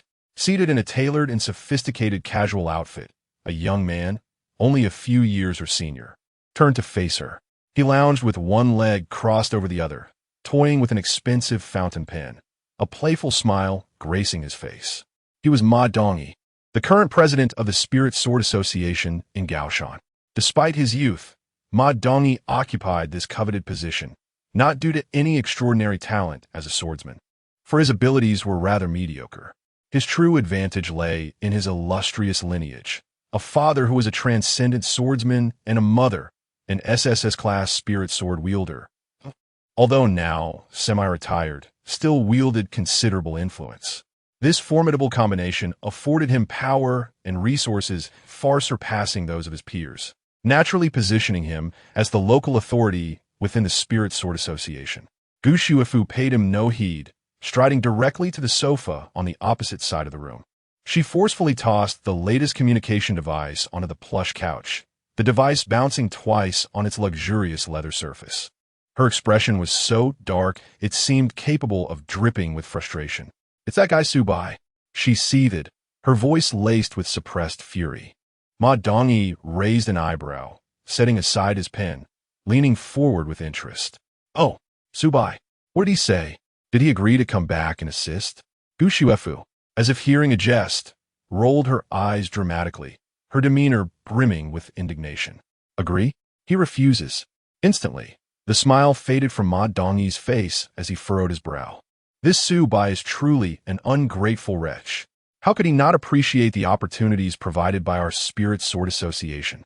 Had we not recognized his potential and afforded him essential resources and training, it's uncertain whether he would have survived to this day. Now that he has grown wings and gained a modicum of fame, has he forgotten his roots? Such arrogance. This mere swordsman truly believes himself to be of consequence. The more he speaks, the more he convinces himself, his voice rising in pitch. He possesses no vision whatsoever. What is the current state of Mount High City? The tide of monstrous beasts is upon us. How can he dare to stand idly by? It is utterly inhuman. It was blind folly for you, Shuifu, to choose him. This selfish, ungrateful wretch is wholly unworthy of being a swordsman. Without your guidance, what is he? Does he truly believe that with his meager skills, he can achieve anything? Without the SSS-grade spirit sword, he is nothing but a useless husk. Now, with Mount High City on the brink of disaster, he dares to turn a blind eye. Once this crisis passes, I shall ensure he is utterly ostracized from the entire swordsman community. Gu Shuifu, however, appeared somewhat agitated, leaning back and sinking into the plush sofa, waving her hand weakly. "Enough. What good does it do to discuss this now? The crux of the matter is his refusal to come." Ma Dongyi was momentarily taken aback. He does not even regard her face. To him, it seemed incomprehensible that someone as capable and beautiful as Gu Shuifu, who shared such a profound bond with Su Bai, could fail to sway him. Mentioning this only fueled Gu Shuifu's ire, her already displeased countenance darkening further. She sat upright abruptly, speaking through clenched teeth. "Give face? He would rather see me perish. He accuses me of hypocrisy and manipulation. He even claims that hearing my voice disgusts him, telling me to go away, and in the end he blocked me. That bastard. Who does he think he is?" As Gu Shuifu's agitation mounted, her chest heaved with anger, her eyes shimmering with unshed tears. Observing her fervor, Ma Dongyi's initial disdain gradually solidified into silence. He had not anticipated Su Bai's resolute stance, rendering even Gu Shuifu's influence ineffective. Gu Shuifu's frustration deepened. She abruptly rose, pacing across the opulent carpet. "I've already stated, once I find a suitable swordsman who can seamlessly take his place, I will terminate our contract. You insisted on discussing all those trivial matters, hastily severing ties. And now look in a rush to dissolve our agreement. Su Bai is barely left for a day, and this damned tide of monstrous beast has arrived. What are we to do now?" A fleeting look of discomfort crossed Ma Dongyi's face, quickly replaced by a more pronounced sneer. "What to do? Terminating the contract is only natural. What is Su Bai, that he is worthy of you, Shuifu?" He scoffed, his eyes filled with contempt. A man who has scraped by, through sheer luck, to reach the lowest echelons of royal swordsmen. Had he not latched onto your illustrious SSS status, he would not even be fit to shine the shoes of those true elites. He should have been kicked to the curb long ago. Just look at his pitiful appearance. What about him is worthy of someone as noble as you? Keeping him by your side is nothing short of a degradation of your stature. Now that the contract has been terminated, it is only fitting that he returns to the mire where he belongs. Long before Su Bai had fully risen to prominence within the Lingjian Association of Gaoshan City, Ma Dongyi held an intense aversion towards him. The reasons? Numerous. Foremost among them, undoubtedly, is jealousy. Ma Dongyi, born of noble lineage and endowed with countless resources, found himself woefully average in the talent of sword-bearer. In stark contrast, Su Bai, a mere nobody, formed a bond with the illustrious SSS-grade spirit sword wielder, Gu Xuefu, and remained inseparable from her. This was akin to a constant slap to Ma Dongyi's face. Secondly, there exists a disdain rooted in class. The resilience and unwavering demeanor that Su Bai exhibited, forged through the trials of the lower strata, appeared to Ma Dongyi as a sign of ignorance towards decorum and a lack of refinement. Accustomed to the sycophantic flattery of others, he perceived Su Bai's indifferent demeanor as a direct challenge to his authority. Chapter 59. Without Su Bai, does our Gaoshan city face inevitable ruin? Beyond this, there looms a sense of latent threat. Although Su Bai's realm is not particularly elevated, his tactical acumen and the almost instinctual synergy with Gu Xuefu evoke a disquieting sensation within him. This method of triumphing through skill and collaboration, rather than sheer dominance of realm, is incomprehensible and unattainable for someone like him, who has relied on the accumulation of resources to ascend as an elite. Furthermore, Su Bai's presence obstructs his designs to approach Gu Xuefu, whose beauty and the immense value and potential represented by her SSS Great Spirit Sword have long captivated his desires. As long as Su Bai remains, seizing a genuine opportunity to intervene becomes exceedingly difficult. Consequently, over the years, Ma Dongyi has discreetly toiled in the shadows. He has, whether intentionally or inadvertently, insinuated Su Bai's shortcomings and limitations before Gu Xuefu, amplifying the perceived chasm between them through various means. Simultaneously, he has wielded resources to artfully steer public opinion online, portraying Su Bai as a burdensome figure who relies on Gu Xuefu, thereby stifling her development, continually fabricating narratives of their incompatibility. At last, through his relentless efforts, compounded by Gu Xuefu's own swelling ambitions and yearning for a higher realm, the relationship between Su Bai and Gu Xuefu reached its terminus, culminating in the dissolution of their contract. The plan succeeded, and Ma Dongyi reveled in quiet triumph. He had anticipated a window of opportunity before Gu Xuefu formally found her next formidable contractor. As the president of the Gaoshan City Spirit Sword Association, he believed he could seize this moment, under the guise of concern and assistance, to frequently engage with Gu Xuefu, thereby fostering their relationship. While he did not expect to completely win her over immediately, he at least hoped to indulge in his long-held aspirations for a time. However, reality delivered a resounding slap to his face. Just a day after Su Bai's departure, a monstrous beast tide surged forth. It was unprecedented in scale and ferocity, far exceeding anyone's expectations. What made it even more intolerable and ludicrous for Ma Dongyi was that, without the despised Su Bai, the seemingly unassailable defenses of Gaoshan City appeared truly incapable of holding fast. The city housed numerous illustrious royal-level teams, equipped with advanced gear and brimming with experienced S-grade spirit sword wielders.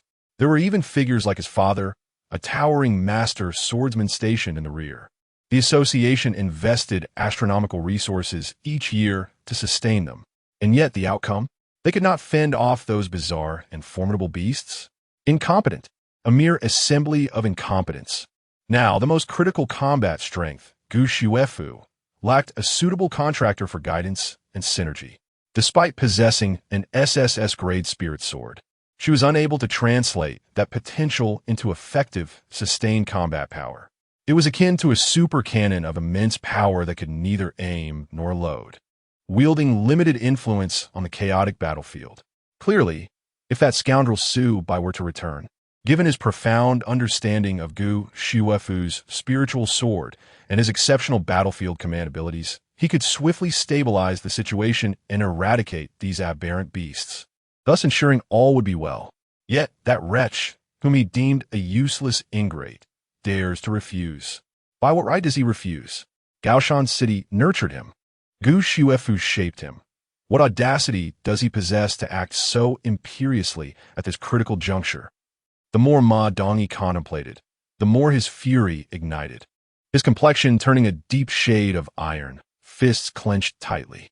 Suddenly, an urgent and frantic knocking interrupted his thoughts. The door burst open, and a communication officer clad in battle gear, bloodied and marred with the grime of conflict, stumbled inside.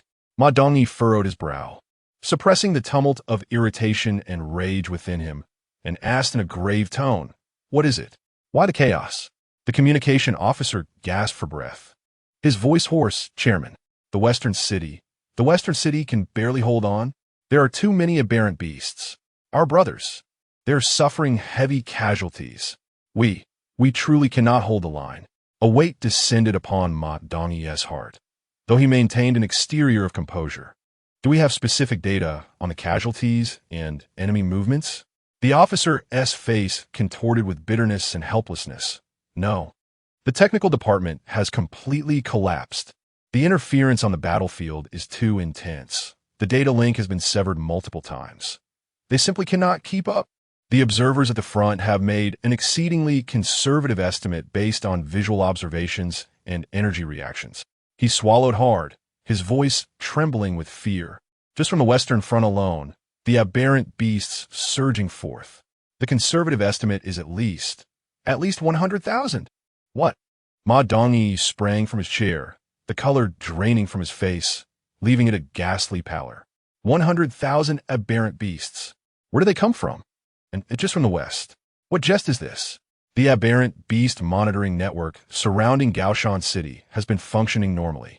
There have been no recent detections of large-scale aberrant beast movements. Where on earth did these 100,000 aberrant beasts emerge from? Yet, as a person in his position, the momentary terror on his face was quickly suppressed. Taking a deep breath, he slammed his hand on the table, deliberately elevating his voice. "What's all this panic about?"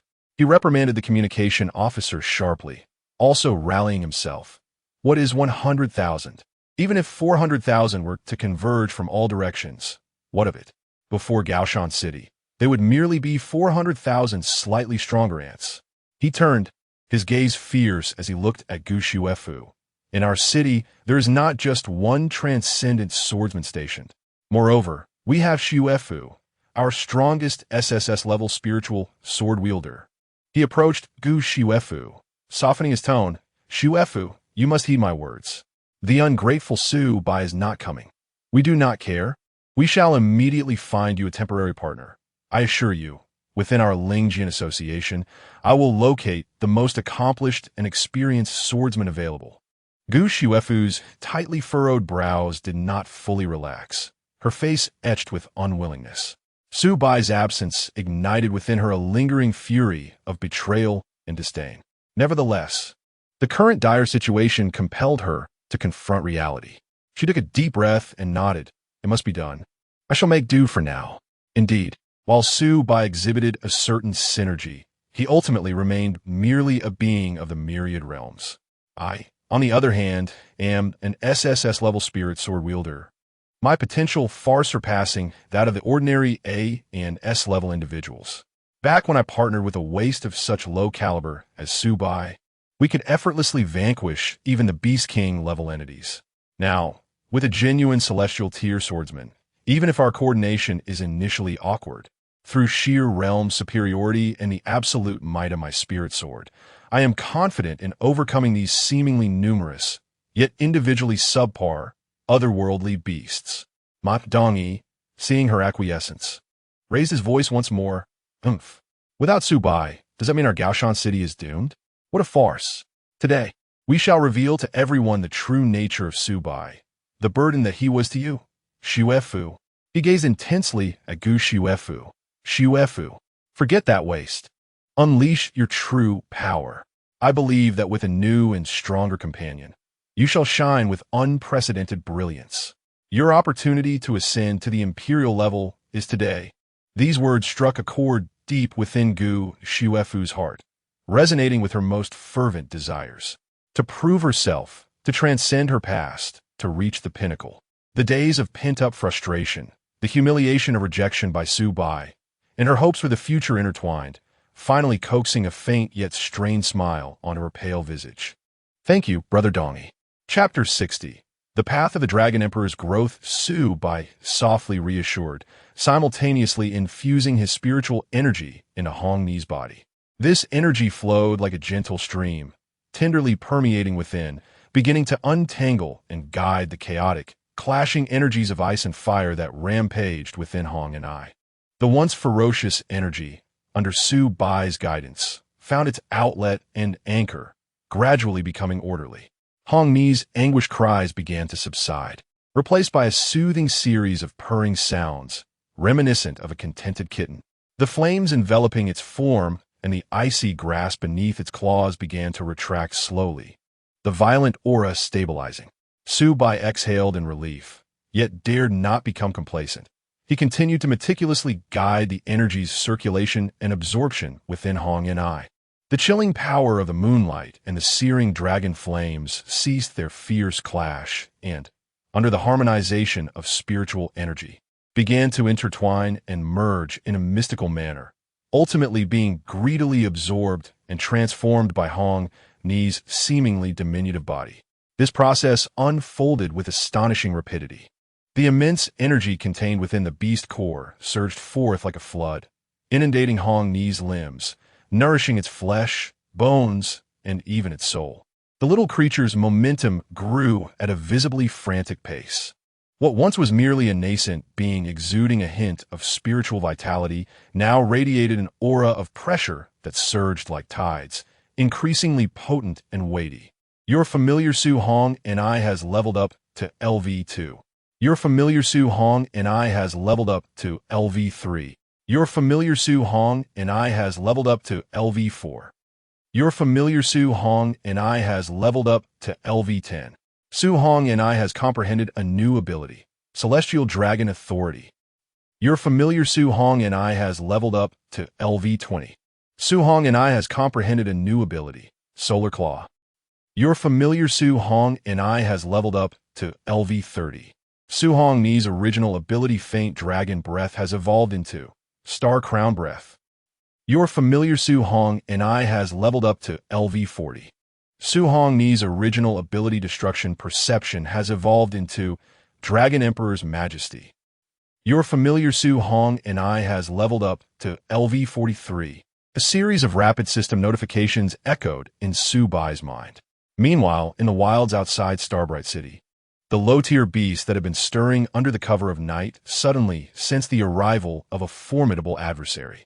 They cowered to the ground, trembling in fear, emitting low growls of terror, desperately burrowing into the earth or seeking refuge in their dens.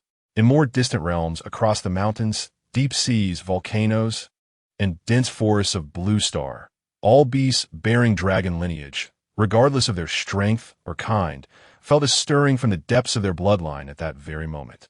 A cadre of formidable dragon beasts stirred from their slumber, casting bewildered glances toward the direction of Starbright City. They sensed a nascent, yet remarkably noble, dragon might imbued with the dual essence of destruction and creation.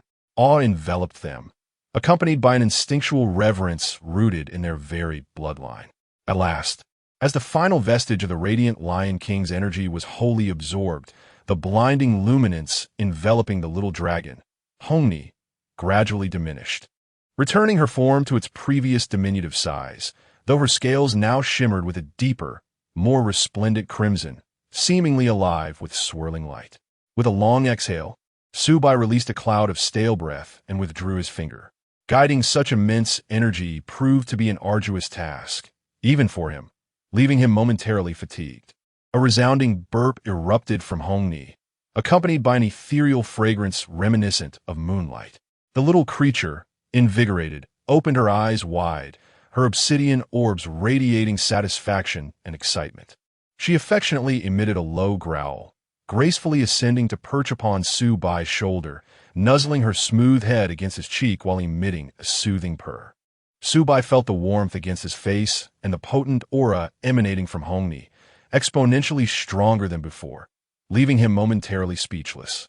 This little progeny had indulged in a grand feast, nearly bursting from her own fullness. Yet he, the caretaker, bore the brunt of the exhaustion. With a bemused smile, he extended his hand and carefully cradled the still-cuddling Hongni from his shoulder into his palm. The little creature obediently nestled in his grasp, tilting her head in curious inquiry. "Let me discern what marvels you have gleaned from your meal," Subai mused, summoning Hongni's system panel.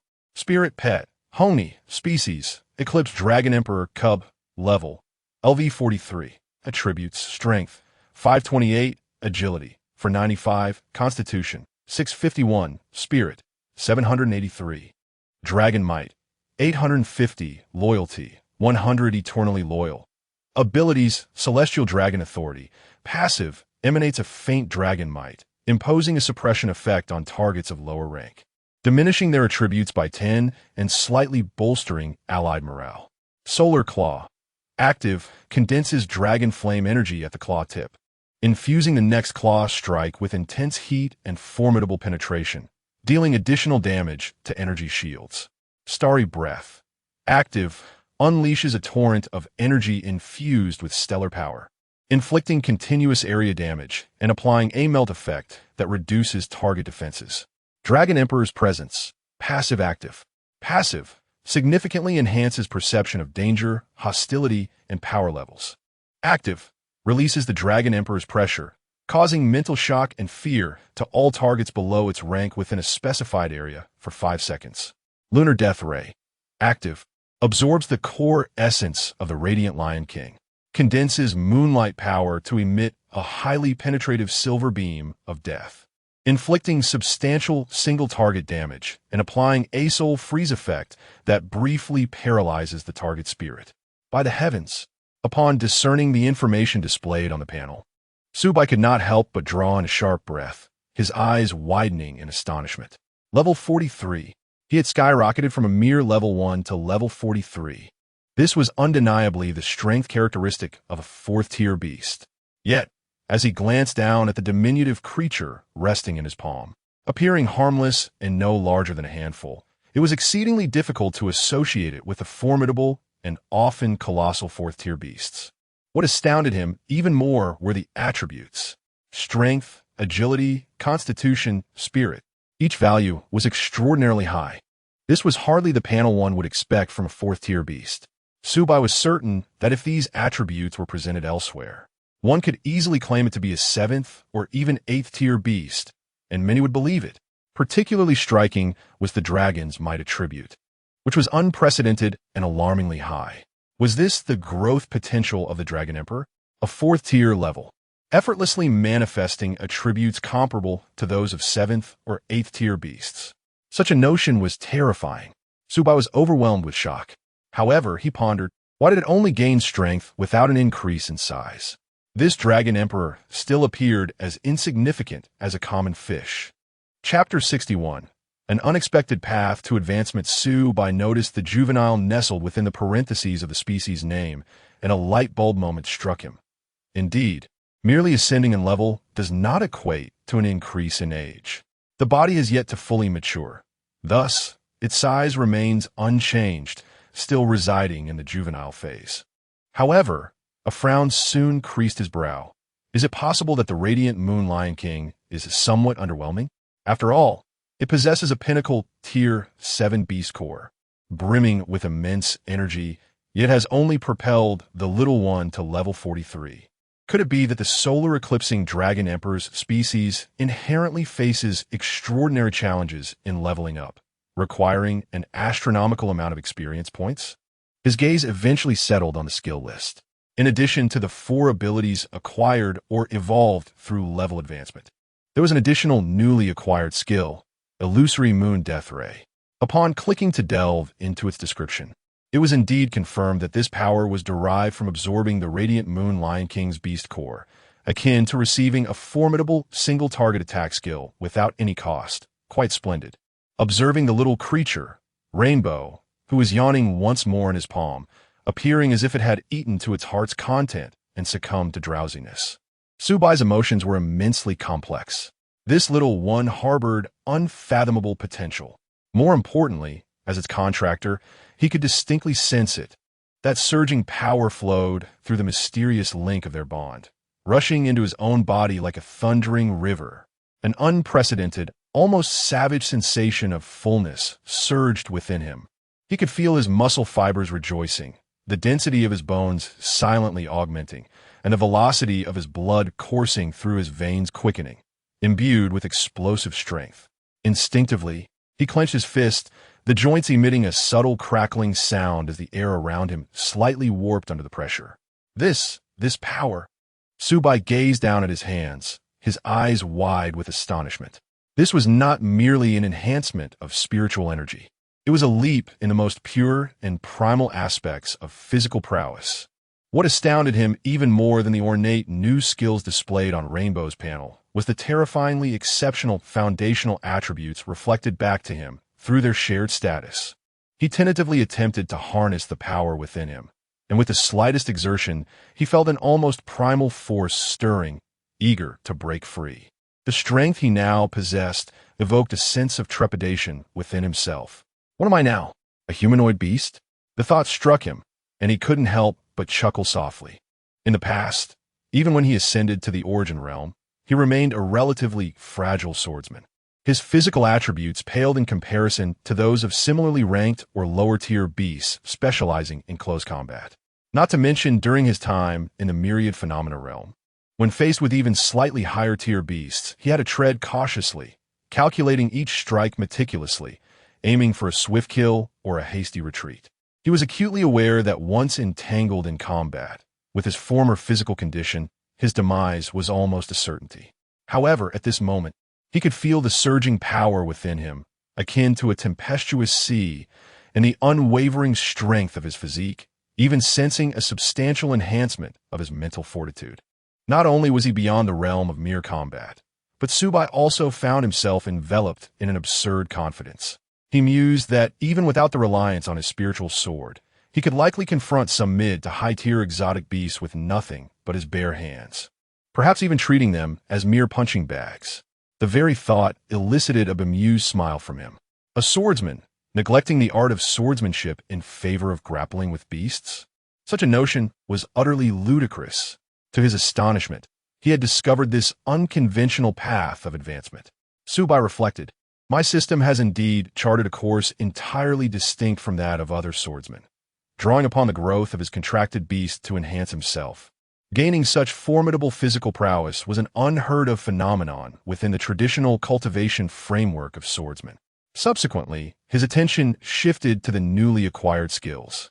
Through the bond of the contract, he was not only able to view the descriptions of the skills, but could also instinctively feel that these abilities belonging to Hong and I were now indelibly etched into the depths of his soul. Whenever he wished, he could unleash the regal might of the Eclipsed Dragon Sovereign, coalesce the searing Sunflower Dragon Claw, and even exhale the cataclysmic Star Crown Breath along with the penetrating Illusion Moon Death Ray. This revelation left him gasping in astonishment.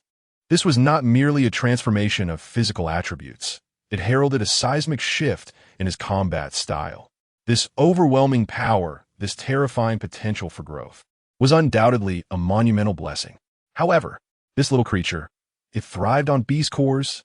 Subai rubbed his temples, feeling a wave of frustration. Or beast cores. They were the essence of exotic beasts' power, vital resources for alchemy, artifact forging, and cultivation, and were also a form of hard currency. Each core held significant value, particularly the high-tier ones, which were more precious than gold. And here he was? Subai patted his empty pockets, contemplating his equally barren storage space, and his lips involuntarily twitched. He was utterly destitute. The 7th-tier Moonlight Lion King's beast core he had just obtained was his last possession, and even that had been thrust upon him. Alas, had he known earlier, he would have insisted on reclaiming all those spoils. Subai lamented, striking his thigh in frustration. He had vanquished numerous exotic beasts, many of which were 4th and 5th tier, and surely had amassed a considerable number of beast cores. Yet in his naivety, he believed he would never need such items again, deeming them of little worth, and had hastily given them all away, overwhelmed by a complex swirl of emotions. Who could have foreseen that the little ancestor of his contract would not only consume beast cores, but would yield immediate and tangible results, directly leading to upgrades? Now, to seek out those he had given the cores to? The mere image of that scenario made his cheeks flush with embarrassment. No, that was far too humiliating. He could not bring himself to do it. As he furrowed his brow in contemplation, pondering whether to undertake a task to hunt ferocious beasts for a bit of extra income, a spark of inspiration ignited in his mind. Wait a moment. If I recall correctly, Su Bai's eyes flickered as he delved into memories. In Gaoshan City, he once possessed a clandestine underground laboratory.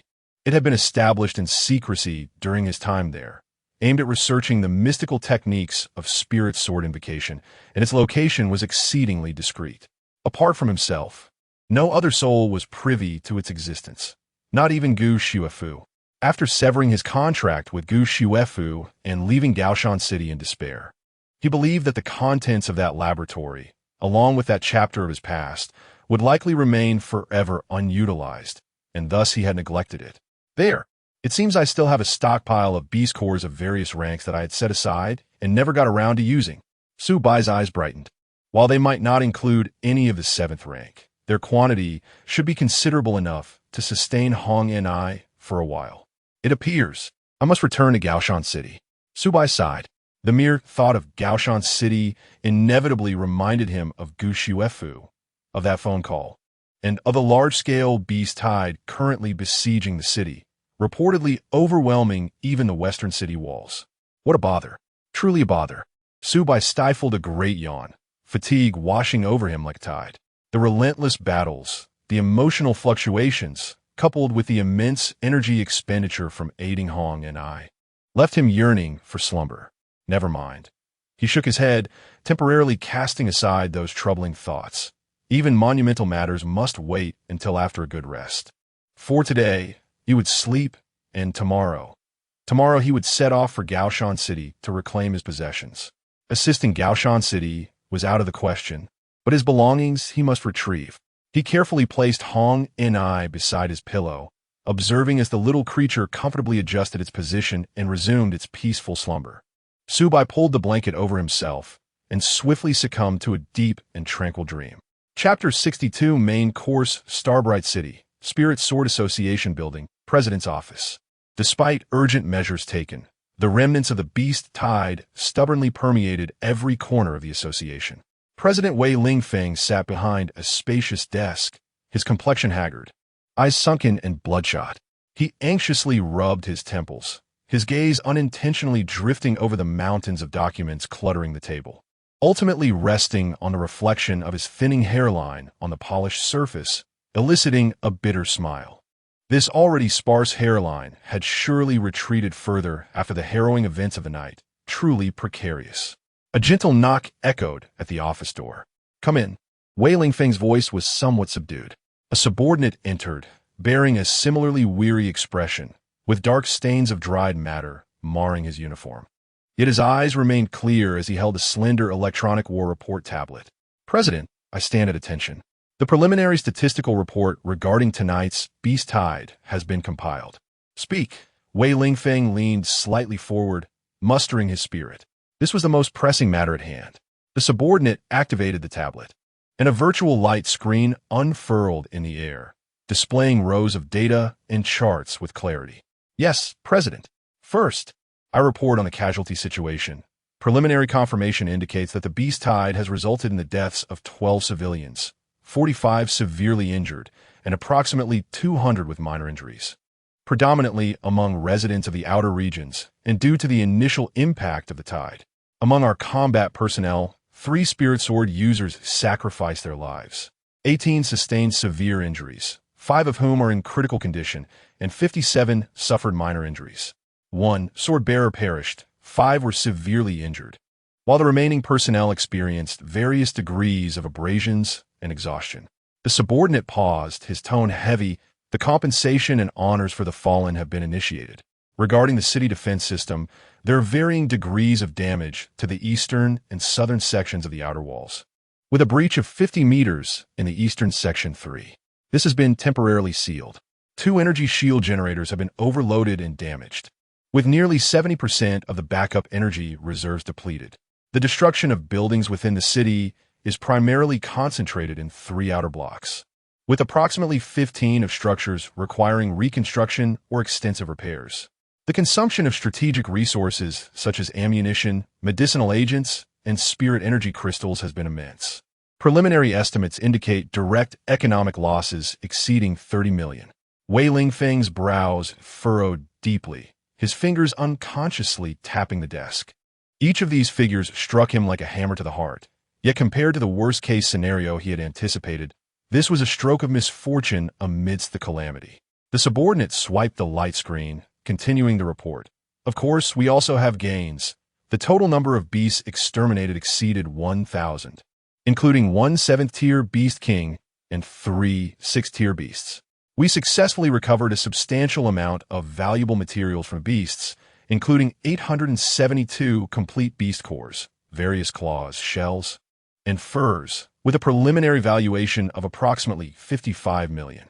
These resources will significantly replenish the strategic reserves of the association and the city, particularly for the newly initiated spirit sword users and swordbearers. This has been an invaluable trial of life and death. Records indicate that at least 15 young members exhibited extraordinary performance in battle, demonstrating potential and courage far beyond expectations, with several qualifying for promotion or commendation. We have also gathered combat data on several new types of exotic beasts, providing crucial references for future responses.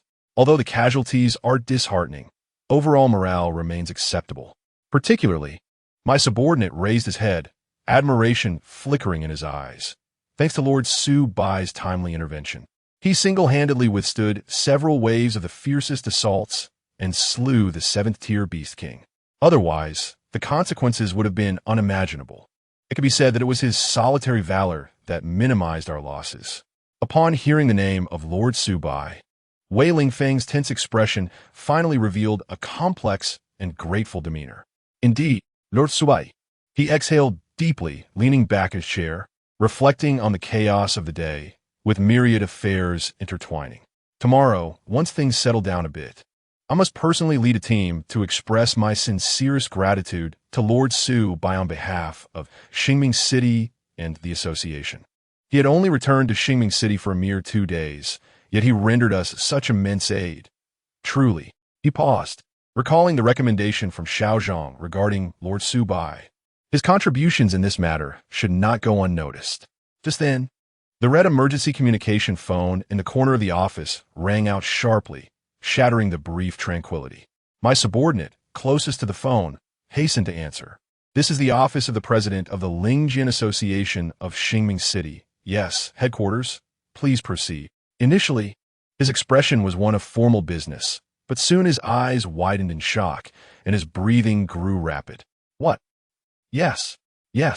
Understood. I will report to President Wei immediately. He abruptly hung up the phone, his face pale and somewhat horrified. What happened?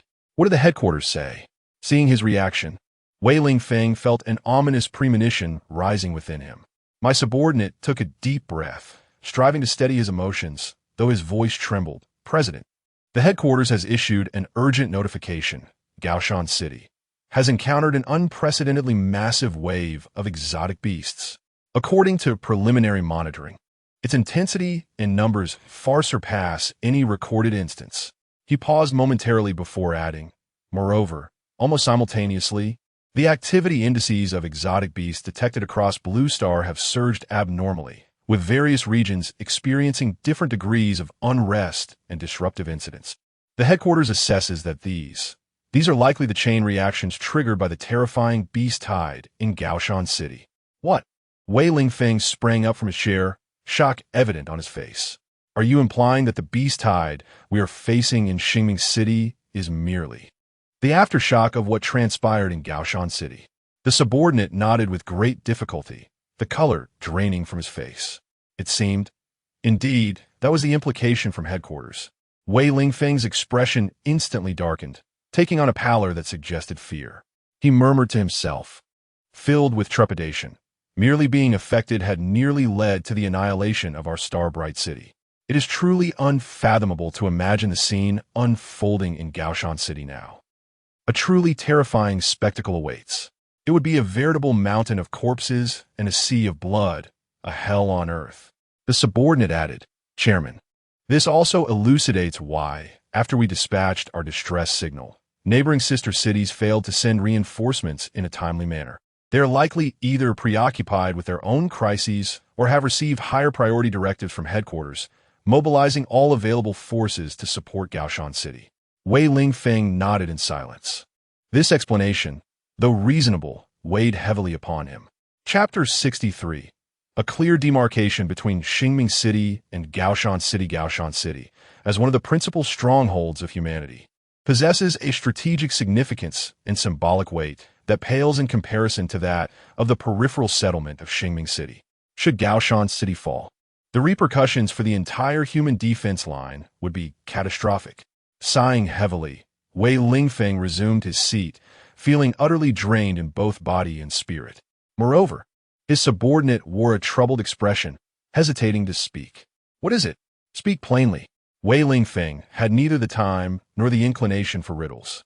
After a moment of steeling himself, the subordinate murmured, The headquarters has issued a directive, requiring us at Xingming City to swiftly organize an elite force to aid Gaoshan City, once we complete the basic disaster relief and restoration of order. This was within Wei Lingfeng's expectations. He understood the principle of mutual reliance. Though Xingming City had just endured a fierce battle, obligations must be fulfilled. Furthermore, the subordinate's voice dropped to a near whisper. The order specifically mentions that Lord Su Bai must accompany the team to Gaoshan City. Specifically calling for Lord Su Bai, Wei Lingfeng's brows knitted together in a frown. Why? The subordinate shook his head in resignation, offering a wry smile. President, you know how those high-ranking officials at headquarters operate. They issue commands without regard for the specifics of our execution. Perhaps someone reported on Lord Su Bai's presence here and his formidable capabilities. In any case, the order stands. Wei Lingfeng's expression darkened, observing the fluctuations of his superior's mood. The subordinate cautiously inquired, What shall we do, President? The headquarters orders. He understood well that defying such commands, especially in a time of crisis for all humanity, could yield dire consequences. Yet, it seemed morally indefensible to hand over Lord Su Bai, who had just survived a bloody conflict and had evidently chosen to remain in Xingming City. After a few moments of silence, Wei Lingfeng traced aimless circles on the tabletop, his gaze suddenly igniting with a flicker of insight. Wait, I recall that Lord Su Bai. He seems to have come from Gaoshan City, does he not? The subordinate paused, striving to recollect the limited information at hand. Indeed, now that you mention it, that does seem to be the case. Exactly. Wei Lingfeng nodded, his eyes sharpening with resolve. I understand now. He straightened, inquiring, where is he at this moment? The subordinate responded, according to the last communication. Approximately an hour ago, after the battle concluded, Lord Su Bai departed on his own. He likely returned home to rest. Considering his exhausting overnight battle, we initially intended to wait until things stabilized before formally expressing our gratitude, so we refrained from disturbing him for the time being. Indeed, it is prudent not to disturb him, Wei Lingfeng pondered. However, is there a way to ascertain whether he is truly at home? The condition being, we must not directly intrude upon him. His subordinate hesitated before suggesting, well, if we refrain from contacting Lord Su Bai directly, perhaps we can inquire with Miss Fong? Miss Fong, Shirhan? Wei Lingfeng raised an eyebrow. His subordinate nodded affirmatively. Yes, President. It seems that Miss Fong was the one who escorted Lord Su Bai home after the final battle. However, he scratched his head, considering the hour. It was already past midnight, and Miss Fong had likely retired for the night after her exhausting efforts. Upon hearing this, the tension in Wei Lingfeng's face softened slightly, replaced with a weary yet understanding smile. He chuckled softly. At this hour, her father, Brother Fong, has complained to me more than once about his spirited daughter, who delights in remaining awake late into the night, either gazing at the stars through a telescope or tinkering with her peculiar spiritual devices. At this hour, the likelihood of her being awake far exceeds that of her being asleep. With that, Wei Lingfeng picked up the private communicator from the desk, dialed a number, and initiated the call personally. As the connection was established, he moderated his tone. "Hello, is that you, Shirhan? It's your Uncle Wei. I apologize for disturbing you at such a late hour. I merely wish to inquire if Lord Su Bai has returned home safely today. I noticed he exerted himself quite a bit this evening and felt a twinge of concern." A brief exchange ensued on the other end of the line. "Ah, he's at home resting, is he? That's good, that's good." Wei Lingfeng replied. "There is no other matter at hand. Just a concern for our great hero of Xingming City. You two have worked hard all night. Do take care and rest early." As he ended the call, the smile faded from his face. He turned to his anxious subordinate and spoke with deliberate clarity. "You are to immediately report back to headquarters. Inform them that, first, Lord Su Bai, having valiantly defended Xingming City last night, is in urgent need of recuperation and thus cannot comply with the summons to Gaoshan City.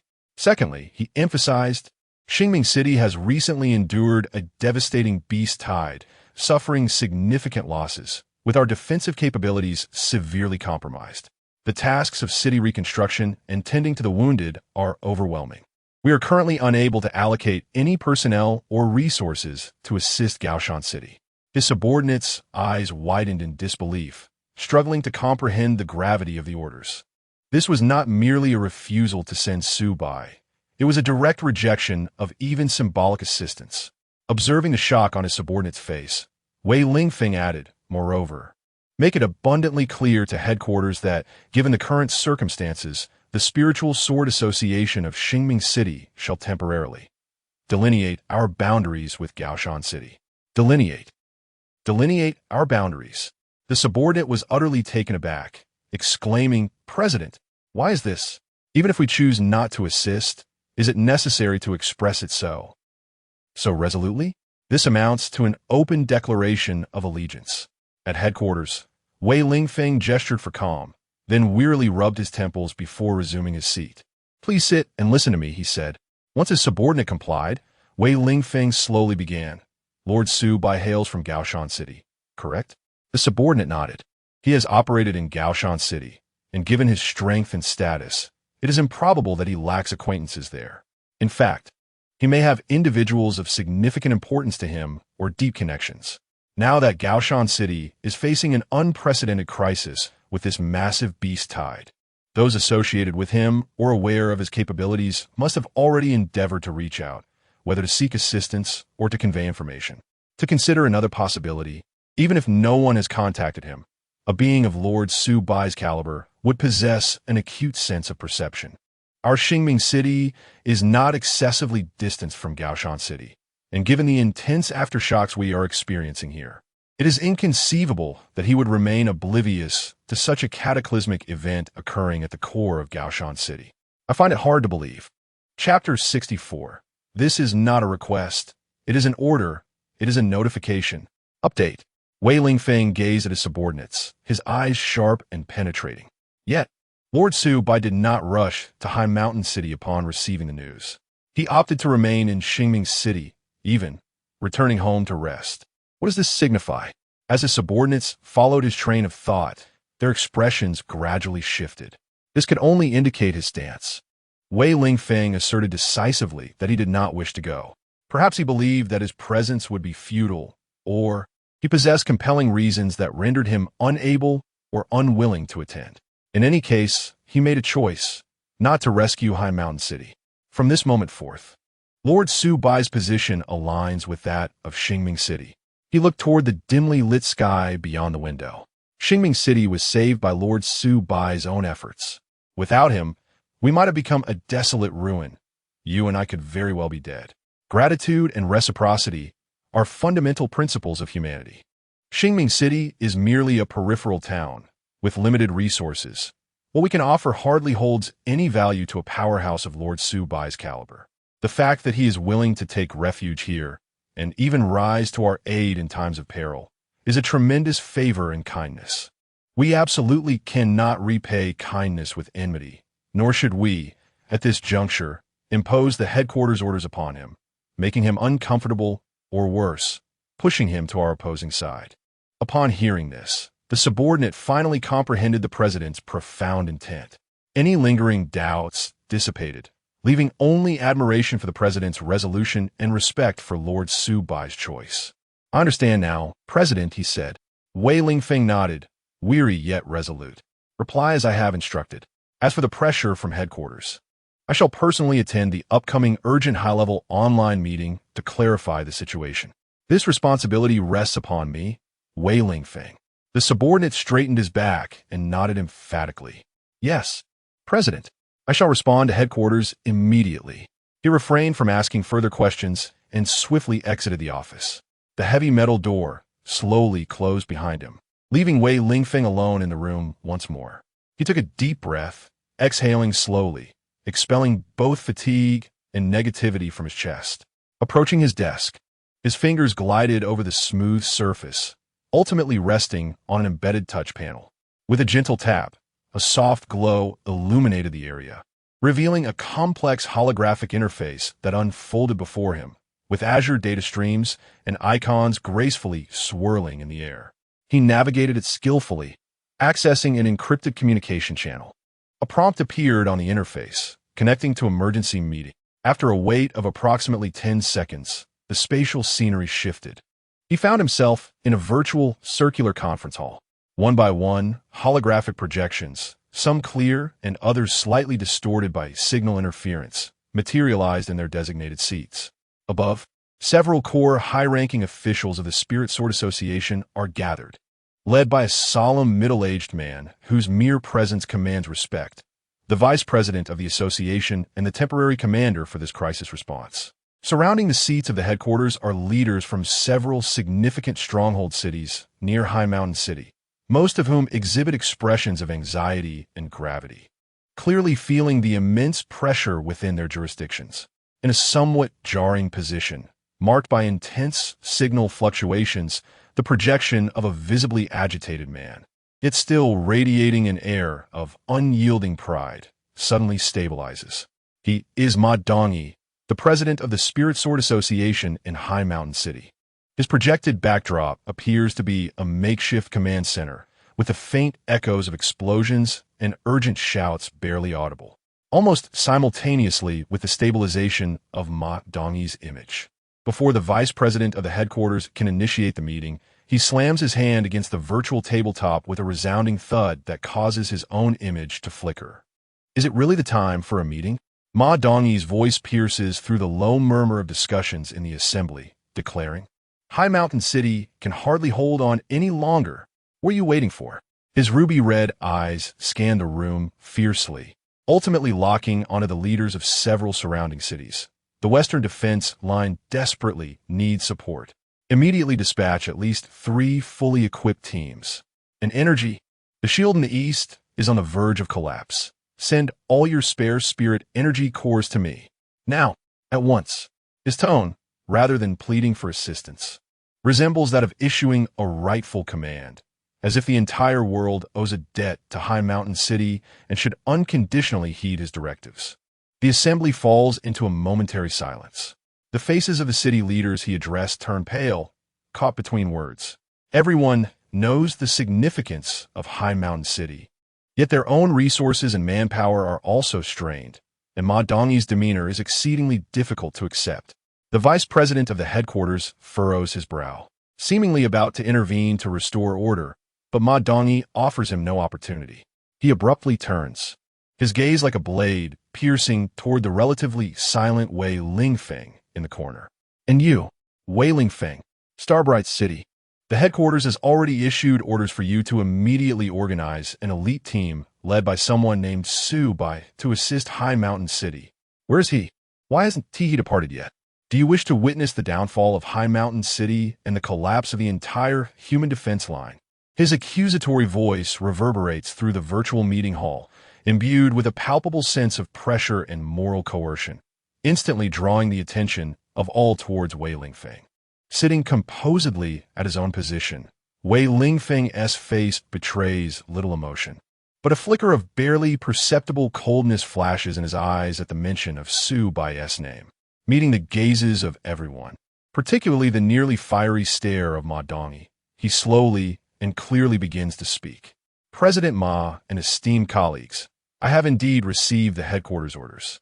My response is, regarding Lord Su Bai, he has valiantly fought throughout the night to safeguard Xingming City, incurring immense exhaustion.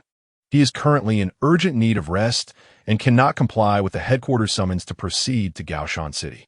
Upon hearing these words, the virtual conference room fell into a profound silence. Even the sounds of explosions in Ma Dongyi's background seemed to diminish. The expressions of many revealed astonishment. To refuse a command from headquarters, especially at such a critical juncture and in response to a summons directed specifically at a formidable warrior, is no trivial matter. Wei Lingfeng did not pause. He continued, moreover, our Xingming City has just endured a devastating beast tide, suffering catastrophic losses. Nearly half of the city lies in ruins, with our defensive capabilities reduced to a mere fraction, and the injured are piled high. The tasks of city reconstruction, restoration of order, and medical care for the wounded are overwhelmingly burdensome. To speak candidly, we are currently preoccupied with our own affairs and truly cannot allocate any personnel or resources to provide any form of assistance to Gaoshan City. This declaration was even more shocking than the refusal of Su Bai's deployment. They had outright rejected even symbolic aid. This was tantamount to slapping headquarters in the face, further distancing the already precarious Gaoshan City. Ma Dongyi was momentarily taken aback, but then a cold, twisted smile, laced with extreme fury, spread across his face. Ha! Wei Lingfeng, are you jesting with me? Unable to comply? Preoccupied with your own affairs? What do you think this is? A marketplace bargaining session? He suddenly raised his voice, nearly roaring. Let me make this clear, Wei Lingfeng. This is not a request. This is not a negotiation. It is a command from the highest echelons of human leadership. It is a notification. You, along with your Xingming City, must comply. Chapter 65. Ungratefulness inside the conference hall. The expressions of the leaders from other cities varied. Some furrowed their brows, deeming Ma Dongyi excessively domineering, while many others observed with a detached, almost schadenfreude attitude. Gao Mountain City, accustomed to its status as the principal city, often looked down upon the surrounding cities, with Ma Dongyi epitomizing this arrogance. Now, witnessing the president of the marginal city of Wei Lingfeng daring to openly confront him, they relished the spectacle. No one was inclined to speak on behalf of either party at this moment. At that juncture, the vice president from headquarters spoke up, attempting to regain control of the situation. President Wei, we understand that Xingming City has just endured a fierce battle, finding itself in a precarious position. However, his tone grew slightly more emphatic. The strategic importance of Gao Mountain City is irreplaceable. Should it fall, the consequences would be dire. You understand the principle of when the lips are gone, the teeth are cold better than anyone. Although President Wei's words were urgent, they were justifiable. The safety of the entire defense line hung by a thread, and every ounce of strength was invaluable, particularly from top-tier combatants like Su Bai. He shifted his tone, seemingly mediating, but in truth applying pressure. The orders from headquarters have been formulated after comprehensive consideration. We acknowledge the difficulties faced by Xingming City, yet we hope you can rise above these challenges for the greater good. Even a symbolic deployment of forces would signify support for the overall battle. As for Su Bai, he paused. His strength is crucial to the situation in Gao Mountain City, and I hope you can persuade him once more. However, Wei Lingfeng's stance remained resolute. He straightened his back, meeting the vice president and Ma Dongyi's gaze unflinchingly. Vice President, I must respectfully decline your request. I reiterate, the current circumstances of Xingming City do not permit us to allocate any forces. This is not merely a matter of overcoming difficulties. It is a question of survival versus annihilation. We can barely preserve our own existence, let alone extend aid to others. As for Lord Su Bai, he is not a formal member of our Lingjian Association, merely a tactical advisor. His choice to remain must be respected. I will not, nor can I, impose headquarters orders upon him to compel him to do anything against his will. He even directly articulated the most critical point. Thus, my previous response was a thoroughly considered final decision and will not be altered. We, Xingming City, draw a clear line from Gao Mountain City.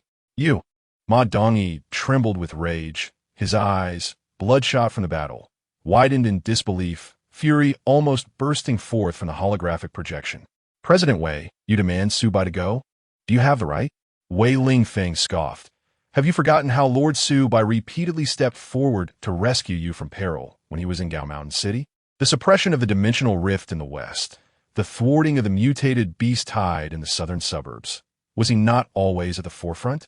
Without him, could Gao Mountain City have remained stable until today? His gaze swept across the virtual conference room, articulating a well-known yet deliberately overlooked truth. What had he truly sacrificed for the city of high mountains? He had exchanged his blood and toil for nothing but exclusion, suspicion, and ultimately the necessity to seek refuge in a foreign land. Arriving at this seemingly insignificant starbright city, as you so dismissively put it, Wei Lingfeng's voice suddenly escalated. Now that the city of high mountains is in distress, instead of reflecting upon your own shortcomings, you audaciously come here to issue commands, demanding his return to serve you once more? Is there any logic in this world that permits such behavior? He punctuated each word with conviction. This is the quintessential attitude of the city of high mountains. Ingratitude. The words ingratitude struck Ma Dongyi like a hammer, eliciting a chorus of sharp intakes of breath from the audience. Ma Dongyi's complexion shifted to a pallid hue before morphing into a sickly crimson. It was as though he had been struck at his most vulnerable point, resulting in a harsh, derisive laugh. Ha, ha ha ha. Wei Lingfeng, how dare you speak so? Ingratitude? What agrantiest? He retorted without hesitation. Su Bai? Was he really? Back in the city of high mountains, he merely thrived thanks to his proximity to Gu Xuefu, wielding her influence to achieve trivial accolades. With the mention of Gu Xuefu's name, Ma Dongyi regained his confidence. Without her protection, what is he worth? Just a worthless, utterly incapable sword-bearer. What our city of high mountains truly requires are strategic talents with foresight and intellect, individuals capable of turning the tide and saving the masses, a transcendent sword-bearer, not a fool who knows only violence and cannot even recognize his own standing. He became increasingly animated, his spittle flying. He lacked the capability to establish himself in the city of high mountains. Being marginalized was his own doing. Let him scurry off to your desolate starbright city. Perfectly fitting. You cherish him as a treasure? That is simply your blindness. And now, to dare use him to accuse my city of high mountains of ingratitude? Let me be frank. The truly ungrateful one is Su Bai. He enjoyed the splendid benefits of the city of high mountains, but upon the dissolution of his contract with the spirit swordmaster, he refused to aid the city. You are spewing nonsense. Wei Lingfeng erupted in fury, rising abruptly, pointing at Ma Dongyi's projection and shouting vehemently, "How dare you slander Lord Su Bai's merits? His prowess is unparalleled, his character noble. He has saved countless lives. Your narrow-mindedness and jealousy have led you to suppress him at every turn. I believe you are the one who has lost your senses." Ma Dongyi shot back, equally incensed. What business do you, a provincial bumpkin from a marginal city, have in dictating the affairs of the city of high mountains? We know best what Su Bai is worth. He is merely a useless individual who rose to prominence through the influence of women. The vice president of the headquarters attempted several times to interject, but their furious roars drowned out any chance of mediation. The representatives from other cities watched in stunned silence, never anticipating that the situation would escalate to such a degree. What had begun as a serious and solemn meeting had devolved into a farcical spectacle filled with personal grievances and rivalries. Ma Dongyi trembled with rage. He had never anticipated that the president of a small, marginal town would dare to challenge him time and again, even disregarding the mediation from headquarters. Very well. This is quite remarkable. Wei Lingfeng. Ma Dongyi pointed at the projection of Wei Lingfeng, his finger trembling with indignation. Just wait. To defy orders and stand by while others suffer. I, Ma Dongyi, shall remember this transgression. Once Gaoshan City navigates through this crisis, I will ensure that you and your Xingming city pay the price. His furious roar echoed in the virtual conference room, causing even those who had initially adopted a spectator's attitude to feel a shiver of apprehension. Wei Lingfeng remained expressionless, gazing at the exasperated Ma Dongyi, choosing not to utter another word. He had already made his stance clear. Further discussion would be futile. The conference room fell into an eerie silence. Chapter 66. The scavenger. The morning sun shimmered gently. Su Bai gradually opened his eyes, his consciousness slowly emerging from the depths of slumber. Before he was fully awake, a soft, slightly coarse licking sensation brushed against his cheek. He turned his head slightly to behold a pair of bright, curious eyes gazing back at him. She had already risen and was tirelessly using her little tongue to clean his face. Su Bai couldn't help but chuckle, marveling once again at the wonders of dragons. The saliva of Hongni was devoid of the sticky discomfort typical of ordinary animals. Instead, it bore an oddly refreshing quality, awakening the cells beneath his skin. A subtle and continuous warmth quietly permeated his limbs, bestowing upon him a sense of nourishment and invigoration. The very presence of this little creature was a silent gift. He raised his hand, his fingertips tenderly gliding over the smooth crown of Hongni's head, gently scratching the base of her small, yet to fully formed dragon horns. The little one contentedly squinted her eyes, emitting a soft, purring sound akin to that of a cat, ceasing her licking to nuzzle affectionately against his fingers. "All right, little one. It's time to rise," Su Bai announced as he sat up, stretching his limbs while his joints emitted a series of delicate crackling sounds. A new day had begun. The first order of business was to check his system. With a mere thought, a pale blue, semi-transparent virtual interface unfolded before him. Ding! Today's task, Scavenger, task objective. Collect Beast Core's 10, task countdown, 1623. 13. Upon reading the task details, Su Bai couldn't help but raise an eyebrow, a smile curling at the corners of his lips. Collecting beauties. He murmured softly, what a delightful coincidence. He had originally planned to venture to High Mountain City today to retrieve some spoils and supplies he had left behind. He glanced at Hongni, who had agilely climbed onto his shoulder, curiously examining the virtual screen. "Hongni, today I shall find you something delicious, something sparkling. You must wait patiently at home for my return, all right?" No sooner had he spoken than the little creature's demeanor visibly soured. Her small head drooped, and she even brushed her tiny tail against Su Bai's neck, conveying her clear reluctance. Yet, despite this, she did not throw a tantrum. She was merely a touch disheartened. Su Bai couldn't help but be amused at her pitiful expression. "What's the matter? Do you miss me?" he teased her. "Or, do you wish to accompany me?" In an instant, Hongni's mood took a complete turn. She shot her head up, her eyes sparkling with excitement, and emitted a soft, wind-like sound. Her little head nuzzled against Su Bai's cheek several times. Su Bai pondered for a moment. The journey to High Mountain City was not particularly short. While it posed little challenge for him, bringing along Hongni, he contemplated the little one's current abilities. After consuming a beast core last night, Hongni has now acquired combat prowess comparable to that of a 7th or 8th tier extraordinary beast. With such strength, as long as she does not encounter particularly formidable entities or a large-scale beast tide on the way to High Mountain City, she should be more than capable of protecting herself. Moreover, allowing her to experience the outside world could greatly benefit her growth. Well then, Su Bai ultimately nodded, gently ruffling Hongni's little head, and decided they would go together. However, she must behave along the way and not run off, understood? With permission granted, Hongni excitedly emitted a faint yet powerful dragon's roar, lightly nudging Su Bai's chin with her forehead to indicate her understanding. With the journey determined, Su Bai wasted no time. He swiftly got up, washed up, and changed into a suitable outfit for action. Hongni remained obediently perched on his shoulder, curiously observing his every move like a small, loyal accessory. Glancing at the time, he realized there was still a while before departure. "Oh, I almost forgot," Su Bai remembered. He had promised the Spirit Sword Association that he would officially start work today. He needed to request a leave. At Starbright City, within the Spirit Sword Association building, the spacious and brightly lit lobby buzzed with activity. When Su Bai, with a miniature black dragon on his shoulder, gracefully entered, he instantly caught many curious glances. Association members, upon seeing him, paused in their activities, instinctively acknowledging him with greetings. "Good morning, Lord Su Bai. I have seen Lord Su Bai." The salutation echoed throughout the hall. Su Bai smiled and nodded in response, after which everyone returned to their respective tasks. What surprised Su Bai was that hardly anyone cast overly inquisitive or astonished looks at the Hongni perched on his shoulder. At most, they merely glanced curiously before shifting their focus elsewhere.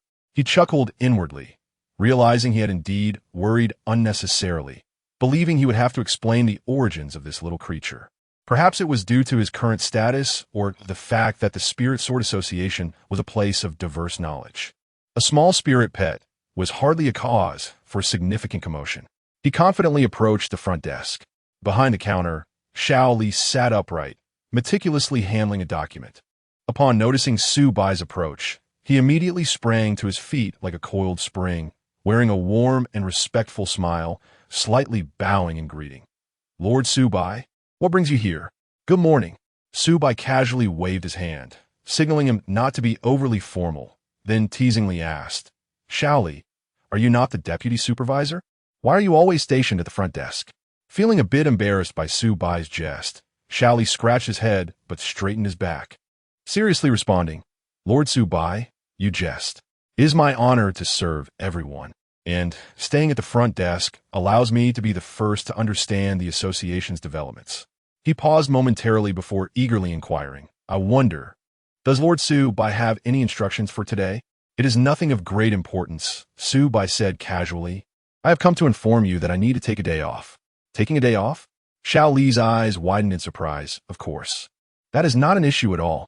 However, Sir Su Bai, for such a trivial matter, you needn't go through the trouble of coming in person.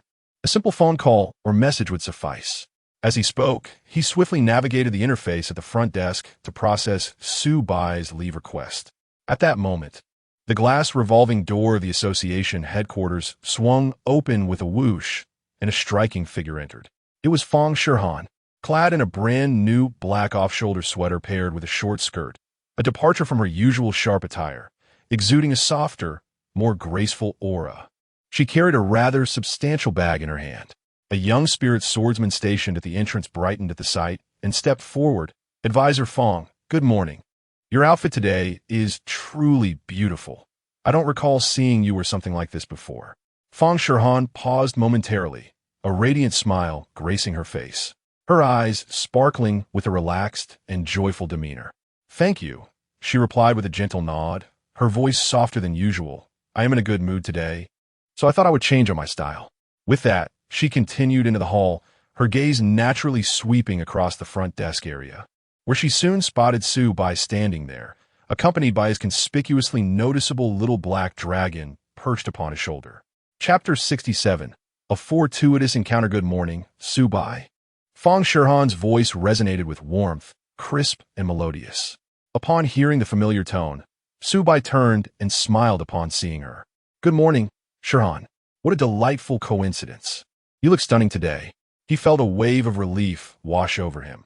He had initially intended to seek her out to inform her of his leave, to prevent her from worrying about his absence, but now that task was rendered unnecessary. Feng Shirhan was momentarily taken aback by his unreserved compliment, a faint blush coloring her ears, though it was quickly masked by her composed demeanor. "What brings you to this?" she inquired, stepping closer and scanning the interface where Su Bai and Xiao Li were engaged. "Oh, I took a leave," Su Bai replied candidly. "A leave? How surprising. Where to?" Feng Shirhan asked, her curiosity piqued. "I'm heading to Gaoshan City," Su Bai answered. "Gaoshan City?" Feng Shirhan's eyes widened in mild astonishment, her expression tinged with confusion. "Didn't you mention before that you weren't going there?" Su Bai paused, then realized what she meant. He quickly shook his head, clarifying, "It's not what you think. I left something behind there and need to retrieve it. I'll be back shortly." Feng Shirhan nodded in understanding, appearing contemplative. Without hesitation, she continued, "Is that so? I happen to have no particular plans today. Would you like me to accompany you?" Su Bai chuckled, somewhat exasperated, and waved his hands dismissively. No. It's merely a quick errand. I already feel guilty for taking time off. I can't possibly drag you into this. The association needs you as well." Feng Shirhan's brows furrowed slightly as her gaze fell upon the colorful creature perched on Su Bai's shoulder, then shifted back to him, concern etched across her features. Things are quite chaotic in Gaoshan City at the moment. Are you sure it's safe for you to go alone? Su Bai smiled confidently. What? Do you doubt my abilities? It's not that I doubt you. Are you certain you can handle any unforeseen circumstances? Acting alone inherently increases the risk, she replied earnestly. Seeing her serious expression, Su Bai felt both amused and touched. He leaned in slightly, lowering his voice. Trust me, I know what I'm doing. It's just a quick trip. Nothing will happen. As he drew nearer, Fang Shihan instinctively took a half-step back, evading his penetrating gaze. She maintained her cool demeanor, though the slight flush on her ears became more pronounced. That is not what I meant, she retorted softly, her tone losing some of its edge. I merely urge you to exercise caution. Recognizing that her pleas would not sway him, Fang Shihan sighed in resignation. Very well. Just be careful and return promptly. Absolutely, Su Bai replied with a smile. At that moment, Shaoli completed the necessary formalities and sent a leave confirmation to Su Bai's personal terminal, respectfully stating, Lord Su Bai, the paperwork is all in order. Thank you, Xiaoli, Su Bai responded gratefully. Su Bai nodded at Shaoli before turning to Fang Shihan and saying, I shall take my leave now. Fang Shihan responded softly.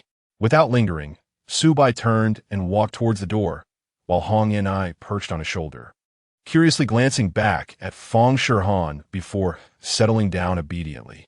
Fang Shihan stood rooted in place, watching Su Bai's gradually receding figure, her eyes flickering momentarily as she fell into a brief silence. Beside her, Shaoli observed Fang Shihan's expression and noticed the bag she was holding. Unable to contain his curiosity, he quietly inquired, Advisor Fang, what is it that you hold in that bag? Is it perhaps the auxiliary materials for the spirit sword contract? It appears quite complete.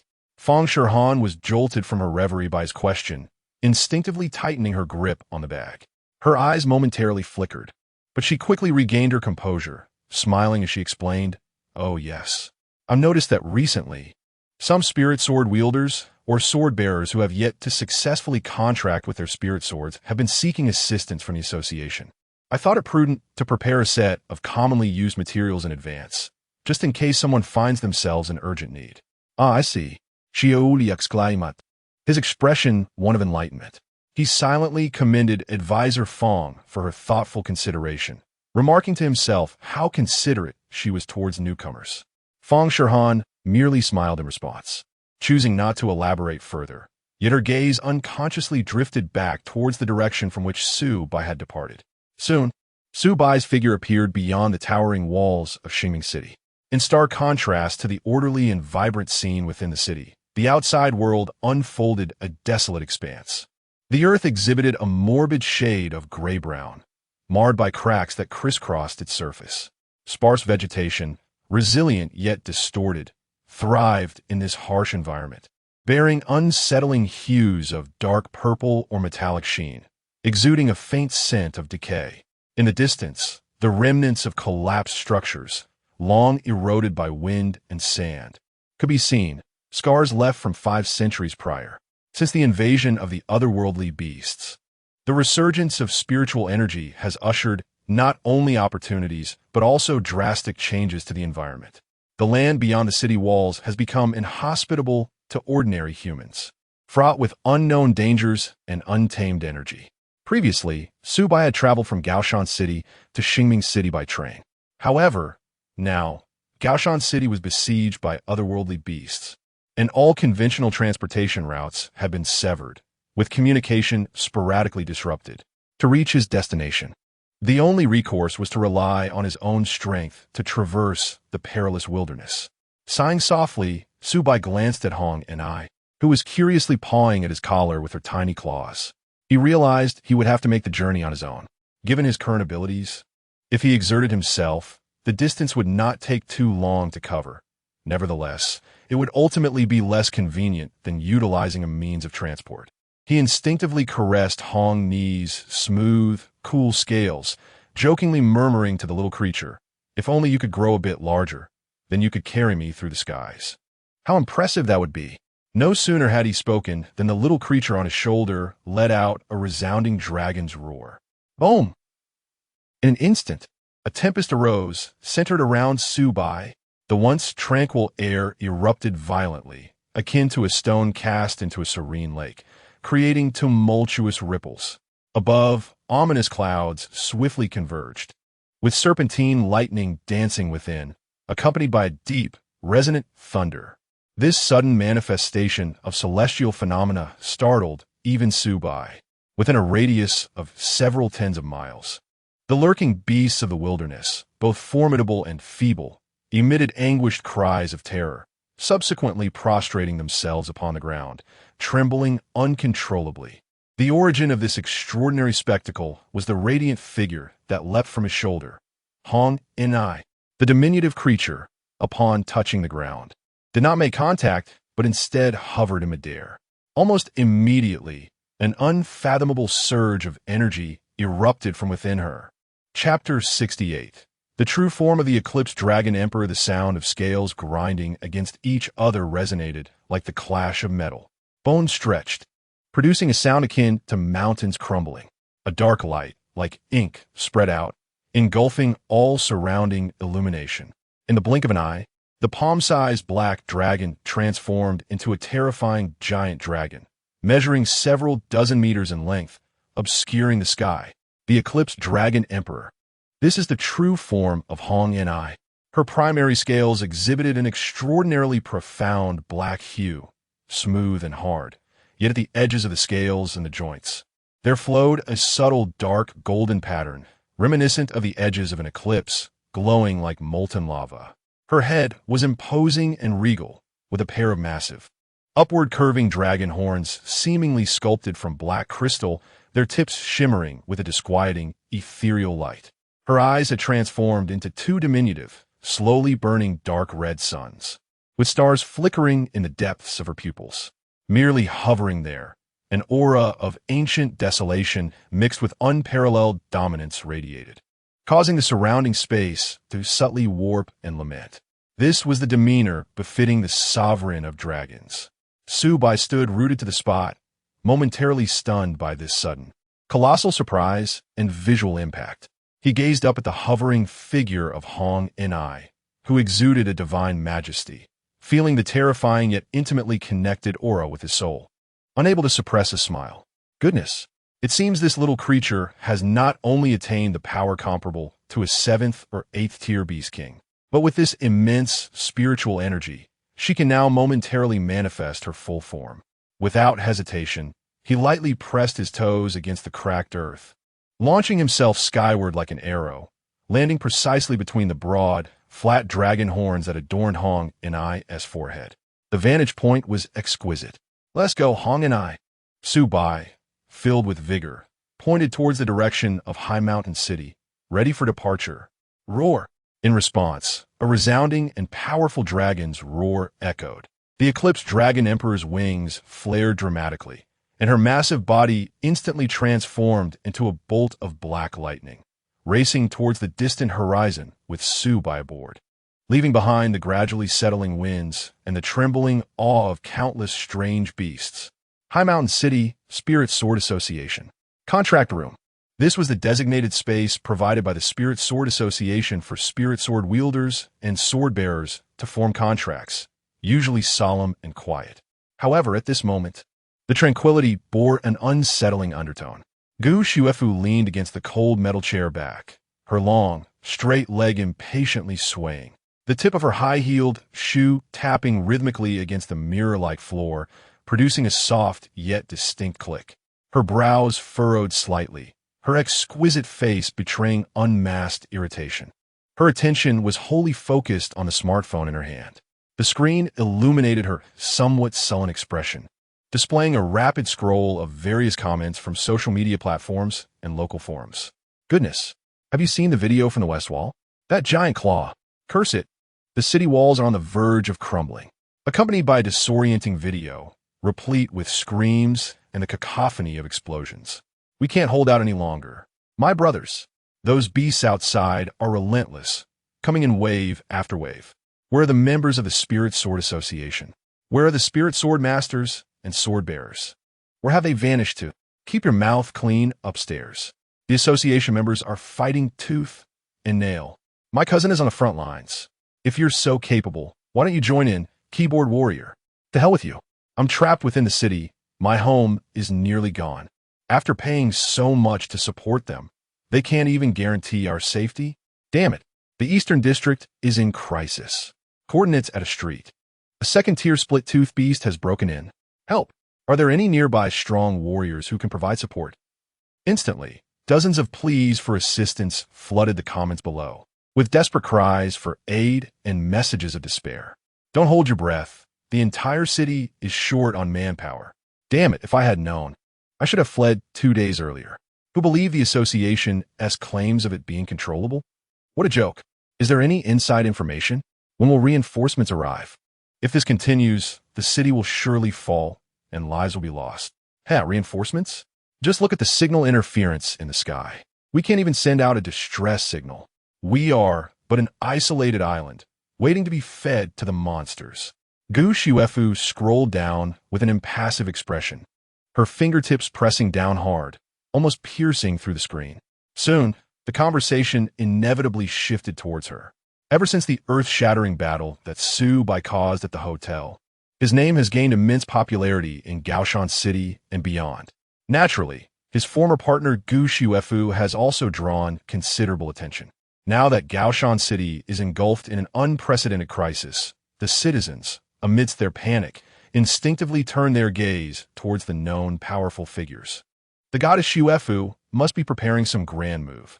I believe in her. Indeed, Fu Fu is our guardian angel in Gaoshan City. She will not stand idly by. Upstairs. 1. Those who criticize her should roll far away. The goddess is simply being low-key. My Gu Shuefu fan club firmly supports her. We await our goddess to turn the tide. The fan supportive comments dominated the discussion, attempting to uphold her image. However, as one scrolled further down, glaring criticisms began to proliferate. What good is fanfare when Gaoshan City is in dire straits?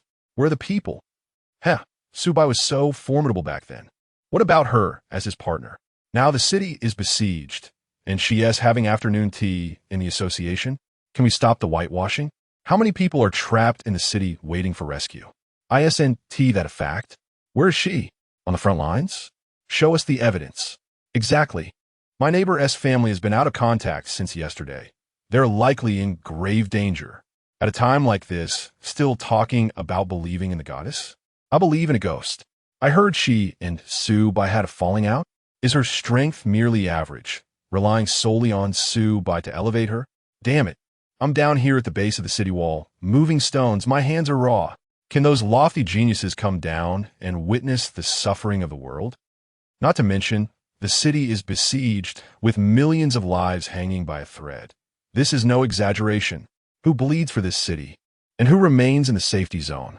Everyone is acutely aware of the truth. The anguished roars and poignant inquiries of those trapped within the city, struggling for survival, cannot be concealed by the fervent defense of fans. Their fear and anger are palpable. Their accusations, though coarse, bear the weight of grim reality.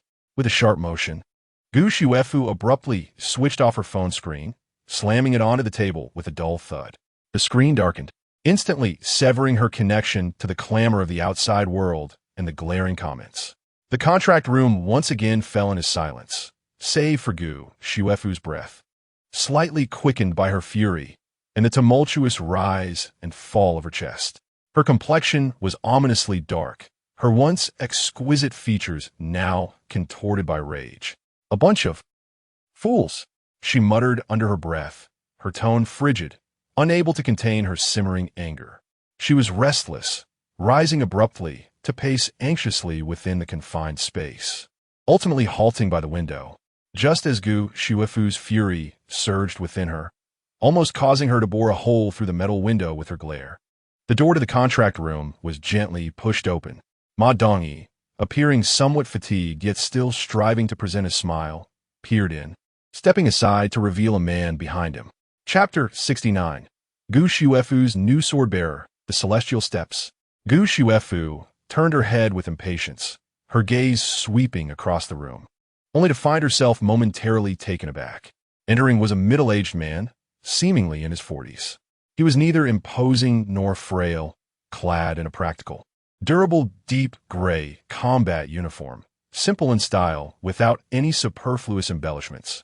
His face bore rugged features, sun-kissed skin the color of bronze from prolonged exposure to the elements, with distinct lines etched around his eyes and forehead, marks of time and experience. Xuefu, allow me to introduce you, Ma Dongyi said, his voice laced with a hint of feigned enthusiasm to ease the atmosphere. This is our association's esteemed veteran swordbearer, Ji Zetian, a Celestial Steps powerhouse. He then turned to the middle-aged man, his demeanor notably more respectful.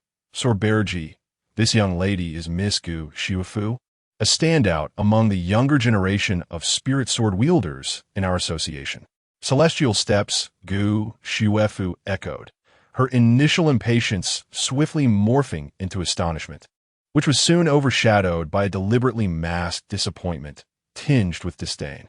She scrutinized Ji Zetian from head to toe, taking in his graying temples, his hands that bore the marks of hardship, and ultimately resting her gaze on his rather unremarkable, even somewhat outdated visage. This was the best partner Ma Dongyi had painstakingly sought for her, a man who could easily pass for a father. In her imagination, a partner, even if not as extraordinarily gifted as Su Bai, youthful and brimming with vigor, should at least embody a combination of charisma and strength. Yet, this man, aside from the intimidating title of Celestial Steps, how did he meet any of her standards? A wave of absurdity and indignation surged, dissipating her earlier annoyance. Gu Xuefu could hardly muster the energy to greet Ji Zetian, instead turning to Ma Dongyi with an incredulous expression. Ma Dongyi, you cannot be serious. Ji Zetian's brow twitched ever so slightly. Ma Dongyi's smile froze on his face, internally cursing under his breath. He quickly stepped forward, pulling Gu Xuefu aside and lowering his voice. My lady, keep your voice down. He cast a hurried glance at Ji Zetian, whose expression remained impassive, and urgently continued. What time is it? The beast tide is surrounding the city. Any young expert with a modicum of reputation and capability in the association is at the front lines, or otherwise occupied with their established teams. I've pulled so many strings to secure Swordbearer G's involvement. He is a genuine Celestial Steps warrior. How many are there in the entirety of Gaoshan City? At this critical juncture, agreeing to temporarily team up with you is already a tremendous favor. Are you really going to be so picky? Seeing Gu Xuefu still wearing an unwilling expression, Ma Dongyi sighed, lowering his voice further, and added with a wry smile. Moreover, do you think he is thrilled about this? Swordbearer Ji has immense experience. If it weren't for the unique nature of this crisis and my connections, he might even harbor some reservations about your previous contract partner, considering it a hassle to adjust. What? You find me unworthy? Gu Xuefu's beautiful eyes widened in disbelief as she gazed at the silent, weathered uncle not far away. As a distinguished SSS-ranked Spirit Sword Master and a prodigious star of the Spirit Sword Association, she was accustomed to being the center of attention. How could this seemingly ordinary man dare to look down upon her? Yet, as Ma Dongyi had remarked, this was not the moment for her to indulge in her temper. With the beast tide surging and the city walls trembling on the brink of collapse, an additional warrior of formidable strength represented a glimmer of hope for the city's defense. Despite her reluctance, reason ultimately prevailed. She was not a fool oblivious to the gravity of the situation. Understood, Gu Xuefu managed to utter through clenched teeth.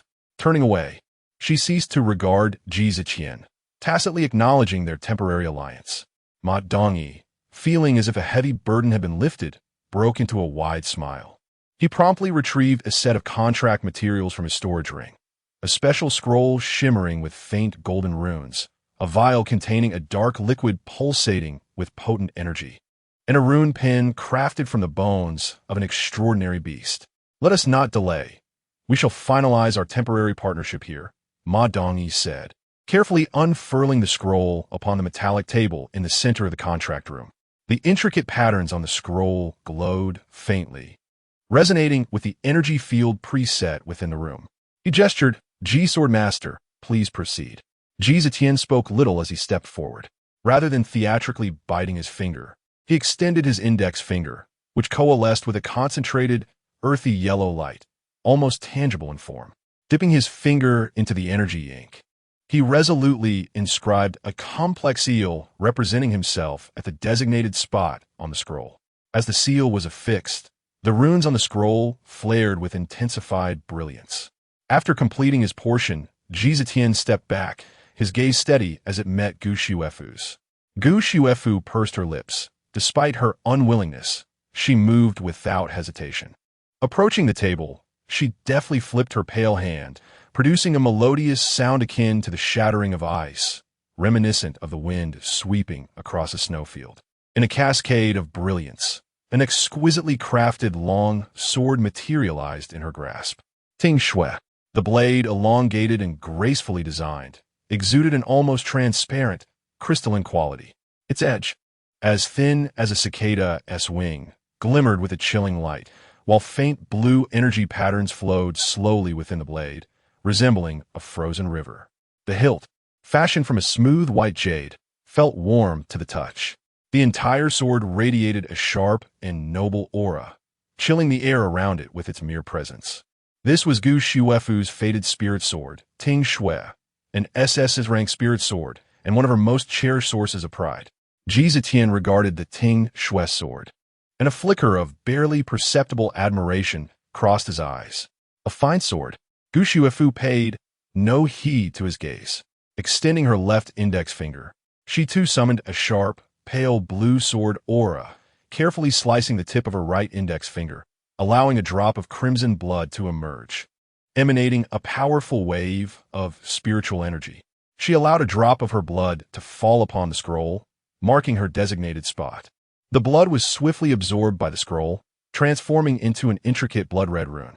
Subsequently, she grasped the listening snow sword tightly and gently touched the tip of the sword upon the blood-red rune. A resonant hum emanated from the listening snow sword, producing a clearer and more melodious sound. The faint blue energy patterns on the sword's body instantly illuminated, and a pure essence of icy sword intent surged from the tip into the scroll. The golden symbols on the scroll, along with Ji Zetian's earthy yellow mark, Gu Xuefu's blood-red rune, and the blue sword intent of the listening snow sword, harmoniously intertwined, erupting in a radiant brilliance. This luminescence enveloped the entire contract chamber, forging an intangible bond between Gu Xuefu and Ji Zetian. Although it was merely a temporary agreement based on their battle collaboration, both parties could distinctly sense each other's presence and general state.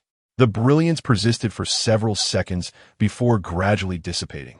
All the marks and runes on the scroll dimmed, returning to their ancient appearance. However, the energy fluctuations coursing through it were more stable and potent than before. The contract was established. How wonderful! The contract is complete. Ma Dongyi, who had been anxiously observing, finally released a sigh of relief, clapping his hands in excitement, his voice trembling slightly. With the formidable partnership of the swordbearer and Xuefu, hope has returned to Gao Mountain City. We will definitely hold our ground this time. There is absolutely hope. Chapter 70. The broadcast must begin, slapping Su Bai in the face.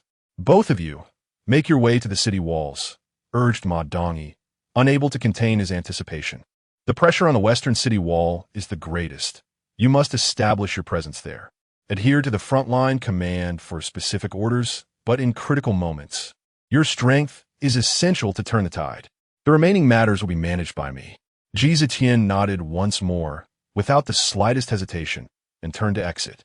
Gu Xuefu cast a glance at Ma Dongyi, her expression complex, yet ultimately chose silence, maintaining a stoic demeanor as she followed in Ji Zetian's footsteps. One tall and striking, the other composed and seasoned, the two figures swiftly vanished from the doorway of the contract room. As he observed their departure, the smile on Ma Dongyi's face sharpened, the previous respect and helplessness evaporating. He abruptly pivoted and swiftly issued commands through the internal communication device. Public Relations Department. Technical team. Security squad. Assemble at the command center immediately. A few minutes later, the command center was bustling with personnel. Ma Dongyi stood before the expansive strategic map, his back to the crowd, his gaze intently fixed on the area representing the western wall of Gaoshan City, where a glaring red alert flickered ominously. Is everyone here? he inquired without turning around. Present. Chairman Ma, responded a capable female voice. Ma Dongyi spun around abruptly, his eyes scanning the crowd with electric intensity, a near exuberance illuminating his expression. Ladies and gentlemen, we have just accomplished a monumental feat. He paused, raising his voice to ensure clarity. Miss Gu Xuefu, our genius of Gaoshan City, an SSS-class spirit swordmaster, has formed a temporary partnership with the esteemed Ji Zetian, a transcendent sword-bearer. They are currently en route to the front line. A wave of suppressed gasps and murmurs rippled through the crowd.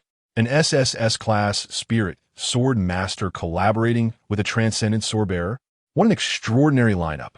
Ma Dongyi observed the crowd's reaction with satisfaction, leaning slightly forward against the edge of the map, his eyes gleaming.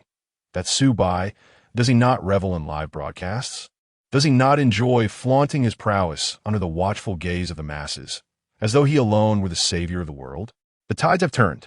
Now, Xuefu has a new partner, one of the pinnacle strength like Ji Zetian. Their inaugural collaboration must be broadcasted, and it must eclipse Su Bai's in scale and impact. He slammed his hand against the map. I want the entire blue star to witness, to see how Gaoshan City repels the beast tide, to see that without Su Bai, we not only prevail, but excel. As if struck by a thought, a cold smirk curled at the corners of his mouth. I recall that since Xuefu ascended to SSS rank, that brat Su Bai has scarcely fought alongside her. How splendid! His greatest achievement thus far has merely been slaying an 8th-tier Beast King with her, followed by a lackluster live broadcast of defeating a 6th-tier creature in Xingming City, all while foolishly attempting to undermine us? Utterly laughable. And now, who stand by her side? It is Ji Zetian, the pinnacle of transcendent sword-bearers. The synergy between these two individuals is truly formidable, rendering them invincible and indomitable.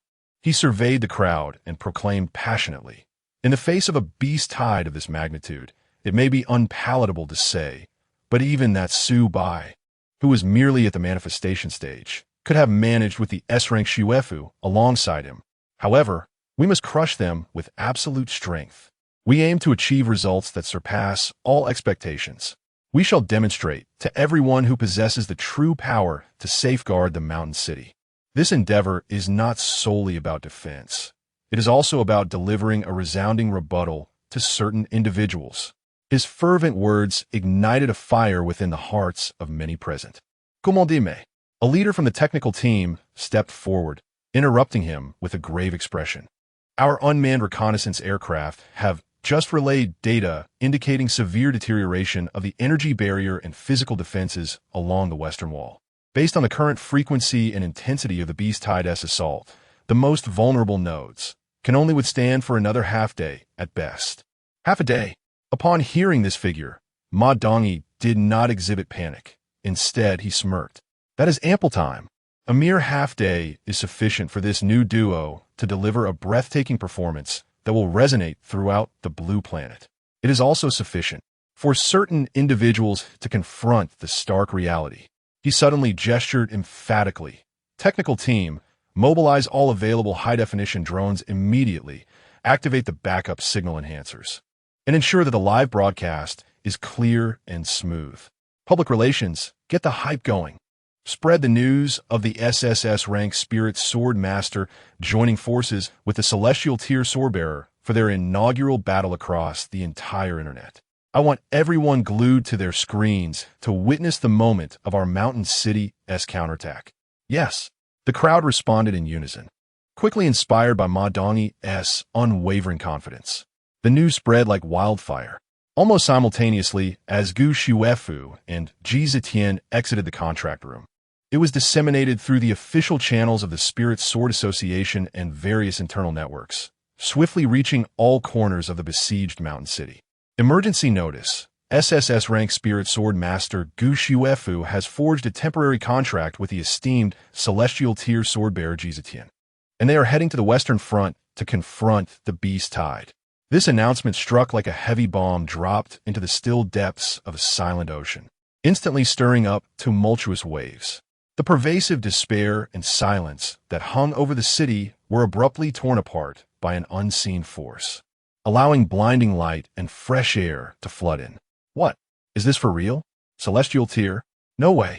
A celestial tier sword bearer. We have such hidden power in Mountain City. Fantastic. I knew the association had a backup plan. An SSS rank spirit sword master paired with a celestial tier sword bearer. This combination is nothing short of a trump card. In the crowded air raid shelter, incredulous cheers erupted from masses. On the streets, members of the association, risking their lives to transport supplies, shared this exhilarating news, their weary faces lighting up with long-lost smiles, their steps buoyed with newfound vigor. Finally, someone reliable has arrived. Goddess Xuefu is magnificent. I told you, Subai was not up to the task. He faltered at the critical moment. Observe the remarkable Shufu, who has allied with a true powerhouse. Indeed, it was high time to dismiss that young scoundrel Subai. Look how, upon his departure, the genuine trump card of our Gaoshan city has emerged. He was nothing but a harbinger of misfortune. Absolutely. Previously, there were boasts of him being a youthful genius.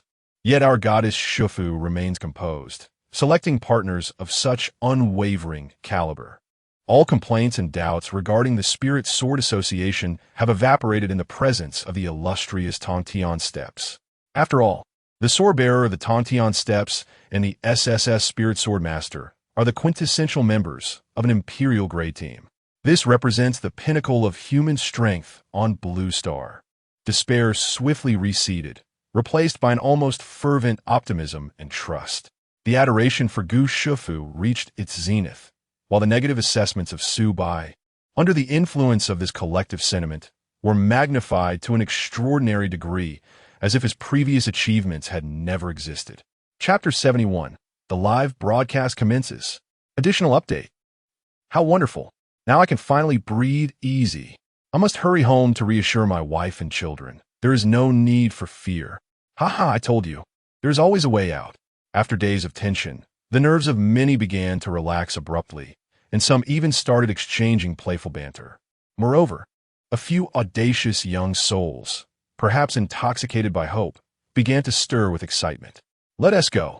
Let us check out the area near the west wall. This is a collaboration between SSS-level masters and the celestial tier to battle monsters. A live spectacle. Missing it would be a grave loss. Are you out of your mind? That place is perilous. Fear? Nonsense. With those two deities present, what chaos could possibly ensue?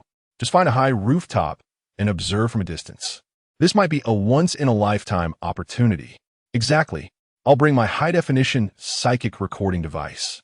We must document this historic moment. The shadow of panic had not yet entirely dissipated. Yet the innate curiosity of onlookers began to resurface. Concurrently, this news spread like wildfire across the networks beyond Gaoshan City, instantly igniting a frenzy on various social media platforms and forums.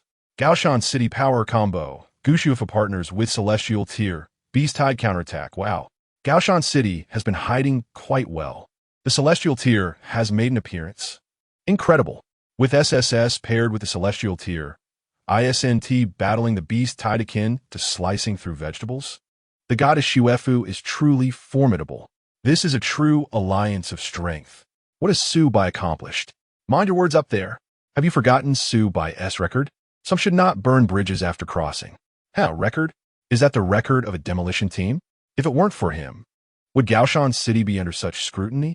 I suspect this Beast-Tide is closely linked to him. Can a temporary team truly function? Doesn't it require time to acclimate? Don't rush in and get yourselves killed. That would be quite the spectacle. Anticipating the live broadcast, eagerly awaiting the goddess and her senior to sweep through their foes. Let us wager a pack of spicy strips. This time will surely be more intense than any of Subai's previous encounters. As the signal connected, the official channel of the Gaoshan City Spirit Sword Association launched the Gaoshan City Defense Battle, West Wall Frontline Live broadcast, illuminating the room with excitement. Buzz. Millions of viewers surged in like a tidal wave. The viewer count surged at an almost imperceptible speed, swiftly surpassing 3 million, 5 million, 10 million. Not only were the citizens trapped within Gaoshan City watching, but through various signal relays and online channels, nearly the entire eastern war zone of Blue Star, even those from more distant regions, focused their attention on this small live window. Everyone was eager to discover what crisis this renowned city, known for its fortitude and strength, was truly facing, and what miracles would unfold from the legendary combination of SSS and the Celestial Tier. However, when the image stabilized and became clear to all, the live room was instantly overwhelmed by a tsunami of astonished gasps and exclamations of disbelief. The scene does not focus on the eagerly anticipated protagonist, but rather presents a suffocating wide-angle view. Beyond the city walls lies an expanse of endless chaos. As far as the eye can see, a teeming mass of grotesque beasts writhes and churns, with their ebony shells, crimson eyes, and drooling fangs exuding a foul stench. They brandish their monstrous limbs. They converge into a veritable tide, crashing wave after wave against the towering walls and the precariously trembling energy shield. The colossal creatures roar deafeningly, slamming their house-sized claws against the battlements. Flying abominations blot out the sun, shrieking as they dive, unleashing corrosive acid and energy projectiles. Countless medium and small beasts, undeterred by the threat of death, scramble, gnaw, and strike, striving to infiltrate the city through every crevice. The earth quakes, a cacophony resounding. The city walls emit agonized groans. The energy shield ripples incessantly, its light flickering erratically. Good heavens! My goodness! Have we disturbed the lair of these creatures? How could there be so many? Compared to previous beast tides, this is nothing short of cataclysmic. My scalp prickles. My fear of densely packed crowds is flaring up. I feel nauseous. How on earth can we defend against this? No wonder High Mountain City has succumbed. I once believed it to be impregnable, but now it is utterly terrifying. This quantity, it demands lives to quell.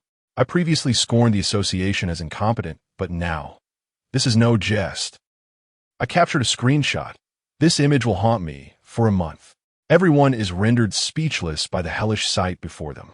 Even the most optimistic among them feels a chill in their hearts. They finally grasp why even a formidable fortress like High Mountain City struggles so intensely against this beast tide. This is not a conventional beast wave. It is a disaster of near-extinction proportions. Just as the atmosphere in the live stream teeters on the brink of despair, the camera's focus finally shifts, slowly centering on the battlements. There, two figures stand side by side. On the left is Gu Shuefu, clad in a custom-fitted silver-white armor that accentuates her enchanting curves, her long hair elegantly tied up. Her exquisite face is now cold, gripping the frostbite, which emanates a chilling aura. Even amidst such a brutal backdrop, she remains like an ice lotus atop a snow-capped peak, noble and radiant. To her right stands Ji Zetian. Their presence injects a splash of color into the dreary scene. Below the walls, soldiers and civilians, having witnessed the live stream, erupt into thunderous cheers after a brief silence. Goddess Shuefu, Miss Gu has arrived. It is Miss Gu, and that esteemed senior. The waves of cheers surge forth, nearly drowning out the roars of the beasts. The eyes of the people brim with admiration and hope.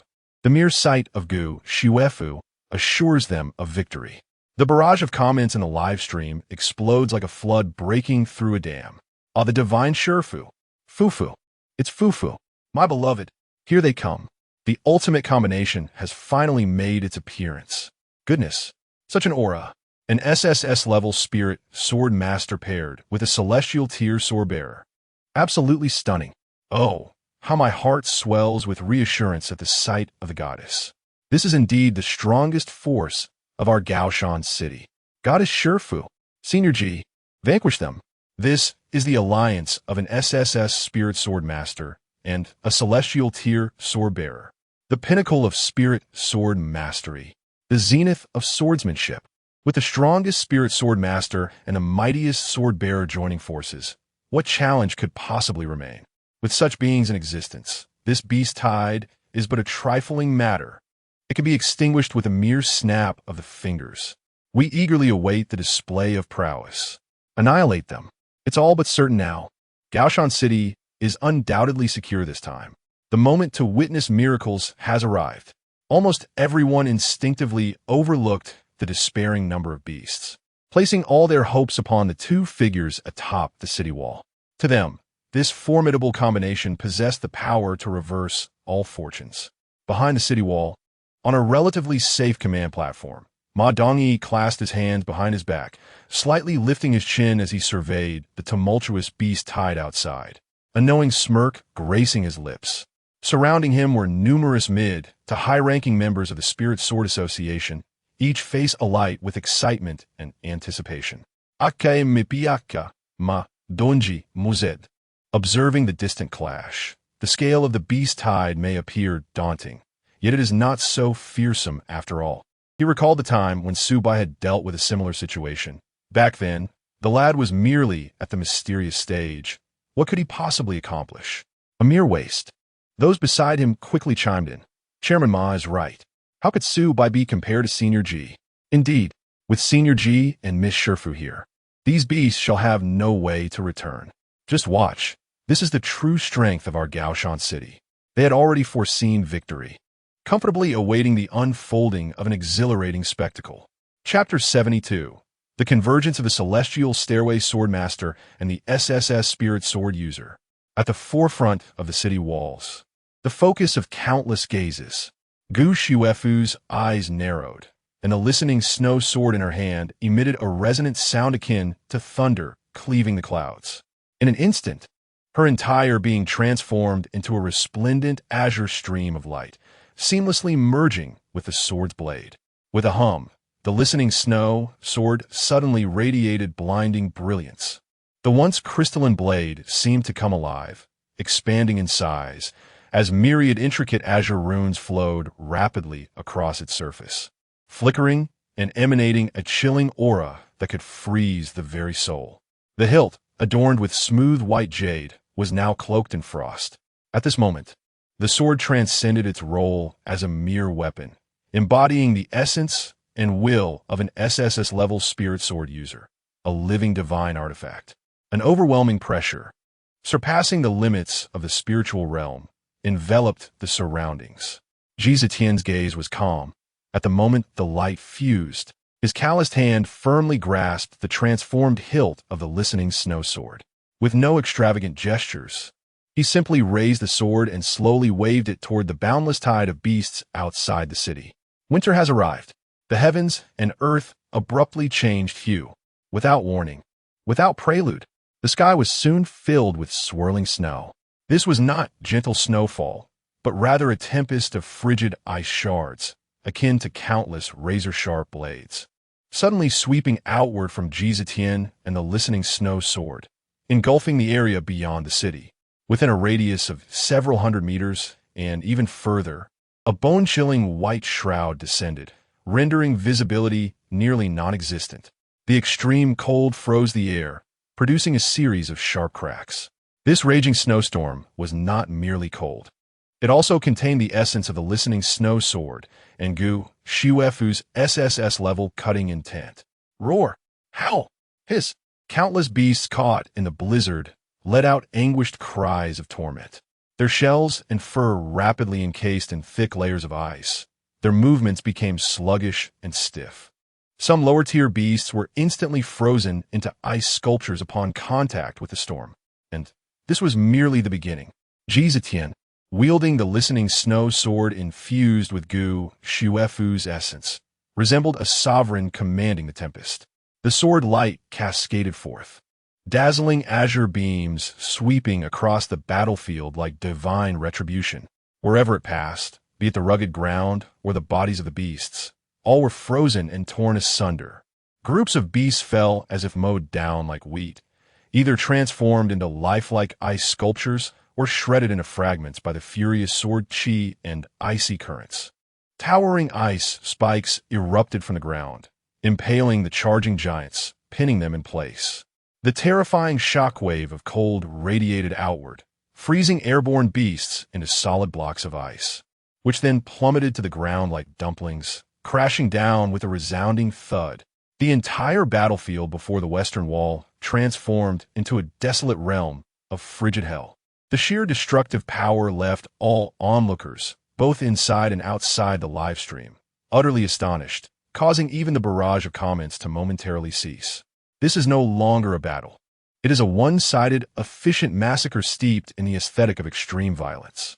The cataclysmic blizzard raged for less than a minute before abruptly ceasing as unexpectedly as it had begun. When the biting cold wind subsided and the swirling ice blades melted away into nothingness, what lay before all was a scene of utter desolation, reminiscent of a polar wasteland. Beyond the western wall, where a tumultuous tide of beasts had once surged, there now appeared a vast, semicircular vacuum zone spanning several hundred meters. Within this area, the ground was blanketed with a thick layer of ice glimmering with a ghostly blue sheen. Countless remnants of exotic beasts lay frozen in the ice, each in various poses, some caught mid-charge, others contorted in agony, and many more reduced to mere shards of ice and flesh, leaving behind a landscape of uneven trenches and ice pits. It is estimated that that single strike instantaneously obliterated nearly one-third of the mid- to low-tier beasts. Even the robust, thick-skinned giants suffered frostbite, moving sluggishly, with some unfortunate souls encased in ice or gravely wounded. The previously despairing onslaught of beasts was abruptly halted, creating a brief respite. Above and below the city walls, an eerie silence prevailed. All, whether soldiers on the front lines, civilians in the rear, or the millions of viewers in the live broadcast, stood as if enchanted, eyes wide in awe at this miraculous spectacle. Moments later, the stillness was shattered by a wave of euphoric cheers. "We have won. We have held them back. Praise be to the goddess Xuefu, the invincible Senior G." The roar of jubilation erupted like an explosion, sweeping across the entire western defense line of the high mountain city, resonating through the amplifiers to every corner of the city. Do you see it? This is the power of our high mountain city. Was Subai? Can he compare? Has he ever fought with such decisiveness? We owe our victory to true powerhouses like Miss Xuefu and Senior G. Indeed, I used to hear tales of Subai's prowess, but now I see he is merely average. In a crucial moment, we rely on our own. Without him, we can still triumph, and with greater elegance. How formidable! This is the true guardian deity. With them, we fear no tide of beasts. Indeed, driving Subai away was the right choice. He is nothing but a calamity. Look at how tranquil it is now. The live chat exploded with enthusiasm. One strike to clear the field. Is this the true worth of the SSS heavenly tier? Whoever dares call our goddess Xuefu a mere ornament shall face my wrath. Did you see that? One sword shattering 10,000 troops. Senior G is simply incredible. With a mere flick of his sword, such results? What a powerhouse! Subai? Who is that? I do not recognize him. Do not compare him to our goddess Xuefu and Senior G. Ha ha! Do the Subai supporters feel the sting of reality? This is the difference. To be honest, what Subai fought previously pales in comparison to this. The high mountain city has held its ground. Thank you, goddess Xuefu. Thank you, Senior G. Yet, amidst the jubilant celebration of humanity, reveling in a fleeting victory, higher up, in the ethereal realm where mortal eyes can scarcely penetrate, two colossal shadows silently hovered, perfectly blending with their surroundings, betraying not a whisper of their presence. One of these was a pitch-black beast of the 9th tier, its blood-red eyes radiating an aura of destruction and foreboding. The calamity howling wolf. Its massive head hung low, coldly surveying the throngs of humans below, who cheered like ants. Alongside the frozen corpses of its kin, its gaze betraying no flicker of emotion. Beside it stood another figure, equally exuding an aura of terror. This was a giant crocodile, even more imposing than the calamity howling wolf. Its body was enveloped in a thick armor of what appeared to be dark red lava, reflecting a metallic, frigid sheen. Its enormous jaws parted slightly, revealing fangs as sharp as daggers. A pair of cold, slitted golden eyes shone like searchlights, indifferently observing the battlefield below. Its presence, too, was unmistakably of the 9th tier, the Beast King of Lava Calamity. Chapter 73. Is this truly humanity's last resort? These two terrifying entities, capable of instilling despair in any human champion, now linger like phantoms, stealthily observing a conflict in which they ought to be the protagonists. A low, resonant vibration echoed, not through the air, but directly within the consciousness of the fiery phantom wolf. It was the discontent of the colossal crocodile. Jiahuang, it rumbled, impatience tinging its coarse voice. Is such caution truly necessary? Those two below, while slightly stronger than anticipated, particularly the elder when wielding his sword, they are still manageable. Why not descend together and crush them along with that decrepit city? Must we linger here as spectators? The massive form of the crocodile subtly adjusted its posture, causing the clouds to roil in response. Jiahuang, you roused me from the slumber of the molten abyss and traversed thousands of kilometers to this wretched place, not for me to accompany you in the chill winds. Watching your whelps and my crocodilian minions displayed as ice sculptures. Look below. Those fragile reptiles are cheering, celebrating. They believe they have triumphed. All of this is due to your hesitation. Its enormous head turned toward the fiery phantom wolf, seemingly capable of igniting flames. You promised me the energy core of this city as recompense. Yet here you dawdle. How many of my lava lizards and fire rock crocodiles have perished? These elite troops were painstakingly nurtured by me. Is it worth squandering their lives due to your so-called caution? The fiery phantom wolf's crimson eyes remained indifferent. It slowly rotated its colossal head, directing its gaze toward the abyss of lava, conveying a chilling rationality through its thoughts. Lava, temper your fury. This loss is trivial compared to all we are about to acquire. Do you think my concern lies with that makeshift duo below? No. Its gaze shifted once more to the tumultuous battlefield and the distant city outline. I await a certain individual. A human champion who ought to be here, but has yet to make an appearance. That individual has thwarted our plans numerous times, and their power and rate of growth instill unease within me. A flicker of trepidation graced its wolfish eyes as memories surfaced. Based on my understanding of humanity, particularly with a strategic stronghold like High Mountain City facing such a scale of assault, he cannot possibly be absent. His absence is, in itself, highly unusual. Could it be he has truly vacated High Mountain City? Relocated? Or perhaps he is lurking in the shadows, awaiting something? This uncertainty is precisely what compels this cunning and formidable ninth-tier aberrant beast to temporarily sacrifice lesser pawns while maintaining vigilance, unwilling to reveal its full might too easily. Until that variable manifests, it dares not lower its guard. In the vast, golden vertical pupil of the lava cataclysm, the frozen devastation below is mirrored, and a sense of impatience threatens to imbue the surrounding clouds with a scorching hue. Waiting? For that human lad named Subai? The consciousness of the lava cataclysm roars with disdain for the excessive caution of the infernal wolf. Indeed, according to the intelligence provided, his growth is as monstrous as it is swift, and he has indeed caused us trouble during our previous minor skirmishes. But so what? At his peak, he has merely grazed the threshold capable of threatening beings of our caliber. Do you truly believe that he alone can withstand both of us, along with this inexhaustible army? It shook its massive head, encased in a shell of lava, producing a dull grinding sound. Do not forget, infernal, the forces we have mobilized this time are formidable. To amass a beast tide capable of inundating Mount City, how many factions have we covertly contacted, and what bounties have we promised? We have even stirred those slumbering deep within the fractured mountains. If they were to discover that we are hesitating here due to a human who may not even exist, what face would we have left? The infernal wolf fell silent for a moment, its crimson eyes flickering with cold light, clearly aware of the truth in the lava cataclysm's words.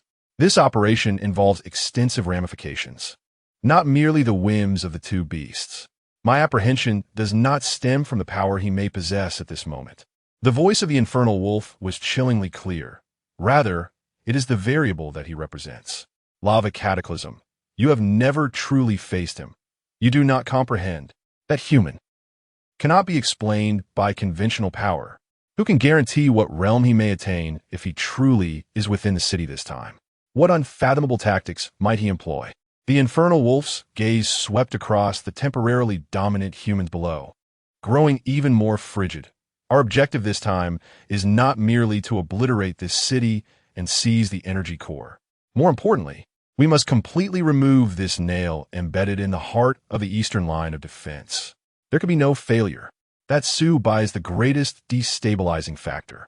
He must die, or we must ascertain that he is indeed absent from here before we can launch our full-scale assault. Let's wait. Allow the cannon fodder below to continue exhausting their strength.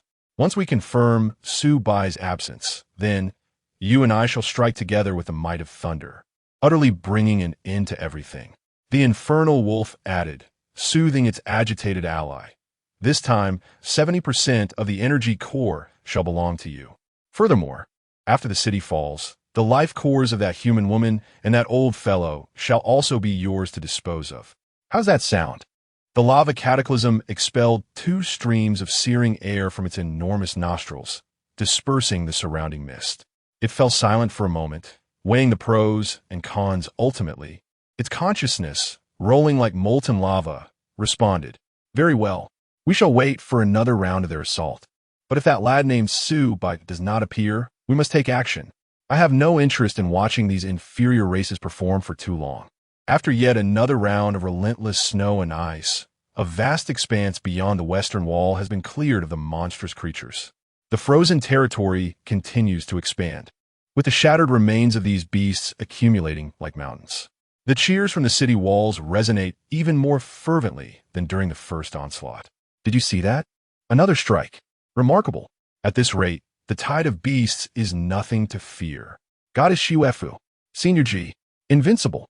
In the live stream, comments proclaiming stability, dominance, and the invincibility of Gaoshan City flood in as the previously suffocating wave of beasts fades into the background, serving merely as a backdrop to highlight the formidable strength of the 2 champions. Above the clouds, within the golden vertical pupils of the lava calamity, impatience burns like a restless flame, the consciousness swirling like a volcano on the verge of eruption. Meanwhile, the calamity infernal wolf continues to employ its intangible perception, sweeping across the vast battlefield below, scanning the immense silhouette of Gaoshan City, even penetrating into every corner of the metropolis. Nothing, still nothing. That elusive presence, which has kept its heart in suspense, that variable causing its unease, remains completely absent. For the first time, the calamity infernal wolf's crimson eyes reveal a profound confusion. It wavers. Could it be that it has truly been overly cautious? Could it be that the human known as Su Bai has indeed departed for some reason? Observing the beast tide below, which is once again effortlessly slaughtered, and witnessing the 2 humans atop the wall. Though powerful, they are still just that, powerful. The thread of vigilance within the calamity infernal wolf, having remained taut for an extended period with no results, finally begins to loosen. Perhaps the lava calamity is correct. Perhaps the human's trump cards truly amount to only this. Chapter 74. The Imperial Stepping Stone of Gu Xuefu, an SSS-class spirit sword wielder, paired with an experienced yet not peak condition heavenly tier swordsman, presents a formidable force capable of contending with the ordinary early-stage 9th tier beasts. They undoubtedly possess the potential to challenge what humanity deems an Imperial squad. However, the cataclysmic infernal wolf is anything but ordinary. It is not merely an early-stage 9th tier creature. Even among the beast kings of the 9th tier, it stands as a paragon, with aspirations to ascend to the legendary realm of the beast god. An opportunity, an unprecedented opportunity, to obliterate this bastion of humanity and seize the energy core. There could be no further delay. In the crimson depths of its eyes, the last vestiges of hesitation were supplanted by a chilling resolve. A palpable aura of murderous intent spread like a tangible mist. Its consciousness, sharp as an icy blade, instantaneously conveyed a singular command to the nearby lava calamity. Act. Almost simultaneously with the dispatch of its thought, the heavens darkened ominously. This was not the shade of clouds obscuring the sun, but a disquieting darkness, as if the very light of the space had been forcibly siphoned away by an invisible force. An indescribable dread and pressure emanating from the depths of the soul, bore down upon every living being upon the city walls like an oppressive mountain. Cheers were abruptly silenced. Smiles froze upon faces. The frenzied barrage of comments in the live stream came to an instantaneous halt. All, be they soldiers upon the walls, civilians in the rear, or viewers before their screens, instinctively raised their gazes towards the suddenly foreboding sky. Boom! A thunderous roar resounded, not from the heavens but from the earth beyond the city. At the very edge of the recently cleared, snow-laden fan-shaped area, the ground collapsed violently without warning, fissures spreading forth. A dark red, hellish glow surged forth from the cracks. Following this, a colossal figure, one that instilled despair, slowly and inexorably rose amid a cloud of steam and sulphurous fumes. It was the lava calamity. Its massive form, clad in dark red lava armor, resembled a moving mountain, radiating a terrifying heat capable of melting steel simply by its presence. The air warped, and the ground began to liquefy. It opened its immense maw, large enough to swallow a heavy truck, and unleashed a roar that shattered the heavens. Roar! The sound wave struck the energy shield like a tangible shockwave, stirring violent ripples. The city walls trembled slightly under the force of this roar. Simultaneously in the high skies, at the heart of the engulfing darkness from which light had been extracted, an even larger and more terrifying shadow descended, as if it had torn through the very fabric of space. It was the cataclysmic infernal wolf, no longer concealing its presence, the overwhelming aura of a peak 9th-tier beast, infused with death, destruction, and the chilling essence of the underworld, descended like a cataclysmic force. Its obsidian fur stirred without wind, connecting with the endless void, and its blood-red eyes, resembling two blood moons suspended in the night, coldly and cruelly surveyed all beneath. Two 9th-tier beast kings, a sovereign of flames, as if clawed from the infernal furnace, a harbinger of death, seemingly descended from the abyssal realms. They appeared simultaneously on the battlefield, one ablaze and the other shrouded in darkness. The terrifying aura intertwined, forging a despairing pressure that rendered the very heavens and earth pale. The cataclysmic force surged forth like a chilling tide, swiftly engulfing every corner of the towering castle walls. What? What is that? A 9th-tier. A 9th-tier beast king. My heavens. Two of them. How could this be? How could this happen? On the walls, a deathly silence supplanted the earlier cheers. Countless individuals stood paralyzed, even their breaths becoming cautious, fearful of disturbing the two godlike entities above them. In a live stream, the barrage of comments momentarily froze for a fraction of a second, akin to being paused. This was soon followed by an eruption akin to a volcanic explosion. Good heavens! Something colossal is approaching. It is truly a 9th-tier beast king. Stand up. Stand up. Prepare for the feast. GG. This is no time for hesitation. Is High Mountain City not doomed? Stay calm up front. Did you not see that Goddess Shuefu and Senior G are still here? They vanquished the beast horde with such flair. Do not be foolish. Did you not observe the energy shield trembling? This is the genuine arrival of a beast king, in stark contrast to the widespread panic below the walls and the heated debates in the live stream within the Spirit Sword Association, particularly among those who have consistently supported Gu Shuefu, such as Ma Dongyi. There was not only a lack of fear, but rather a palpable sense of excitement. Though a fleeting shock crossed their faces, it was swiftly replaced by an almost fervent exhilaration. It has arrived. At last it has come. Ma Dongyi clenches fists, fixating on the two formidable beast kings on the screen, his eyes aglow. I knew it. With such a massive beast horde, how could there not be beast kings to lead them? Several members of the association echoed his sentiments. Just two 9th-tier beast kings, and they have frightened those below so? Indeed, when that brat Subai was around, did he not slay an 8th-tier beast king as well? Though the process was rather messy. Was it not thanks to Miss Shuefu? Precisely. Now, Miss Shuefu is accompanied by the genuine heavenly ranked swordsman, Senior G. His strength has surpassed previous levels by leaps and bounds. What a 9th tier. With Senior G and Miss Shuefu wielding her SSS grade spirit sword, they may well stand chance. As Ma Dongyi listened to the discussions around him, his smile broadened. He raised his voice emphatically. Everyone, rally your spirits. What is there to fear? They are merely two beasts. Consider this. Did High Mountain City collapse when that waste Su Bai departed? No. We have Xuefu. We have Senior Ji. When Su Bai was here, it was a struggle to slay an 8th-tier beast king, and he relied on Miss Xuefu to turn the tide.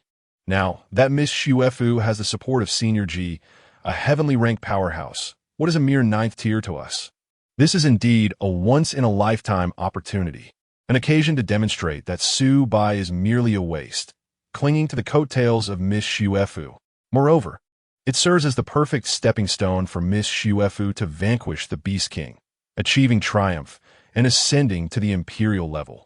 He exuberantly waved his arms, his words spilling forth with fervor. Xuefu, Senior Ji, press on. Let the entire world witness who truly stands as the guardian of Gaoshan City, who embodies the hope of humanity's future. His words acted as a catalyst, instantly igniting the spirits of the members of the Spiritual Sword Association. Yes, Xuefu will undoubtedly emerge victorious, slaying the dual kings and certifying her imperial status. Let those skeptics be silenced. The atmosphere of dread that once permeated the live broadcast began to shift imperceptibly. The president of the association was indeed correct. We have the goddess Xuefu and Senior Ji. Oh my, I almost forgot that Senior Ji belongs to the celestial tier, not some trifling waste like Su Bai. This combination against the 9th-tier Beast King is not beyond possibility. Indeed, that fellow Su Bai merely relied on good fortune. He is, in reality, a burden. After slaying these two Beast Kings, the goddess Xuefu will ascend to the throne. Witness history unfold. The imperial-level Gu Xuefu is on her way. Su Bai, truly unfamiliar. Just a leech, do not associate. Chapter 75. The most magnificent prologue before ascending the imperial throne. Amidst the focus of countless gazes, Gu Xuefu was enveloped in the gentle snowfall, acutely aware of the two formidable pressures looming outside. Her heartbeat quickened, not from fear, but from an overwhelming surge of exhilaration and fervor. At last, the moment had arrived, a true challenge and a genuine opportunity. Two 9th-tier Beast Kings. Though the burden was immense, they were the finest offerings. The flame of ambition flickered in Gu Xuefu's icy gaze. Initially, she harbored some dissatisfaction regarding the impending beast tide. Despite its grand scale, she believed that with careful strategy and steadfast defense of the city walls, it would pose little challenge for her and her esteemed predecessor, Ji. However, such an approach would yield minimal tangible benefits, primarily serving to deplete resources. Furthermore, she was required to engage in a contractual alignment with a swordsman of the celestial tier, which she considered less than ideal, leaving her feeling somewhat at a disadvantage. Her reluctance to finalize a profound contract stemmed from a belief that the preceding battles lacked sufficient value to warrant the commitment required for a deep bond with the celestial tier powerhouse. But now, everything was different. Two 9th-tier Beast Kings. This was a divine opportunity that seemed to have fallen from the heavens. If she could slay these two Beast Kings before the eyes of the entire Blue Star, her name would echo through the skies. The title of an imperial-level powerhouse would be within her grasp. All prior hesitations and discontent transformed into an ardent battle spirit and limitless aspiration for the future in that singular moment. Su Bai, do you see this? Without you, I shall only grow stronger. This is my rightful stage. Gu Xuefu inhaled deeply, her icy spiritual energy beginning to surge within her, flowing forth through the contract in an unending stream. This battle must not only be won, it must be won gloriously. This would be the most resplendent prologue to her ascent before the imperial throne. Under the watchful eyes of the multitude, the celestial tier swordsman Ji Zetian moved. He was not Gu Xuefu's first choice, and he held reservations about certain of her philosophies. Yet as a swordsman, pride and the power bestowed by the contract compelled him to act without hesitation. Moreover, he too perceived the monumental achievement that awaited in the potential slaying of the twin kings. Gu Xuefu, grant me your strength. Ji Zetian's voice resonated through the contract, penetrating deeply into Gu Xuefu's consciousness. Very well. Gu Shuefu responded without a moment's hesitation, unleashing the overflowing SSS-grade spiritual energy within her like a torrent bursting through a dam. The spiritual sword, named Listen to the Snow, seemed to come alive in that instant. The originally translucent blade erupted into an excruciatingly brilliant cold light. Icy blue radiance soaring into the heavens, dyeing half the sky with a chilling frost. The temperature in the air plummeted, and even the distant energy shield appeared to be coated with a thin layer of ice. Ji Zetian's hair stood on end as he felt an unprecedented, almost overwhelming power surging within him, his eyes gleaming with intensity. Gripping the sword hilt tightly, the aura of a celestial tier powerhouse erupted forth without restraint. Slash! A furious roar reverberated, akin to the thunderous crash of the heavens.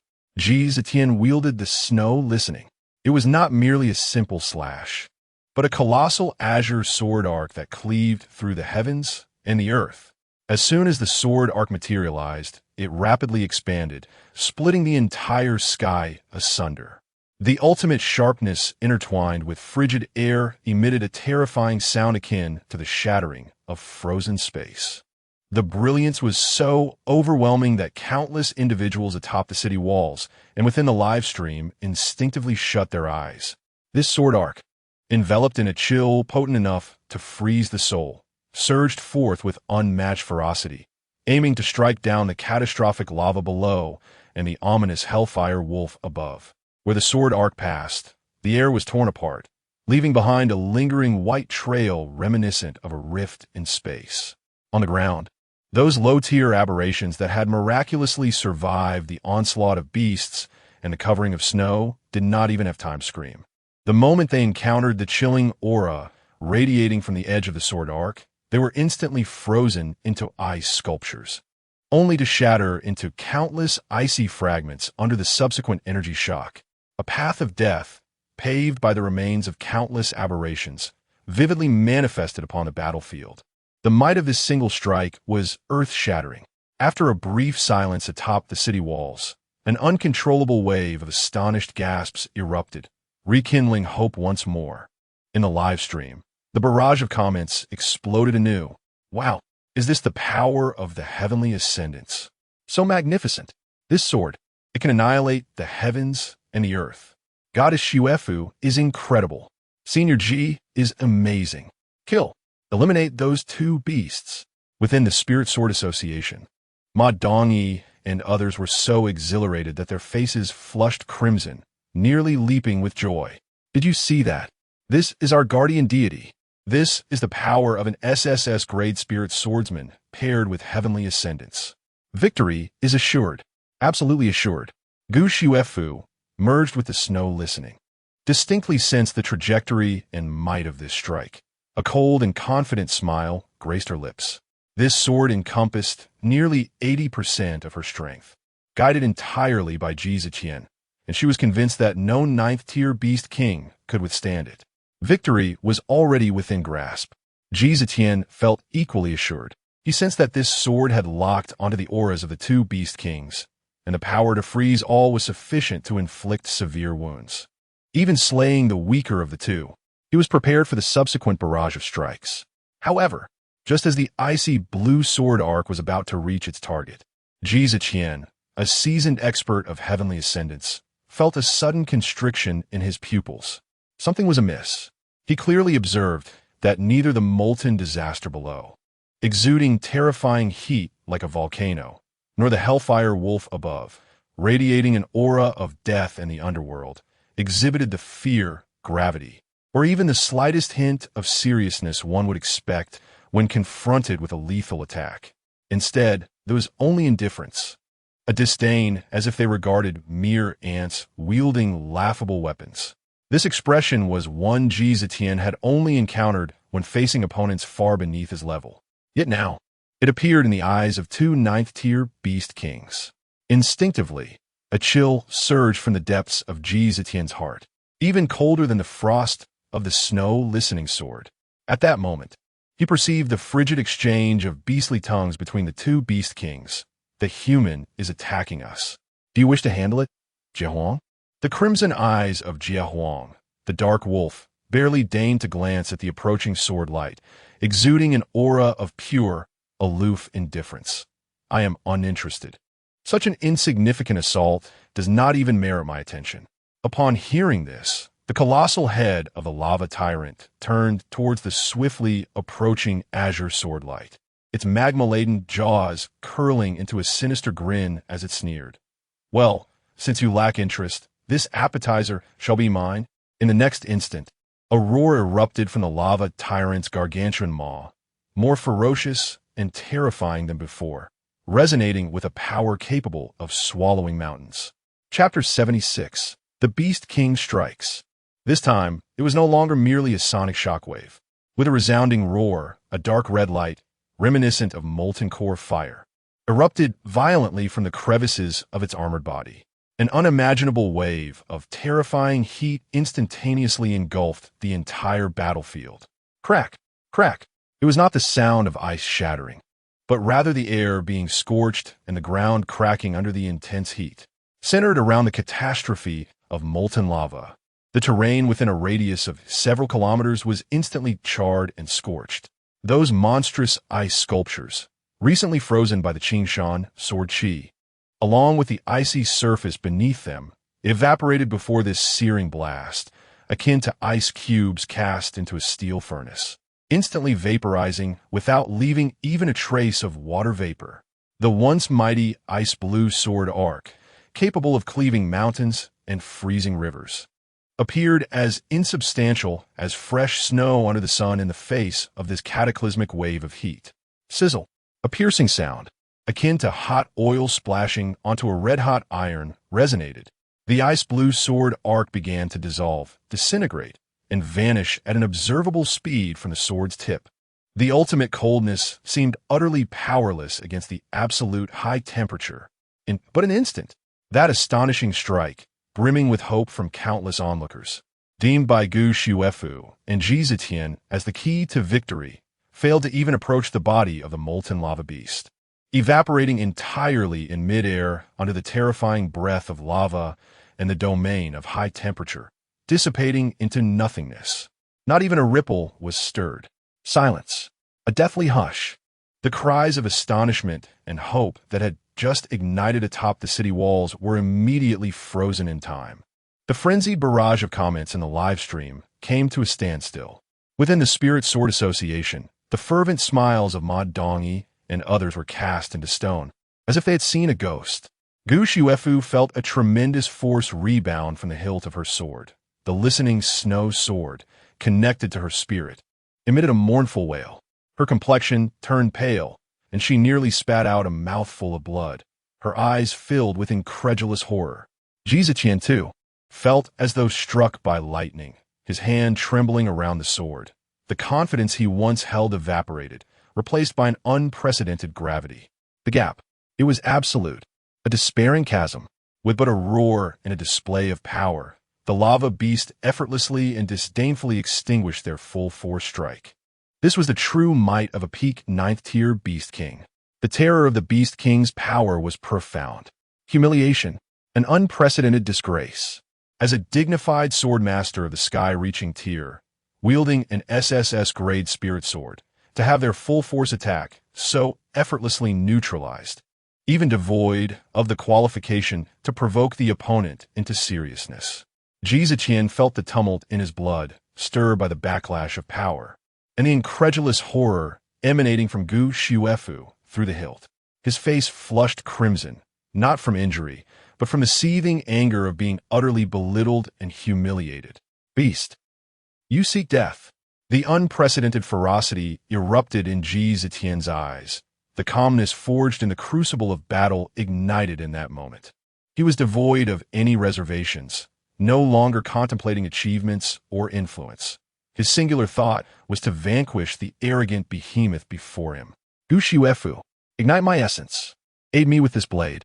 He unleashed a thunderous roar, the primordial force of the celestial steps igniting within him without restraint. An aura, far surpassing anything before, surged forth from him, bordering on madness. At that moment, Gu Shuefu emerged from her shock, sensing Ji Zetian's resolute will and the scorching heat emanating from the depths of their contract, one that threatened to ignite their very souls. She clenched her silver teeth, a fierce determination flashing in her icy gaze. Very well. Today, if I do not slay the Beast King, I vow not to turn back. Boom! An even more magnificent and pure SSS-grade spiritual energy, akin to a volcanic eruption, surged once again into the listening snow sword. In that instant, the sword's blade transformed, no longer merely radiating an icy blue light, but morphing into a pure beam, forged from the most extreme icy energy. The space surrounding the blade began to twist and shatter under the weight of this power, emitting a grating sound that could make one's teeth ache. Countless tiny ice crystals appeared, only to vanish in an instant, forming a realm of ever-changing ice crystals encircling Ji Zetian.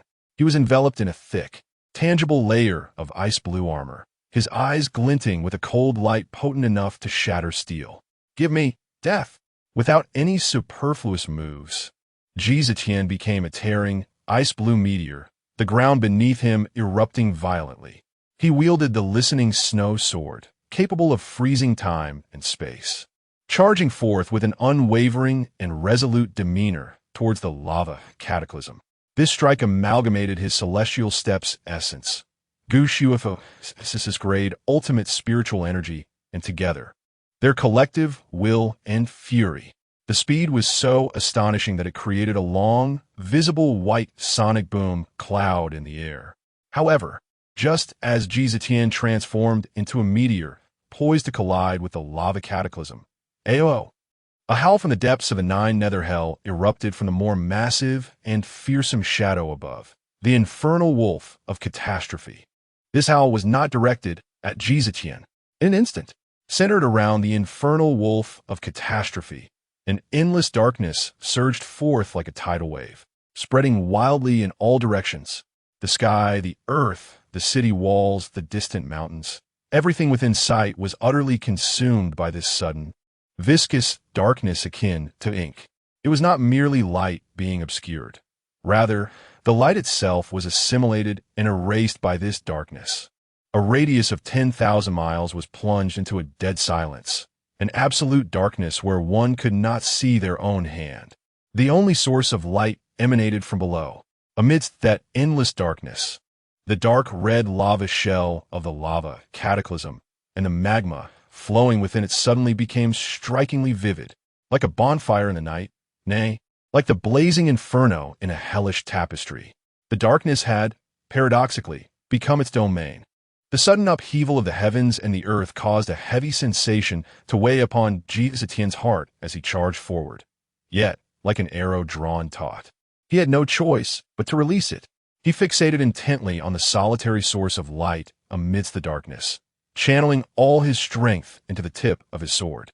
With a thunderous roar, facing the culmination of their utmost powers in a fierce strike, a glimmer of seriousness flickered within the immense eye of the lava calamity. Its colossal forepaw, shrouded in molten rock, was abruptly raised. Crack, crack, crack. As it ascended, the claw expanded at a visible pace. The already fearsome talon grew even larger and more robust, its lava-coated shell radiating a terrifying heat akin to a red-hot branding iron, capable of warping the very air. 5 talons, potent enough to rend a tank asunder, glimmered with a dark crimson light, a harbinger of annihilation that could melt anything. "Break for me!" roared the lava calamity in a guttural voice. In the blink of an eye, an ice-blue meteor collided with the gigantic paw ablaze with hellfire. Clang! Chapter 77. The Celestial Stairway? Merely a plaything of the Beast King, a sound erupted with the ferocity capable of shattering eardrums, akin to the cataclysmic collision of 2 celestial bodies. At the point of impact, an excruciatingly brilliant light radiated, a fusion of icy blue and dark crimson. A tumultuous wave of energy surged forth like a devastating tsunami, carving deep chasms into the earth. The darkened sky trembled violently under this onslaught. It was halted. The sword, infused with the essence of the celestial stairway and the ultimate SSS-level spiritual energy, was unexpectedly intercepted by the grotesquely expanded claws of the lava catastrophe. The sword tip was pressed firmly against the palm of the monstrous claw, producing a dissonant screech as the energies of ice and fire clashed violently, annihilating each other in a spectacular explosion. Witnessing this scene from the ramparts of the mountain fortress, countless individuals felt their hearts leap into their throats, yet instinctively exhaled in relief. There remains a chance. We still have an opportunity. As long as we are not instantaneously obliterated as before, we can fight. The Celestial Stairway still possesses other combat techniques yet to be unveiled. However, just as this fleeting glimmer of hope ignited from the shadows, the lava catastrophe's maw, filled with menacing fangs, curved into a grotesquely human-like grin, brimming with mockery. Its voice, reminiscent of a furnace, resonated with derision. "The Celestial Stairway? SSS level? Is this all the power you possess? Amusing, isn't it?" In the very instant the words left its mouth, the dark red glow upon the claw that obstructed the sword tip surged dramatically. A force, far exceeding anything witnessed before, erupted from the heart of the claw with the ferocity of a volcanic explosion. Crack! The sound of something shattering echoed. Ji Zetian felt an overwhelming, insurmountable force crashing against the blade, rendering the power he had ignited from his essence as fragile as paper in comparison. Gush! Unable to restrain himself any longer, he expelled a torrent of blood, staining the ice armor before him. Almost immediately, with a resounding crash, bang! Ji Zetian, along with his sword, was hurled backwards at a velocity surpassing his initial approach. The icy blue meteor extinguished in an instant. In midair, he could no longer maintain his grip on the listening snow sword. Whoosh! The sword emitted a mournful cry as it slipped from his grasp, transforming into a streak of light that skewered the scorched earth in the distance, its brilliance fading in an instant, and the ice armor shattered. As for Ji Zetian himself, he crashed heavily onto the ground hundreds of meters away, stirring up a cloud of dust, his fate uncertain. One strike, merely a single strike. The wielder of the Celestial Stairway, having burned his essence, in conjunction with the ultimate power of the SS-level spiritual sword, was utterly crushed and overwhelmed. The lava catastrophe slowly retracted its claw, still ablaze with fierce flames, revealing only a faint white mark at its core, which was swiftly enveloped by the flowing lava. Mending the injury, it did not immediately pursue, nor did it pay heed to the spirit sword embedded in the ground. Instead, it stood amidst the boundless darkness and the blazing flames, unleashing a thunderous, contemptuous laughter. Ha ha! The sword master of the heavenly stairs? An SSS-grade spirit sword? Before us, the Beast Kings, it is merely a slightly amusing toy. The laughter reverberated across the desolate battlefield, like the tolling of a death knell, shattering the last remnants of hope in the hearts of the humans of Gaoshan City. Silence. A tide of silence swiftly engulfed the entire battlefield of Gaoshan City, even spilling over the city walls and extending to countless screens.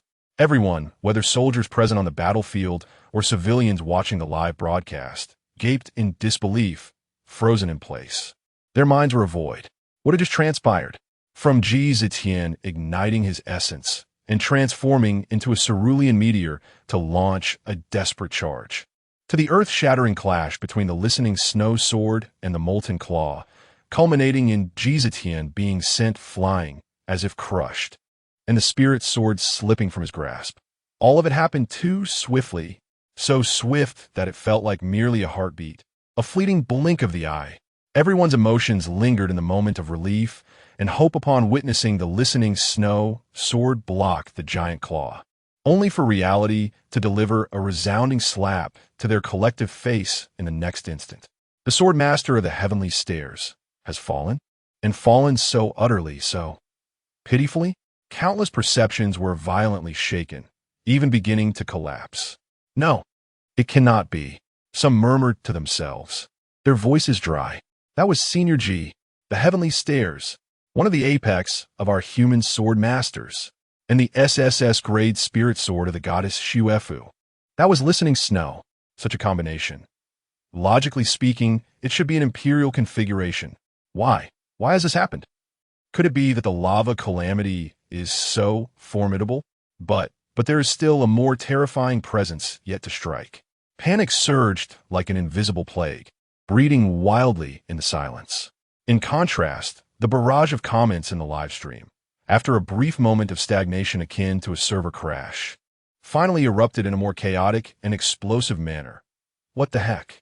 Did I just see that? Instant death? 1 second down? Who just said victory was assured? I'm an idiot. I truly believe we could win. 66, is this it? The heavenly stairs, is this weak? Even scraping feels worse. The special effects are cool, but the damage is 0? Don't speak out of turn. Did you not see the crocodile's claws turn red? Goddess Uefu. Senior G. Hold on. I can no longer hold back, dear family. Is there any point in continuing this farce? Farewell. To all fans of Subai, step forward. It's your time to shine. Do not engage in futile criticism. Opposing us is the peak of the Ninth Order Beast King. Do you comprehend what it means to be at the pinnacle of the Ninth Order? I can't shake the feeling that this crocodile has yet to unleash its full power. Silence, you in the front. In the center of the battlefield, shrouded in darkness, only the flickering glow of molten lava illuminated the scene. After emitting a thunderous laugh, the lava catastrophe did not hasten to deliver a fatal blow. Its colossal form moved with deliberate, heavy steps toward the struggling figure hundreds of meters away. With every step, the earth trembled, the footsteps of death resonating in the hearts of all present. Amidst the swirling dust, Ji Zetian fought to rise, bloodied and battered. His icy armor lay shattered, revealing garments soaked in crimson, while blood foam continuously escaped from the corners of his mouth, indicating severe internal injuries. At that moment, Buzz, the Shuan's sword, embedded in the distant ground, suddenly emitted a clear and resonant sword cry. It soared from the scorched earth, transforming into a streak of light, aimed directly at the eyes of the advancing lava catastrophe. This strike was swift, precise, and ruthless. Yet, Chapter 78, why is it not possible? Additional update. The lava calamity barely turned its head, emitting a disdainful snort. Its massive claw, which had just swatted Ji Zetian aside, casually swept towards the incoming listening snow sword, as if shooing away a fly. Crack! A sharp, resonant sound echoed, reminiscent of a resounding slap. The listening snow sword, which had gathered its last ounce of strength for a fierce thrust, was effortlessly deflected once more. That colossal, lava-enveloped claw descended upon the blade of the listening snow sword like an insurmountable mountain. The immense force sent the sword hurtling backward, spinning rapidly in the air for several rotations, emitting a mournful wail. Even the sword's spirit trembled from the impact, barely managing to stabilize itself before dimly returning to the trembling hands of Ji Zetian. At this moment, not only was Ji Zetian in an utterly dire state, nearly devoid of combat ability, but Gu Shuefu, who resided within the listening snow sword, was equally in an unprecedented predicament. The two recent full-force outbursts, particularly the second one in conjunction with Ji Zetian's extreme exertion of his essence, had completely drained her vast reserves of spiritual energy. More critically, the backlash from being swatted by the massive claw, along with the impact sustained by the listening snow sword itself, had violently jostled her spirit within the sword. Her consciousness was somewhat hazy, yet more prominent was the profound sense of bewilderment that penetrated to her very core. How could this happen? Why? Why did it end up like this? She, Gu Shuefu, an SSS-level spirit sword wielder, holding the listening snow sword, in alliance with an experienced celestial tier swordsman, should have been an invincible combination. This was meant to be the narrative where she slayed the Beast King, ascended to the imperial level, and garnered worldwide acclaim. Why had it devolved into this, resembling a farce? Her thoughts uncontrollably drifted back to the past, when she had teamed up with that fellow Subai. It seemed it hadn't been like this. Back then, when confronting hordes of monstrous beasts and formidable elite individuals, Subai appeared to be always at ease. Yes, he was always at ease, merely wielding the listening snow sword and executing simple strikes. Those beasts crumbled as if made of paper, like chopping vegetables. Yes, just like chopping vegetables. Even the 7th and 8th tier beast kings had been vanquished by them. As an SSS level spirit sword, wasn't he the listening snow sword supposed to embody such power? Wasn't it only natural to possess the capability to effortlessly annihilate monstrous beasts? Why? Why was it not possible now? The mocking laughter of the lava calamity reverberated in the darkness, its crimson, furnace-like eyes slowly losing their playful glint, replaced by a cold, indifferent gaze akin to that of a lifeless entity. The game was over. Its enormous form slightly descended, the muscles of its dark red, armored limbs bulging, a terrifying power building within. The next moment, boom!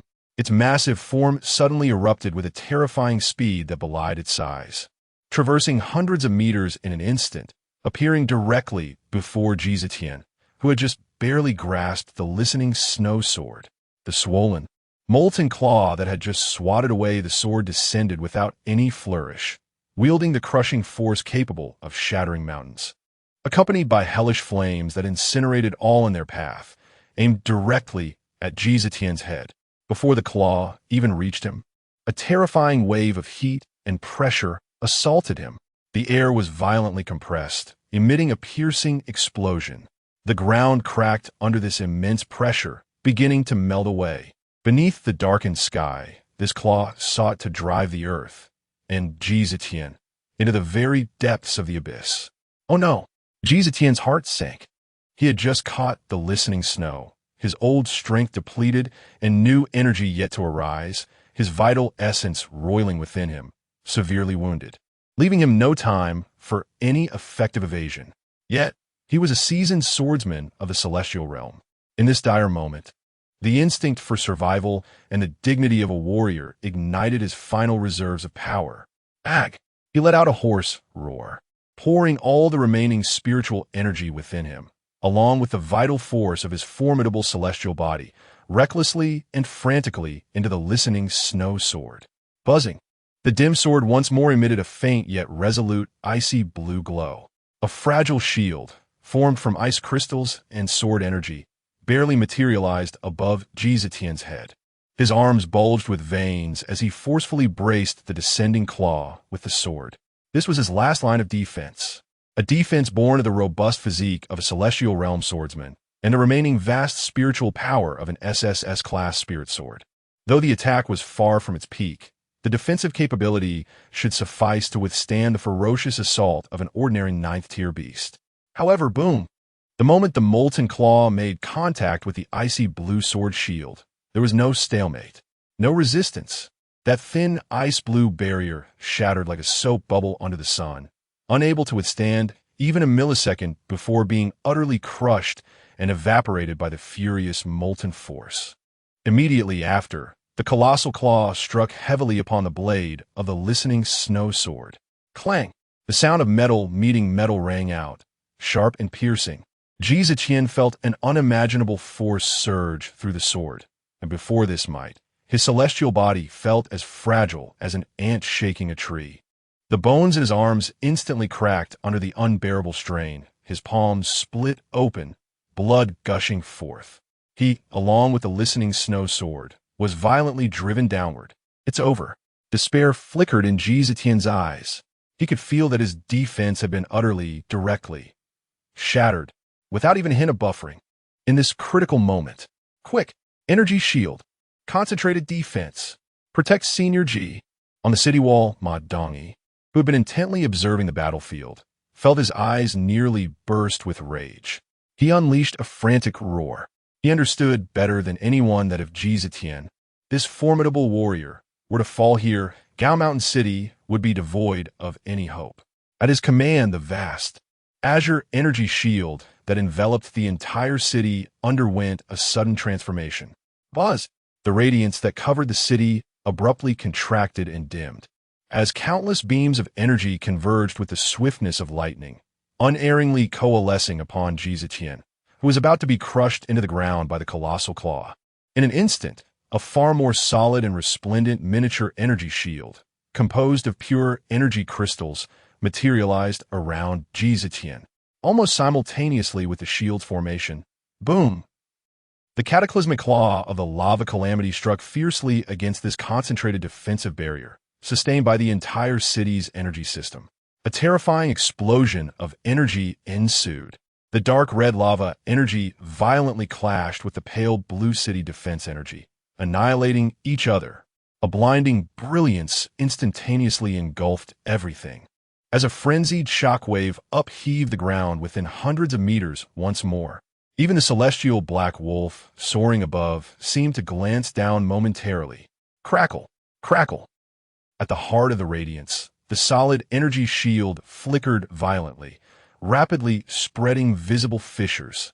It barely held against the combined might of Gao Mountain City's defensive energy, which nonetheless only just managed to withstand the seemingly casual strike of the lava calamity. Moreover, the shield itself was on the verge of collapse. Within the shield, although Ji Zetian did not directly bear the brunt of the attack, he was nonetheless shaken severely by the horrific shockwave, spitting out a mouthful of blood. Yet, he seized this singular opportunity. As the lava calamity strike was thwarted and the shield had not yet been entirely shattered, he shouted, "Withdraw!" Ji Zetian, disregarding his injuries and his appearance, summoned the last vestiges of his strength, forcing his body into a blur of crimson, retreating hastily towards the city wall in a state of utter disarray. Chapter 79. Did Gu Shuefu ascend from Yirank? The lava calamity did not immediately pursue the bloodied shadow that fled in disarray. It halted, its colossal form looming like a mountain amidst the darkness and flames. Its giant eyes, ablaze with molten fury, surveyed the distant figure of Ji Zetian, who struggled to remain upright, gasping for breath. It then cast a glance at the dimly glowing Tianshu's sword, embedded in the ground. Slowly, its massive jaws, capable of devouring a truck, parted to utter a deep yet unmistakably clear human language. He, human. This sudden, inhuman voice sent a jolt of fear through everyone present on the battlefield. The 9th-tier Beast King had attained a level of intelligence rivaling that of humanity, even capable of speech. The voice of the colossal crocodile dripped with unabashed disdain, akin to a deity looking down upon mere ants. Behold this so-called heavenly tier swordsman, displaying signs of decay with ailments deeply rooted in his very marrow, utterly irredeemable. Its gaze shifted to Ji Zetian, piercing through the facade of strength he desperately maintained. Then, its focus turned to the Tianshu's sword, its contempt deepening, relying on unknown external forces to forcefully elevate oneself.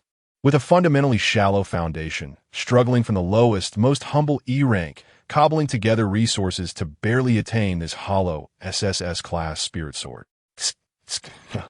With such a frail and flawed duo, do you dare to challenge me? How laughably foolish. You lack even the qualifications to serve as a warm-up for me. The keen insight of the 9th-tier Beast King was astonishing.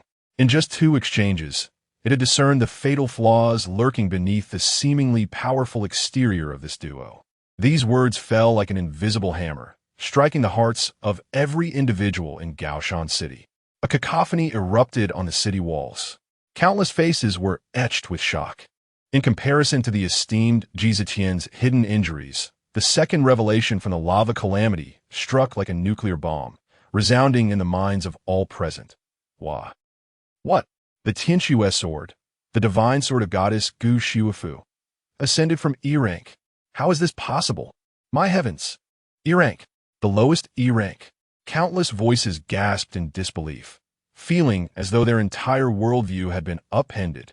It is essential to understand that in Gaoshan City, and indeed throughout the entire Blue Star, Gu Shuefu's name was inextricably linked with phrases like heavenly chosen and peerless genius, an SSS-class entity.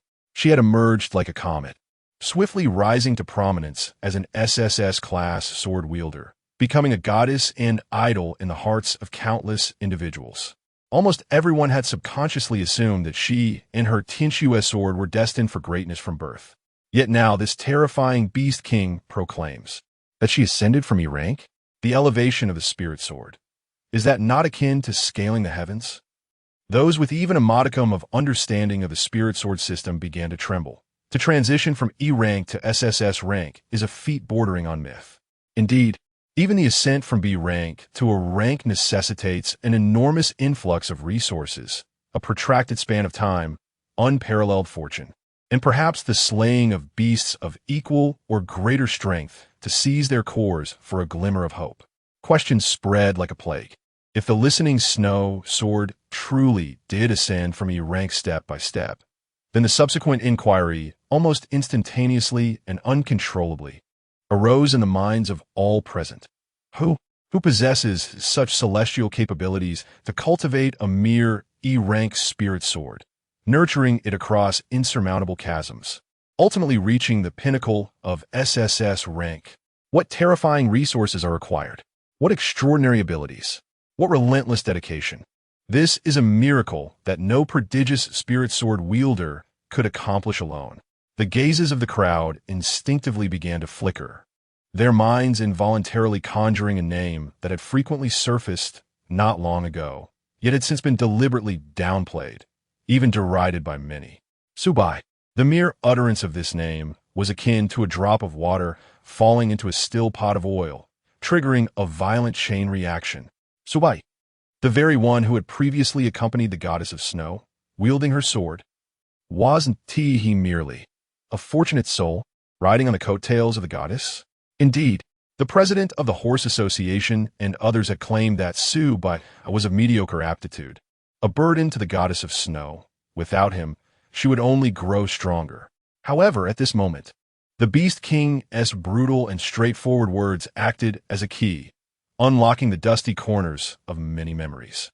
Upon reflection, it seems that each time the goddess of snow experienced a significant surge in power, or the listening snow sword exhibited new abilities, Subai was present. I recall, during the Beast Tide incited by an 8th-tier Beast King, the listening snow sword appeared to be merely at S rank.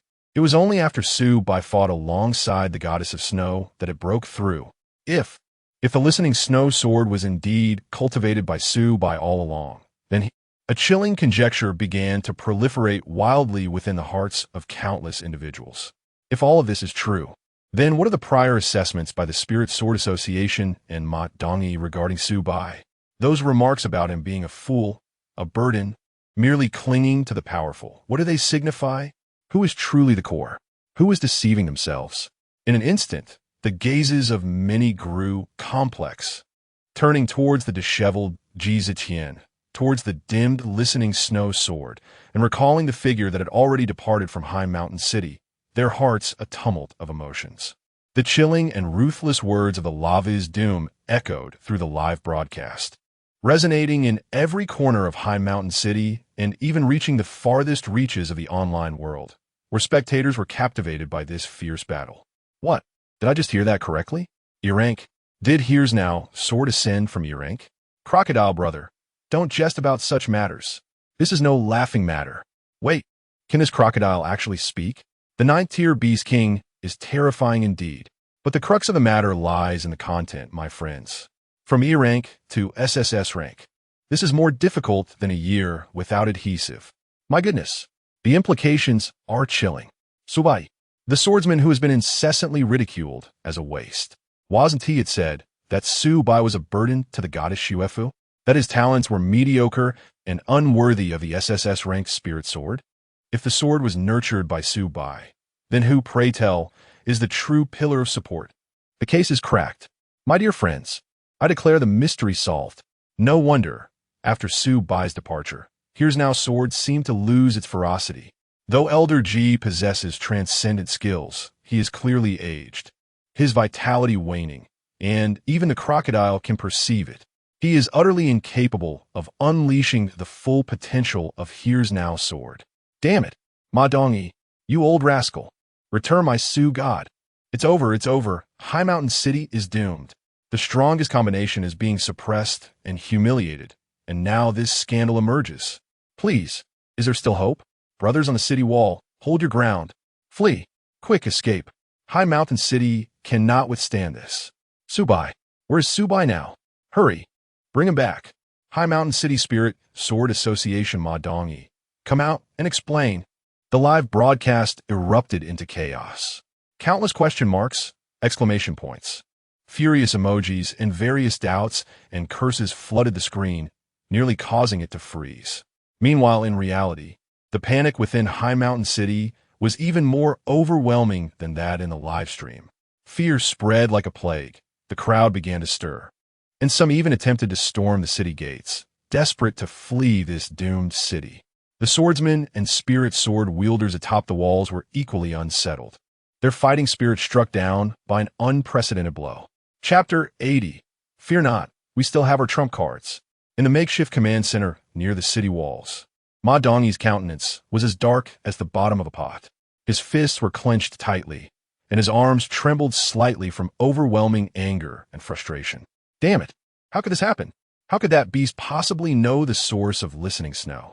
He had meticulously devised a plan, utilizing the beast tide to have the veteran powerhouse Ji Zetian wield Gu Shuefu's listening snow sword to turn the tide and slay the 9th-tier beast king.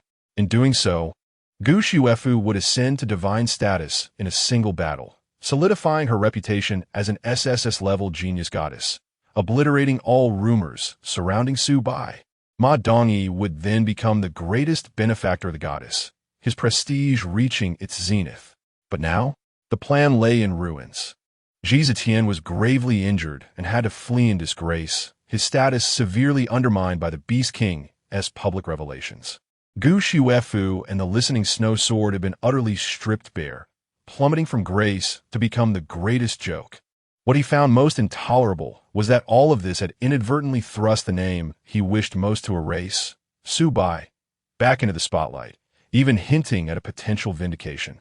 However, now was not the time to assign blame. Gu Shuefu was incapacitated, and for the foreseeable future, her reputation and influence would plummet to the depths. The utmost priority was to safeguard Gaoshan City, to preserve Ma Dongyi's status and power within Gaoshan City. It is not over yet. I still have my trump cards.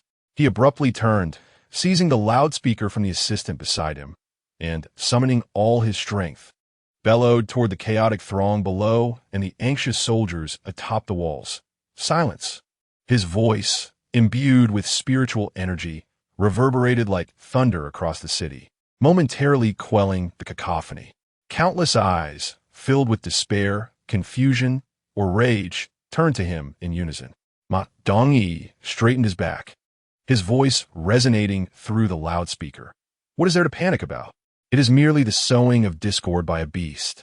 Have you lost your fighting spirit because of this?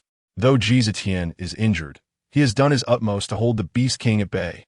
We will address the issue with the listening snow sword after the battle. Right now, the most vital task is to defend Gaoshan City. We have not lost. He intentionally paused, heightening the suspense, before casting out the final glimmer of hope. Do you think this is all that Gaoshan City has to offer? Let me tell you, in preparation for the worst-case scenario, we have long been ready. Within Gaoshan City, we are concealing two truly elite teams, two genuine imperial-level squads. They have been lying in wait, conserving their strength for this climactic moment. Now, the time has come. Suddenly, everyone was taken aback. Imperial-level squads? Two of them? After a brief silence, a more fervent uproar erupted. Indeed, Imperial-level squads. How could our High Mountain City possibly lack an Imperial-level team? Goodness, how could I have forgotten this? Our High Mountain City is the main city. After all, it stands as one of humanity's most crucial fortresses on the front lines. I always suspected that the foundation of High Mountain City could not merely rest upon a recently promoted SSS-level spirit sword. Now it all makes sense. Many individuals suddenly slapped their thighs, their faces illuminating with the expression of sudden realization, as numerous previous doubts seemed to find resolution in this moment. No wonder that after Su Bai's departure, although the association valued Gu Shuefu, there appeared to be no palpable sense of panic over losing the sole pillar. Indeed, at that time, I was puzzled. Even if the listening snow sword is SSS level, how could the upper echelons of the city remain so steady after losing a well-coordinated sword wielder? It turns out they were emboldened by their confidence. Upon reflection, To have an aging celestial tier sword wielder collaborate with a foundationally unstable SSS level spirit sword to confront two 9th tier beast kings. Such a scenario is akin to a test, or perhaps a calculated attempt to create miracles at minimal cost. Now it becomes clear. The listening Snow Sword and Elder G may merely represent the first line of defense. The true trump cards are these two imperial level teams. Although this conclusion is harsh, it is undeniably logical. What constitutes an imperial level team? The standard is a combination of a celestial tier sword wielder and an SSS spirit sword wielder. They possess extensive cooperative experience, formidable overall combat strength, and most importantly, they earn the title of imperial level because they have successfully hunted genuine 9th tier beast kings, thereby achieving promotion through their merits. The listening Snow Sword, while an SSS level spirit sword with boundless potential, is limited by its wielder and lacks concrete accomplishments in slaying 9th tier beast kings. In contrast, the imperial level teams have already proven their capacity to vanquish kings. They are seasoned warriors, emerging from mountains of corpses and seas of blood, the true aces. This is the essence of High Mountain City, a stronghold that has stood at the forefront of the beast tide for centuries. Wonderful. We still have hope. When the imperial level teams strike, they will surely slay those two brutes. Quickly, summon them forth. The voices of the populace rose like a tidal wave, momentarily suppressing panic and despair, replaced by a fervent, anxious expectation. Observing the rekindled morale below, Ma Dongyi felt a sense of calm return to his heart, his demeanor regaining a semblance of commanding authority. He immediately turned around, addressing a trusted aide behind him with a solemn command. At once, relay my orders. Initiate the highest state of combat readiness. Summon the four to confront the two 9th tier beast kings outside the city. Inform them that the survival of High Mountain City hinges on this decisive battle. Yes, President. The aide's expression sharpened, and he promptly took his leave, his figure swiftly disappearing into the depths of the command center's corridor. Having arranged all of this, Ma Dongyi turned once more, raising the loudspeaker high. Taking a deep breath, he expended all his strength, his voice resonating like thunder over the battlefield. Abominations! The thunderous roar captivated the attention of the Lava Doom and the Frostfang Hellwolf. Their eyes, reminiscent of a furnace and glacial ice, regarded the diminutive yet resonant human upon the city wall with a hint of amusement. Ma Dongyi, undaunted, locked eyes with them, a fierce and almost monstrous smile adorning his face. Do you truly believe that with the two of you, you can lay waste to my High Mountain City? What you have witnessed was merely a warm-up exercise. It was a demonstration of the indomitable spirit of humanity's champions. Now, the game shall commence in earnest. His voice crescendoed, brimming with a frenzied confidence poised for an all-out assault. Open your eyes wide and behold. What you are about to confront is the true guardian of High Mountain City. It is the Imperial Squad, which has vanquished countless 9th tier abominations like yourselves. 2 squads. A full 2 squads. Their blades thirst to savor the essence of the Beast King. Chapter 81. Let's sue by emerge. Additional update. Ma Dongyi extended his finger, directing it toward the recently unveiled lava calamity. Especially you, arrogant wretch. How dare you bark here and disparage the spirit swords of my human race? Soon, you shall comprehend what true power entails. Your molten form will be utterly frozen and shattered. Your head will become the most conspicuous ornament upon the walls of my High Mountain City. My High Mountain City has stood for centuries, with the carcasses of slain beast kings piled high enough to form a mountain. You two are merely destined to add 2 insignificant stones to this monumental heap. Await your fate. Your time of demise has arrived. Ma Dongyi's roar reverberated through the night sky, igniting the last vestiges of fighting spirit among all the guards on the city walls. The Imperial level team. This final trump card was finally about to be revealed. Ma Dongyi's words, laden with murderous intent and unwavering resolve, poured fuel onto the raging flames of battle. Within and beyond High Mountain City, countless hearts were once again suspended in anticipation, anxiously watching the two terrifying behemoths outside the walls, eagerly awaiting the spectacle of their annihilation by the Imperial-level team. In a live broadcast, comments flooded the screen. Wow. Chairman Ma is so imposing. This is how to scold them. The Imperial-level team is coming. It's about to get big. A royal trump card. This is the real deal. Finally unleashed after holding back for so long. Brothers, type High Mountain City is awesome on the screen. High Mountain City is awesome. I was scared for a moment, thinking it was over, but it turns out they were hiding a trump card. I said, the main city has deep foundations. How could it rely solely on a rookie spirit sword wielder to hold the fort? Previously elevating Gu Shiwefu so high was probably a ruse? To make the Beast Kings underestimate them? The commenter above has opened a new perspective. It's chilling to think about. Wasn't Crocodile Brother so arrogant just now? Now he's dumbfounded, right? Just wait to be turned into a crocodile skin bag. And that wolf. It looks sinister. Let's slaughter it and make a wolf meat hot pot. Go, go, go. Imperial level team, hurry up. I can't wait to see the Beast King behead on the battlefield. In response to Ma Dongyi's hoarse threats and the rekindled fighting spirit of humanity, the two 9th-tier Beast Kings exhibited little reaction. The Hellfire Dark Wolf merely lifted its eyelids slightly, a hint of indifference flickering in its ice-blue eyes.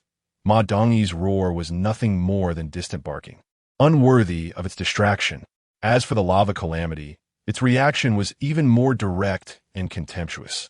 Not only was it unperturbed by the Imperial-level team's reputation, but it also bared its enormous jaws, revealing fangs that glowed like red-hot irons, and laughed. Hee hee, the Imperial-level team? Have you slain 9th-tier beasts? Is that so? How truly remarkable. The colossal alligator's massive head swayed slightly, its crimson eyes brimming with mockery. But I wonder, should I eliminate those worthless 9th-tier minions under my command who have only recently broken through and cannot even fully harness their own powers? Or should I vanquish the decrepit old fools nearing their graves, their vitality waning? TSK, TSK.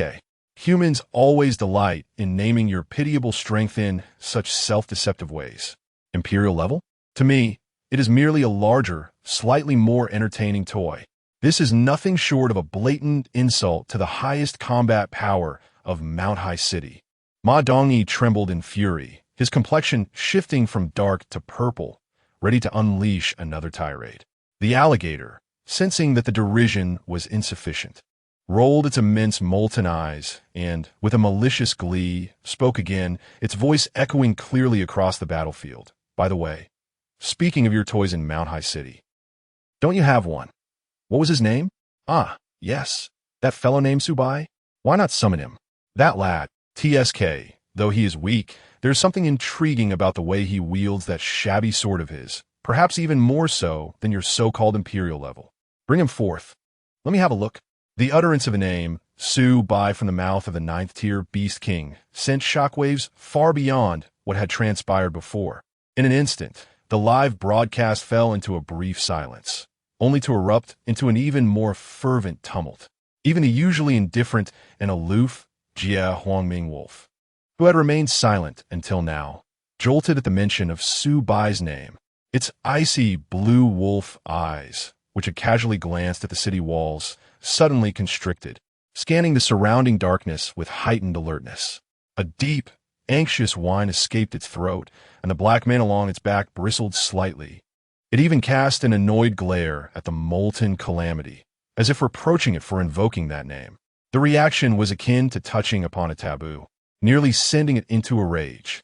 This subtle shift was captured by countless cameras, falling squarely within Ma Dongyi's line of sight. He was stunned. He had never anticipated that this damned alligator not only knew the secrets of a listening snow sword, but was also aware of Su Bai's name. Moreover, judging by its tone, it seemed eager to confront Su Bai. How could this be possible?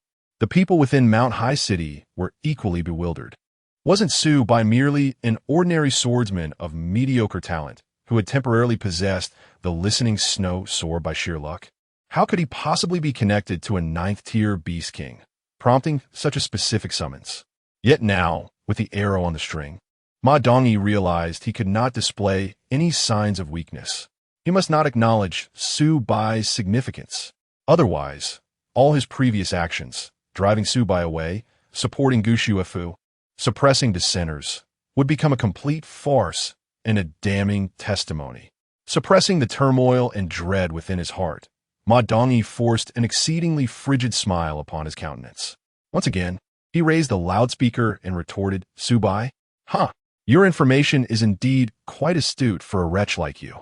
However, prepare for disappointment.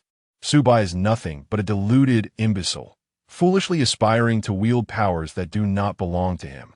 He has long since transgressed the rules, and, unworthy of his position, has been utterly cast aside and exiled from our esteemed Gaoshan city. A lost dog, stripped of even the qualification to wield a sword, is hardly someone worthy of your concern. How utterly laughable. Do not be misled by his absence. Even if he were to crawl back on his knees, Gaoshan City would scorn to employ such a waste against you. Brace yourselves for the wrath of the imperial-level team. Yet, upon concluding his remarks, he noticed the expressions of the lava calamity and the cataclysmic wolf had grown increasingly peculiar. Their gazes were laced with a blend of pity, mockery, and the bemusement akin to observing a fool. Chapter 82.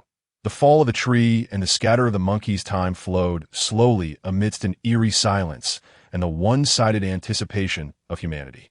On the city walls, Ma Dongyi forced himself to remain composed, his gaze fixed intently on the two colossal beasts outside, while his heart urged him to act with growing urgency. Below the walls, the populace gradually transitioned from their initial fervent excitement to a state of subdued calm, murmuring amongst themselves once more, but this time tinged with doubt. What is happening? Where's the elite squad? Indeed, it has been nearly 10 minutes, hasn't it? Logically, they should have set off immediately upon receiving the order. Could they have been delayed en route? Surely not, at such a critical juncture of life and death. Those two monstrous creatures appear utterly unhurried, merely standing there and waiting. The lava abomination and the cataclysmic howling wolf were indeed unperturbed. Their massive forms loomed like ancient mountains, standing resolutely amidst the darkness and flames. The lava abomination even emitted a yawn, releasing a wave of scorching sulphurous breath, its crimson eyes reflecting a mocking amusement as if watching a performance. The howling wolf, in contrast, closed its ice-blue eyes once more, slipping into a feigned slumber, only its occasionally twitching ears betraying its awareness. Their patience only served to amplify the anxiety among the humans. Are they mocking us? By heavens, what on earth is the elite squad doing? Hurry and appear. Could it be that something has gone amiss? A foreboding sense began to spread through the crowd. The barrage of comments in the live stream transitioned from earlier praises of the city to bewilderment. Where are they? My order from the elite squad has been pending for 10 minutes. Why hasn't he arrived? Is there a jam? Or has the Beast King severed the internet connection? Surely, it cannot be that the president was boasting. Perhaps the elite squad does not even exist. Don't be ridiculous. The main city must have them. They're surely caught in traffic. Ma Dongyi's countenance grew increasingly grim. Cold sweat began to bead upon his forehead, and the unease within him surged like a tide. He understood better than anyone that with the elite squad's efficiency and discipline, a delay of this magnitude following the highest command was simply inconceivable. Something has gone awry. There must be trouble. Just as his anxiety reached a boiling point, compelling him to rush to the Association's headquarters for answers. A frantic figure stumbled out from the command center's corridor. It was his trusted subordinate whom he had sent to deliver the message. President. The subordinate's face was as pale as parchment, his lips trembling. Where are they? Why haven't they set off? Ma Dongyi seized him by the collar. They are not. President. The subordinate was on the verge of tears, barely able to stand. The two spirit sword wielders, along with the sword bearer. They're all gone. What? Ma Dongyi felt as though struck by lightning, his mind blank. What do you mean they are gone? Where have they gone? They left this. The confidant trembled as he pulled out a folded note from his bosom and handed it to Ma Dongyi. With a sudden motion, Ma Dongyi seized the note. His hands quivered uncontrollably. The handwriting on the note was hasty and scrawled, clearly written in a moment of urgency. Chairman Mai, regarding the battle beyond the city, we have witnessed the entire situation through surveillance. It is not that we are cowardly, but rather that the enemy's strength exceeds our expectations. The threat posed by that molten disaster is overwhelming, its power nearing the pinnacle of the 9th tier. With a physical defense that is utterly astonishing, incomparable to any ordinary 9th tier.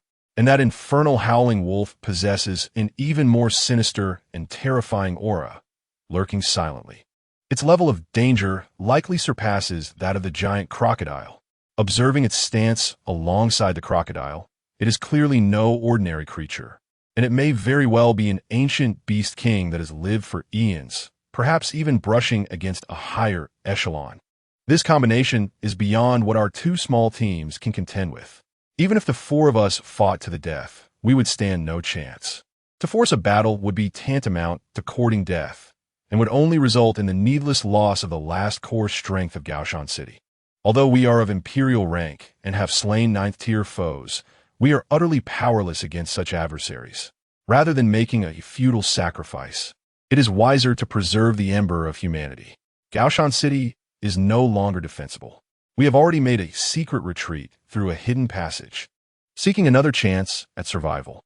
Chairman Mai, assess the situation and make a decisive choice. Evacuate at once. The note was brief, yet its content struck Ma Dongyi like a thunderbolt from the heavens, shattering all his hopes, confidence, and illusory chances. The Imperial team has fled. After their assessment, they deemed themselves incapable of victory, not even having the chance to fight desperately, opting instead to abandon Gaoshan City and retreat on their own. No, it cannot be. Ma Dongyi's hand trembled violently as he held the note, which slipped from his powerless fingers, fluttering down to the ground. The color drained from his face instantaneously, leaving him paler than the messenger. His trump card, his last bastion, has vanished just like that. At the battlefield's edge, Ji Zetian, who had just managed a hasty retreat and barely steadied himself, sensed something amiss. The two 9th tier beast kings were far too composed. In the face of Ma Dongyi's threats and the reputation of the Imperial team, they exhibited not an ounce of fear. Rather, they were filled with mockery. What were they waiting for? No, a dreadful thought surged within Ji Zetian's mind. These two beast kings were far more terrifying than he had imagined, even beyond the 9th tier definitions written on paper. Furthermore, the Imperial team's prolonged absence indicated something significant. Those who ascend to Imperial rank are not fools. They must have discovered something. A real crisis must have arisen. Or perhaps they simply dared not to emerge. There was no time to waste. This place was no longer safe. What concern was the survival of Gaoshan City to him? He had done all he could. At this moment, preserving his own life was of utmost importance. Resolute in his determination, a fierce glint flashed in Ji Zetian's eyes as the remnants of his spiritual energy quietly surged within him. His muscles tense beneath him, poised to seize any opportunity to flee at once. However, how could his intentions possibly escape the notice of the lava calamity, which had long regarded him as mere plaything? A low, mocking chuckle echoed ominously in Ji Zetian's ears, dripping with disdain. Old fool, after all this commotion, now you wish to escape? Before the words had fully escaped, a thunderous roar erupted. The colossal form of the lava calamity unleashed a terrifying speed that belied its size, a dark red afterimage tearing through the air, generating searing waves of heat as it charged fiercely towards Ji Zetian. Even before its claws reached him, the suffocating pressure and the searing heat that could incinerate anything had already ensnared Ji Zetian completely. Panic surged through him. He realized that this time, the enemy was genuinely intent on killing him. His path to retreat was irrevocably sealed. Only a fight to the death remained. Beast, do you truly believe I fear you? In the face of life and death, Ji Zetian unleashed an unprecedented frenzy. His eyes were bloodshot, and a fierce determination contorted his face. Tingshu, grant me liberation. Chapter 83. The Heavenly Ascension, like the slaughter of pigs and dogs. Inside Ji Zetian's body, the vital essence surged and ignited with unprecedented fervor. The life source of a heavenly ascension expert surged forth like a flood unleashed from a dam, recklessly flooding into the Dantian Qi Sea and through the contract with Tingshu. It was forcefully infused into the sword's body. Buzz! The dimly glowing Tingshu sword erupted into a dazzling ice-blue radiance under the impetus of this nearly self-destructive primal force. It shone more brilliantly than ever before, yet bore an extreme instability, a madness that threatened to shatter at any moment. Around the sword's body, countless delicate ice crystals manifested out of thin air, swirling and dancing, emanating an aura of chilling terror capable of freezing souls. The sword's chi surged and rippled, tearing through the air with a sharp, piercing howl. Simultaneously, Gu Shuefu, residing within the Tingshu sword, let out a heart-wrenching scream as Ji Zetian burned his essence through their contract. This frenzied and destructive power equally rebounded upon her spiritual core. It felt as if a searing iron was being pressed deep into the very essence of her soul. The pain was unbearable. Ji Zetian, have you lost your mind? Stop. Quickly stop. Gu Shuefu's voice was laced with agony. You will destroy me. You will perish too. Yet, Ji Zetian's face bore only a cold madness. He even let out a low, chilling laugh in response within his heart. Death? As long as I can withstand this strike, as long as I can escape, what is mere primal damage? As for you? A shallow-rooted SSS level? If you perish, then so be it. My life is far more significant than yours. The fate of Mount Gao is of no concern to me. Break for me. Ji Zetian channeled all his strength, all his madness, all his will to survive into this one strike. He gripped the sword tightly with both hands, raising it high, the ice-blue sword light swelling to dozens of meters long, freezing and cleaving the sky. His biceps bulged, veins standing out like twisted dragons, as he fiercely slashed down against the impending lava claw that bore the weight of annihilation. This strike encapsulated the final brilliance of a heavenly ascension expert's burning essence. This strike embodied all his hopes of escaping to safety, the ultimate collision of ice and fire, the final confrontation of cold and heat. The entire battlefield froze at this moment. The ground collapsed, cracked, and melted under the dual pressure of sword chi and scorching waves. Even before the ice-blue extreme cold sword chi could meet the dark red lava flames, a devastating maelstrom of energy erupted in the air. The brilliance was blinding. However, facing this earth-shattering strike that consolidated all of Ji Zetian's essence, the crimson eyes of the lava cataclysm showed not a trace of disturbance, only a deeper disdain and mockery. Its colossal claw, coming forth with unyielding speed and power, showed no sign of weakening, nor did it alter its angle. Casual, still so casual, just as it had effortlessly swatted away the Tingshu sword, as one might swat a fly. Boom, crack! The immense azure sword light collided with the colossal claw engulfed in molten lava. Contrary to expectations, there was no cataclysmic explosion, no fierce clash of energies, nor even the slightest obstruction. The ice-blue sword light, potent enough to freeze steel and sever mountains, shattered upon contact with the lava claw, akin to fragile glass striking the indomitable essence of millennia-old dark iron. Starting from the tip of the sword, it fractured inch by inch. The ice crystals evaporated instantaneously. The sword's aura dissipated in an instant. The ferocious power of the molten lava, in an utterly unreasonable and overwhelming manner, obliterated Ji Zetian's desperate strike, which had ignited his very essence. With a resounding thud, Ji Zetian felt as though struck by a colossal hammer. His arms erupted into a mist of blood.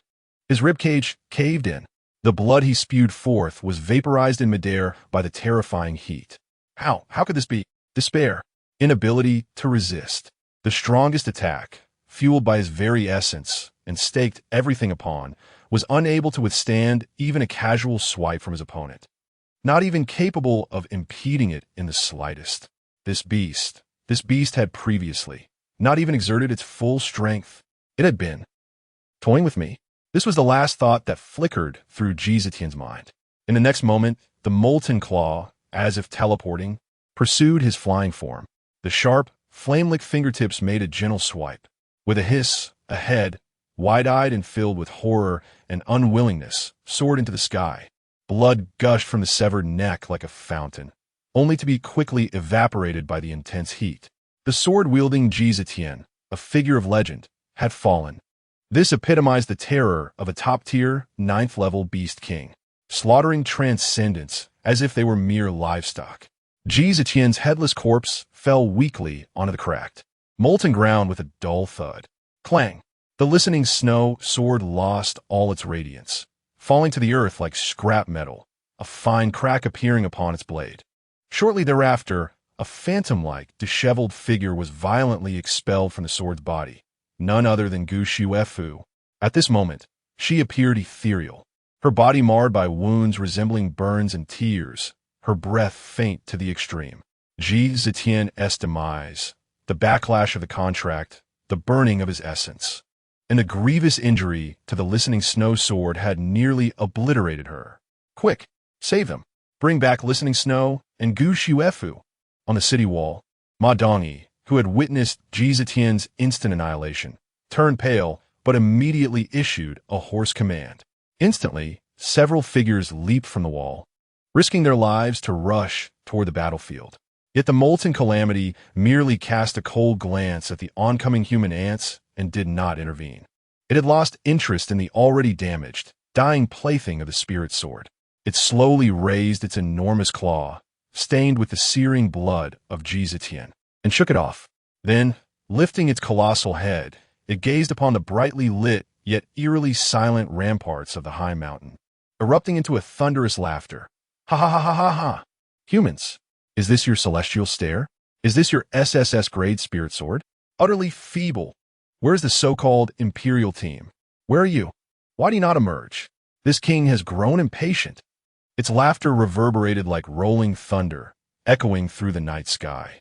Above the clouds, the previously silent, infernal glacial wolf revealed a chilling smirk in its ice-blue eyes, relishing the despairing farce enacted by the insignificant beings below.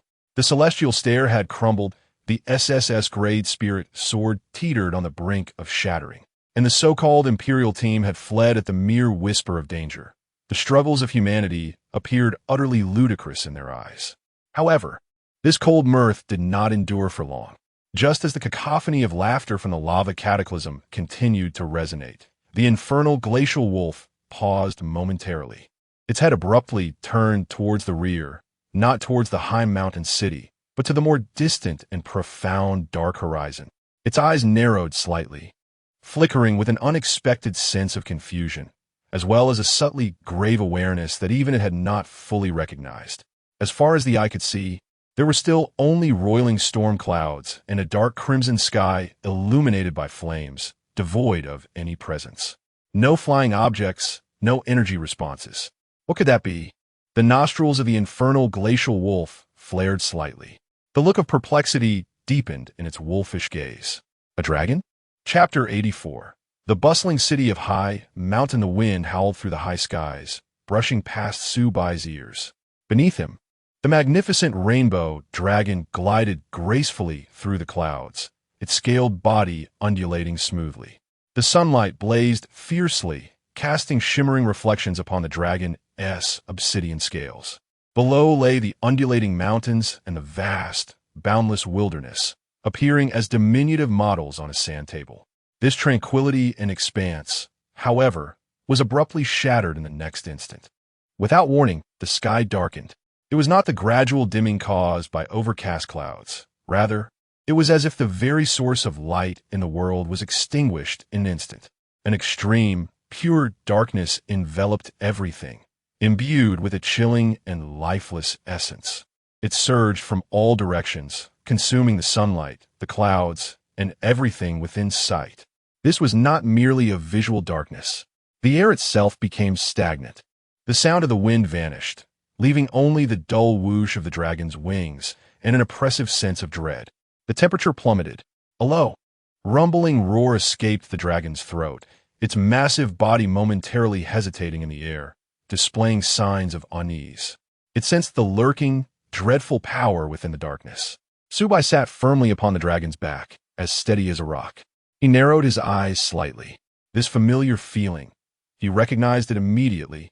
A calamity destruction dark wolf. Just 2 days prior, on that train, he had dealt with one. However, that instance involved merely a 4th-tier creature whose talent, Eternal Night, could only envelop a moving train. While it posed an existential threat to ordinary people, to Su Bai, it was merely a trivial nuisance easily resolved. Yet this time, Su Bai concentrated, unleashing his formidable perception, extending it towards the edges of the darkness like invisible tendrils. His brows knitted together gradually. The perception spread and spread. Yet it was as if a cow had sunk into the sea, and for a moment he could not discern the boundaries of this eternal night. The area was far too vast. His mind raced, swiftly calculating. This shroud of darkness likely encompassed High Mountain City and dozens of surrounding cities of varying sizes. Perhaps even farther. The scale was nearly equivalent to the expansive territories of a continent from his past life. The calamity destruction dark wolf capable of conjuring such a terrifying eternal night domain must possess extraordinary strength. 9th tier, perhaps? Su Bai murmured to himself. No, it might be even more. His perception pierced through layers of darkness, locking onto the direction of High Mountain City. There he distinctly sensed at least 2 colossal, terrifying auras that resembled abyssal depths, emanating the unique, oppressive presence of 9th-tier beast kings. Beneath these 2 supreme auras, there were a dozen or more equally formidable, slightly lesser 8th-tier beast king auras, akin to fierce generals guarding a throne. Surrounding them were countless 7th-tier beast auras, converging into a raging tide capable of crushing everything. Truly an impressive display of power. A cold, sharp curve graced the corners of Su Bai's lips. The atmosphere in Mount Gao City was truly bustling this time. It appeared that the beast overlords surrounding the city were resolutely determined to seize this vital human stronghold at any cost. The scale of their mobilization was nothing short of overwhelming. However, a flicker of indifference crossed Su Bai's eyes. The fate of Mount Gao City had become a distant and nebulous matter for him. He had his own path to tread. Yet, were these creatures not exhibiting a profound lack of decorum? He still had a journey to continue. Boom! At that moment, a dull yet piercing explosion reverberated unexpectedly from the depths of the encroaching darkness below. Following this, a burst of orange-red flames briefly illuminated a small area, akin to a tear in the shroud of night, before being engulfed once more by the oppressive dark. Su Bai raised an eyebrow, his expression betraying a hint of surprise. An explosion? And flames? He was situated far from any urban settlement, in a quintessential wilderness. This was a paradise for beasts, fraught with peril and toxic miasma. Not only had the siege of Mount Gao City incited abnormal frenzy and activity among the surrounding beasts, but even during the most secure times, no traces of human presence should have been found here, let alone the occurrence of an explosion. Who could be down there? At this time, in such a place? Su Bai gently patted Hong Ni's neck and whispered, Hong and I, pause for a moment. Let us descend and investigate. Hong and I let out a low growl of understanding, its massive form gracefully spiraling in midair, halting its forward momentum and slowly descending towards the source of the explosion, silently slipping into the abyss of darkness below. As they drew closer, the scene gradually came into focus. The fleeting flames emanated from a spirit sword being wielded. The blade was dim, its spiritual glow faint, evidently of inferior quality. Su Bai deduced it to be merely a D-grade spirit sword.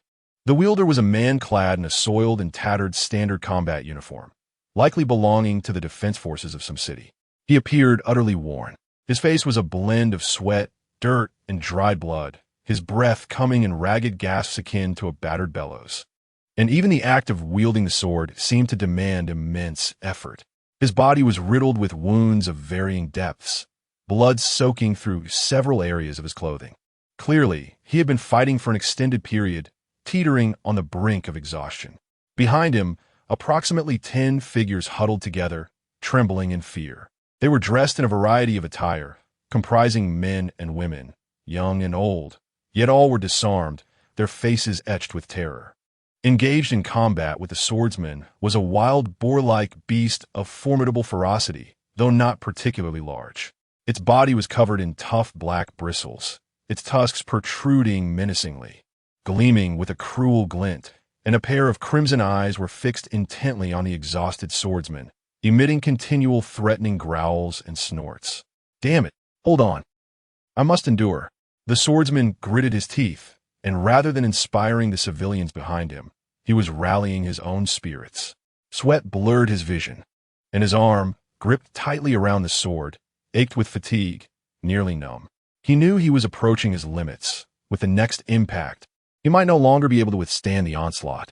In that critical moment, Su Bai gently caressed the neck of Hong En-I, whose smooth scales shimmered with a radiant sheen. Descend. Upon receiving Su Bai's command, the immense shadow of Hong En-I, which had been hovering in midair, suddenly accelerated downwards. Whoosh! A tremendous gust of wind surged forth. The wild boar beast, poised to launch another charge, instinctively sensed the overwhelming pressure descending from above, akin to the very collapse of the heavens. It lifted its head in bewilderment, its crimson pupils reflecting a rapidly enlarging shadow that obscured everything in its path. Perhaps, in the boar's mind, only a fleeting thought of utter confusion crossed its consciousness. In the next instant, thud, like the crushing of a ripe watermelon, Hong Ni's immense claws, covered in impenetrable scales and resembling towering mountains, descended with unmatched, merciless force. There were no screams, no struggles. The once ferocious wild boar beast, along with a small patch of ground beneath it, was instantaneously reduced to a puddle of indistinguishable flesh and shattered bones. In the darkness, only the agonizing sounds of cracking bones and the squelching of flesh momentarily echoed. Chapter 85. This is my spirit pet. Hong En-I slowly raised her paw, lowering her head to meticulously lick away the grime that clung to it with her enormous tongue. Then, she bent down and precisely located something amidst the chaos, picking up a crystal core that emitted a faint energy fluctuation.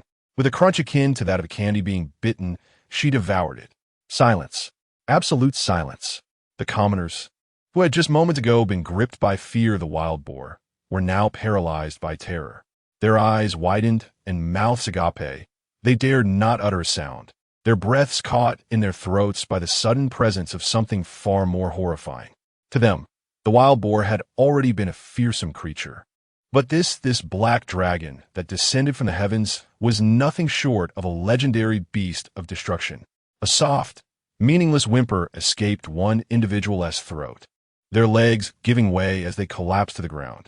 The swordsman's complexion turned pale as well, cold sweat soaking his back in an instant.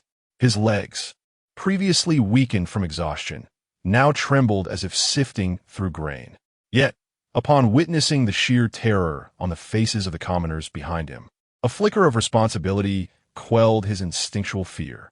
He forced himself to straighten his back, trembling uncontrollably, yet he held his D-rank spirit's sword before him, directing it at the colossal creature as he shouted, albeit with a quivering voice, stay back.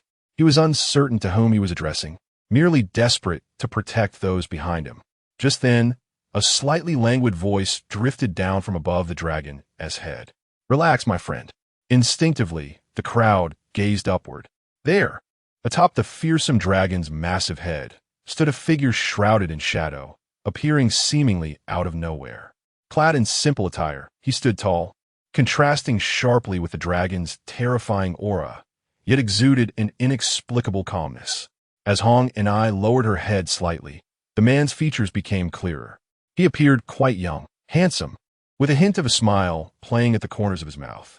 With a gentle leap, he landed beside Hong En-I's claw without stirring a speck of dust from the ground. Everyone was left in a state of shock. How could there be a person atop this terrifying dragon? Who was he? Su Bai observed the expressions of shock and fear among the crowd, his smile deepening as he raised his hands in a placating gesture. Do not be afraid, everyone. This creature is named Hong En-I, my spirit pet. She is not a wild beast and will not harm you. Spirit pet. The crowd exchanged bewildered glances. How could such a dragon, emanating an aura capable of annihilating worlds, be a young man's spirit pet? It seemed impossible. Though fear had not entirely dissipated, suspicion and astonishment took precedence.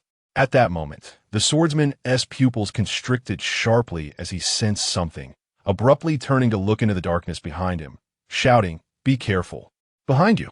Subai did not turn back. The formidable perception had long since detected the familiar and brazen energy fluctuations.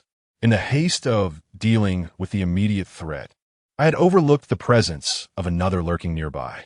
Furthermore, this one, rumble. The ground began to tremble slightly.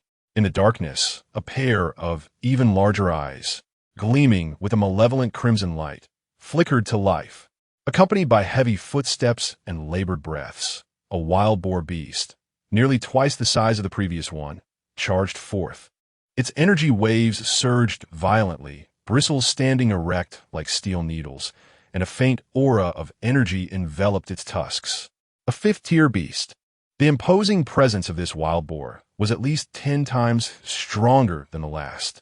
It barreled forward, aiming directly at the newly landed Subai. The force of this collision could likely raze an entire block of buildings to the ground. The civilians, who had just begun to relax, felt their hearts leap into their throats once more. Some even shut their eyes, unable to bear the sight of the impending carnage. The sword-bearer was engulfed in despair. A fifth-tier beast was beyond his capacity to withstand even at his peak, let alone now. Yet, Subai remained rooted in place, unmoving, his face adorned with a faint smile. Just as the fourth-tier wild boar was about to collide with Subai, whoosh, a shadowy figure, swift as lightning, darted past. It was the claw of Hongni, that massive dragon claw, astonishingly swift and precise for its size, seized the charging fourth-tier wild boar in its grasp. Howl! The wild boar emitted a heart-wrenching scream, only for it to be abruptly silenced. Its formidable force, capable of demolishing tanks, was rendered futile against the dragon claw, which effortlessly subdued it. The colossal body was firmly held aloft, its limbs flailing in vain. Hongni tilted its enormous head, scrutinizing the morsel within its grip, and then opened its abyss-like maw. Crunch, gulp. The crisp sounds of chewing and swallowing resonated starkly in the suffocating silence. Yet, Hongni was not satisfied. It extended its tongue to lick its lips, then, with an almost human-like demeanor, let out a contented belch. Burp following that, it began to leisurely lick the claw that had just captured the wild boar. Including the sword-bearer, everyone was utterly stunned. That was a fifth-tier beast, a terrifying entity capable of effortlessly slaughtering them all. And just like that, it was captured and then devoured. Observing the petrified expressions of the crowd, Subai's smile widened. He gently patted Hongni's claw, as if soothing a little dog that had just finished its treat. "All is well now," he said casually, glancing around to confirm that no other formidable threats lingered within his perception. "There should be no other beasts in the vicinity. For the time being, you are safe." The impact of this spectacle instilled a sense of awe and fear far greater than mere slaughter could evoke. The surviving civilians huddled together, their faces etched with fear as they gazed at Subai, occasionally casting furtive glances at the imposing black dragon that loomed like a mountain. Hong and I, in contrast, flicked its tail with a sense of boredom, showing no interest in these diminutive humans. The swordsman was the first to regain his composure. He swallowed hard, moistening his parched throat, and took a cautious step forward, positioning himself more protectively in front of the terrified civilians while still maintaining a relatively safe distance from Subai. Gripping his D-class spirit's sword tightly, he understood that in the presence of the dragon, it was little more than a mere stick. Yet it represented his last line of defense and the symbol of his duty as a guardian. "Esteemed one, we are profoundly grateful for your timely rescue. Your benevolence shall be etched in our memories forever. May I inquire your esteemed name? What brings you to this place? And is this dragon, this companion of yours, truly your spirit pet? What is its temperament?" he asked with utmost caution, fearful that a misplaced word might provoke the enigmatic powerhouse before him, or, even worse, the formidable dragon. After all, to possess a dragon as a spirit pet implied a level of strength beyond their wildest imagination. His inquiries echoed the unspoken questions in the hearts of all present. In this desolate realm shrouded in impenetrable darkness, where monstrous beasts roamed freely, The sudden appearance of a formidable being commanding a terrifying dragon was both a potential blessing and a harbinger of doom. They feared they had merely escaped the jaws of one predator only to stumble into the clutches of another. Chapter 86. Is truly Lord Su Bai? Su Bai chose not to respond directly, but instead posed a question that had clearly been weighing on the minds of those present. How did you come to be here? This is no place for ordinary folk, particularly not at such a time. Confronted with Su Bai's inquiry, the swordsman felt compelled to answer. We are the displaced civilians from High Mountain City. We encountered a beast attack on our journey and became separated from the escorting forces. Thank you. Thank you for your timely rescue. This kindness. Su Bai raised a hand to interrupt, showing little interest in expressions of gratitude. Displaced from High Mountain City? He tilted his head slightly. This realm of eternal night was anything but ordinary. Visibility was virtually non-existent, while the beast's senses were heightened. You intend to wander about with merely one individual wielding a D-grade sword, escorting so many commoners? It is akin to courting death. His words were blunt, almost impolite, causing the swordsman's face to flush with a mix of embarrassment and anger. Yet he could not refute the truth in Su Bai's statement. Gritting his teeth, he responded helplessly, "What else could we do? The escort team was scattered, and beasts are lurking everywhere. To remain still is to await death. I could only lead them to seek refuge in more secluded areas." Seek refuge? Su Bai chuckled lightly. In this expanse of eternal night that shrouds countless cities, what do you presume to hide? The entity responsible for this darkness is far beyond the likes of those you have just encountered. His words doused the flickering hope within the group like a bucket of cold water. Indeed, what did it matter that they had vanquished a couple of wild boars? They remained ensnared in this boundless, treacherous darkness. Fear once again crept onto their faces. The swordsman clenched his fists. But what could he say in the presence of this enigmatic and formidable man, alongside his even more terrifying dragon? Question him? Plead for mercy? He was left in the dark regarding the stranger's identity and intentions. The other civilians huddled together in increasing trepidation, casting furtive glances at Su Bai and Hong and I, too frightened to utter a sound. At that moment, a small girl of perhaps 7 or 8 years, who had been hiding behind her mother, timidly peeked out. Her large eyes glistened with remnants of tears, yet they sparkled with curiosity. After observing Su Bai for a while, her face suddenly lit up with joy as she tugged at her mother-esque sleeve, shattering the oppressive silence. Mama, it's Lord Su Bai. I recognize him. I saw him on the news at home. Though her voice was soft, it rang out with remarkable clarity in the stillness of the dark. Lord Su Bai. These 4 words struck the crowd like a thunderclap, reverberating throughout. Every civilian, previously huddled together in fear, abruptly lifted their heads, their gazes fixated on Su Bai. In their earlier panic and the obscured surroundings, they had failed to discern his features, knowing only that he was a mysterious powerhouse riding a fearsome dragon. What? Lord Su Bai? My heavens! It truly is Lord Su Bai. It is he. We are saved. Lord Su Bai has come to our rescue. Whispers rose like a tide, and in an instant, all eyes converged upon Su Bai. The initial trepidation and vigilance were swiftly supplanted by astonishment and admiration. Only the sword-bearer remained rooted in place, his expression one of bewilderment. He glanced at the excited crowd, then at the still composed Su Bai, utterly perplexed. Lord Su Bai? Which Lord Su Bai are you referring to? What are you talking about? Having hurried here, following an incident in Gaoshan City the previous night, he had missed the astonishing hotel livestream. A somewhat older commoner, noticing the sword-bearer's confusion, promptly tugged at his arm and whispered urgently, "Young man, are you confused? It is indeed that Lord Su Bai, the one who once fought alongside Miss Gu Xuefu. That legendary hero, Mississippi, Miss Gu Xuefu's." The sword-bearer instinctively echoed, his expression shifting dramatically. He suddenly realized he had seemingly broached a sensitive subject regarding the relationship between Su Bai and the equally renowned Gu Xuefu, which had sparked numerous rumors in the outside world.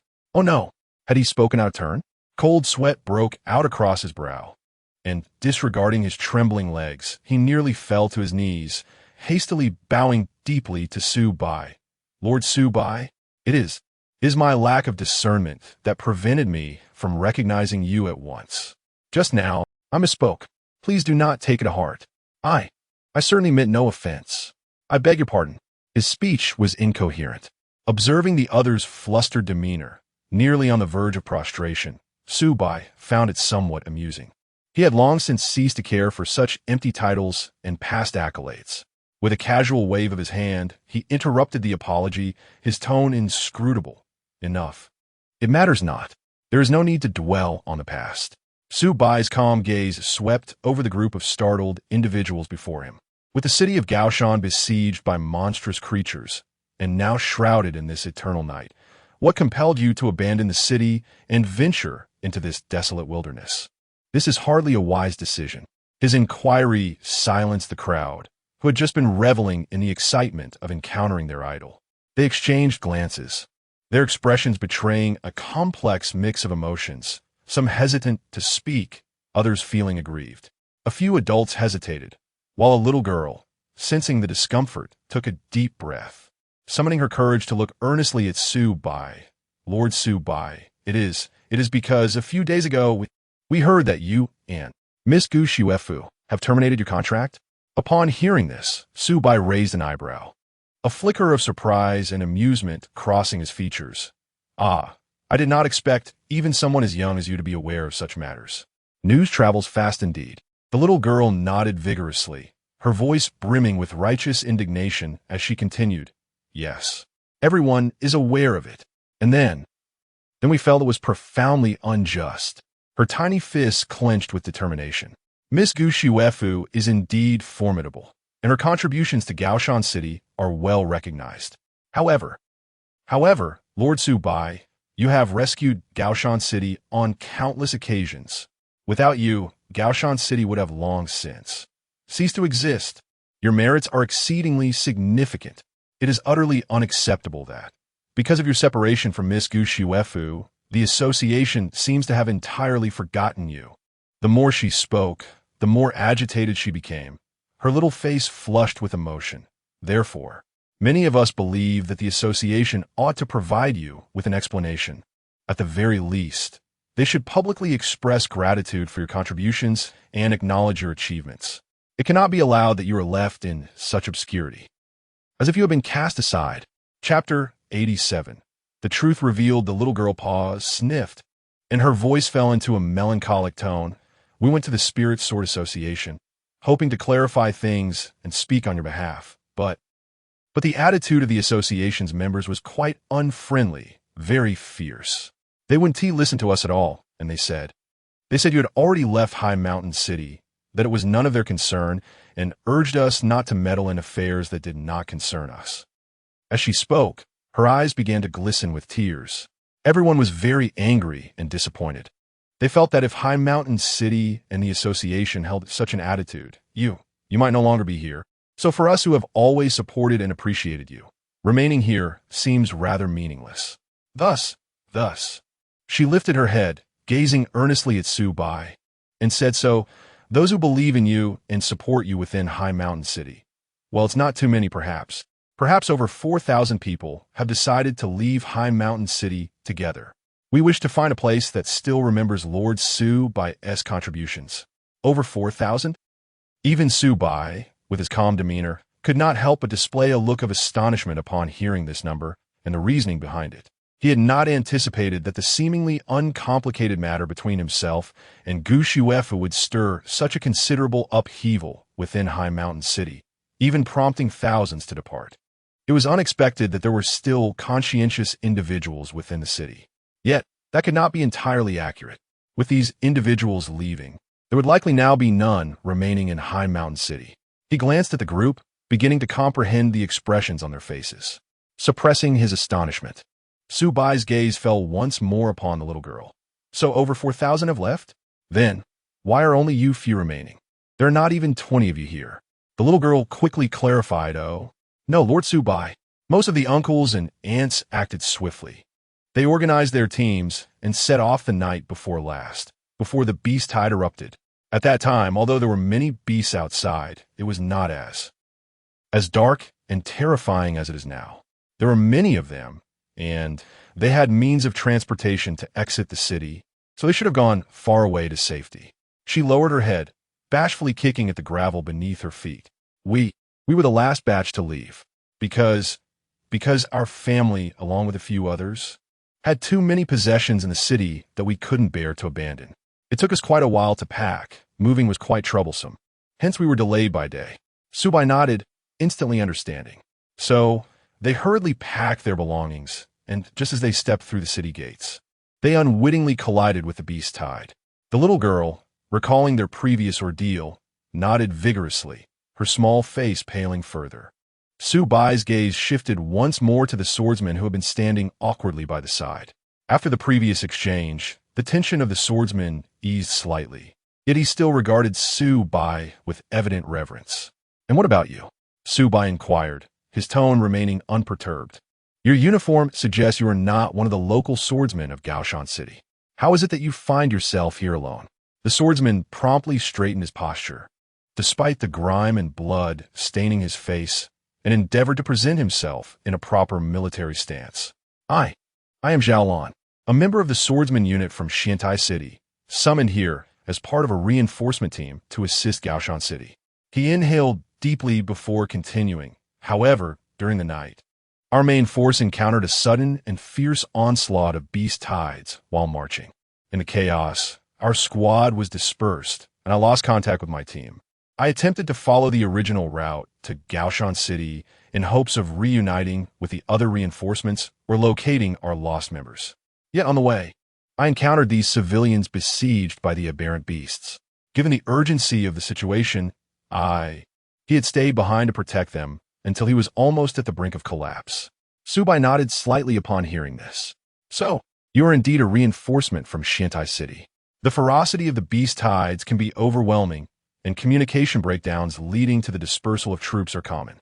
He observed the clear signs of battle etched upon Zhao Lan and the rather modest D-grade spirit sword he wielded, a rare hint of approval emerging in his demeanor. "To think you would protect these civilians with nothing but a D-grade spirit sword while facing your own peril is commendable." Zhao Lan felt his cheeks flush at Subai's words, the mixture of dust and blood only adding to the absurdity of the moment. He lowered his head shyly, mumbling, "It is merely my duty. I cannot accept such praise from you, Lord Subai." In truth, Zhao Lan's emotions were exceedingly complex at that moment. Prior to this, he harbored little genuine fondness for the name Subai. As a grassroots swordsman from Xiantai City, though not far from Gaoshan City, he certainly did not belong to the inner circle. The information he had received about Subai was largely fragmented, having been relayed through multiple channels, often embellished along the way. Among the most widely circulated tales, and one that left many ordinary swordsmen like himself feeling envious, was the narrative of how Subai had fortuitously allied himself with the prodigious genius of Gaoshan City, the SSS grade spirit swordsman Gu Shuifu. In these rumors, Subai was portrayed as a young man who had struck it lucky, rapidly ascending to prominence thanks to Gu Shuifu's resources, fame, and protection, thereby attaining a status and reputation far exceeding his own capabilities. Many whispered, half joking and half serious, referring to him as Gu Shuifu's ornament, the strongest connection in a network of relationships. Although Zhao Lan did not fully subscribe to the obviously biased rumors, the sheer volume of them had, over time, etched a vague impression within his subconscious. Lord Subai, perhaps possessed of some capability, was largely sustained by the presence of the illustrious Gu Shuifu. In fact, upon hearing the news of their contractual dissolution, he had privately speculated with a few companions that this fortunate individual's days of good fortune were likely numbered. Yet today, when he encountered this legendary figure for the first time, reality, akin to a claw descending from a rainbow, shattered all his prior conjectures and prejudices to smithereens. He was neither a mere ornament nor a pretty face. He rode upon a colossal black dragon, exuding an aura of apocalyptic might. The mere presence of this dragon, hovering silently, was enough to send shivers through his very soul. Moments ago, with a casual stomp and a gaping maw, it had reduced a fifth-tier beast, one that could have threatened their entire party, and which he might have had to risk his life to defeat, to a mere afterthought. reflecting upon the rumors of him clinging to Gu Shuefu's coattails. Zhao Lan could only find it absurd. Ridiculous. This was no act of dependency. It was he, Su Bai, who commanded this true dragon. In that moment, only two words reverberated in Zhao Lan's mind. Terrifying. A primal reverence and fear towards absolute power and the unknown. He even felt a sense of relief. Grateful that despite his earlier tension and vigilance, he had not succumbed to foolish prejudice by engaging in any provocative actions that could have led to irrevocable consequences. Chapter 88. Guiding the Way. Additional update. Amidst the crowd, someone could no longer contain their eagerness and inquired, "Lord Su Bai, how did you come to be here? Did you hear the call for help from Gaoshan City and intend to return to assist?" Immediately, others echoed in agreement, expressing their discontent. "Indeed, Lord Su Bai, you must not return. Gaoshan City is surely besieged, and the situation outside is perilous. It's far too dangerous. Moreover, the association treated you so unjustly. It is utterly excessive. They're not worth you taking such risks. Absolutely. Not worth it. Please take care of yourself." "Lord Su Bai." A chorus of voices erupted. Listening to their words, Su Bai revealed a faint smile and shook his head. "Return to assist? You are overthinking it." He gestured towards the direction of Gaoshan City. "I merely left some personal belongings there and am passing by to retrieve them. I shall leave post-haste." Upon hearing this, the crowd sighed in relief, but their anxiety quickly returned. "But that is still quite dangerous. There are high-level aberrant beasts everywhere." "Yes, my lord. You must be cautious. There is no rush to retrieve your items." Su Bai raised his hand to signal for silence, and then countered, "Let us not discuss me. What about you? Now that you have departed from Gaoshan City, where do you plan to go?" The crowd exchanged uncertain glances. One person hesitated before responding, "We originally intended to seek refuge in the nearby Xiantai City, as it is relatively safer. However," he glanced at Su Bai, his eyes filled with hope, "now that we have encountered you, Lord Su Bai, may we have the audacity to ask where you are currently residing?" With this question posed, all eyes turned to Su Bai. He looked at them, then at the obedient Hong and I resting nearby, pondered for a moment, and replied, "I am currently in Xingming City." "Xingming City. Then, we shall also go to Xingming City." "Yes, we will follow Lord Su Bai." Without a moment's hesitation, decisive voices arose from the crowd. For them, the safety of any location paled in comparison to the comfort of being in a city where Lord Su Bai might appear, even if it was just the knowledge of his presence. Su Bai observed their unwavering confidence and smiled wryly. "You may go to Xingming City, but please wait a moment. I need to make a phone call to confirm." Saying this, he retrieved a communicator from his pocket and dialed a number, Zhang Haoran's. The call was quickly connected, and a hearty yet somewhat weary voice emerged. "Hello? Su Bai, what prompted you to call? Did everything get resolved over there? And are you preparing to return?" "Haoko." Su Bai promptly delved into the matter. "I encountered a group of individuals on my way, people coming from Gaoshan City. Who could be considered? Well, my supporters, I suppose. They wish to settle in Xingming City. Can you arrange that on your end?" On the other end of the line, Zhang Haoran was clearly taken aback for a moment, then erupted with even greater enthusiasm. "Supporters? What a splendid opportunity. Of course. It is convenient. Absolutely convenient. Whatever number you require, we shall accommodate." "Su Bai, you have truly brought me a magnificent gift." Su Bai chuckled. "I hope you're not merely putting on a brave front to save face for me. Accommodations, management, and logistics could pose challenges. Mishandling them may lead to chaos." "Oh, it's not about saving face." Zhang Haoran's voice brimmed with vigor. "You have no idea. Our Xingming City is in dire need of revitalization, and we are most in want of manpower. If someone is willing to come, we would welcome them with open arms.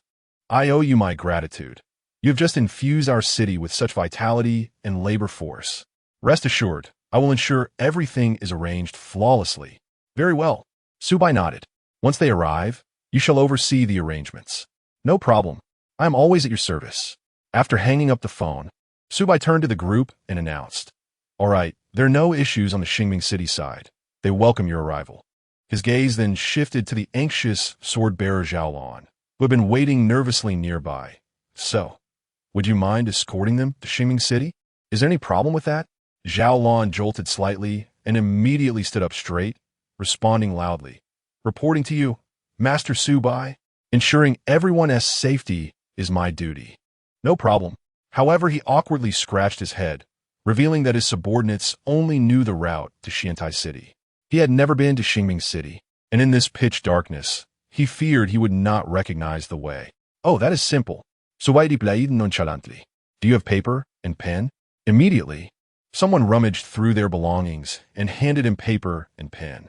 Subai took them, and without needing any reference, began to swiftly sketch on the somewhat uneven paper. With just a few strokes, a clear route map emerged, marking their current approximate location as the starting point and Xingming City as the destination, with several recognizable landmarks noted along the way. This was knowledge he had accumulated over many years of hunting exotic beasts outside the city.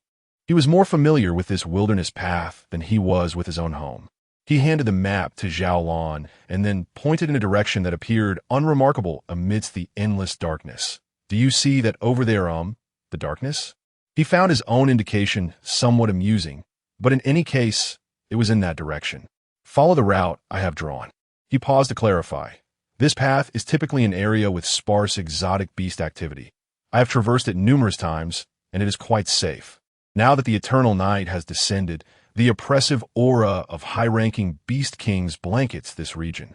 And even the more intelligent, low-ranking exotic beasts dare not wander carelessly outside the main pressure path.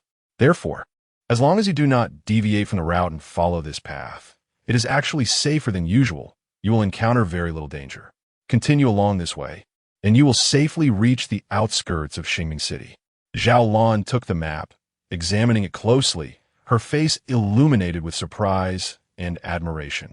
Although the map was simplistic, the crucial nodes and directions were remarkably clear. Thank you, Lord Su Bai, for your guidance. Zhao Lan solemnly tucked the map away, bowing once more to Su Bai. The other commoners also expressed their gratitude in unison. Thank you, Lord Su Bai. You are truly our benefactor. Please take care, Lord Su Bai. Su Bai merely nodded in acknowledgement, accepting their thanks. To him, it was a mere act of kindness. Watching the crowd vanish into the darkness, Su Bai finally exhaled a sigh. With a gentle leap, he ascended once more to the top of Hong Ni's head. With a resounding cry, Su Hong and I instilled fear in the restless beasts within several dozen miles, rendering them immobile. Then, it soared into the sky again, heading toward the direction of the high mountain city. Chapter 89, Ma Dongyi has fled. Within and around Mount High City, an oppressive silence prevailed. The earth-shattering blow, which represented one of humanity's peak powers, the transcendent warrior, along with the SSS grade spirit sword, whose brilliance could sting the eyes, was extinguished before the gaze of all, like a candle snuffed out by a tempest, instantly wilting and shattering. The residual energy waves hissed in the air, yet the vibrant essence of life had vanished without a trace. Upon the city walls, the atmosphere was so thick it was suffocating. The soldiers, gripping their weapons, trembled slightly. The once fervent battle spirit had been drained in an instant, leaving behind only chilling fear. Ma Dongyi's countenance was beyond mere distress.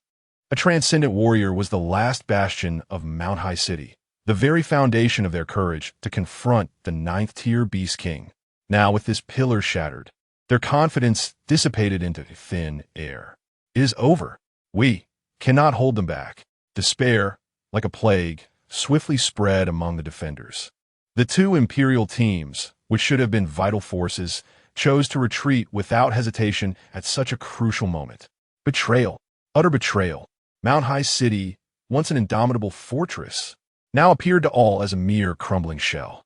Below the walls, a colossal crocodile, its body as immense as a mountain, exhibited impatience in its crimson vertical pupils. Its deep roar resonated like thunder, shaking the very earth. Humans, what are you dawdling for? Is your so-called imperial team merely a bunch of cowards? Afraid to come forth? Very well. This tedious game shall come to an end. Suddenly jolted back to reality, Ma Dongyi summoned all his strength and shouted into the city's communication system. Cut the power throughout the city. Sever all non-essential energy supplies. Direct all energy, every last bit, into the energy shield. Hurry! The command echoed through the city via loudspeakers. In the next moment, all lights, screens, and indicator lights within Mount High City extinguished simultaneously. The entire city plunged into absolute darkness, where one could not see their hand before their face. Only the outer perimeter of the city shone with a thin layer of blue energy shield, which suddenly blazed forth, its brilliance magnified several times over. The colossal crocodile let out a derisive low growl, its massive head slightly raised, gazing at the fragile light barrier. Resist with such a flimsy shell? It dared to obstruct me? Before its words could finish, it opened its cavernous jaws wide, dark red flames coalescing within, which then transformed into a robust column of fire, violently thrusting toward the energy shield. Boom! A deafening explosion erupted, accompanied by a blinding burst of light.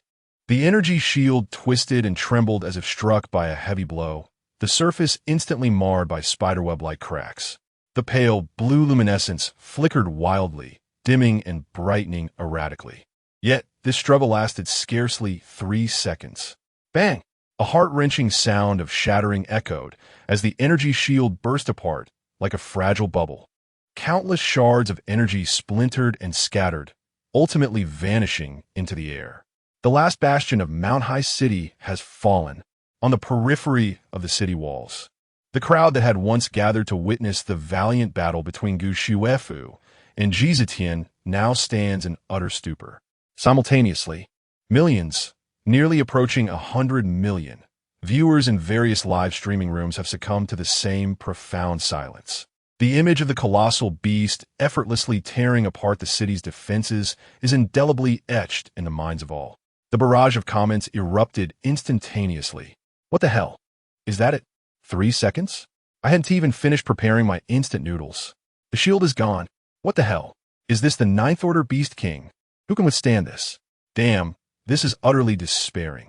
Is there anyone knowledgeable who can analyze if it's still possible to escape? Coordinates, outskirts of Mount High City. Brothers in front, run fast. Don't ask. Asking means it's too late. Exactly. Where's the promised support? Not a trace of anyone.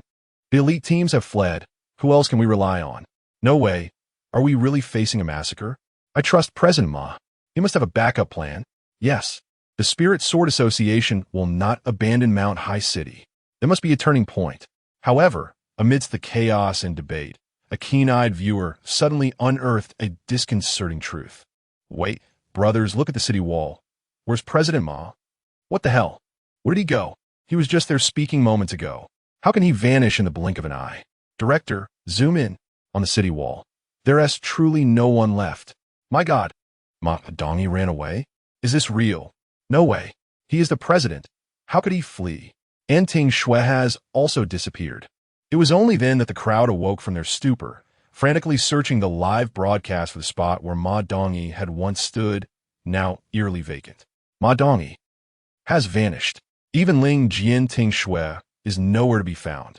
At the most critical juncture, with the city's shield shattered and the colossal beast poised to invade, the commander-in-chief has mysteriously disappeared.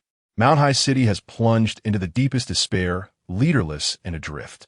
The thunderous crash of the crumbling walls reverberates in their ears. Yet, the giant crocodile, with its crimson, slit eyes, does not immediately descend upon the slaughter below. It slightly raises its mountain-like head, its sharp gaze locking onto a small, rapidly ascending black dot against the pitch-black night sky, attempting to blend into the clouds. A high-speed flying vehicle. The giant crocodile could distinctly sense the aura of the human commander who had stood upon the city walls, issuing commands. Now, desperately fleeing within that vessel. A deep, mocking exhale emanates from the depths of the giant crocodile's throat, causing the air to hum ominously. It turns its massive head, gazing towards the not-so-distant horizon, where a solitary, imposing figure sits majestically atop the frozen winds and snow in the clouds. Greetings, infernal wolf. The voice of the colossal crocodile rumbled like thunder. That little mouse has fled. Are you not interested in crushing it? High above in the clouds, the celestial infernal wolf barely opened its wolf-like eyes, casting a fleeting glance toward the direction from which the flying vessel had vanished. With an almost indifferent tone, it remarked, "Boring. Today's objective is to raise this city." A mere frightened creature, barely worthy of note, possesses a so-called spiritual sword that seems to have been forcibly elevated from ear rank. It is not worth my distraction. It couldn't even muster the energy for another look. Meanwhile, within the confines of the rapidly traversing vessel, the narrow cabin was illuminated by the stark white glow of emergency lights, casting a pallor on Ma Dongyi's ashen face. Leaning against the frigid wall of the cabin, his chest heaved violently as he gasped for air, beads of cold sweat dotting his forehead. His eyes betrayed a mixture of relief at surviving the ordeal, unmasked terror, and deep-seated humiliation. Beside him lay Ting Shui, while on a makeshift medical stretcher across from him rested Gu Shuifu. This once promising SSS-ranked spiritual sword wielder was now drenched in blood, her clothing tattered in numerous places, revealing horrifying wounds beneath, her breath faint and brow furrowed in distress. Chapter 90. The countdown to the fall of Mount High City. Ma Dongyi vigorously wiped the cold sweat from his brow, addressing both Gu Shuifu and himself. We have no choice. Shuifu, you see it. The heavenly steps. Even the heavenly steps could not withstand a single blow. It vanished in an instant. To stay behind, to remain, is to court death. A sacrifice devoid of meaning. Mount High City. From the very beginning, it was indefensible. When those two imperial squads fled, I realized they discerned the harsh reality before I did. Moreover, I must take you with me, Shuifu. You are the hope for the future of the association. You cannot perish here. To safeguard you, to leave a spark for the association and humanity, our retreat is a strategic withdrawal. Yes, a strategic withdrawal. As long as we survive, as long as you can recover, there is still a chance for vengeance. Sacrifices are necessary. The people inside the city, they'll understand. His voice dwindled to a whisper, barely audible. He was acutely aware. With his departure, his reputation would be forever tarnished. At that moment, beneath Mount High City, the neglected fury and thirst for slaughter ignited the colossal crocodile. It unleashed a deafening roar that shattered the heavens. Roar!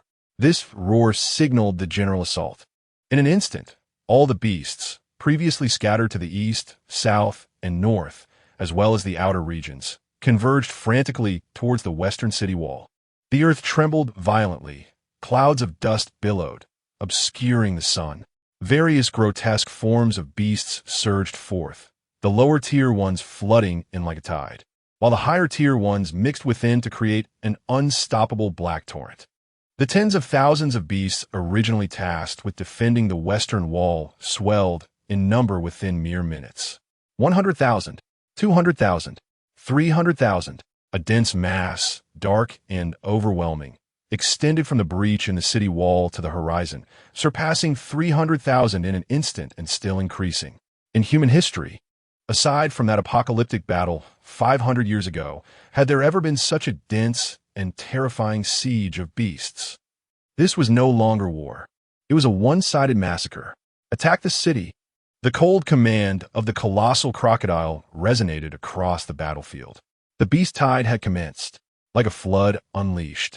Countless beasts roared, trampling over the corpses of their kin, charging towards the breach in the city wall, which had just been protected by an energy shield but was now exceedingly fragile, as well as above the wall itself. On the wall, the remaining members of the Spirit Sword Association and the garrison, upon witnessing the tsunami of beasts crashing towards them, were utterly shattered. Run. We cannot hold them back. It's impossible to withstand. It's over. All is lost. Most people discarded their armor, having lost even the most basic will to resist, collapsing to the ground or flailing about like headless flies, desperately seeking an escape that did not exist. Fear gripped their hearts, rendering them devoid of the strength to fight. Only a handful remained, perhaps driven by a final sense of duty, or perhaps numbed by despair, desperately wielding their spiritual swords in a futile resistance akin to a mantis attempting to stop a chariot. Their attacks fell upon the tide of beasts like a drop of mud in the ocean, instantly swallowed by the overwhelming force.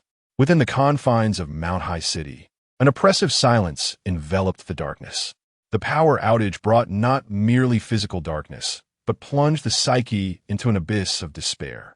Citizens huddled within their homes or crowded into makeshift shelters, peering through the cracks of their windows, or merely relying on the deafening roars and the distant echoes of explosions to grasp the apocalyptic reality outside. How could this happen? Where was the promised savior? Where was Gu Xuefu? What of that formidable figure of the celestial stair? Did they not assure that victory would be easily secured? Were those two ninth-tier beasts not merely offering their heads? Liars, all of them. Had Jizetian, that celestial stair powerhouse, truly perished? What of the president? Was he also nowhere to be found? And Gu Xuefu too? Where were the imperial level teams? What horrors lurked outside? How many monsters roamed the streets? The lights had gone out. Darkness enveloped everything, so black. Is this the end of days? Woe is me.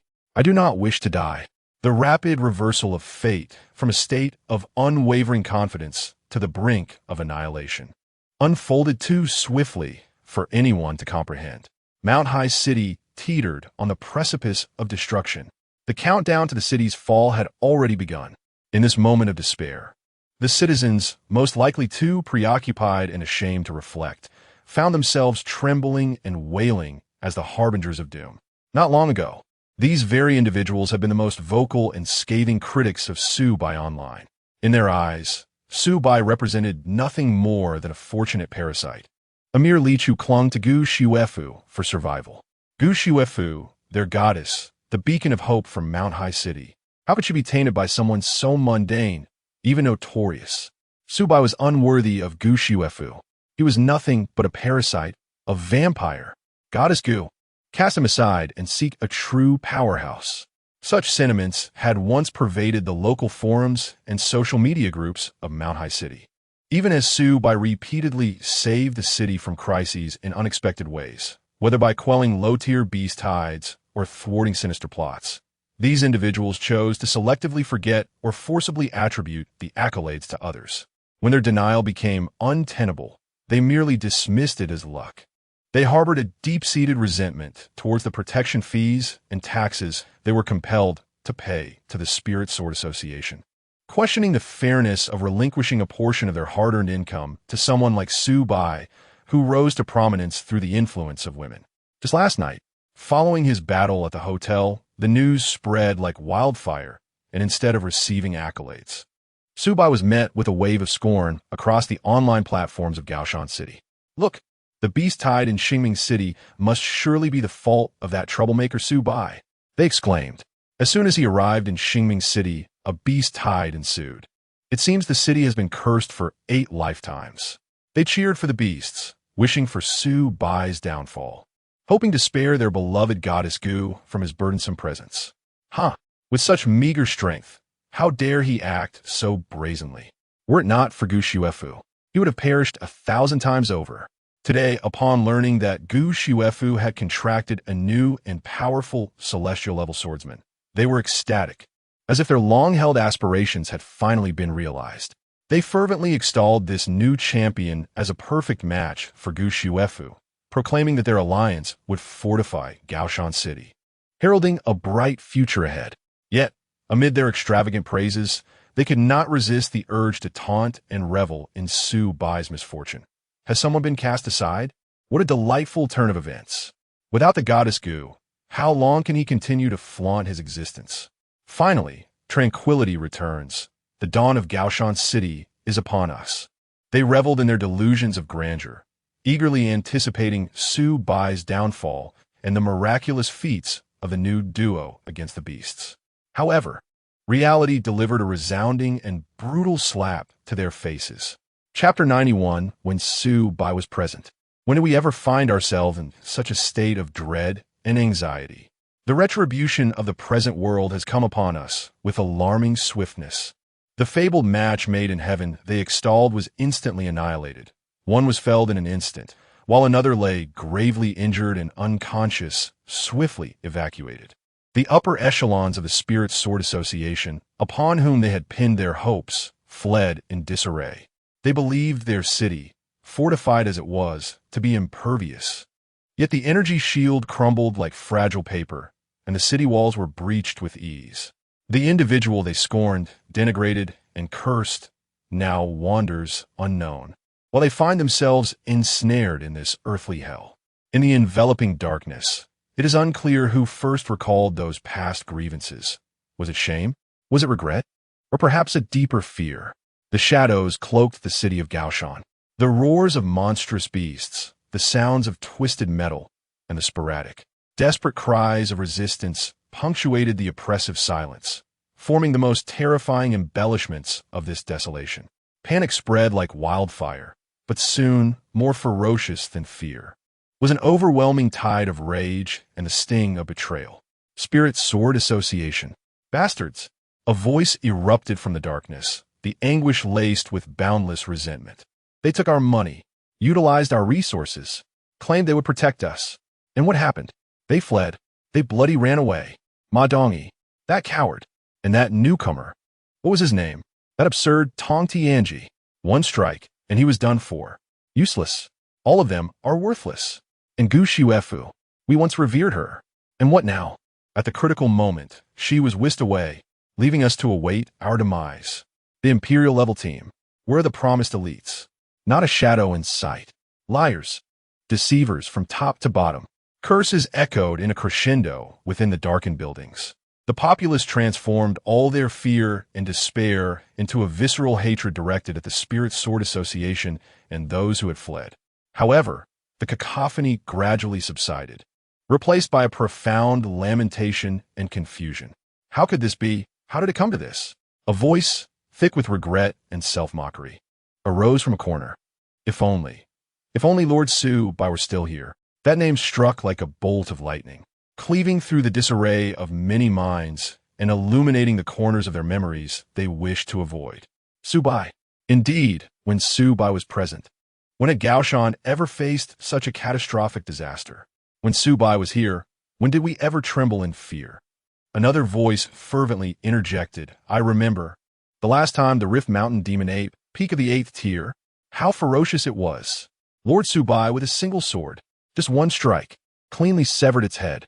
At that moment, I thought it was nothing remarkable. Amidst the crowd, the sound of suppressed sobs and murmurs of regret emerged. Yes, they remembered. Su Bai was merely a manifestation tier swordsman. In a realm brimming with masters, the manifestation tier could at best be considered a backbone, hardly deserving of the title of elite. Yet, this mid-level swordsman has repeatedly turned the tide in the most critical moments of this city, propping up its great edifice on the verge of collapse. How many times has he saved High Mountain City? No one can count anymore. Back when High Mountain City was merely one among many struggling urban centers, unable to distinguish itself from its counterparts, who stood steadfast like an anchor in the tempest. It was Su Bai. Were the threats from the beasts any less formidable then? Certainly not. At that time, High Mountain City's defenses were even weaker and resources scarcer. It was Su Bai who repeatedly held the beast tide at bay, slaying those formidable higher-order beasts that haunted the dreams of ordinary soldiers. An 8th-tier beast king? A being capable of inciting disaster. Yet before Su Bai, it seemed to be dispatched with effortless ease. Ironically, those who basked in the peace and tranquility brought forth by Su Bai at that time took it all for granted. Indeed, they believed it was their due. A swordsman protecting the city, was that not a natural duty? Slaying an 8th-tier beast king? For one who could contract the SSS-tier spirit swordsman, Gu Shuefu, it seemed hardly a remarkable feat. They had grown accustomed to Su by resolving troubles, to his very presence, even beginning to find fault, to express dissatisfaction, deeming him unworthy of the goddess Gu Shuefu in their hearts. They turned a blind eye to the sweat and blood Su Bai had expended, yet lamented the meager protection fee they paid being shared with him. Damn it! A burly man suddenly struck the wall beside him, producing a dull thud. It was all the fault of the Spirit Sword Association. All the blame lay with Ma Dongyi. They were the ones who forced Su Bai away. Had it not been for their meddling, changing Gu Shuefu's tier to some nonsensical supreme level, if Su Bai were still here, such a situation would never have arisen. And now, here comes a supreme tier, wielding an SSS-level spirit sword. And the result? Just one blow. Just one damn blow. The man is gone. The city is in ruins. Yes, it is them. blinded by ignorance. They forsook the one who could truly fight in favor of a flashy pretender. Now everything is lost. Damn it. Had they known it would come to this, they would never have heeded those lies. No matter what, Su Bai never abandoned them. He was truly protecting us. All the slander and attacks against Su Bai have, at this moment, transformed into the sharpest of blades, slicing through their fragile nerves again and again. They have finally realized that what they once scorned and derided was precisely their greatest assurance for survival. And now, that assurance has been cast aside by their own hands. Regret? Perhaps a hint. But more prevalent is the fear of their current predicament. A reliance on the unrealistic fantasy that things would be better if Su Bai were still here. And a simmering anger directed at the erroneous decisions made by the Spirit Sword Association and Ma Dongyi that have led them into this crisis. They still refuse to reflect on their past sharp tongues and online vitriol, instinctively shifting the blame onto those in power who have mismanaged the situation. What they yearned for was not the individual known as Su Bai, but rather the sense of security he provided, allowing them to hide in the shadows, basking in his protection while offering their unsolicited opinions. However, no matter how vehemently they cursed or lamented, the relentless tide of beasts surging forth from beyond the city walls, akin to a devastating tsunami, served as a merciless reminder. The past was irrevocably gone. Su Bai was no longer present, and death loomed ever closer. The apocalypse of High Mountain City had already descended. The colossal crocodile soared into the air, conjuring a fierce wind, and landed with certainty upon the frozen clouds adjacent to the plunderer as Howling Wolf. Below, the city walls groaned under the savage onslaught of feral creatures. Stones and the dismembered limbs of human defenders cascading down like raindrops, painting a harrowing tableau of impending doom. Ha ha ha! Howling Wolf, do you see? The colossal crocodile gaped wide, revealing its menacing fangs. It's utterly defenseless. This so-called human stronghold is akin to a ripe fruit, easily crushed with a mere squeeze. Those humans are now scurrying about like headless flies. It's quite amusing. Yet, the Howling Wolf did not share in this mirth. This regal, yet destructive Wolf King, with an elegance that belied the chaos it embodied, did not fix its gaze upon the inevitable carnage below. Instead, it stared intently into the distant darkness. Its expression weighted with unprecedented gravity. The realm of perpetual night that surrounded it quivered slightly in response. What is the matter? The crocodile, sensing its companion's distraction, subdued its arrogance and followed the wolf's gaze. What met its eyes was an abyss of profound darkness. Naturally, in the realm of the wolf, visibility was non-existent. However, the crocodile soon sensed that something was amiss. Although its perceptive abilities paled in comparison to the enigmatic and insightful Howling Wolf as a fellow ninth-tier beast king, it remained acutely aware of a faint yet extraordinarily unique fluctuation of energy emanating from that profound darkness. Something is approaching. Chapter 92.